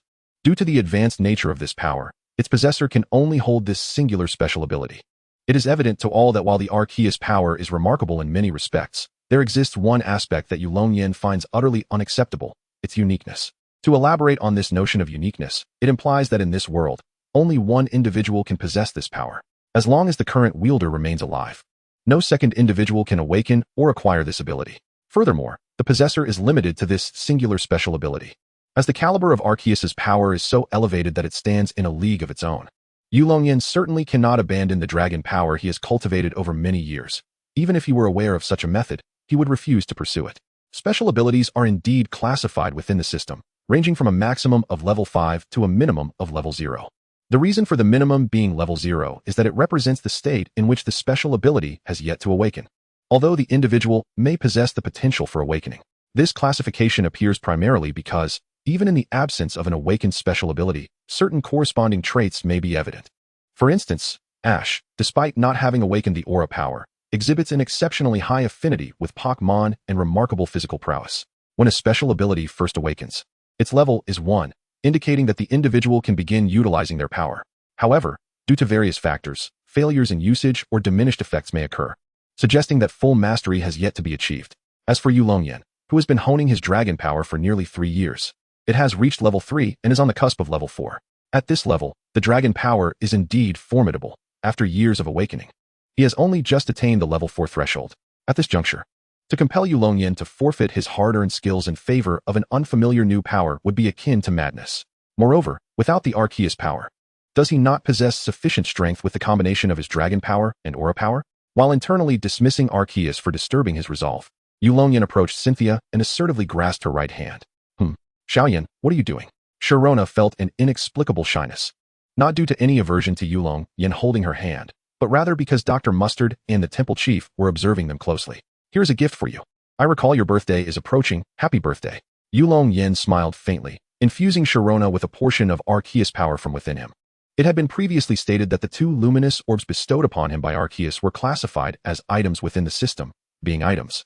They could naturally be utilized by others. However, once the recipient was chosen, the item would activate automatically, granting the individual the corresponding ability of one. Fortunately, Archus possessed a semblance of humanity, as the transfer of the item required merely the contact of hands. Had it been akin to certain less reputable novels, Yulong Yan would have been not only elated but also utterly disdainful. Sharona had initially intended to decline, but Yulong Yan, well aware of the principle of action over words, initiated the transfer of Archus power before she could utter a refusal. Leaving Sharona's reaction aside, both Dr. Mustard and the temple chief found themselves at a loss for words, for the magnitude of Yulong Yan's gift was truly overwhelming. Perhaps they were unaware of the immense potential that special abilities held. To put it succinctly, all individuals endowed with special abilities, provided they did not meet untimely ends, ultimately attain champion-level prowess. It is not to say that one cannot become a champion without a special ability, but possessing one certainly guarantees the possibility.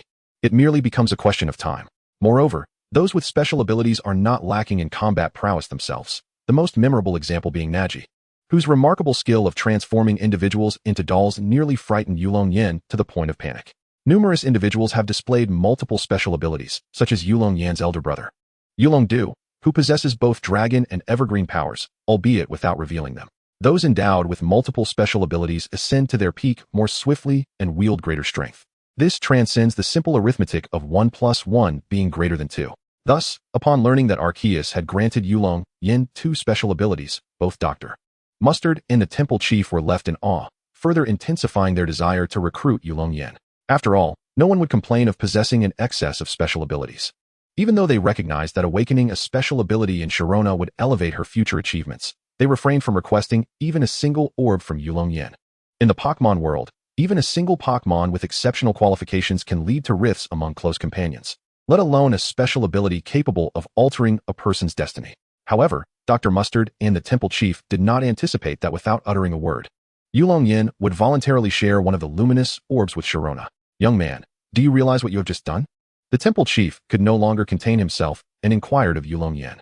Though he was delighted that his daughter would benefit, he hoped that Yulong Yan's actions were not mere impulsiveness. I am indeed aware of that. However, one cannot overindulge. I shall retain this orb of aura, which resonates more harmoniously with my draconic power. Moreover, Archus entrusted me with the allocation of these 2 powers, and naturally, I shall bestow it upon the one I wish to protect for a lifetime. By the way, I have already provided the betrothal gifts in advance. Should your temple clan engage in any underhanded schemes concerning Cynthia, be wary of my wrath. Upon uttering these words, Yulong Yan activated the orb of aura within him, embracing an entirely new realm he had never before experienced. The expressions of Dr. Giselin and the clan leader were profoundly complex. Both understood that Yulong Yan's words were merely a balm for their hearts. After all, in the Pokémon world, whether it was due to the cosmic consciousness or not, the bond formed between childhood companions had reached an absurd level. Unless unforeseen circumstances arose, even if Dr. Giselin and the clan leader opposed it, the likelihood of Yulong Yan and Cynthia culminating their journey together was a staggering 80%. Furthermore, the betrothal gifts were never a significant concern for Yulong Yan's family. There was no need to sacrifice a precious unique ability. To put it bluntly, if Yulong Yan were to auction off Archus's power, even if the method of transmission required certain actions, countless talented women would eagerly present themselves. For many families of moderate standing, there was an urgent need for formidable strength to ascend the social ladder.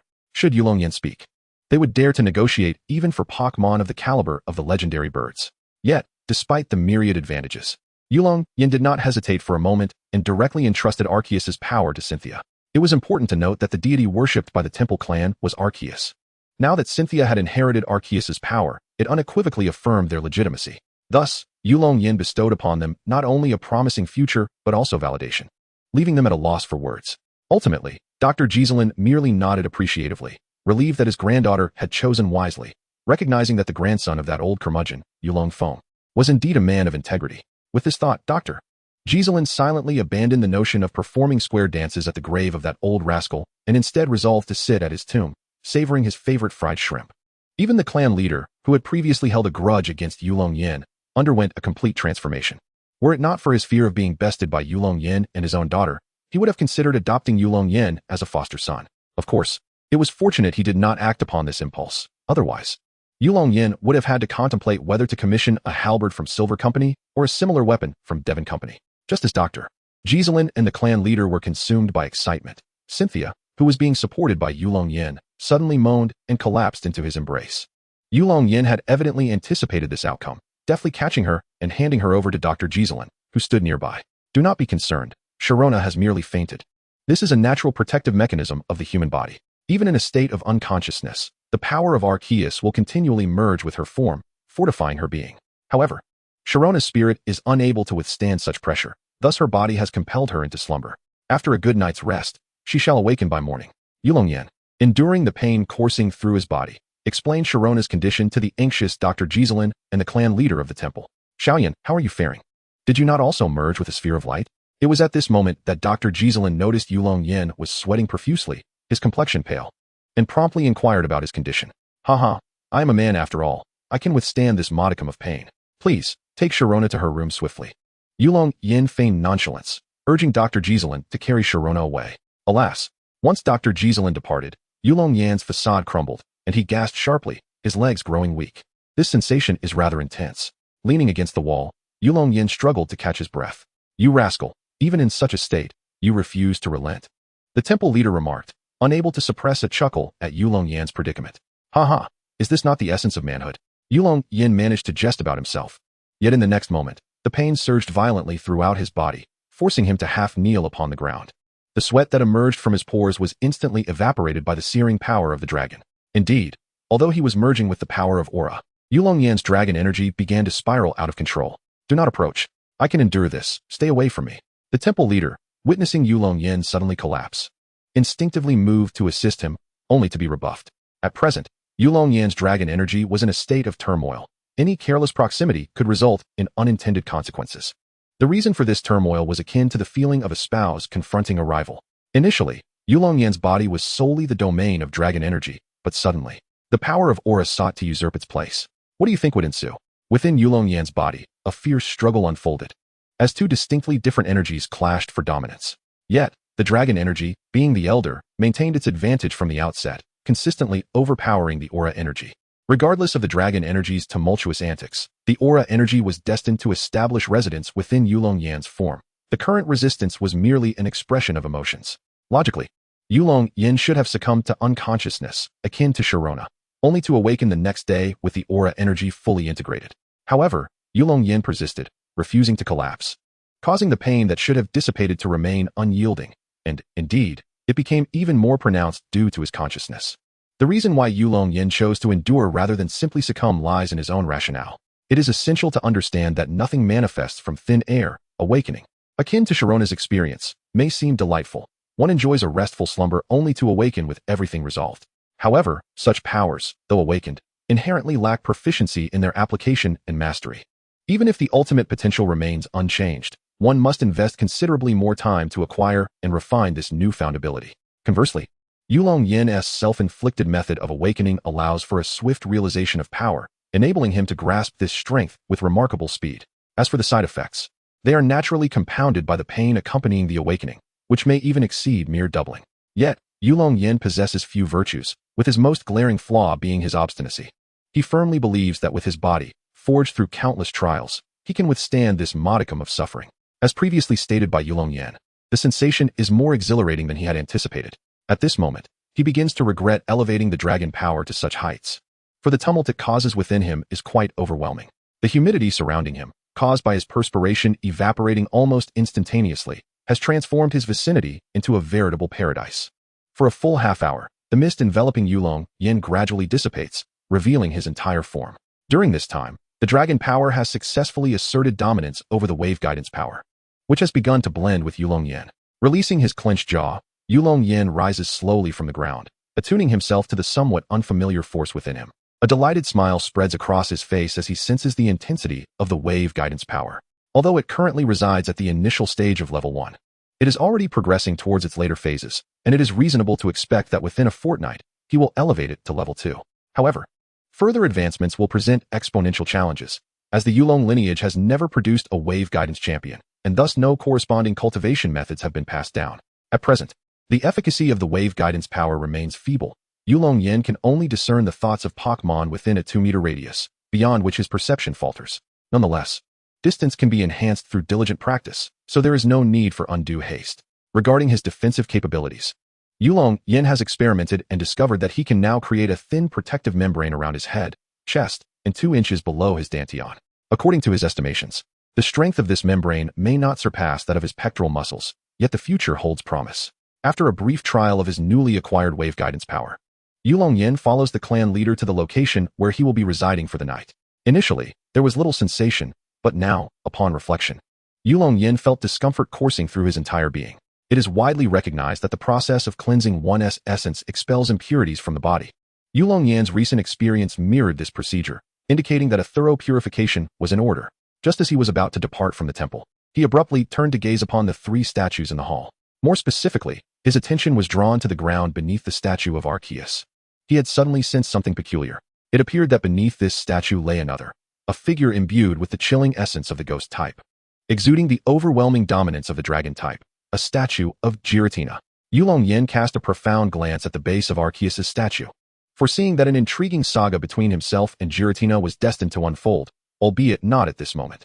Resolutely, he turned away and exited, determined to enhance his strength swiftly, for the next encounter might yield unforeseen circumstances.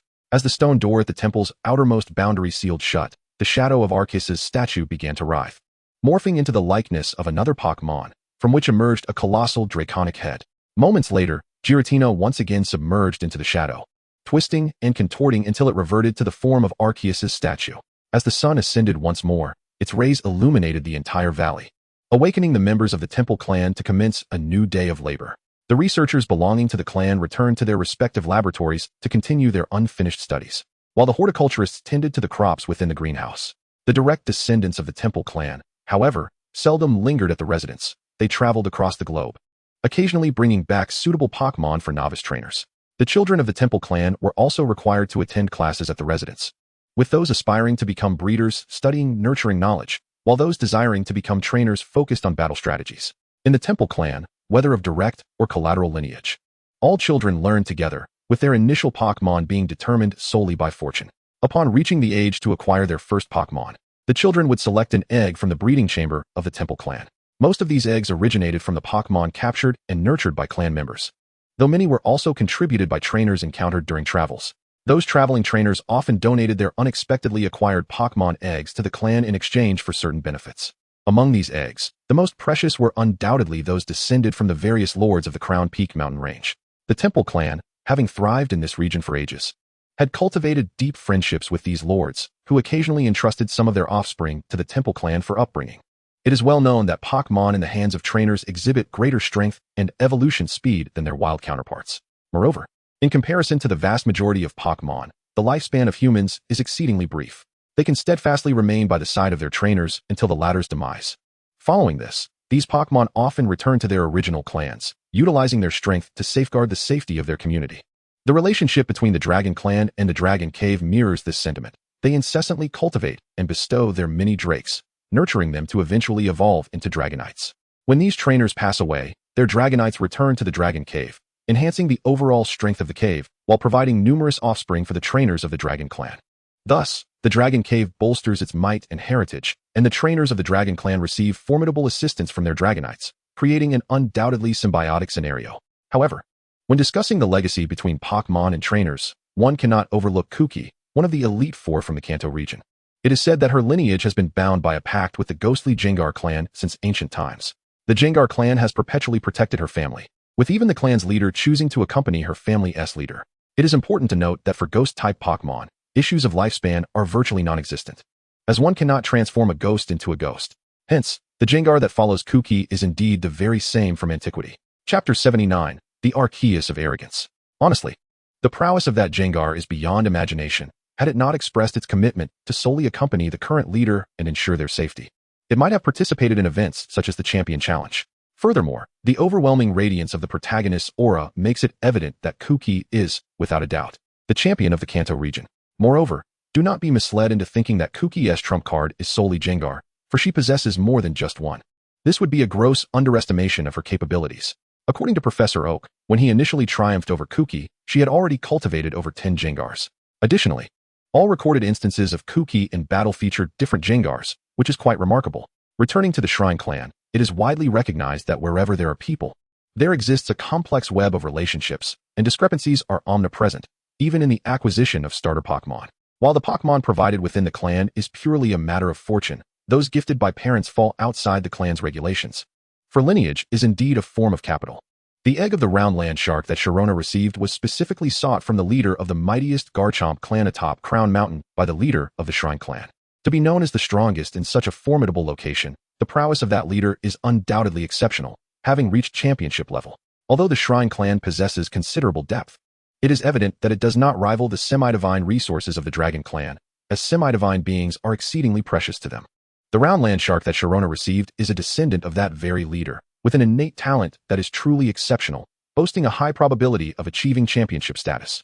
Although the talent of the round land shark is remarkably high and its evolved strength formidable, the resources required for its cultivation are rather daunting. The Temple Clan, having chosen to remain secluded from the world, faces a significant dilemma, a scarcity of funds and resources. Of course, this scarcity is somewhat relative, as they are indeed a prominent clan, and the resources on Tian Crown Mountain are not insignificant. However, the rather monotonous variety of these resources is evidently insufficient for the optimal cultivation of Sharona, and may even hinder her growth. At this juncture, Dr. Mustard Seed recalled the promise made by the Dragon Clan at the beginning and deliberately sent Sharona to the Dragon Clan, hoping to employ a strategy of leveraging one's assets for greater gain. Moreover, to ensure Sharona could focus solely on cultivating the round land shark, she was intentionally not provided with any additional Pokémon, primarily due to their constrained finances. After all, they felt somewhat embarrassed to continually receive without reciprocation. Nevertheless, all of this is undoubtedly worthwhile. Considering Sharona's future Garchomp, one can easily surmise the level of combat prowess she would attain. This scenario unfolds in a timeline devoid of the existence of the Dragon Flame, but in this particular reality, with the Dragon Flame's presence, it is unfathomable to ascertain the heights Sharona could reach. Perhaps her original limits have now become her new baseline. In Sharona's room, she gradually awakened from her slumber. Brought back by Dr. Mustard Seed the previous day, her gaze blankly directed ahead. Freshly awakened, Sharona appeared endearingly dazed, her long golden hair, cascading to her waist, was in delightful disarray. With a soft patter, she stumbled through her morning routine, still unaware of the events from the day prior. Clumsily dressing and performing a brief wash-up, she meandered down the stairs. "Good morning," she mumbled, as she descended, noticing the Temple Clan leader and the Dragon Flame seated in the living room, both gazing at her with wide eyes, half dreaming. After greeting them, Sharona did not wait for their response. Instead, she hurried to the nearby table to pour herself a drink. The Temple Clan leader and the Dragon Flame, still seated in the living room, exchanged bemused glances at Sharona, who completely disregarded their presence. However, their thoughts were astonishingly aligned. "My girlfriend, daughter, looks so adorable, just waking up."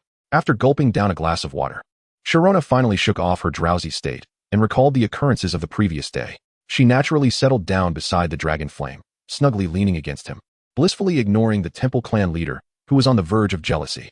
"Ahem, well, Nana, how are you feeling now?" The Temple Clan leader awkwardly forced himself to overlook their proximity and began to inquire about Sharona's current condition. I seem to feel no different. Except that my body feels considerably stronger and my spirits are somewhat lifted. Beyond that, there's nothing particularly extraordinary I sense," Sharona replied, taking a moment to assess herself, noting her enhanced physical strength, but failing to detect any unusual abilities. "Oh, I believe I have grasped the situation. It appears that your extraordinary abilities are derived from external sources rather than being innate. Consequently, your proficiency is not yet fully developed. Come, allow me to guide you through this experience." Just from the description, Yulong Yan discerned the crux of the matter. The power of Archus is inherently foreign to Sharona. Thus her inability to control it initially is entirely understandable. Therefore, Yulong Yan took hold of Sharona's hand and gradually infused her with his own aura, seeking the dormant power of Archus within her and enveloping it in harmonious synergy. Sharona's awakening process diverges significantly from Yulong Yan's own emergence of dragon power. The dragon power is a legacy passed down through the bloodline of the Yulong clan, though not every individual possesses the ability to awaken it. However, once one does awaken this dragon power, they can wield it as instinctively as they might their own limbs. Conversely, the power inherited by the Shrine clan is an incomplete form of transcendence, inherently flawed, and now overshadowed by the superior power of Archus. At this moment, Sharona is akin to wielding a blade from a bygone era, attempting to strike down the officials of the present. It is exceedingly unlikely that Archus would heed her call. Thus, Yulong Yan endeavored to guide Sharona in mastering the Archus power within her. Some things, once initiated, become second nature. As for Yulong Yan's swift ability to control the aura, he too is uncertain of its workings. He simply applied the principles of dragon power to the aura, which proved effective. The decision to use aura to guide Sharona rather than dragon power was primarily motivated by safety concerns. The aura, in its essence, is the most innocuous of abilities. Even Archus holds no animosity towards it. However, the implications of utilizing dragon power could be uncertain, especially considering the capabilities of the Shrine clan's healers. Chapter 80. Why must Sinnoh have a male? Breathe. Do not succumb to anger. This insufferable lad treats Nana rather well. He is undoubtedly a fitting match, so there is no reason to be upset. The clan leader of the shrine glared with gritted teeth as he observed Yulong Yan and his precious daughter engaged in conversation, hand in hand. While he felt entirely excluded from the exchange, which irked him greatly. To add to his vexation, Yulong Yan cast a peculiar glance at the clan leader, one that seemed to be inscribed with disdain. However, the clan leader's grim facade did not endure for long, as a savior emerged in the form of a Pokémon. "Sha, have you had breakfast?" A remarkably exquisite Pokémon floated out from the kitchen, its melodious voice resonating within the minds of those present. "Ahem. All right, we understand. By the way, Sinnoh, did I not mention that there is no need for telepathy at home? We are perfectly capable of understanding."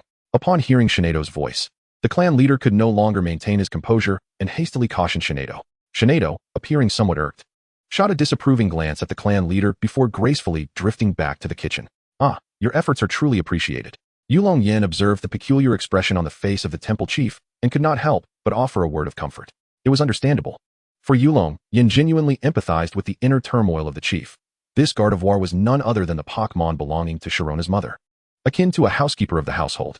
The reason for the chief's profound reaction was entirely due to the fact that this Gardevoir was male. Gardevoir, a Pokémon familiar to many, had long been an object of Yulong Yan's longing. Who could resist such a splendid, obedient, and exceptionally capable creature? It is worth noting that Gardevoir rightfully holds the top position on the most desired Pokémon to marry list. Even Yulong Yan's mother, Yulong Shui, has a Gardevoir that assists her with household chores. Does this all not sound enticing? However, Yulong Shui's Gardevoir, like this one, is also male. Indeed, they are both cross-dressers. Despite the earlier mention of delicate features and a melodious voice, this does not alter the gender issue of the Gardevoir. The temple chief could hardly endure a male Pokémon calling him daily in that peculiar tone, fearing that he might awaken some strange proclivity. The existence of male Gardevoirs has also led to their prominent ranking on the most desired Pokémon to marry list, which is indeed a poignant tale. If any male readers were to entertain thoughts of preferring a male Gardevoir, the author strongly suggests consulting a psychologist for timely resolution. Of course, the author should not presume the gender of the readers. Thus, this remains merely a suggestion, accompanied by well wishes, albeit with some reservations. Yulong Yan and his companions then made their way to the dining hall, where the first sight to greet them was a woman in her 30s, radiating elegance and beauty. Adorned in a kimono, her appearance was stunning, surpassing even the characters from Yulong Yan's previous life in the realm of anime. And her constant attire of a kimono added an aura of unique charm, to put it simply, a uniform fetish. It was evident that Sharona inherited much of her beauty from her mother, as their features bore an 80% resemblance. This is not to say that the temple chief was unattractive. He simply presented a more rugged demeanor. For men, a rugged appearance may even be an advantage. But for women, it is less favorable, even if they possess a wild beauty. Thus, one must thank the marvels of creation for bestowing upon Yulong Yan a perfect girlfriend. Amen. Incidentally, in the Pokémon world, wearing kimonos is quite commonplace. In certain cities, women don them throughout the year. The most representative figure is the grass-type gym leader of the future, Ligia. "Nana, you are awake. Please, sit down. Everyone is waiting for you. Oh, by the way, Xiaoyan, this is our first meeting, isn't it?" Sharona's mother spoke with a voice as gentle as her appearance, inviting all to listen intently. Yulong Yan held a profound respect for women of grace akin to that of the Yamato Nadeshiko. Upon finishing her conversation, he bowed to Sharona's mother, greeting her with utmost decorum. "Good day, Auntie. I am Yulong Yan from the Yulong family. It is a pleasure to make your acquaintance. Should I falter in any regard, I kindly ask for your understanding." "Oh dear, little Yan, there is no need for such formality. Treat this place as your own home." Over the years, Nana has sung your praises to the heavens. Today, I finally see the man behind the words, truly a fine gentleman. Nay, it is you who embodies youth. Were it not for the knowledge of your being Sharona's mother, one might easily mistake you for her sister. Yulong Yan earnestly showered compliments. A veritable deluge of flattery that soon rendered Sharona's mother speechless. My, little Yan, your words are indeed sweet. No wonder they have ensnared my dear Nana. Indeed, these are but my heartfelt sentiments. Upon seeing you, I comprehend from whom Nana has inherited her beauty. Your genes are remarkable, beyond your beauty. I find myself at a loss for further description. Ahem. The patriarch of the temple clan, unable to endure any longer, cleared his throat several times in an attempt to remind them that there were others present. Ah, we have been engrossed in conversation for quite some time.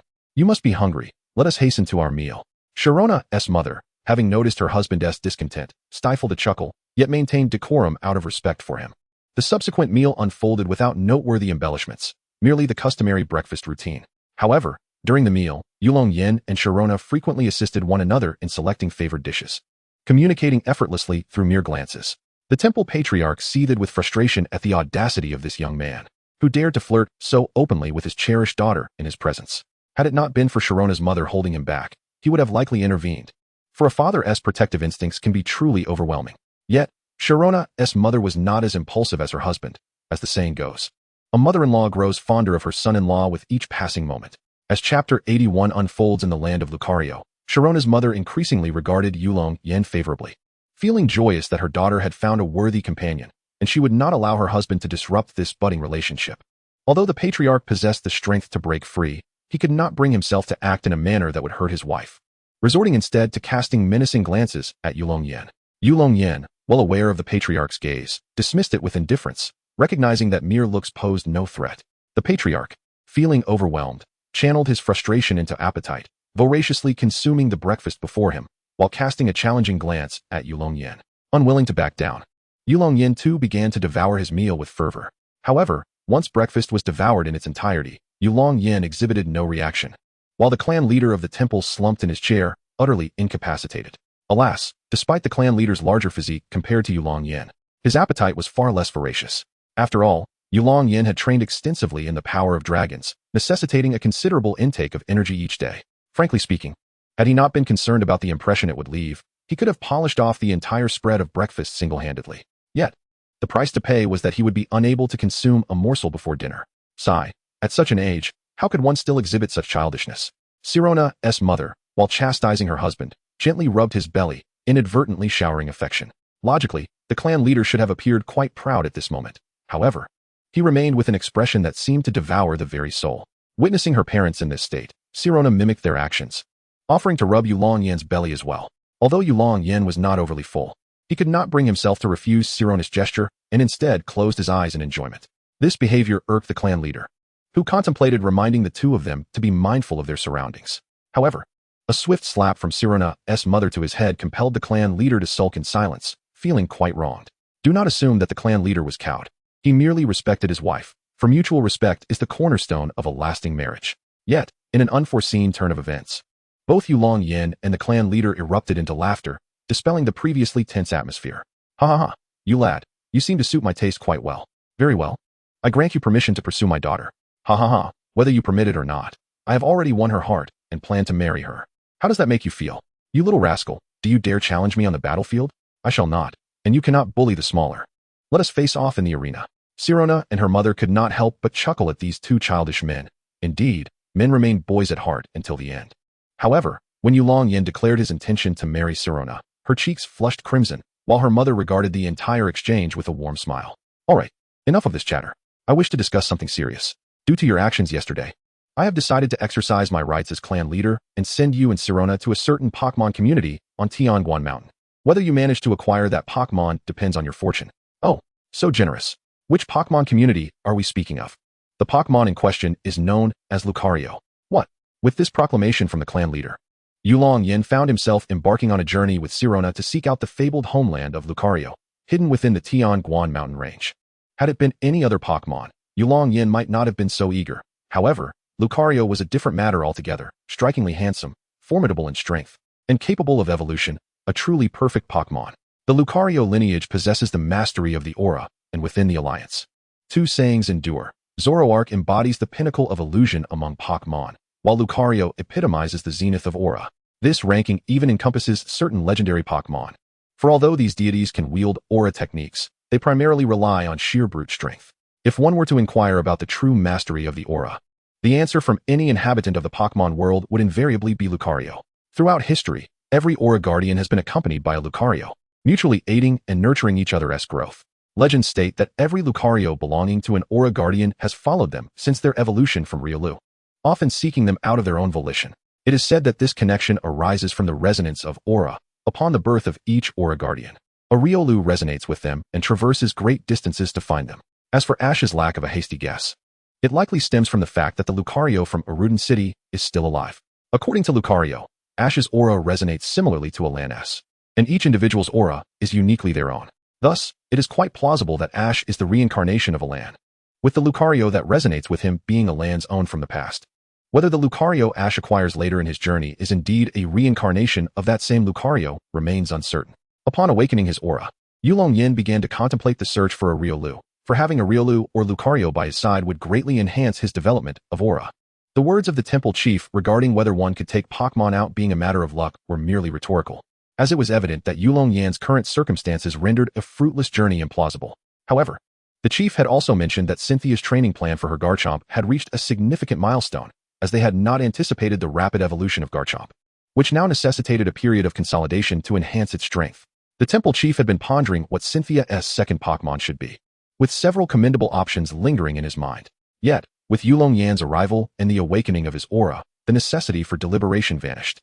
It was time to proceed directly with Lucario.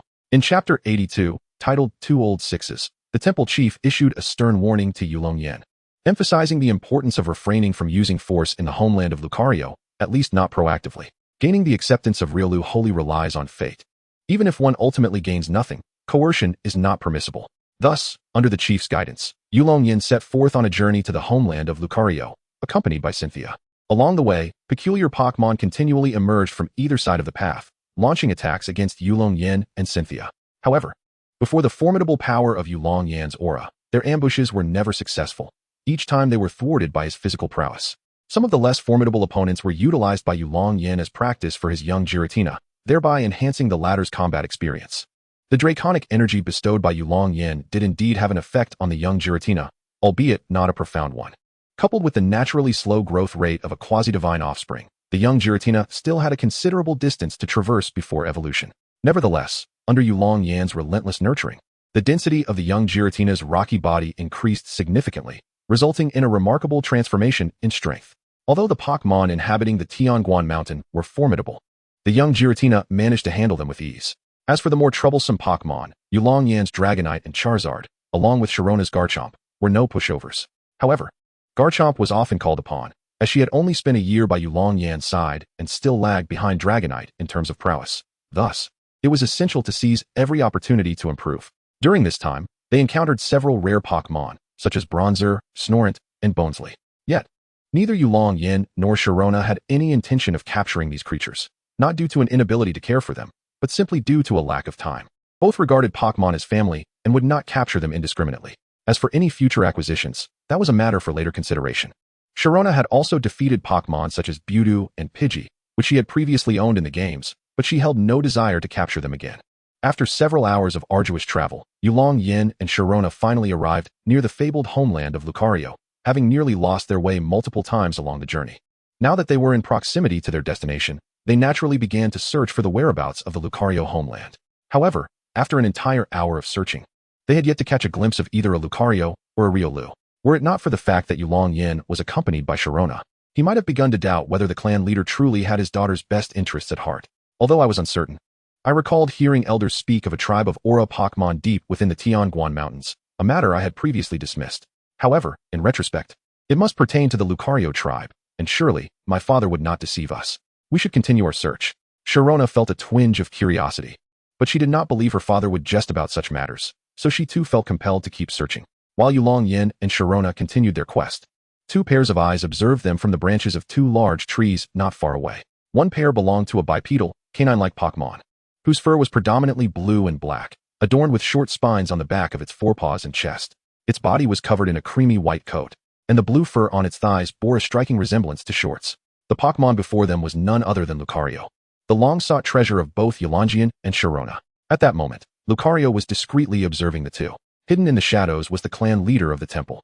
Although he feigned indifference, claiming that Yulong Yan and Sharona should find Lucario's homeland on their own, his heart was laden with worry. Shortly after the two departed, he stealthily trailed behind them, deliberately remaining outside Yulong Yan's aura of perception. While the clan leader may not possess the strength of a champion, he ranked among the elite of the Elite Four, managing to evade Lucario's scrutiny. Although Lucario is known as the Aura Pokémon, it does not constantly utilize its aura detection to its fullest extent, as doing so would be a significant drain on its stamina. Thus, the clan leader was able to elude Lucario's watchful gaze.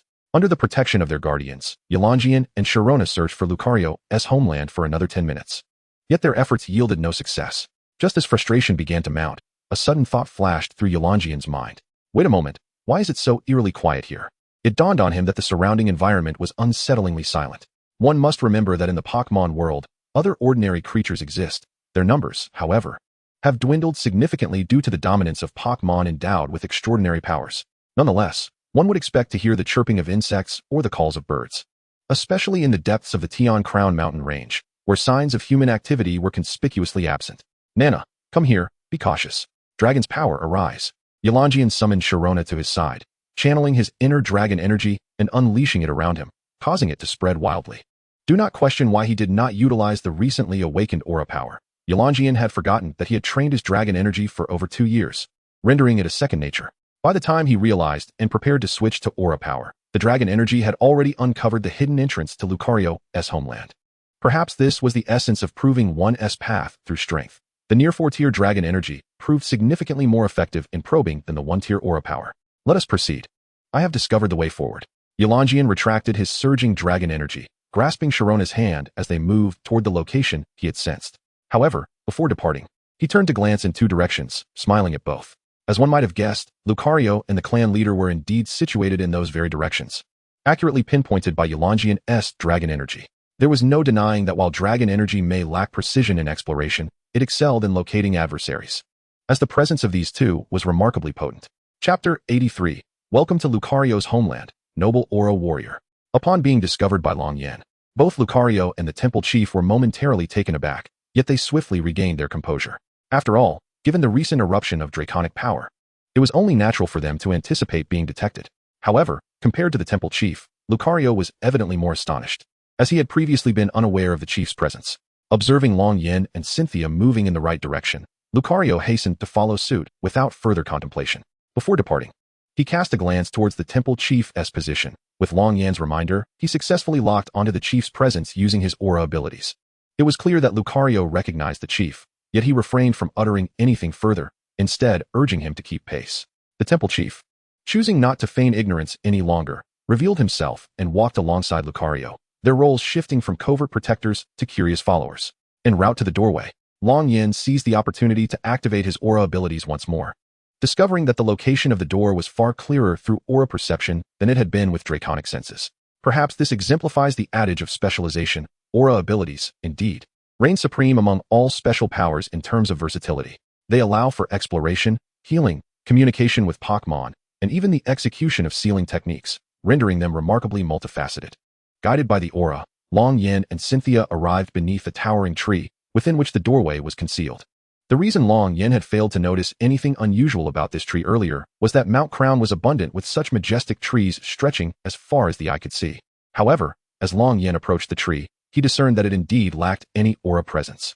It is known that all living beings possess an aura. Thus, the absence of aura from this tree suggested that it should not be alive. Yet, the tree stood lush and vibrant, clearly defying the laws of nature, which piqued Yulong Yan's wariness. Evidently, either this tree was an illusion, or some form of seal surrounded it, obstructing its aura. The former seemed highly improbable, leading to the conclusion that it must be the latter.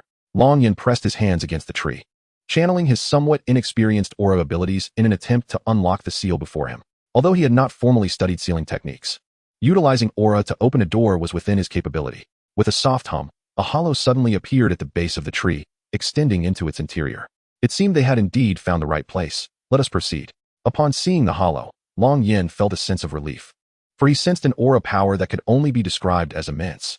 If this was not the homeland of Lucario, Then where else could it be? Long Yan grasped Cynthia's hand, and together they stepped into the tree's hollow. As Yulong Yan and Sharona entered the interior of the great tree, the clan leader and Lucario, who had been trailing behind them, ceased their concealment and positioned themselves directly before the tree hollow. Their protective duty came to an end upon the entrance of Yulong Yan and Sharona, leaving the subsequent journey to be traversed solely by the two of them. All they could do now was await the return of Yulong Yan and Sharona outside. Venturing down the bizarre passage, Yulong Yan and Sharona eventually found themselves confronted by a smooth stone wall. Before they could take any action, the wall suddenly revealed a luminous portal, and Yulong Yan, possessing the power of aura, could distinctly sense that the very essence of this portal was derived from aura itself. Could this truly be a creation of Pokémon? Nature is indeed a masterful artisan. Upon witnessing this portal, Yulong Yan could no longer contain his astonishment. Was he not in the Pokémon world? One might mistakenly believe he had been transported to a realm of interstellar travel. Conversely, Sharona remained unfazed, engrossed in documenting the peculiar symbols adorning the portal. With a cursory glance, Yulong Yan recognized the nature of these symbols, unknown totems. In the world of Pokémon, whenever something perplexing emerges, it is often either related to mythical beasts or associated with unknown totems. Indeed, certain matters concerning mythical beasts can intertwine with unknown totems. Reminiscent of the Ember Emperor of a crystalline tower. Perhaps due to their prolonged delay, the portal seemed to grow impatient, and it surged towards the two of them. Sharona instinctively considered fleeing, having never encountered such a spectacle before. However, Yulong Yan was well acquainted with the phenomenon and grasped her hand, stepping forward to meet it. It is not uncommon for beings engaged in spatial movement to experience discomfort. Yulong Yan and Sharona were no exceptions to this rule, though their exceptional physical attributes allowed them to merely feel a momentary dizziness before regaining their footing. With Yulong Yan's superior constitution, he swiftly recovered from the disorientation and surveyed the surrounding environment. Before him lay a canvas of blue skies and white clouds, filled with the melodies of birds and the fragrance of blossoms. An overwhelming essence of nature enveloped him. Yet, this natural ambience did not lull Yulong Yan into complacency. In an unfamiliar place, one must remain vigilant, lest they fall victim to unforeseen perils. Do not be alarmed, noble Aura champion. A gentle voice resonated within Yulong Yan's heart as he remained cautious, scanning his surroundings. This startled him, as the voice had evaded his perception, establishing a mental connection directly with him. At that moment, Yulong Yan sensed something behind him. He swiftly turned around, instinctively shielding the still recovering Sharona. Upon facing the source of his unease, he beheld a Lucario, a particularly unique Lucario, indeed. The Lucario before them appeared to be of considerable age. Even though his stature was significantly taller than that of an average Lucario, it did little to conceal the slight curvature of his back and the long, white whiskers adorning his chin. Greetings, esteemed Wave Guardian. May I inquire as to your identity? Welcome to the land of Lucario. I am the Grand Elder of this Lucario lineage. You may call me Green. Green? Do you tell tales? Upon hearing the name, Yulong Yan's first impulse was to request a story, but he managed to restrain himself. This Lucario, known as Green, possessed a voice imbued with tranquility, evoking the very essence of the wave's power. Having lived for over 5 centuries, Green was no longer as robust as the youthful Lucarios. Yet the passage of time had bestowed upon him a wisdom that far surpassed that of ordinary humans, and his mind had attained an extraordinary calmness. Greetings, Elder Green. We are here to. I am aware of your purpose. Follow me. I shall guide you to the children's south dwelling place, and see if you can gain their acceptance. Before Yulong Yan could finish his sentence, Green seemed to intuit their intentions and began to walk toward the distance. Noticing this, Yulong Yan promptly lifted the still drowsy Sharona into his arms and followed in Green's wake. Allow me to offer you a word of caution. Selection is mutual. It is not solely the trainers who choose their Pokémon. The Pokémon also select their trainers. Only when mutual recognition occurs can the bond be deemed appropriate. However, given your circumstances, there should be no issues. As they traversed the path, Green provided Yulong Yan and Sharona with a few precautions, ensuring they were well informed. Naturally, both Yulong Yan and Sharona acknowledged his words, though Sharona, despite being awake, remained nestled in Yulong Yan's embrace, a detail that required no further elaboration. On their journey, Yulong Yan encountered a myriad of Pokémon, including not only those unique to the Sinnoh region, but also many from other locales. Yet, these sights held little significance for him. His thoughts were occupied by Green's earlier description. Elder Green, why do you refer to me as the Wave Guardian?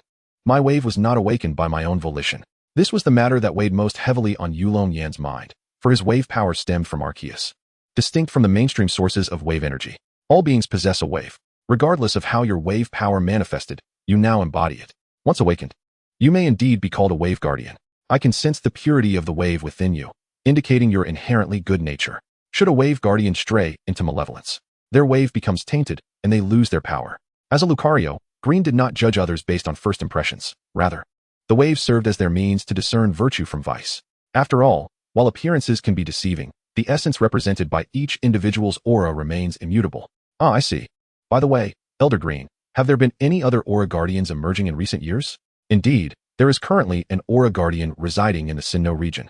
And several years ago, the presence of another aura guardian briefly lingered in the same area. Upon hearing this, Yulong Yan surmised that the aura guardian still in Sinnoh must be the one known as Ash, who will undoubtedly encounter a descendant of the ancient lineage of Yabai. As for the other aura guardian, it is likely the Crimson One who arrived in Sinnoh a few years prior, having stayed there for quite some time. Well, we have arrived. The children now reside here, and whether you gain their approval lies entirely in your hands. After walking a little further, Green halted, gesturing towards the stone mountain before them, and turned to remind Yulong Yan and Sharona. Upon reaching their destination, Sharona promptly leaped from Yulong Yan's embrace, surprisingly.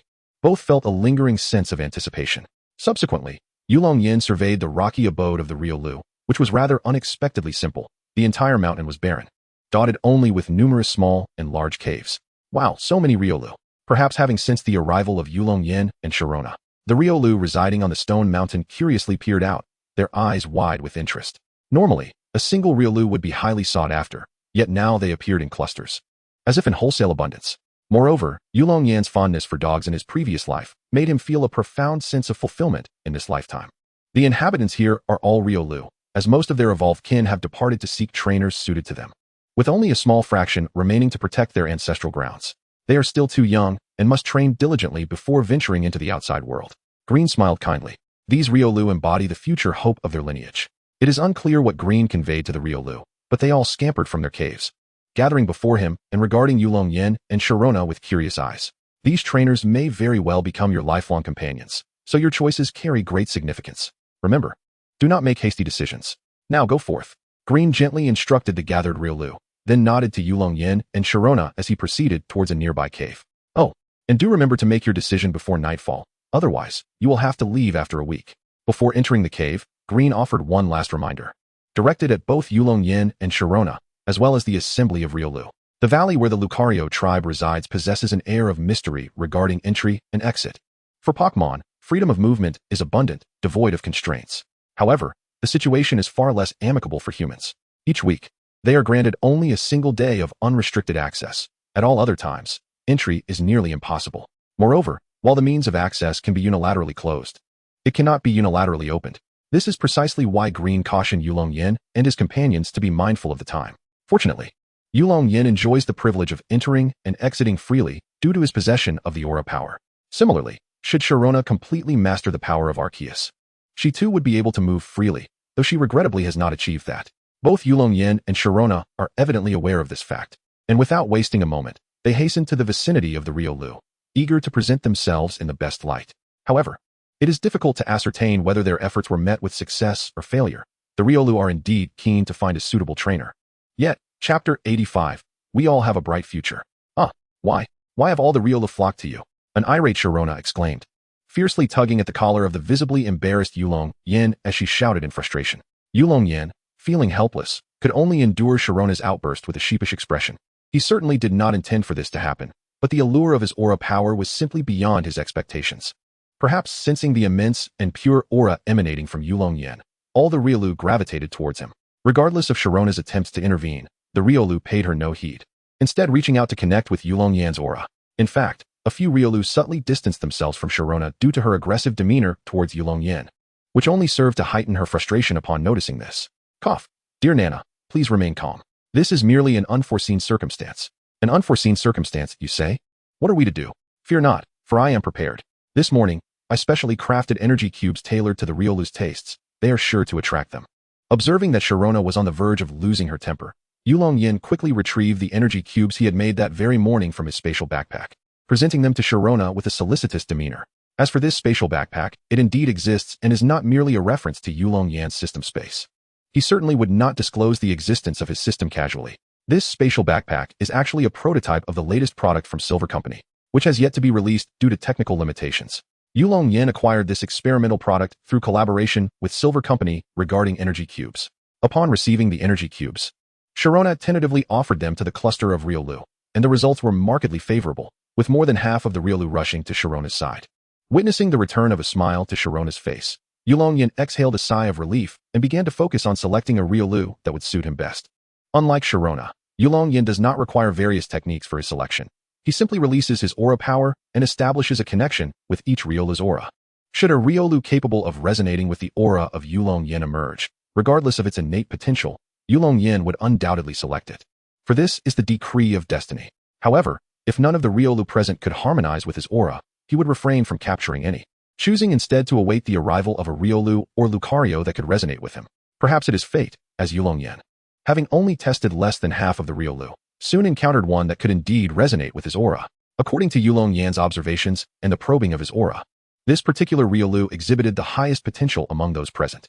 There was further dramatic development. This Riolu turned out to be a direct descendant of Gurren, and it is highly likely that it would one day inherit the leadership of this Lucario lineage. This revelation left Yulong Yan somewhat speechless, realizing that even after his demise, his Pokémon seemed to be destined for remarkably bright futures. As for Dragonite, the future guardian of the Dragon's Den was already a foregone conclusion, while Riolu awaited its chance to ascend as leader. Charizard, too, harbored dreams of returning to Charizard Valley in glory. As for the young Gible, based on its descriptions, the location of its parents was marked on the map by a renowned name, Silver Mountain. Nevertheless, Yulong Yan quickly reconciled with the notion, understanding that dwelling on posthumous matters was unnecessary. Living well in the present was of utmost importance. With the assistance of the Riolu chosen by Yulong Yan, Sharona successfully established a connection with a second-ranked Riolu, which expressed a willingness to follow her. Everything seemed idyllic, save for the fact that Yulong Yan's countenance was less than favorable. What could be the cause? The issue stemmed from the fact that the energy cubes he provided to Sharona were limited, and somehow, the Riolu had discovered that these energy cubes were crafted by Yulong Yan, prompting them to gather around him once more. Reluctantly, Yulong Yan began to concoct energy cubes on site, customizing them to suit each Riolu's needs. Although the energy cubes he previously designed were specifically tailored for Riolu, individual differences were unavoidable, just as some preferred spicy flavors while others favored milder tastes.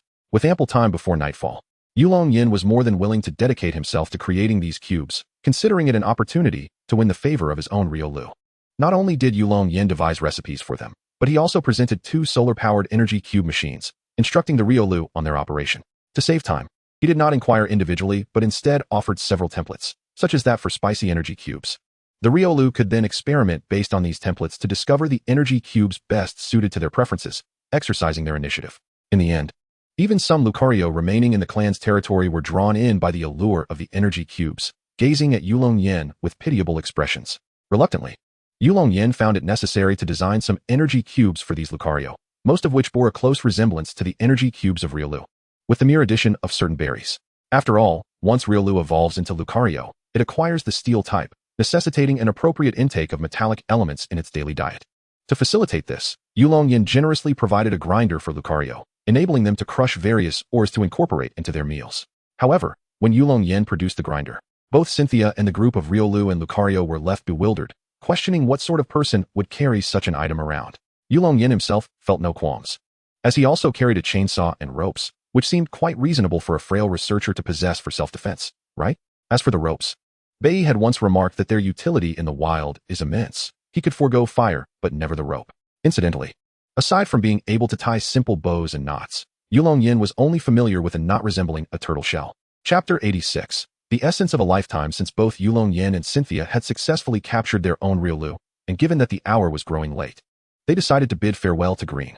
Although it was possible to leave freely without greeting Green, Yulong Yan preferred to show respect to elders and the young by informing him. Initially, Cynthia intended to accompany Yulong Yan into the cave where Green resided, but a Lucario standing guard intercepted her, indicating that Green wished to speak to Yulong Yan alone. This disparate treatment left Cynthia rather displeased. However, under Yulong Yan's sweet words, she chose to wait outside rather than intrude. Upon entering the cave, Yulong Yan was struck by a singular thought. Could anyone truly reside here? It was far too rudimentary. This cave was supposed to be the dwelling of an elder, and Yulong Yan had anticipated that, despite its unassuming exterior, there would be some decorations within. Yet, the cave was utterly barren, appearing desolate, save for a stone slab covered in dry grass at the bottom where Green sat cross-legged. You've arrived. Yes, I have. Thank you for the gift you left us. However, I must apologize. This scene evokes a sense of déjà vu, and I momentarily lost my composure. This is merely a token of my appreciation. Regardless of whether Riolu follows me or not, I would have left these items. The above dialogue transpired through telepathy, not spoken aloud. Yulong Yan nearly blurted out a famous line, but quickly regained his composure and adjusted his words. Haha, very well. I called you in to present you with a gift. Please come closer and stand before me. Green paid no heed to Yulong Yan's antics. After using his aura to confirm the sincerity of Yulong Yan's earlier words, he finally resolved himself. Ah, very well. Yulong Yan, with an expression of curiosity, approached Green, speculating in his mind what gift Green intended to present. Based on his conjecture, it might be a Lucario stone, considering the long existence of the Lucario lineage. Perhaps Green had even collected one. However, it was evident that Yulong Yan's assumptions were far from the truth, as Green's gift was anything but mundane. With deliberate grace, Green raised his right hand, a dense and nearly solidified aura manifesting above it. Yulong Yan was taken aback. He had never witnessed such a form of energy before. Even with the power of the Dragon Force, his own dragon was incapable of reaching this level. Senior Green, what is this? Before Yulong Yan could finish his inquiry, Green pressed his hand onto Yulong Yan's forehead, channeling his aura with full force and slowly infusing it into Yulong Yan's being, roaring in response to the perceived intrusion. The Dragon Force within Yulong Yan erupted, attempting to expel this foreign energy. Yet, Green's aura was overwhelmingly potent, far surpassing the Dragon Force, effectively suppressing it. This caused the Dragon Force to become restless. It could not abide such subservience and began to draw forth its hidden true dragon power. Oh, it appears this young man harbors quite the secret within. Green swiftly discerned the shift in the Dragon Force, but remained unfazed. The strength of aura was not merely for offensive attacks, it excelled in sealing. Indeed, Green manipulated the aura within Yulong Yan, forming a seal that temporarily contained the Dragon Force. At this moment, Yulong Yan retained consciousness, acutely aware of the events unfolding within him, which deepened his understanding of Green's formidable prowess. However, Yulong Yan was not overly concerned about any potential harm from Green. After all, the system in his mind was not merely a decorative feature. His mind had been safeguarded by the system, rendering any attempts to inflict mental harm futile. This wave of aura arrived swiftly and departed just as quickly. Green soon retracted it, visibly fatigued, beads of cold sweat forming upon his brow. Meanwhile, Yulong Yan was still processing the information he had just received, a comprehensive guide to aura training, with each chapter meticulously annotated and explained. Wow, this is incredible. Senior Green, are you alright?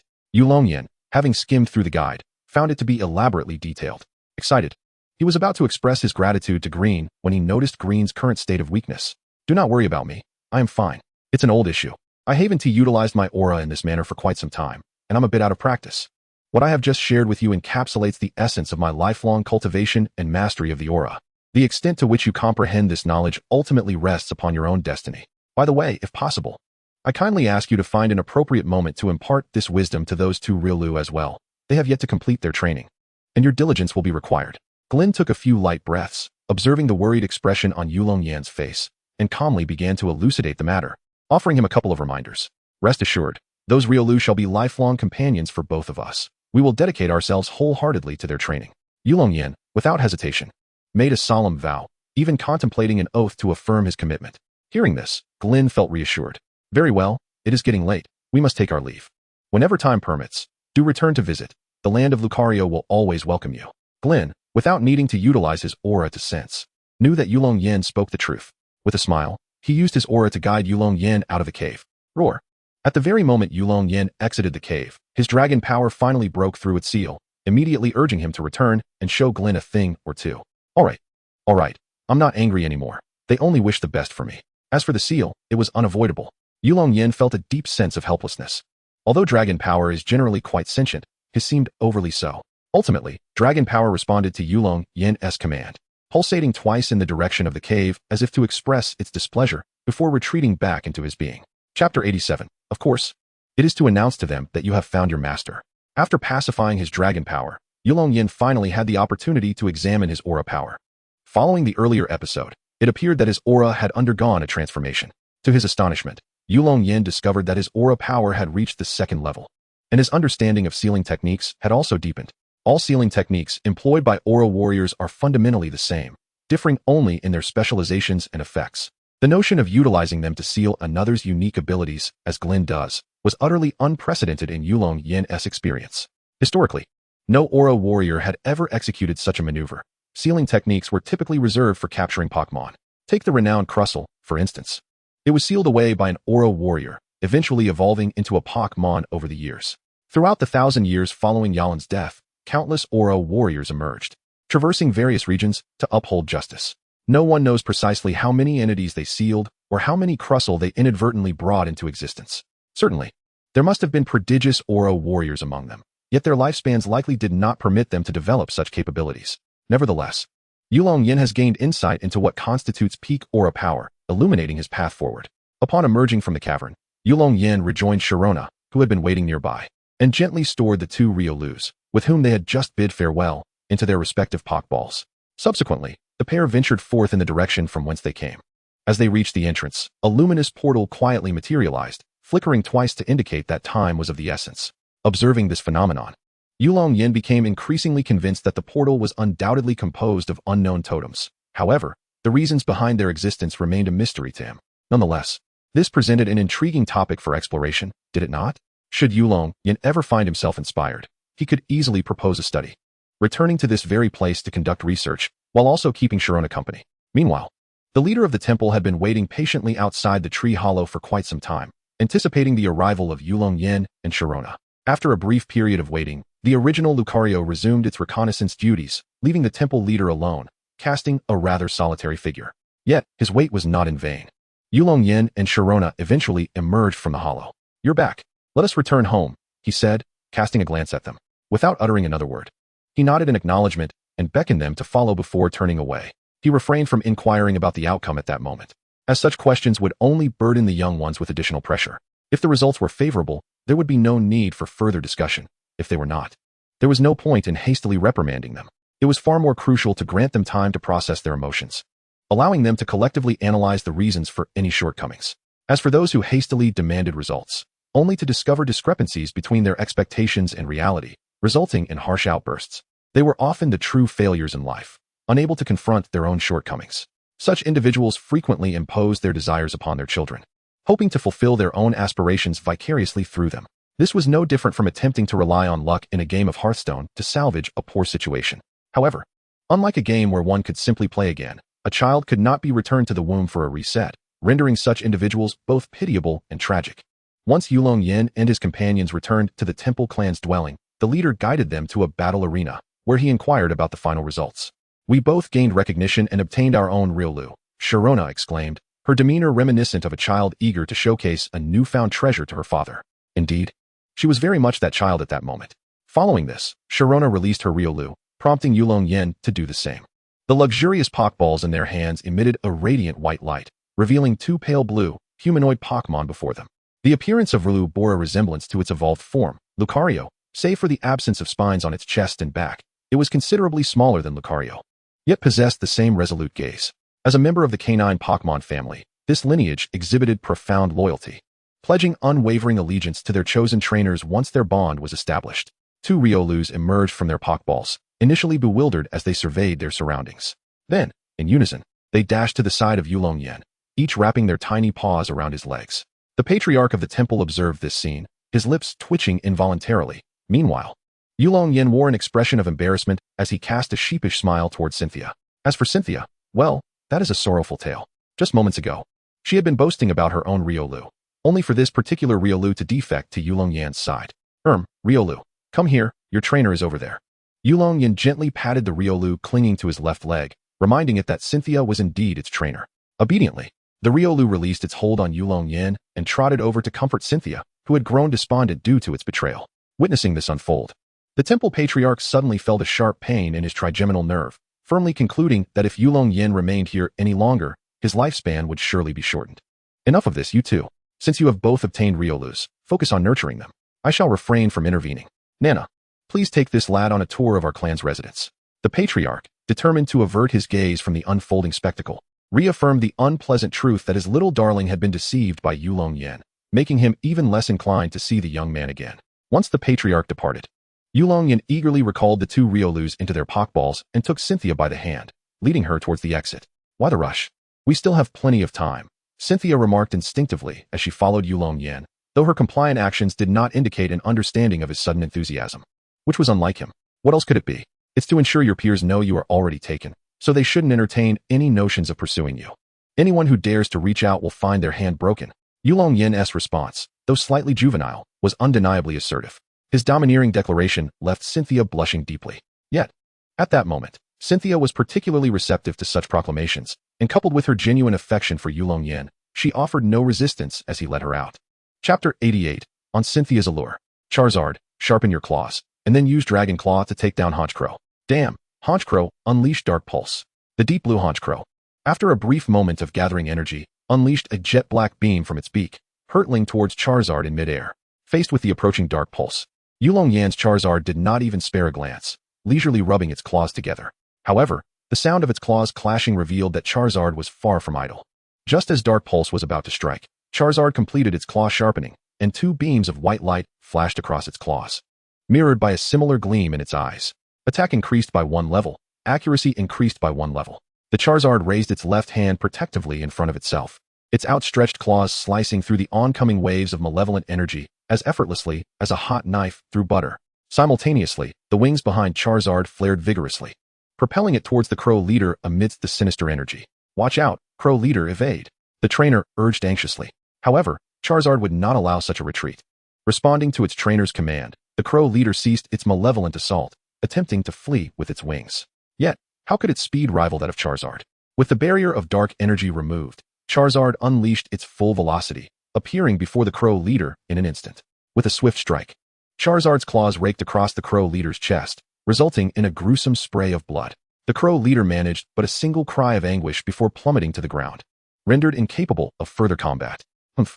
Witnessing such a feeble opponent fall so easily, Charizard sneezed disdainfully, sending sparks flying from its nostrils as it descended to the earth.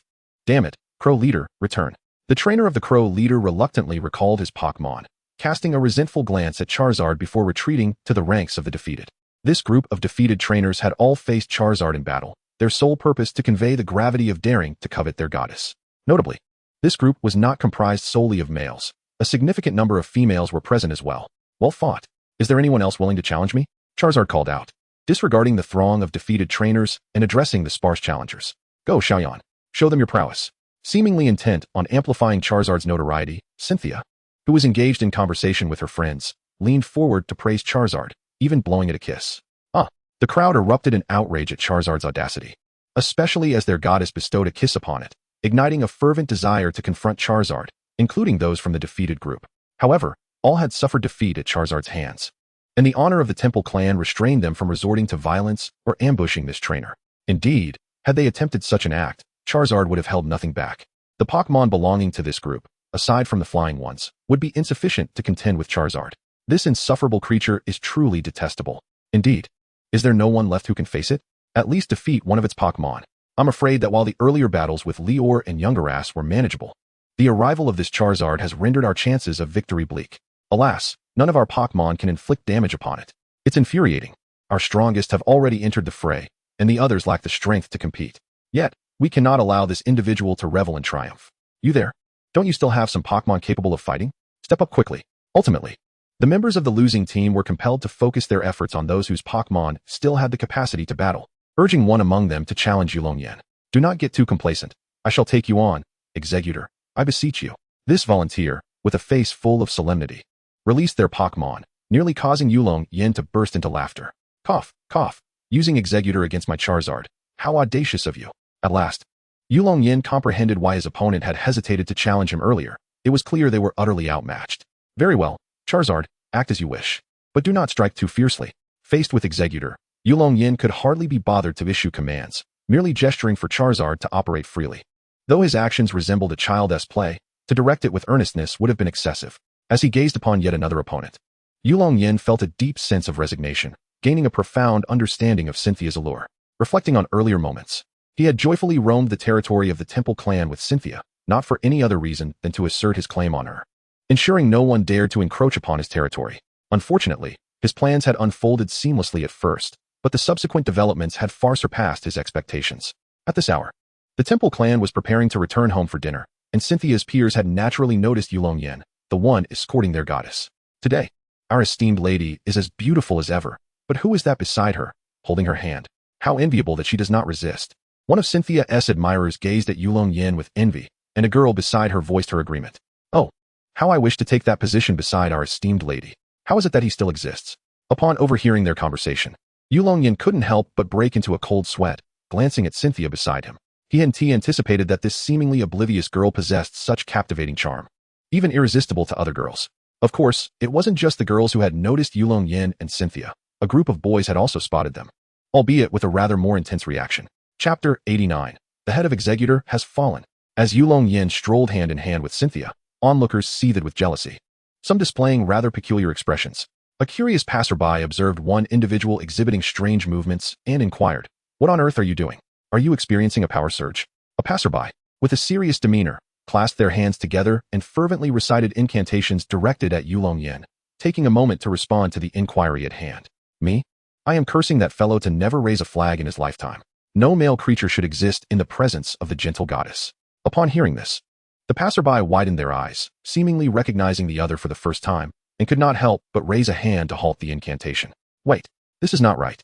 The cursed passerby, visibly displeased, questioned the other with a tone that suggested they would resort to physical action if a satisfactory explanation was not provided. "What? Do you not share my sentiment? I assure you, this will lead to dire consequences."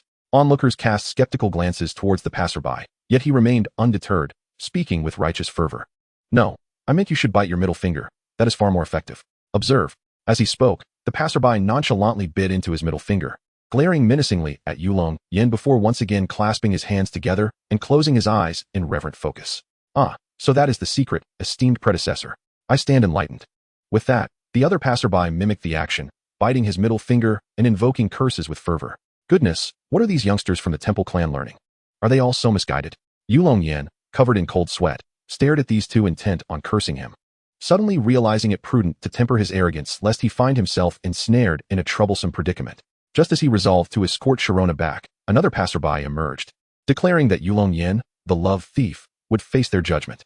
This individual seemed to be a catalyst, prompting the surrounding onlookers to converge around Yulong Yan. Reluctantly, he was swept along to the battleground, compelled to accept challenges from these self-proclaimed guardians of beauty, who were more akin to unruly ruffians. However, Yulong Yan did not resist this turn of events. He seized the opportunity to train his young Giratina and Riolu through battle with other trainers, which served as the finest form of exercise. The youths of the Temple clan, at least, maintained some decorum, with the first challengers possessing only average abilities, refraining from deploying their strongest contenders to overwhelm Yulong Yan outright. These battles allowed Giratina and Riolu to experience significant growth, with Giratina successfully transforming accumulated potential into tangible strength. Riolu enhanced his synergy with Yulong Yan, granting him deeper insight into his capabilities and aiding in the formulation of future training plans. As Giratina and Riolu began to tire, the youths of the Temple clan could no longer contain themselves, leading to the introduction of some of their more advanced Pokémon into the fray. Yulong Yan, not one to underestimate the situation, summoned Charizard to confront the challengers, thus commencing his journey of dominating the younger participants. The ensuing events are well known. Under Charizard's overwhelming prowess, not a single Pokémon could inflict harm upon him, not even now. Coconut Tree, quickly evade. In the sky, Charizard folded its wings and descended rapidly toward the unsuspecting Coconut Tree below, which had no chance to react before being struck by Charizard's formidable claws. Thud. The impact sent the Coconut Tree crashing to the ground, one of its heads severed and rolling away. "Oh, my Coconut Tree, how dreadful your demise is," cried the trainer, kneeling beside the fallen Pokémon, lamenting in a voice that could move even the hardest of hearts to tears. "Could you please quiet down? Your Coconut Tree is not dead, but if you continue to shake it like that, who knows what might happen," observed Yulong Yan, swiftly interjecting as he noticed the agitated crowd nearby. He sensed that if he did not speak up soon, they would surely rush forward. "What? Are you saying my Coconut Tree is all right?" The trainer, who had been wailing, abruptly lifted his head, his eyes brimming with hope as he looked at Yulong Yan. "Of course. How could you not know this? You are its trainer after all," Yulong Yan replied, shaking his head. "Look, your Coconut Tree has 4 light yellow heads, indicating it is ready to reproduce." Yulong Yan proceeded to elucidate the unique reproductive method of the Coconut Tree to its trainer. In essence, although the Coconut Tree has 3 main heads, it can possess between 3 to 6 light yellow heads. The more nourished the Coconut Tree, the greater the number of heads it tends to develop. These additional heads are not eggs, but rather backup heads. Once the heads have fully matured, the 2 heads on either side are prone to falling off, transforming into eggs. It is crucial to note that the central head is vital to the Coconut Tree's life. If it falls, the creature perishes. Only the outer heads are capable of detaching. Moreover, if one head drops, the remaining head automatically takes on the role of the vital head, as a new head will develop from the adjacent one. The detached egg will then rely on a unique psychic connection to locate the other 5 eggs in its vicinity. Only when all 6 eggs come together can they form a complete Pokémon. Thus, in the wild, 6 coconuts trees may gather and simultaneously let one head fall to birth a new egg. Although your single egg is a premature one, with the addition of 5 more and proper nurturing, it can indeed grow into a remarkable coconuts tree. Yulong Yan meticulously informed the trainer of the necessary steps moving forward, earning the trainer's heartfelt gratitude. Ah, I see now. Thank you so much, Researcher Yulong Yan. Your knowledge is truly profound. No wonder you've captured the heart of Cynthia. I am in awe. The trainer retrieved his coconuts tree into its Pokeball and, in turn, took out another Pokeball to collect the egg. Although this egg cannot yet be classified as a Pokémon, it is still capable of being contained within a Pokeball. Chapter 90. The Emergence of the Tool-like Villain. There is no need for formality, as I bear a share of responsibility in this matter. Just ensure that you provide your executor with adequate nutrition over the next few days and refrain from engaging in battles for the time being. After a while, once the transformation of the other head is complete, executor's strength will return to its peak. Seeing the other party's eloquence, Yulong Yan felt a surge of joy and offered a few additional pieces of advice. Well, it seems there is nothing further to discuss, so we shall take our leave. Yulong Yan glanced at the now empty challenger lineup, casually uttering a phrase before leaping off the battlefield, preparing to make a hasty exit with Cynthia. Earlier, when Executor acted independently, the remaining challengers were so intimidated by Yulong Yan's ferocity that they automatically retreated to the loser S area. Even after Yulong Yan explained his actions, they understood that it was not his ruthlessness that intimidated them. However, they felt too embarrassed to intervene now. Yulong Yan's display had indeed captivated them. Despite being of the same generation, his depth of knowledge was remarkable, and he had even ascended to the rank of senior researcher. The reason they were aware of Yulong Yan's status as a researcher was that he had previously presented his credentials to enhance his persuasiveness. Perhaps many are unfamiliar with the concept of a senior researcher, as I have not elaborated on it before. However, a brief explanation suffices. The typical progression includes junior researcher, intermediate researcher, senior researcher, and finally, Pokémon doctor. In just 6 months, with the assistance of Professor Oak and the backing of the Yulong clan, Yulong Yan successfully attained the title of senior researcher. However, further advancement would require experience, as he had only been in the field for half a year, even with advantages. It would be premature to rush the process. I apologize. We have matters to attend to and must take our leave. Yulong Yan moved among a group of girls, apologetically grasping Cynthia's hand and heading towards her home. Goodbye. Cynthia obediently followed Yulong Yan, displaying none of her usual assertiveness in front of her peers, merely turning back to say farewell. There was little she could do. For Yulong Yan, she had nearly toppled all her contemporaries. It was commendable that Cynthia managed to maintain her composure. Had it been anyone else, perhaps the evening would have culminated in Yulong Yan's grand entrance as a suitor. However, this novel is certainly not of such a trivial nature, nor could the author craft such a scenario, and it appears that the time has come for the appearance of an obstructive passerby character. Halt! Who says there are no challengers? I am here. As expected. Just as Yulong Yan prepared to flee with Cynthia, a long-hidden passerby character made their entrance. As Yulong Yan focused his gaze, he noticed a short, yet stout figure approaching the entrance of the battleground. This individual, not only dwarfed in comparison to Yulong Yan, who stood tall among his peers, fell significantly short of even the average height of those his age. As for the person's appearance, it mattered little, while one could discern a certain charm about him. His plump visage ultimately marred any favorable impression. Hello there, young one. Are you here in search of someone? Upon first seeing this child, Yulong Yan assumed he was merely seeking another company, never considering the possibility of a rival. Who are you calling a child? I'm here to challenge you. If you're a man, let us wager the affection of Sharona in a duel of honor. The rotund boy, visibly irked, issued his challenge, needing to tilt his head back just to meet Yulong Yan's eyes, which severely undermined his imposing presence. Little one, how old are you? Spare me the theatrics you've gleaned from television dramas, especially regarding duels between men. Moreover, Sharona is never a mere wager. She is the most radiant being in existence, and I consider it a blessing that she holds affection for me. I would never reduce her to a mere stake. Yulong Yan firmly rejected the boy's proposition, affectionately ruffling his hair like an elder brother scolding a younger sibling. Enough with your idle chatter. Let us battle. Only the victor is worthy of pursuing Sharona.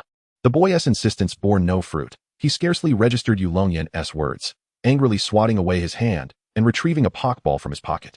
Yet, the boy's refusal to heed Yulong Yan's reasoning mattered little, for Sharona seemed particularly fond of such earnestness, casting a softer gaze upon Yulong Yan. Not only that, but even those nearby who previously bore ill will towards Yulong Yan began to view him in a more favorable light. After all, the words he spoke were rooted in sincerity, and it is only truth that can truly touch the heart. In passing, the girls observing the stout boy's antics saw their impression of him plummet. No woman desires to be treated as a mere bargaining chip. Oh, is that so? If you're so manly, why did you lurk in the shadows until no one was around to confront me? Faced with such an aggressive retort, Yulong Yan's demeanor shifted for the first time, as memories of his past surged within him. Humph. It's only natural for a supporting character to scout the terrain before the protagonist takes action. I merely did not expect these opponents to be so feeble. The stout boy retorted with disdain, casting a contemptuous glance at those of his kin who had fallen to Yulong Yan. What? This brat dares to insult us? Unbelievable. Who does he think he is? Curse him.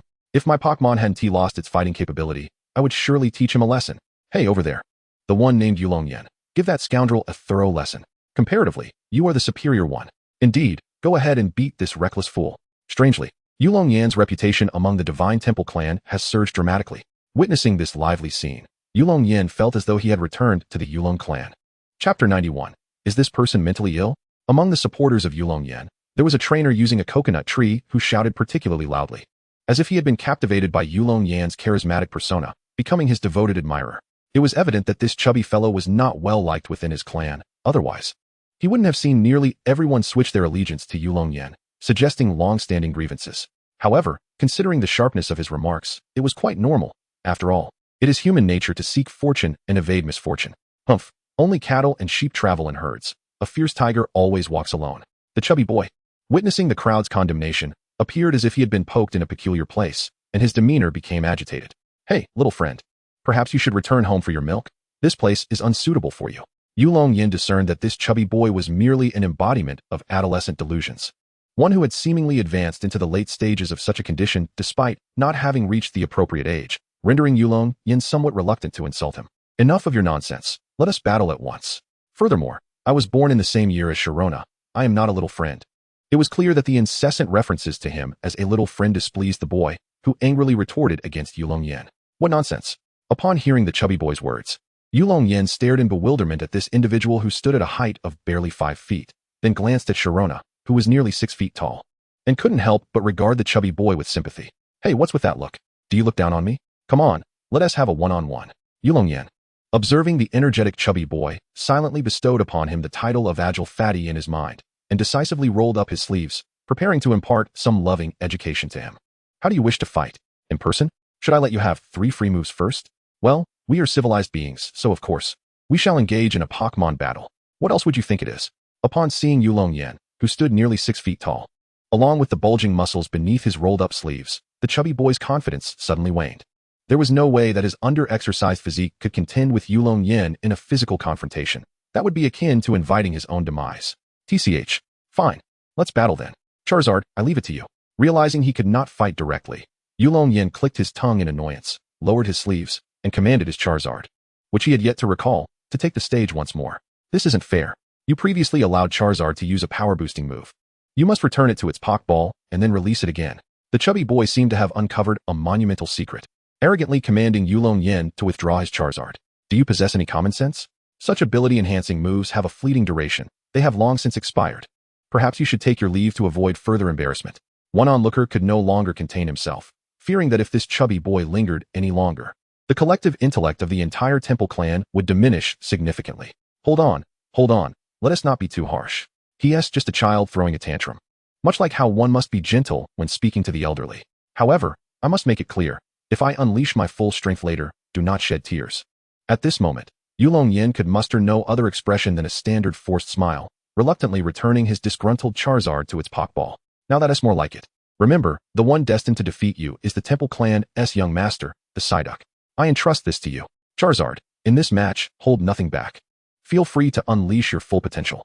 The two simultaneously released their Pokeballs, summoning the Psyduck and the furious Charizard onto the battlefield. Oh, quite formidable, aren't you? But how quaint. Upon seeing the Psyduck before him, Yulong Yan was taken aback, for this was the most powerful Psyduck he had encountered thus far. The Pokémon wielded by the Temple clan members he had faced earlier were certainly impressive, yet their strength was largely average, with only a few possessing elite capabilities. In stark contrast, this Psyduck radiated elite-level prowess, its presence far surpassing those of the previous Pokémon. Of course, my mother is a renowned Pokémon breeder, and I had her assist in raising this Psyduck. Upon hearing this, Yulong Yan lost interest in the chubby boy. Initially, he had thought the Psyduck was nurtured by the boy himself, which would have earned him a modicum of respect. However, discovering that the breeding was not his own endeavor diminished Yulong Yan's regard for him. As for Charizard's current strength, it was undoubtedly at the quasi-elite level.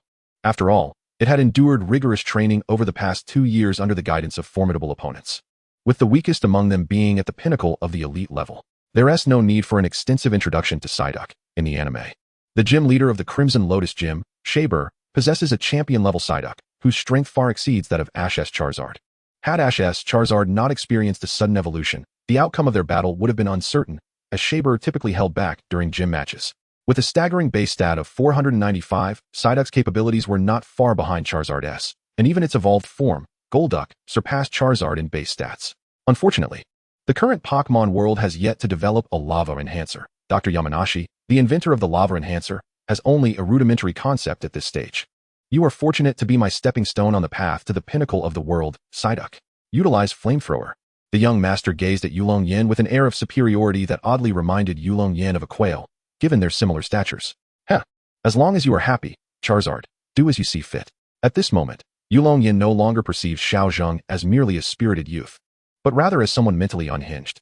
After all, it is quite unusual for a rational individual to act so foolishly. I must admit, Xiao Zheng's mother is indeed an exceptional breeder. The dazzling fire beast unleashed a torrent of searing flames with scarcely any build-up. However, despite the impressive display, the speed of this flame was rather sluggish, especially when compared to the rapid assaults endured by Charizard at the hands of its predecessors. With a languid yawn, Charizard exerted a slight force with its right foot, shifting its body just enough for the flame to graze past it. Chapter 92. Wishing everyone a joyful new year in advance. 1, 2, 3, 4, 2, 2, 3, 4, 3, 2, 3, 4. Shake your hips, let us do it again. Charizard gracefully synchronized its movements with Yulong Yan's rhythm, elegantly evading each wave of flames that approached. As for the current state of the battle, Yulong Yan had grown so bored that he began to keep time, prompting Charizard to dodge the dazzling fire beast's flames and sync with the beat. Was this not evident enough? Ever since Charizard effortlessly evaded the incoming flames, Xiao Zheng had become frenzied, desperately urging the dazzling fire beast to unleash its fiery assault on Charizard. Initially, Yulong Yan was perplexed, knowing that such a feeble attack could be easily dodged by Charizard. Why was Xiao Zheng insistent on having the dazzling fire beast continue its fiery barrage? Yulong Yan speculated that perhaps Xiao Zheng had envisioned a victorious scenario, with the first move being the flame attack. When Charizard evaded it, Xiao Zheng could hardly bear the deviation from his imagined script and was determined to steer the battle back in line with his expectations. Naturally, Yulong Yan would not indulge the antics of such a troublesome child. In fact, he himself was not one to appreciate disturbances. Damn it, dazzling fire beast. Increase the speed of your flames. Faced with Xiao Zheng's hysterical command, Yulong Yan suddenly questioned his own judgment in agreeing to this battle. I'm simply waiting for Charizard to finish its dance. What are you waiting for? No sooner had Yulong Yan spoken than Charizard completed its final step, shimmering with two radiant lights that signified a rise in attributes. What? You dare to toy with me? I shall make you pay dearly for this, dazzling fire beast. Use jealous flames. Upon realizing that both Yulong Yan and Charizard were mocking him, Xiao Zheng became infuriated, persistently commanding the dazzling fire beast to attack Charizard. However, upon hearing that the dazzling fire beast could utilize jealous flames, Yulong Yan was taken aback, as this technique was not easily acquired. Yet, he understood that this was not a result of Xiao Zheng's training, but rather a testament to his mother's breeding prowess. Jealous flames is a peculiar move, capable of inflicting a burn status on Pokémon whose abilities have been enhanced during that turn. The ability to master this technique indicates that the Duskull is undoubtedly filled with jealousy towards something, channeling that envy into its very flames. One can only hope that what this Duskull envies is justified, otherwise, it could lead to dire consequences. Yulong Yan, possessing a benevolent heart, resolves to remind Xiao Zheng after the battle. As a researcher, he is certainly aware of some obscure cases within the Alliance. Harnessing feelings of jealousy or anger as a source of power is perilous, for one never knows when they may encounter an adversary driven by even greater jealousy or rage, such as the Charizard or Dragon Claw. With a sweeping gesture, Yulong Yan commands the Charizard to launch its attack for the first time in this battle.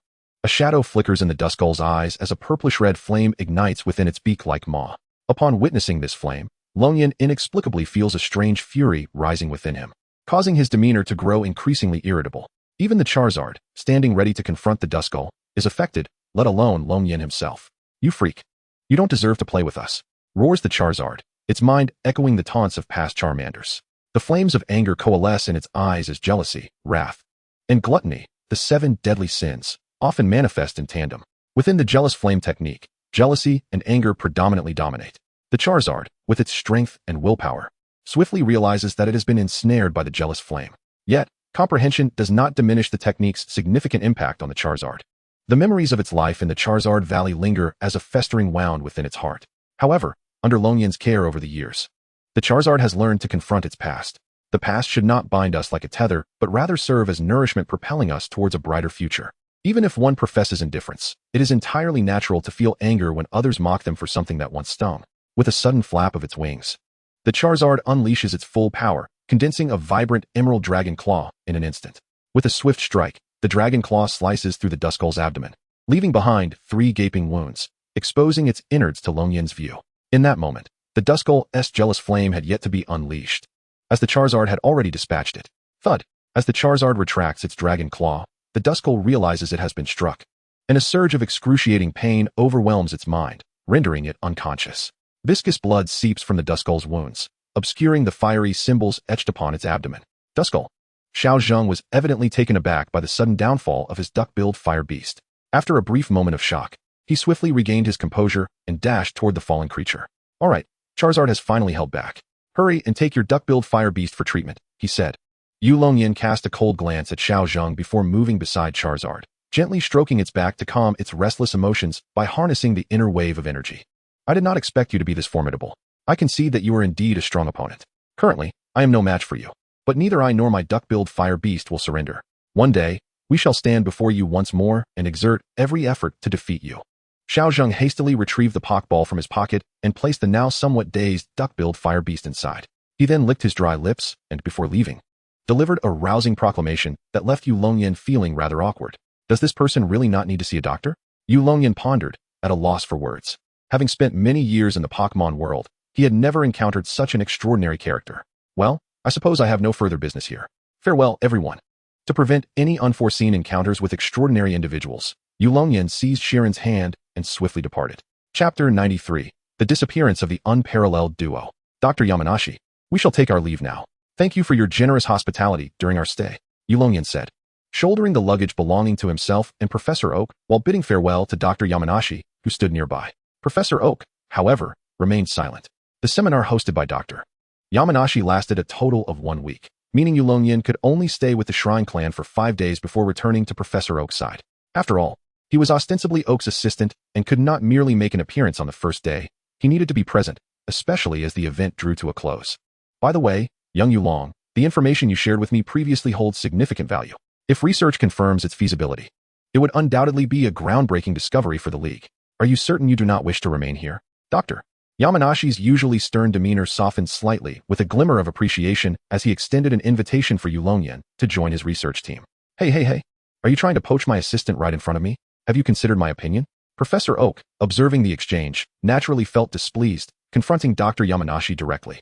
Yulong Yan, however, opted not to intervene, as this was not the first time such a situation had arisen in recent days.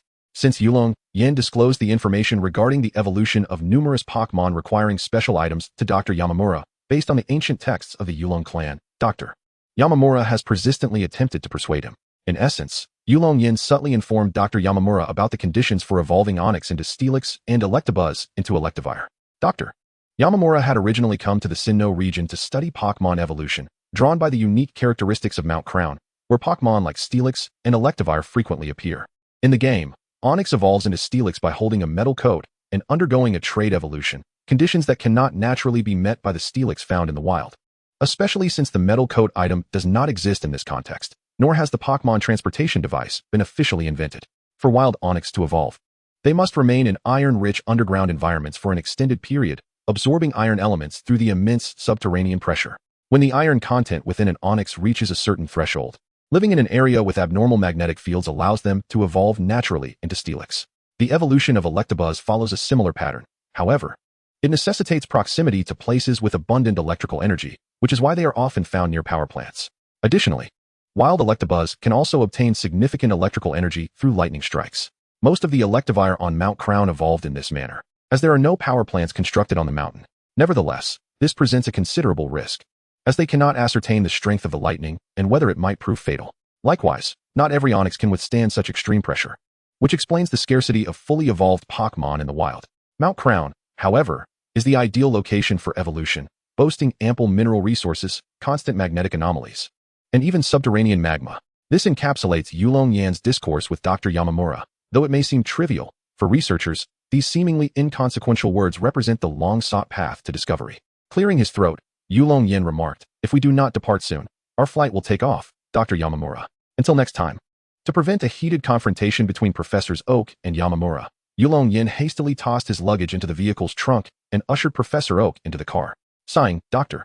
Yamamura reflected on the potential of Yulong Yan, lamenting how he was being hindered by Professor Oak. It crossed his mind that Yulong Yan's girlfriend is the granddaughter of Professor Mustard, which might serve as a useful angle for his next strategy. As he watched the vehicle fade into the distance, Dr. Yamamura maintained an impassive facade while secretly devising his second approach. Since Yulong Yan proved resistant to persuasion, he resolved to engage with his girlfriend, considering that the Yamamura Research Institute could use additional personnel. At this moment, Yulong Yan had not anticipated that Dr. Yamanashi would resort to such a tactic. It was only during a video call with Sharona that he realized the backdrop had changed to the Yamanashi Research Institute, which illuminated the entire situation for him. After several hours of flight, Yulong Yan and Professor Okido finally returned to the Kanto region, setting foot once more on the land of Tokiwa City. Initially, Yulong Yan had contemplated enjoying a leisurely lunch in Tokiwa City before heading back to the Research Institute. After all, even the most delectable instant noodles can become tiresome in excess. However, due to Professor Okido's urgent research commitments, they refrained from lingering and promptly returned to Masera Town.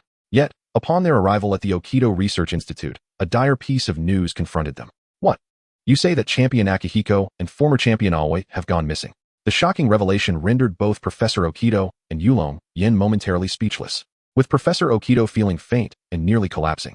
Fortunately, Professor Okido's granddaughter, Nanami Okido, swiftly assisted him to a nearby chair, preventing any injury. This situation was utterly inconceivable. Given their prowess, even against legendary Pokémon, they should have been able to extricate themselves unscathed. Where could they possibly have vanished? Yulong Yan was now even more astounded than Professor Okido, for in his recollection, the duo of Akihiko and Aoi was undoubtedly invincible within the Pokémon realm. Wait, this region is Alola.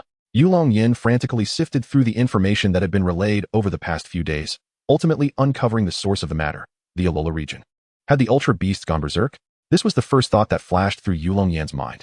For only such a calamity could account for the disappearance of the contemporary paragons, Akihiko and Aoi. Perhaps a solitary Ultra Beast would pose little threat to them. But what if it were thousands? Chapter 94. An explanation of the Ultra Beasts. Let us not forget that within the Pokédex entries of all Ultra Beasts, there exists a common description. They are life forms residing in other worlds, perilous in nature, yet seemingly ordinary within their native realms. This succinct phrase conceals a profoundly significant truth. Ultra Beasts inhabit an unknown world, and they might very well be native Pokémon from Alola in a parallel universe. These exceedingly dangerous creatures could potentially be among the harbingers of doom from the obliteration of that parallel universe. This notion is not merely a whimsical conjecture from the author. In Sun and Moon, we can even utilize an Alolan Island scanner within the Ultra space.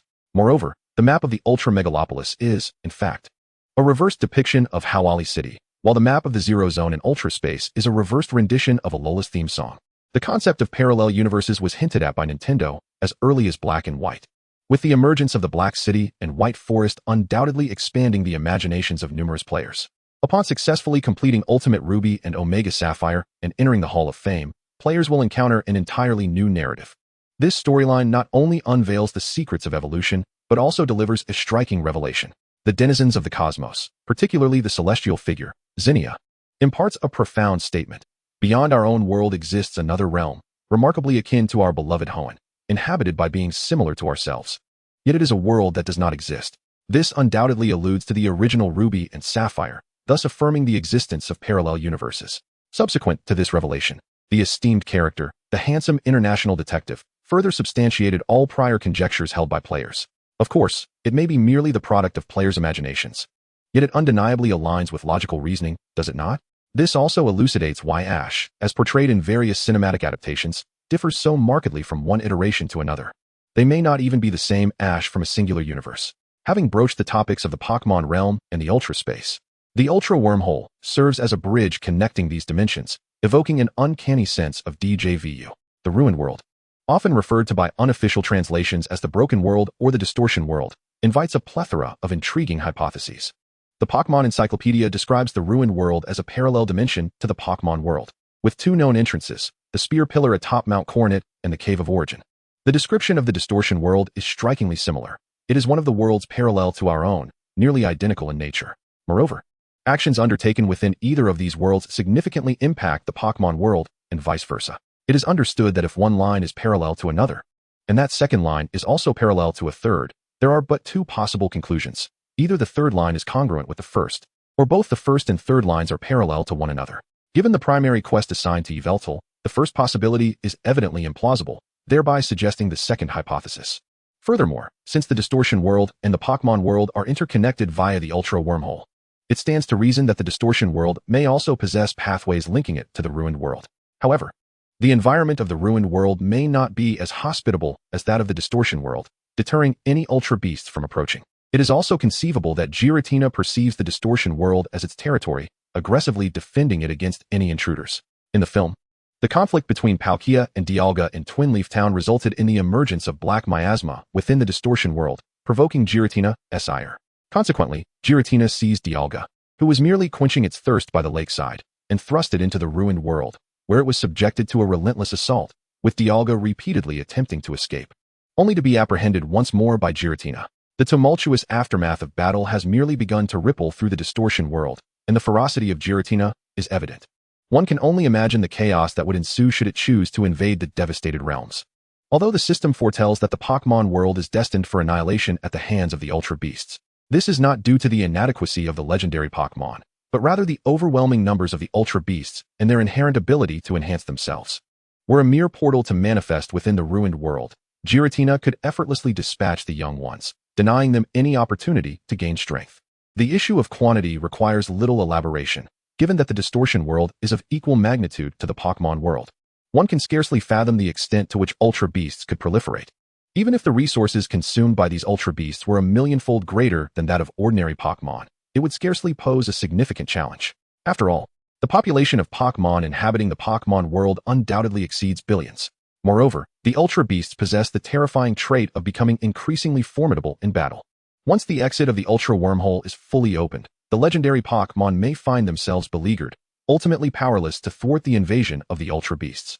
Even if the legendary Pokémon were to eradicate all of the Ultra Beasts, the natural balance of the Pokémon world would likely be irrevocably shattered, leading to its transformation into a new Distortion World. When the producers are nearly extinct, no matter how powerful the consumers may be, they cannot escape the fate of annihilation, unless they themselves transform into Ultra Beasts to invade other realms. Take the example of the gluttonous king, which can consume anything in its path. It devours not only various organic materials, but even the very earth, seas, rivers, and man-made structures. Reports have surfaced of it gnawing on mountains and swallowing entire buildings. Wherever the gluttonous king treads, all is rendered void. The sole entity capable of preventing the complete opening of the Ultra Wormhole, Necrozma, currently lies dormant in an undisclosed location within the Alola region, having lost all of its light. In essence, Necrozma is not malevolent. It even expended all its radiance to save the Poipole species. Ironically, light is vital for Necrozma's survival, prompting its frenzied search for illumination. The reason why Yulong Yan has yet to consider awakening Necrozma is twofold. First, he lacks the means to create a machine that could generate light for Necrozma to absorb. Second, Necrozma, fundamentally an Ultra Beast, could very well catalyze the opening of the Ultra Wormhole upon reawakening. Chapter 95, Professor Oak's Journey to the Alola region. Have the Ultra Beasts risen in revolt? The thought briefly flickered in Yulong Yan's mind, only to be swiftly dismissed. Not due to any other reason, but because his system had not issued a warning. The system had previously informed Yulong Yan that it would vigilantly monitor all Ultra Wormholes, alerting him at the first sign of a full opening. This is the authentic Pokémon world, devoid of any Gigantamax adventures. So while there exists an Ultra Wormhole in the Crown Tundra, it remains shut. To be precise, at present, none of the ultimate holes in various regions are accessible. After all, the connection between the two universes is not yet sufficiently robust, and thus the ultimate holes are not easily opened. As for the Alola region, I recall that it has yet to join the League. Why then did Red and Green travel to Alola? Professor Oak, renowned as a distinguished Pokémon researcher, quickly regained his composure after a brief moment of bewilderment and began inquiring about relevant information from Nene. Allow me to elucidate this matter.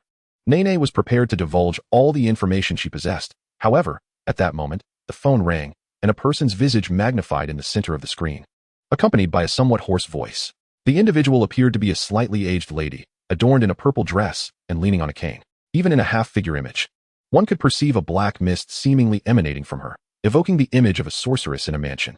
Nevertheless, all present were accustomed to the lady's attire, for they were well acquainted with her. She is none other than the eldest and most enigmatic ghost-type Elite Four member, Kiku. Naturally, the deepest impressions that Yulong Yan, Shota, and Nene hold of Kiku revolve around her obscure past with Professor Oak. Upon seeing Kiku proactively make the call, Yulong Yan and Nene, despite their keen interest in the unfolding events, felt a spark of gossip ignite within them. Kiku, do you know what they are truly up to? Meanwhile, Professor Oak's thoughts were not as elaborate as those of Yulong Yan and the others. He was far more concerned about the well-being of his son. Of course, I am not like you, the one who fled the scene. I have remained in my position within the Elite Four, and my information is much more current than yours. Kiku retorted disdainfully to Professor Oak's inquiry, clearly displeased with his past decision to abandon his role as an Elite Four member to become a researcher. However, it would be inaccurate to assert that Kiku's claim about Professor Oak's lack of information was entirely true, as the matter had only been officially confirmed the previous night, and Professor Oak had just returned to the laboratory, making it reasonable for him to possess limited knowledge. We have been arguing about this matter for so many years. A few more minutes do not matter. Let us discuss the situation regarding Red and the others. Professor Oak was evidently disinclined to waste time with Kiku on this issue, having had countless disputes over the years. Now, he simply wished to understand the full context of the situation. TCH, I do not know much either. I only know that a Pokémon, never before seen in the Alola region, has appeared. This particular Pokémon cannot be captured by any existing Pokéball. Moreover, its potential threat is significant, prompting Alola to seek assistance from the Pokémon League, which has long desired to incorporate the Alola region and readily accepted their plea for help. Initially, there was nothing particularly strange about the situation. Yet upon learning of the matter, Red and Green promptly resolved to set off. When Chairman Damalanki became aware of this, he felt a tinge of surprise but did not dwell on it excessively, granting his approval for their departure. Unexpectedly, these two formidable trainers vanished without a trace, leaving no sign of their whereabouts. As Kikuko recounted the details surrounding the disappearance of Red and Green, her expression grew grave. No one understood their prowess better than she did. Surely the League must have contingency plans in place. They cannot simply allow two individuals to disappear without a trace. Professor Oak, clearly unimpressed by such vague information, began to press the League for a concrete response, disregarding his own status. Undoubtedly, the League would not permit the disappearance of any trainer or civilian, especially not that of a regional champion. I merely wanted to inform you. I too must journey to the Alola region tomorrow to search for that troublesome champion, along with your dear son. Upon receiving the answer he sought, Professor Oak paid little mind to Kikuko's increasingly ominous tone, managing a sigh of relief. Very well, I shall head to the Indigo Plateau to join you, and together we will venture to the Alola region tomorrow. Naturally, if you fail to come, I shall undoubtedly mock you for eternity. I hope you have not weakened during this period of stagnation. After a cordial exchange with Champion Kikuko, Professor Oak abruptly ended the call, grabbing his suitcase and releasing his ace, Dragonite. Xiaoyan, Nai, please keep an eye on the Research Institute during my absence. After uttering this directive, Professor Oak abandoned his preparations and mounted Dragonite's back.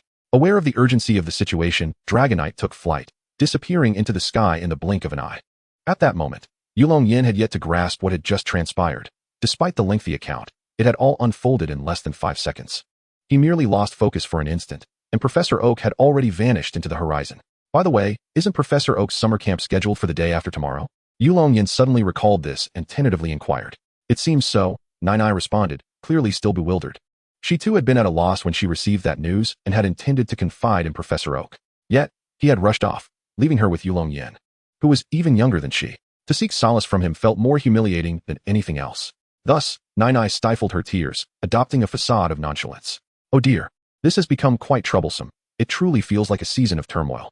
Yulong Yan appeared oblivious to her distress, carrying his luggage into the Research Institute while deliberately avoiding the sight of Nai, whose smile was more sorrowful than cheerful. Chapter 96, Midnight Conversations. In the dead of night, Yulong Yan stealthily emerged from his room, making his way to the courtyard outside the Daiki Research Institute.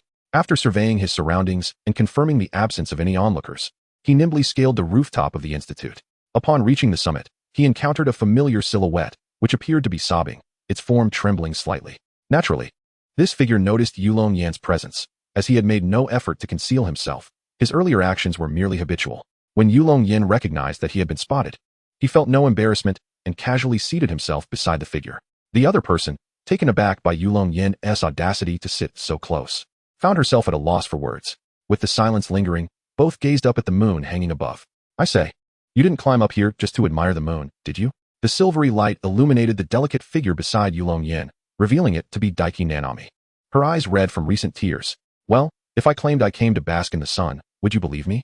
Yulong Yan pondered theatrically before arriving at a conclusion that prompted Nanami to roll her eyes in exasperation. Ahem, all right, enough with the frivolity. I certainly did not ascend for such trivial pursuits. Rather, I came to prevent you from making an impulsive leap from this height. Although, To those from the Pokémon world, this elevation was hardly daunting. Yulong Yan refrained from expressing that thought, knowing it would incite Nanami's ire, sending him scurrying for cover.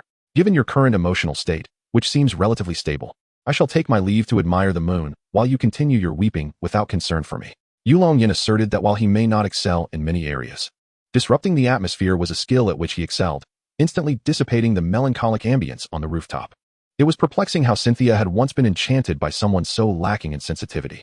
Nanami was momentarily taken aback by Yulong Yan's comment, uncertain whether to feel sorrow or to retaliate against him, creating an awkward tension in the air.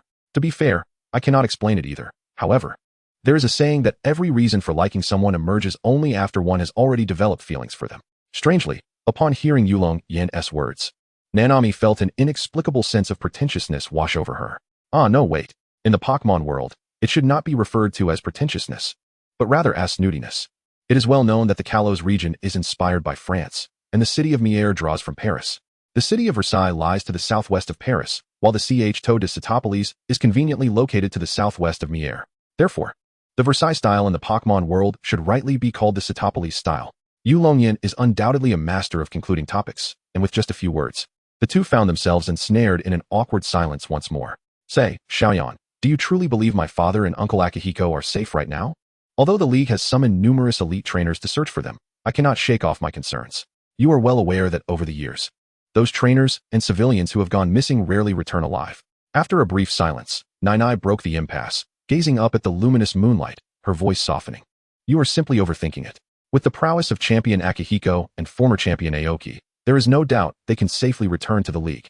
I swear on the honor of Yulong Yan. In response to Nai's worries, Yulong Yan dismissed them as unfounded fears.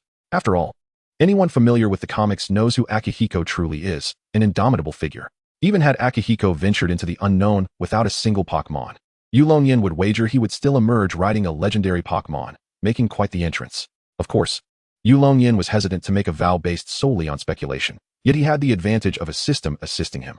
Long ago, he had instructed the system to continuously monitor the life signs of Akihiko and Aoki, and upon a recent check, he found their vitality to be impeccable. Though I know you are merely trying to comfort me, I still appreciate it. I hope to hear good news soon. I'll take my leave now, goodbye. Nai clearly did not grasp Yulong Yan's confidence, interpreting it as mere consolation, yet in her current state, she indeed needed a semblance of reassurance, and thus expressed her gratitude. Alas, today's young girls, even when speaking the truth, no one believes them. The world truly has changed for the worse. Watching Nai gracefully leap from the rooftop, Yulong Yan reclined, gazing at the stars above, memories of his initial encounters with Akihiko and Aoki flooding his mind. This had occurred a month prior when Yulong Yan, as was his routine, awoke in the laboratory, expertly silencing the alarm clock just as it rang. Since joining Professor Oak's research institute, Yulong Yan had, utilizing the knowledge from his past life, mastered the use of all the institute's equipment within 6 months. After successfully creating an energy cube machine, he swiftly became Professor Oak's invaluable assistant. Although he was the sole assistant in the entire institute, this mattered little. Professor Oak had once declared that Yulong Yan was the most intelligent student he had ever taught, without exception. Given Professor Oak's aversion to surrounding himself with individuals he did not favor, his criteria for selecting disciples or assistants were exceedingly stringent. Otherwise, considering his esteemed reputation and status, countless individuals would have clamored to join.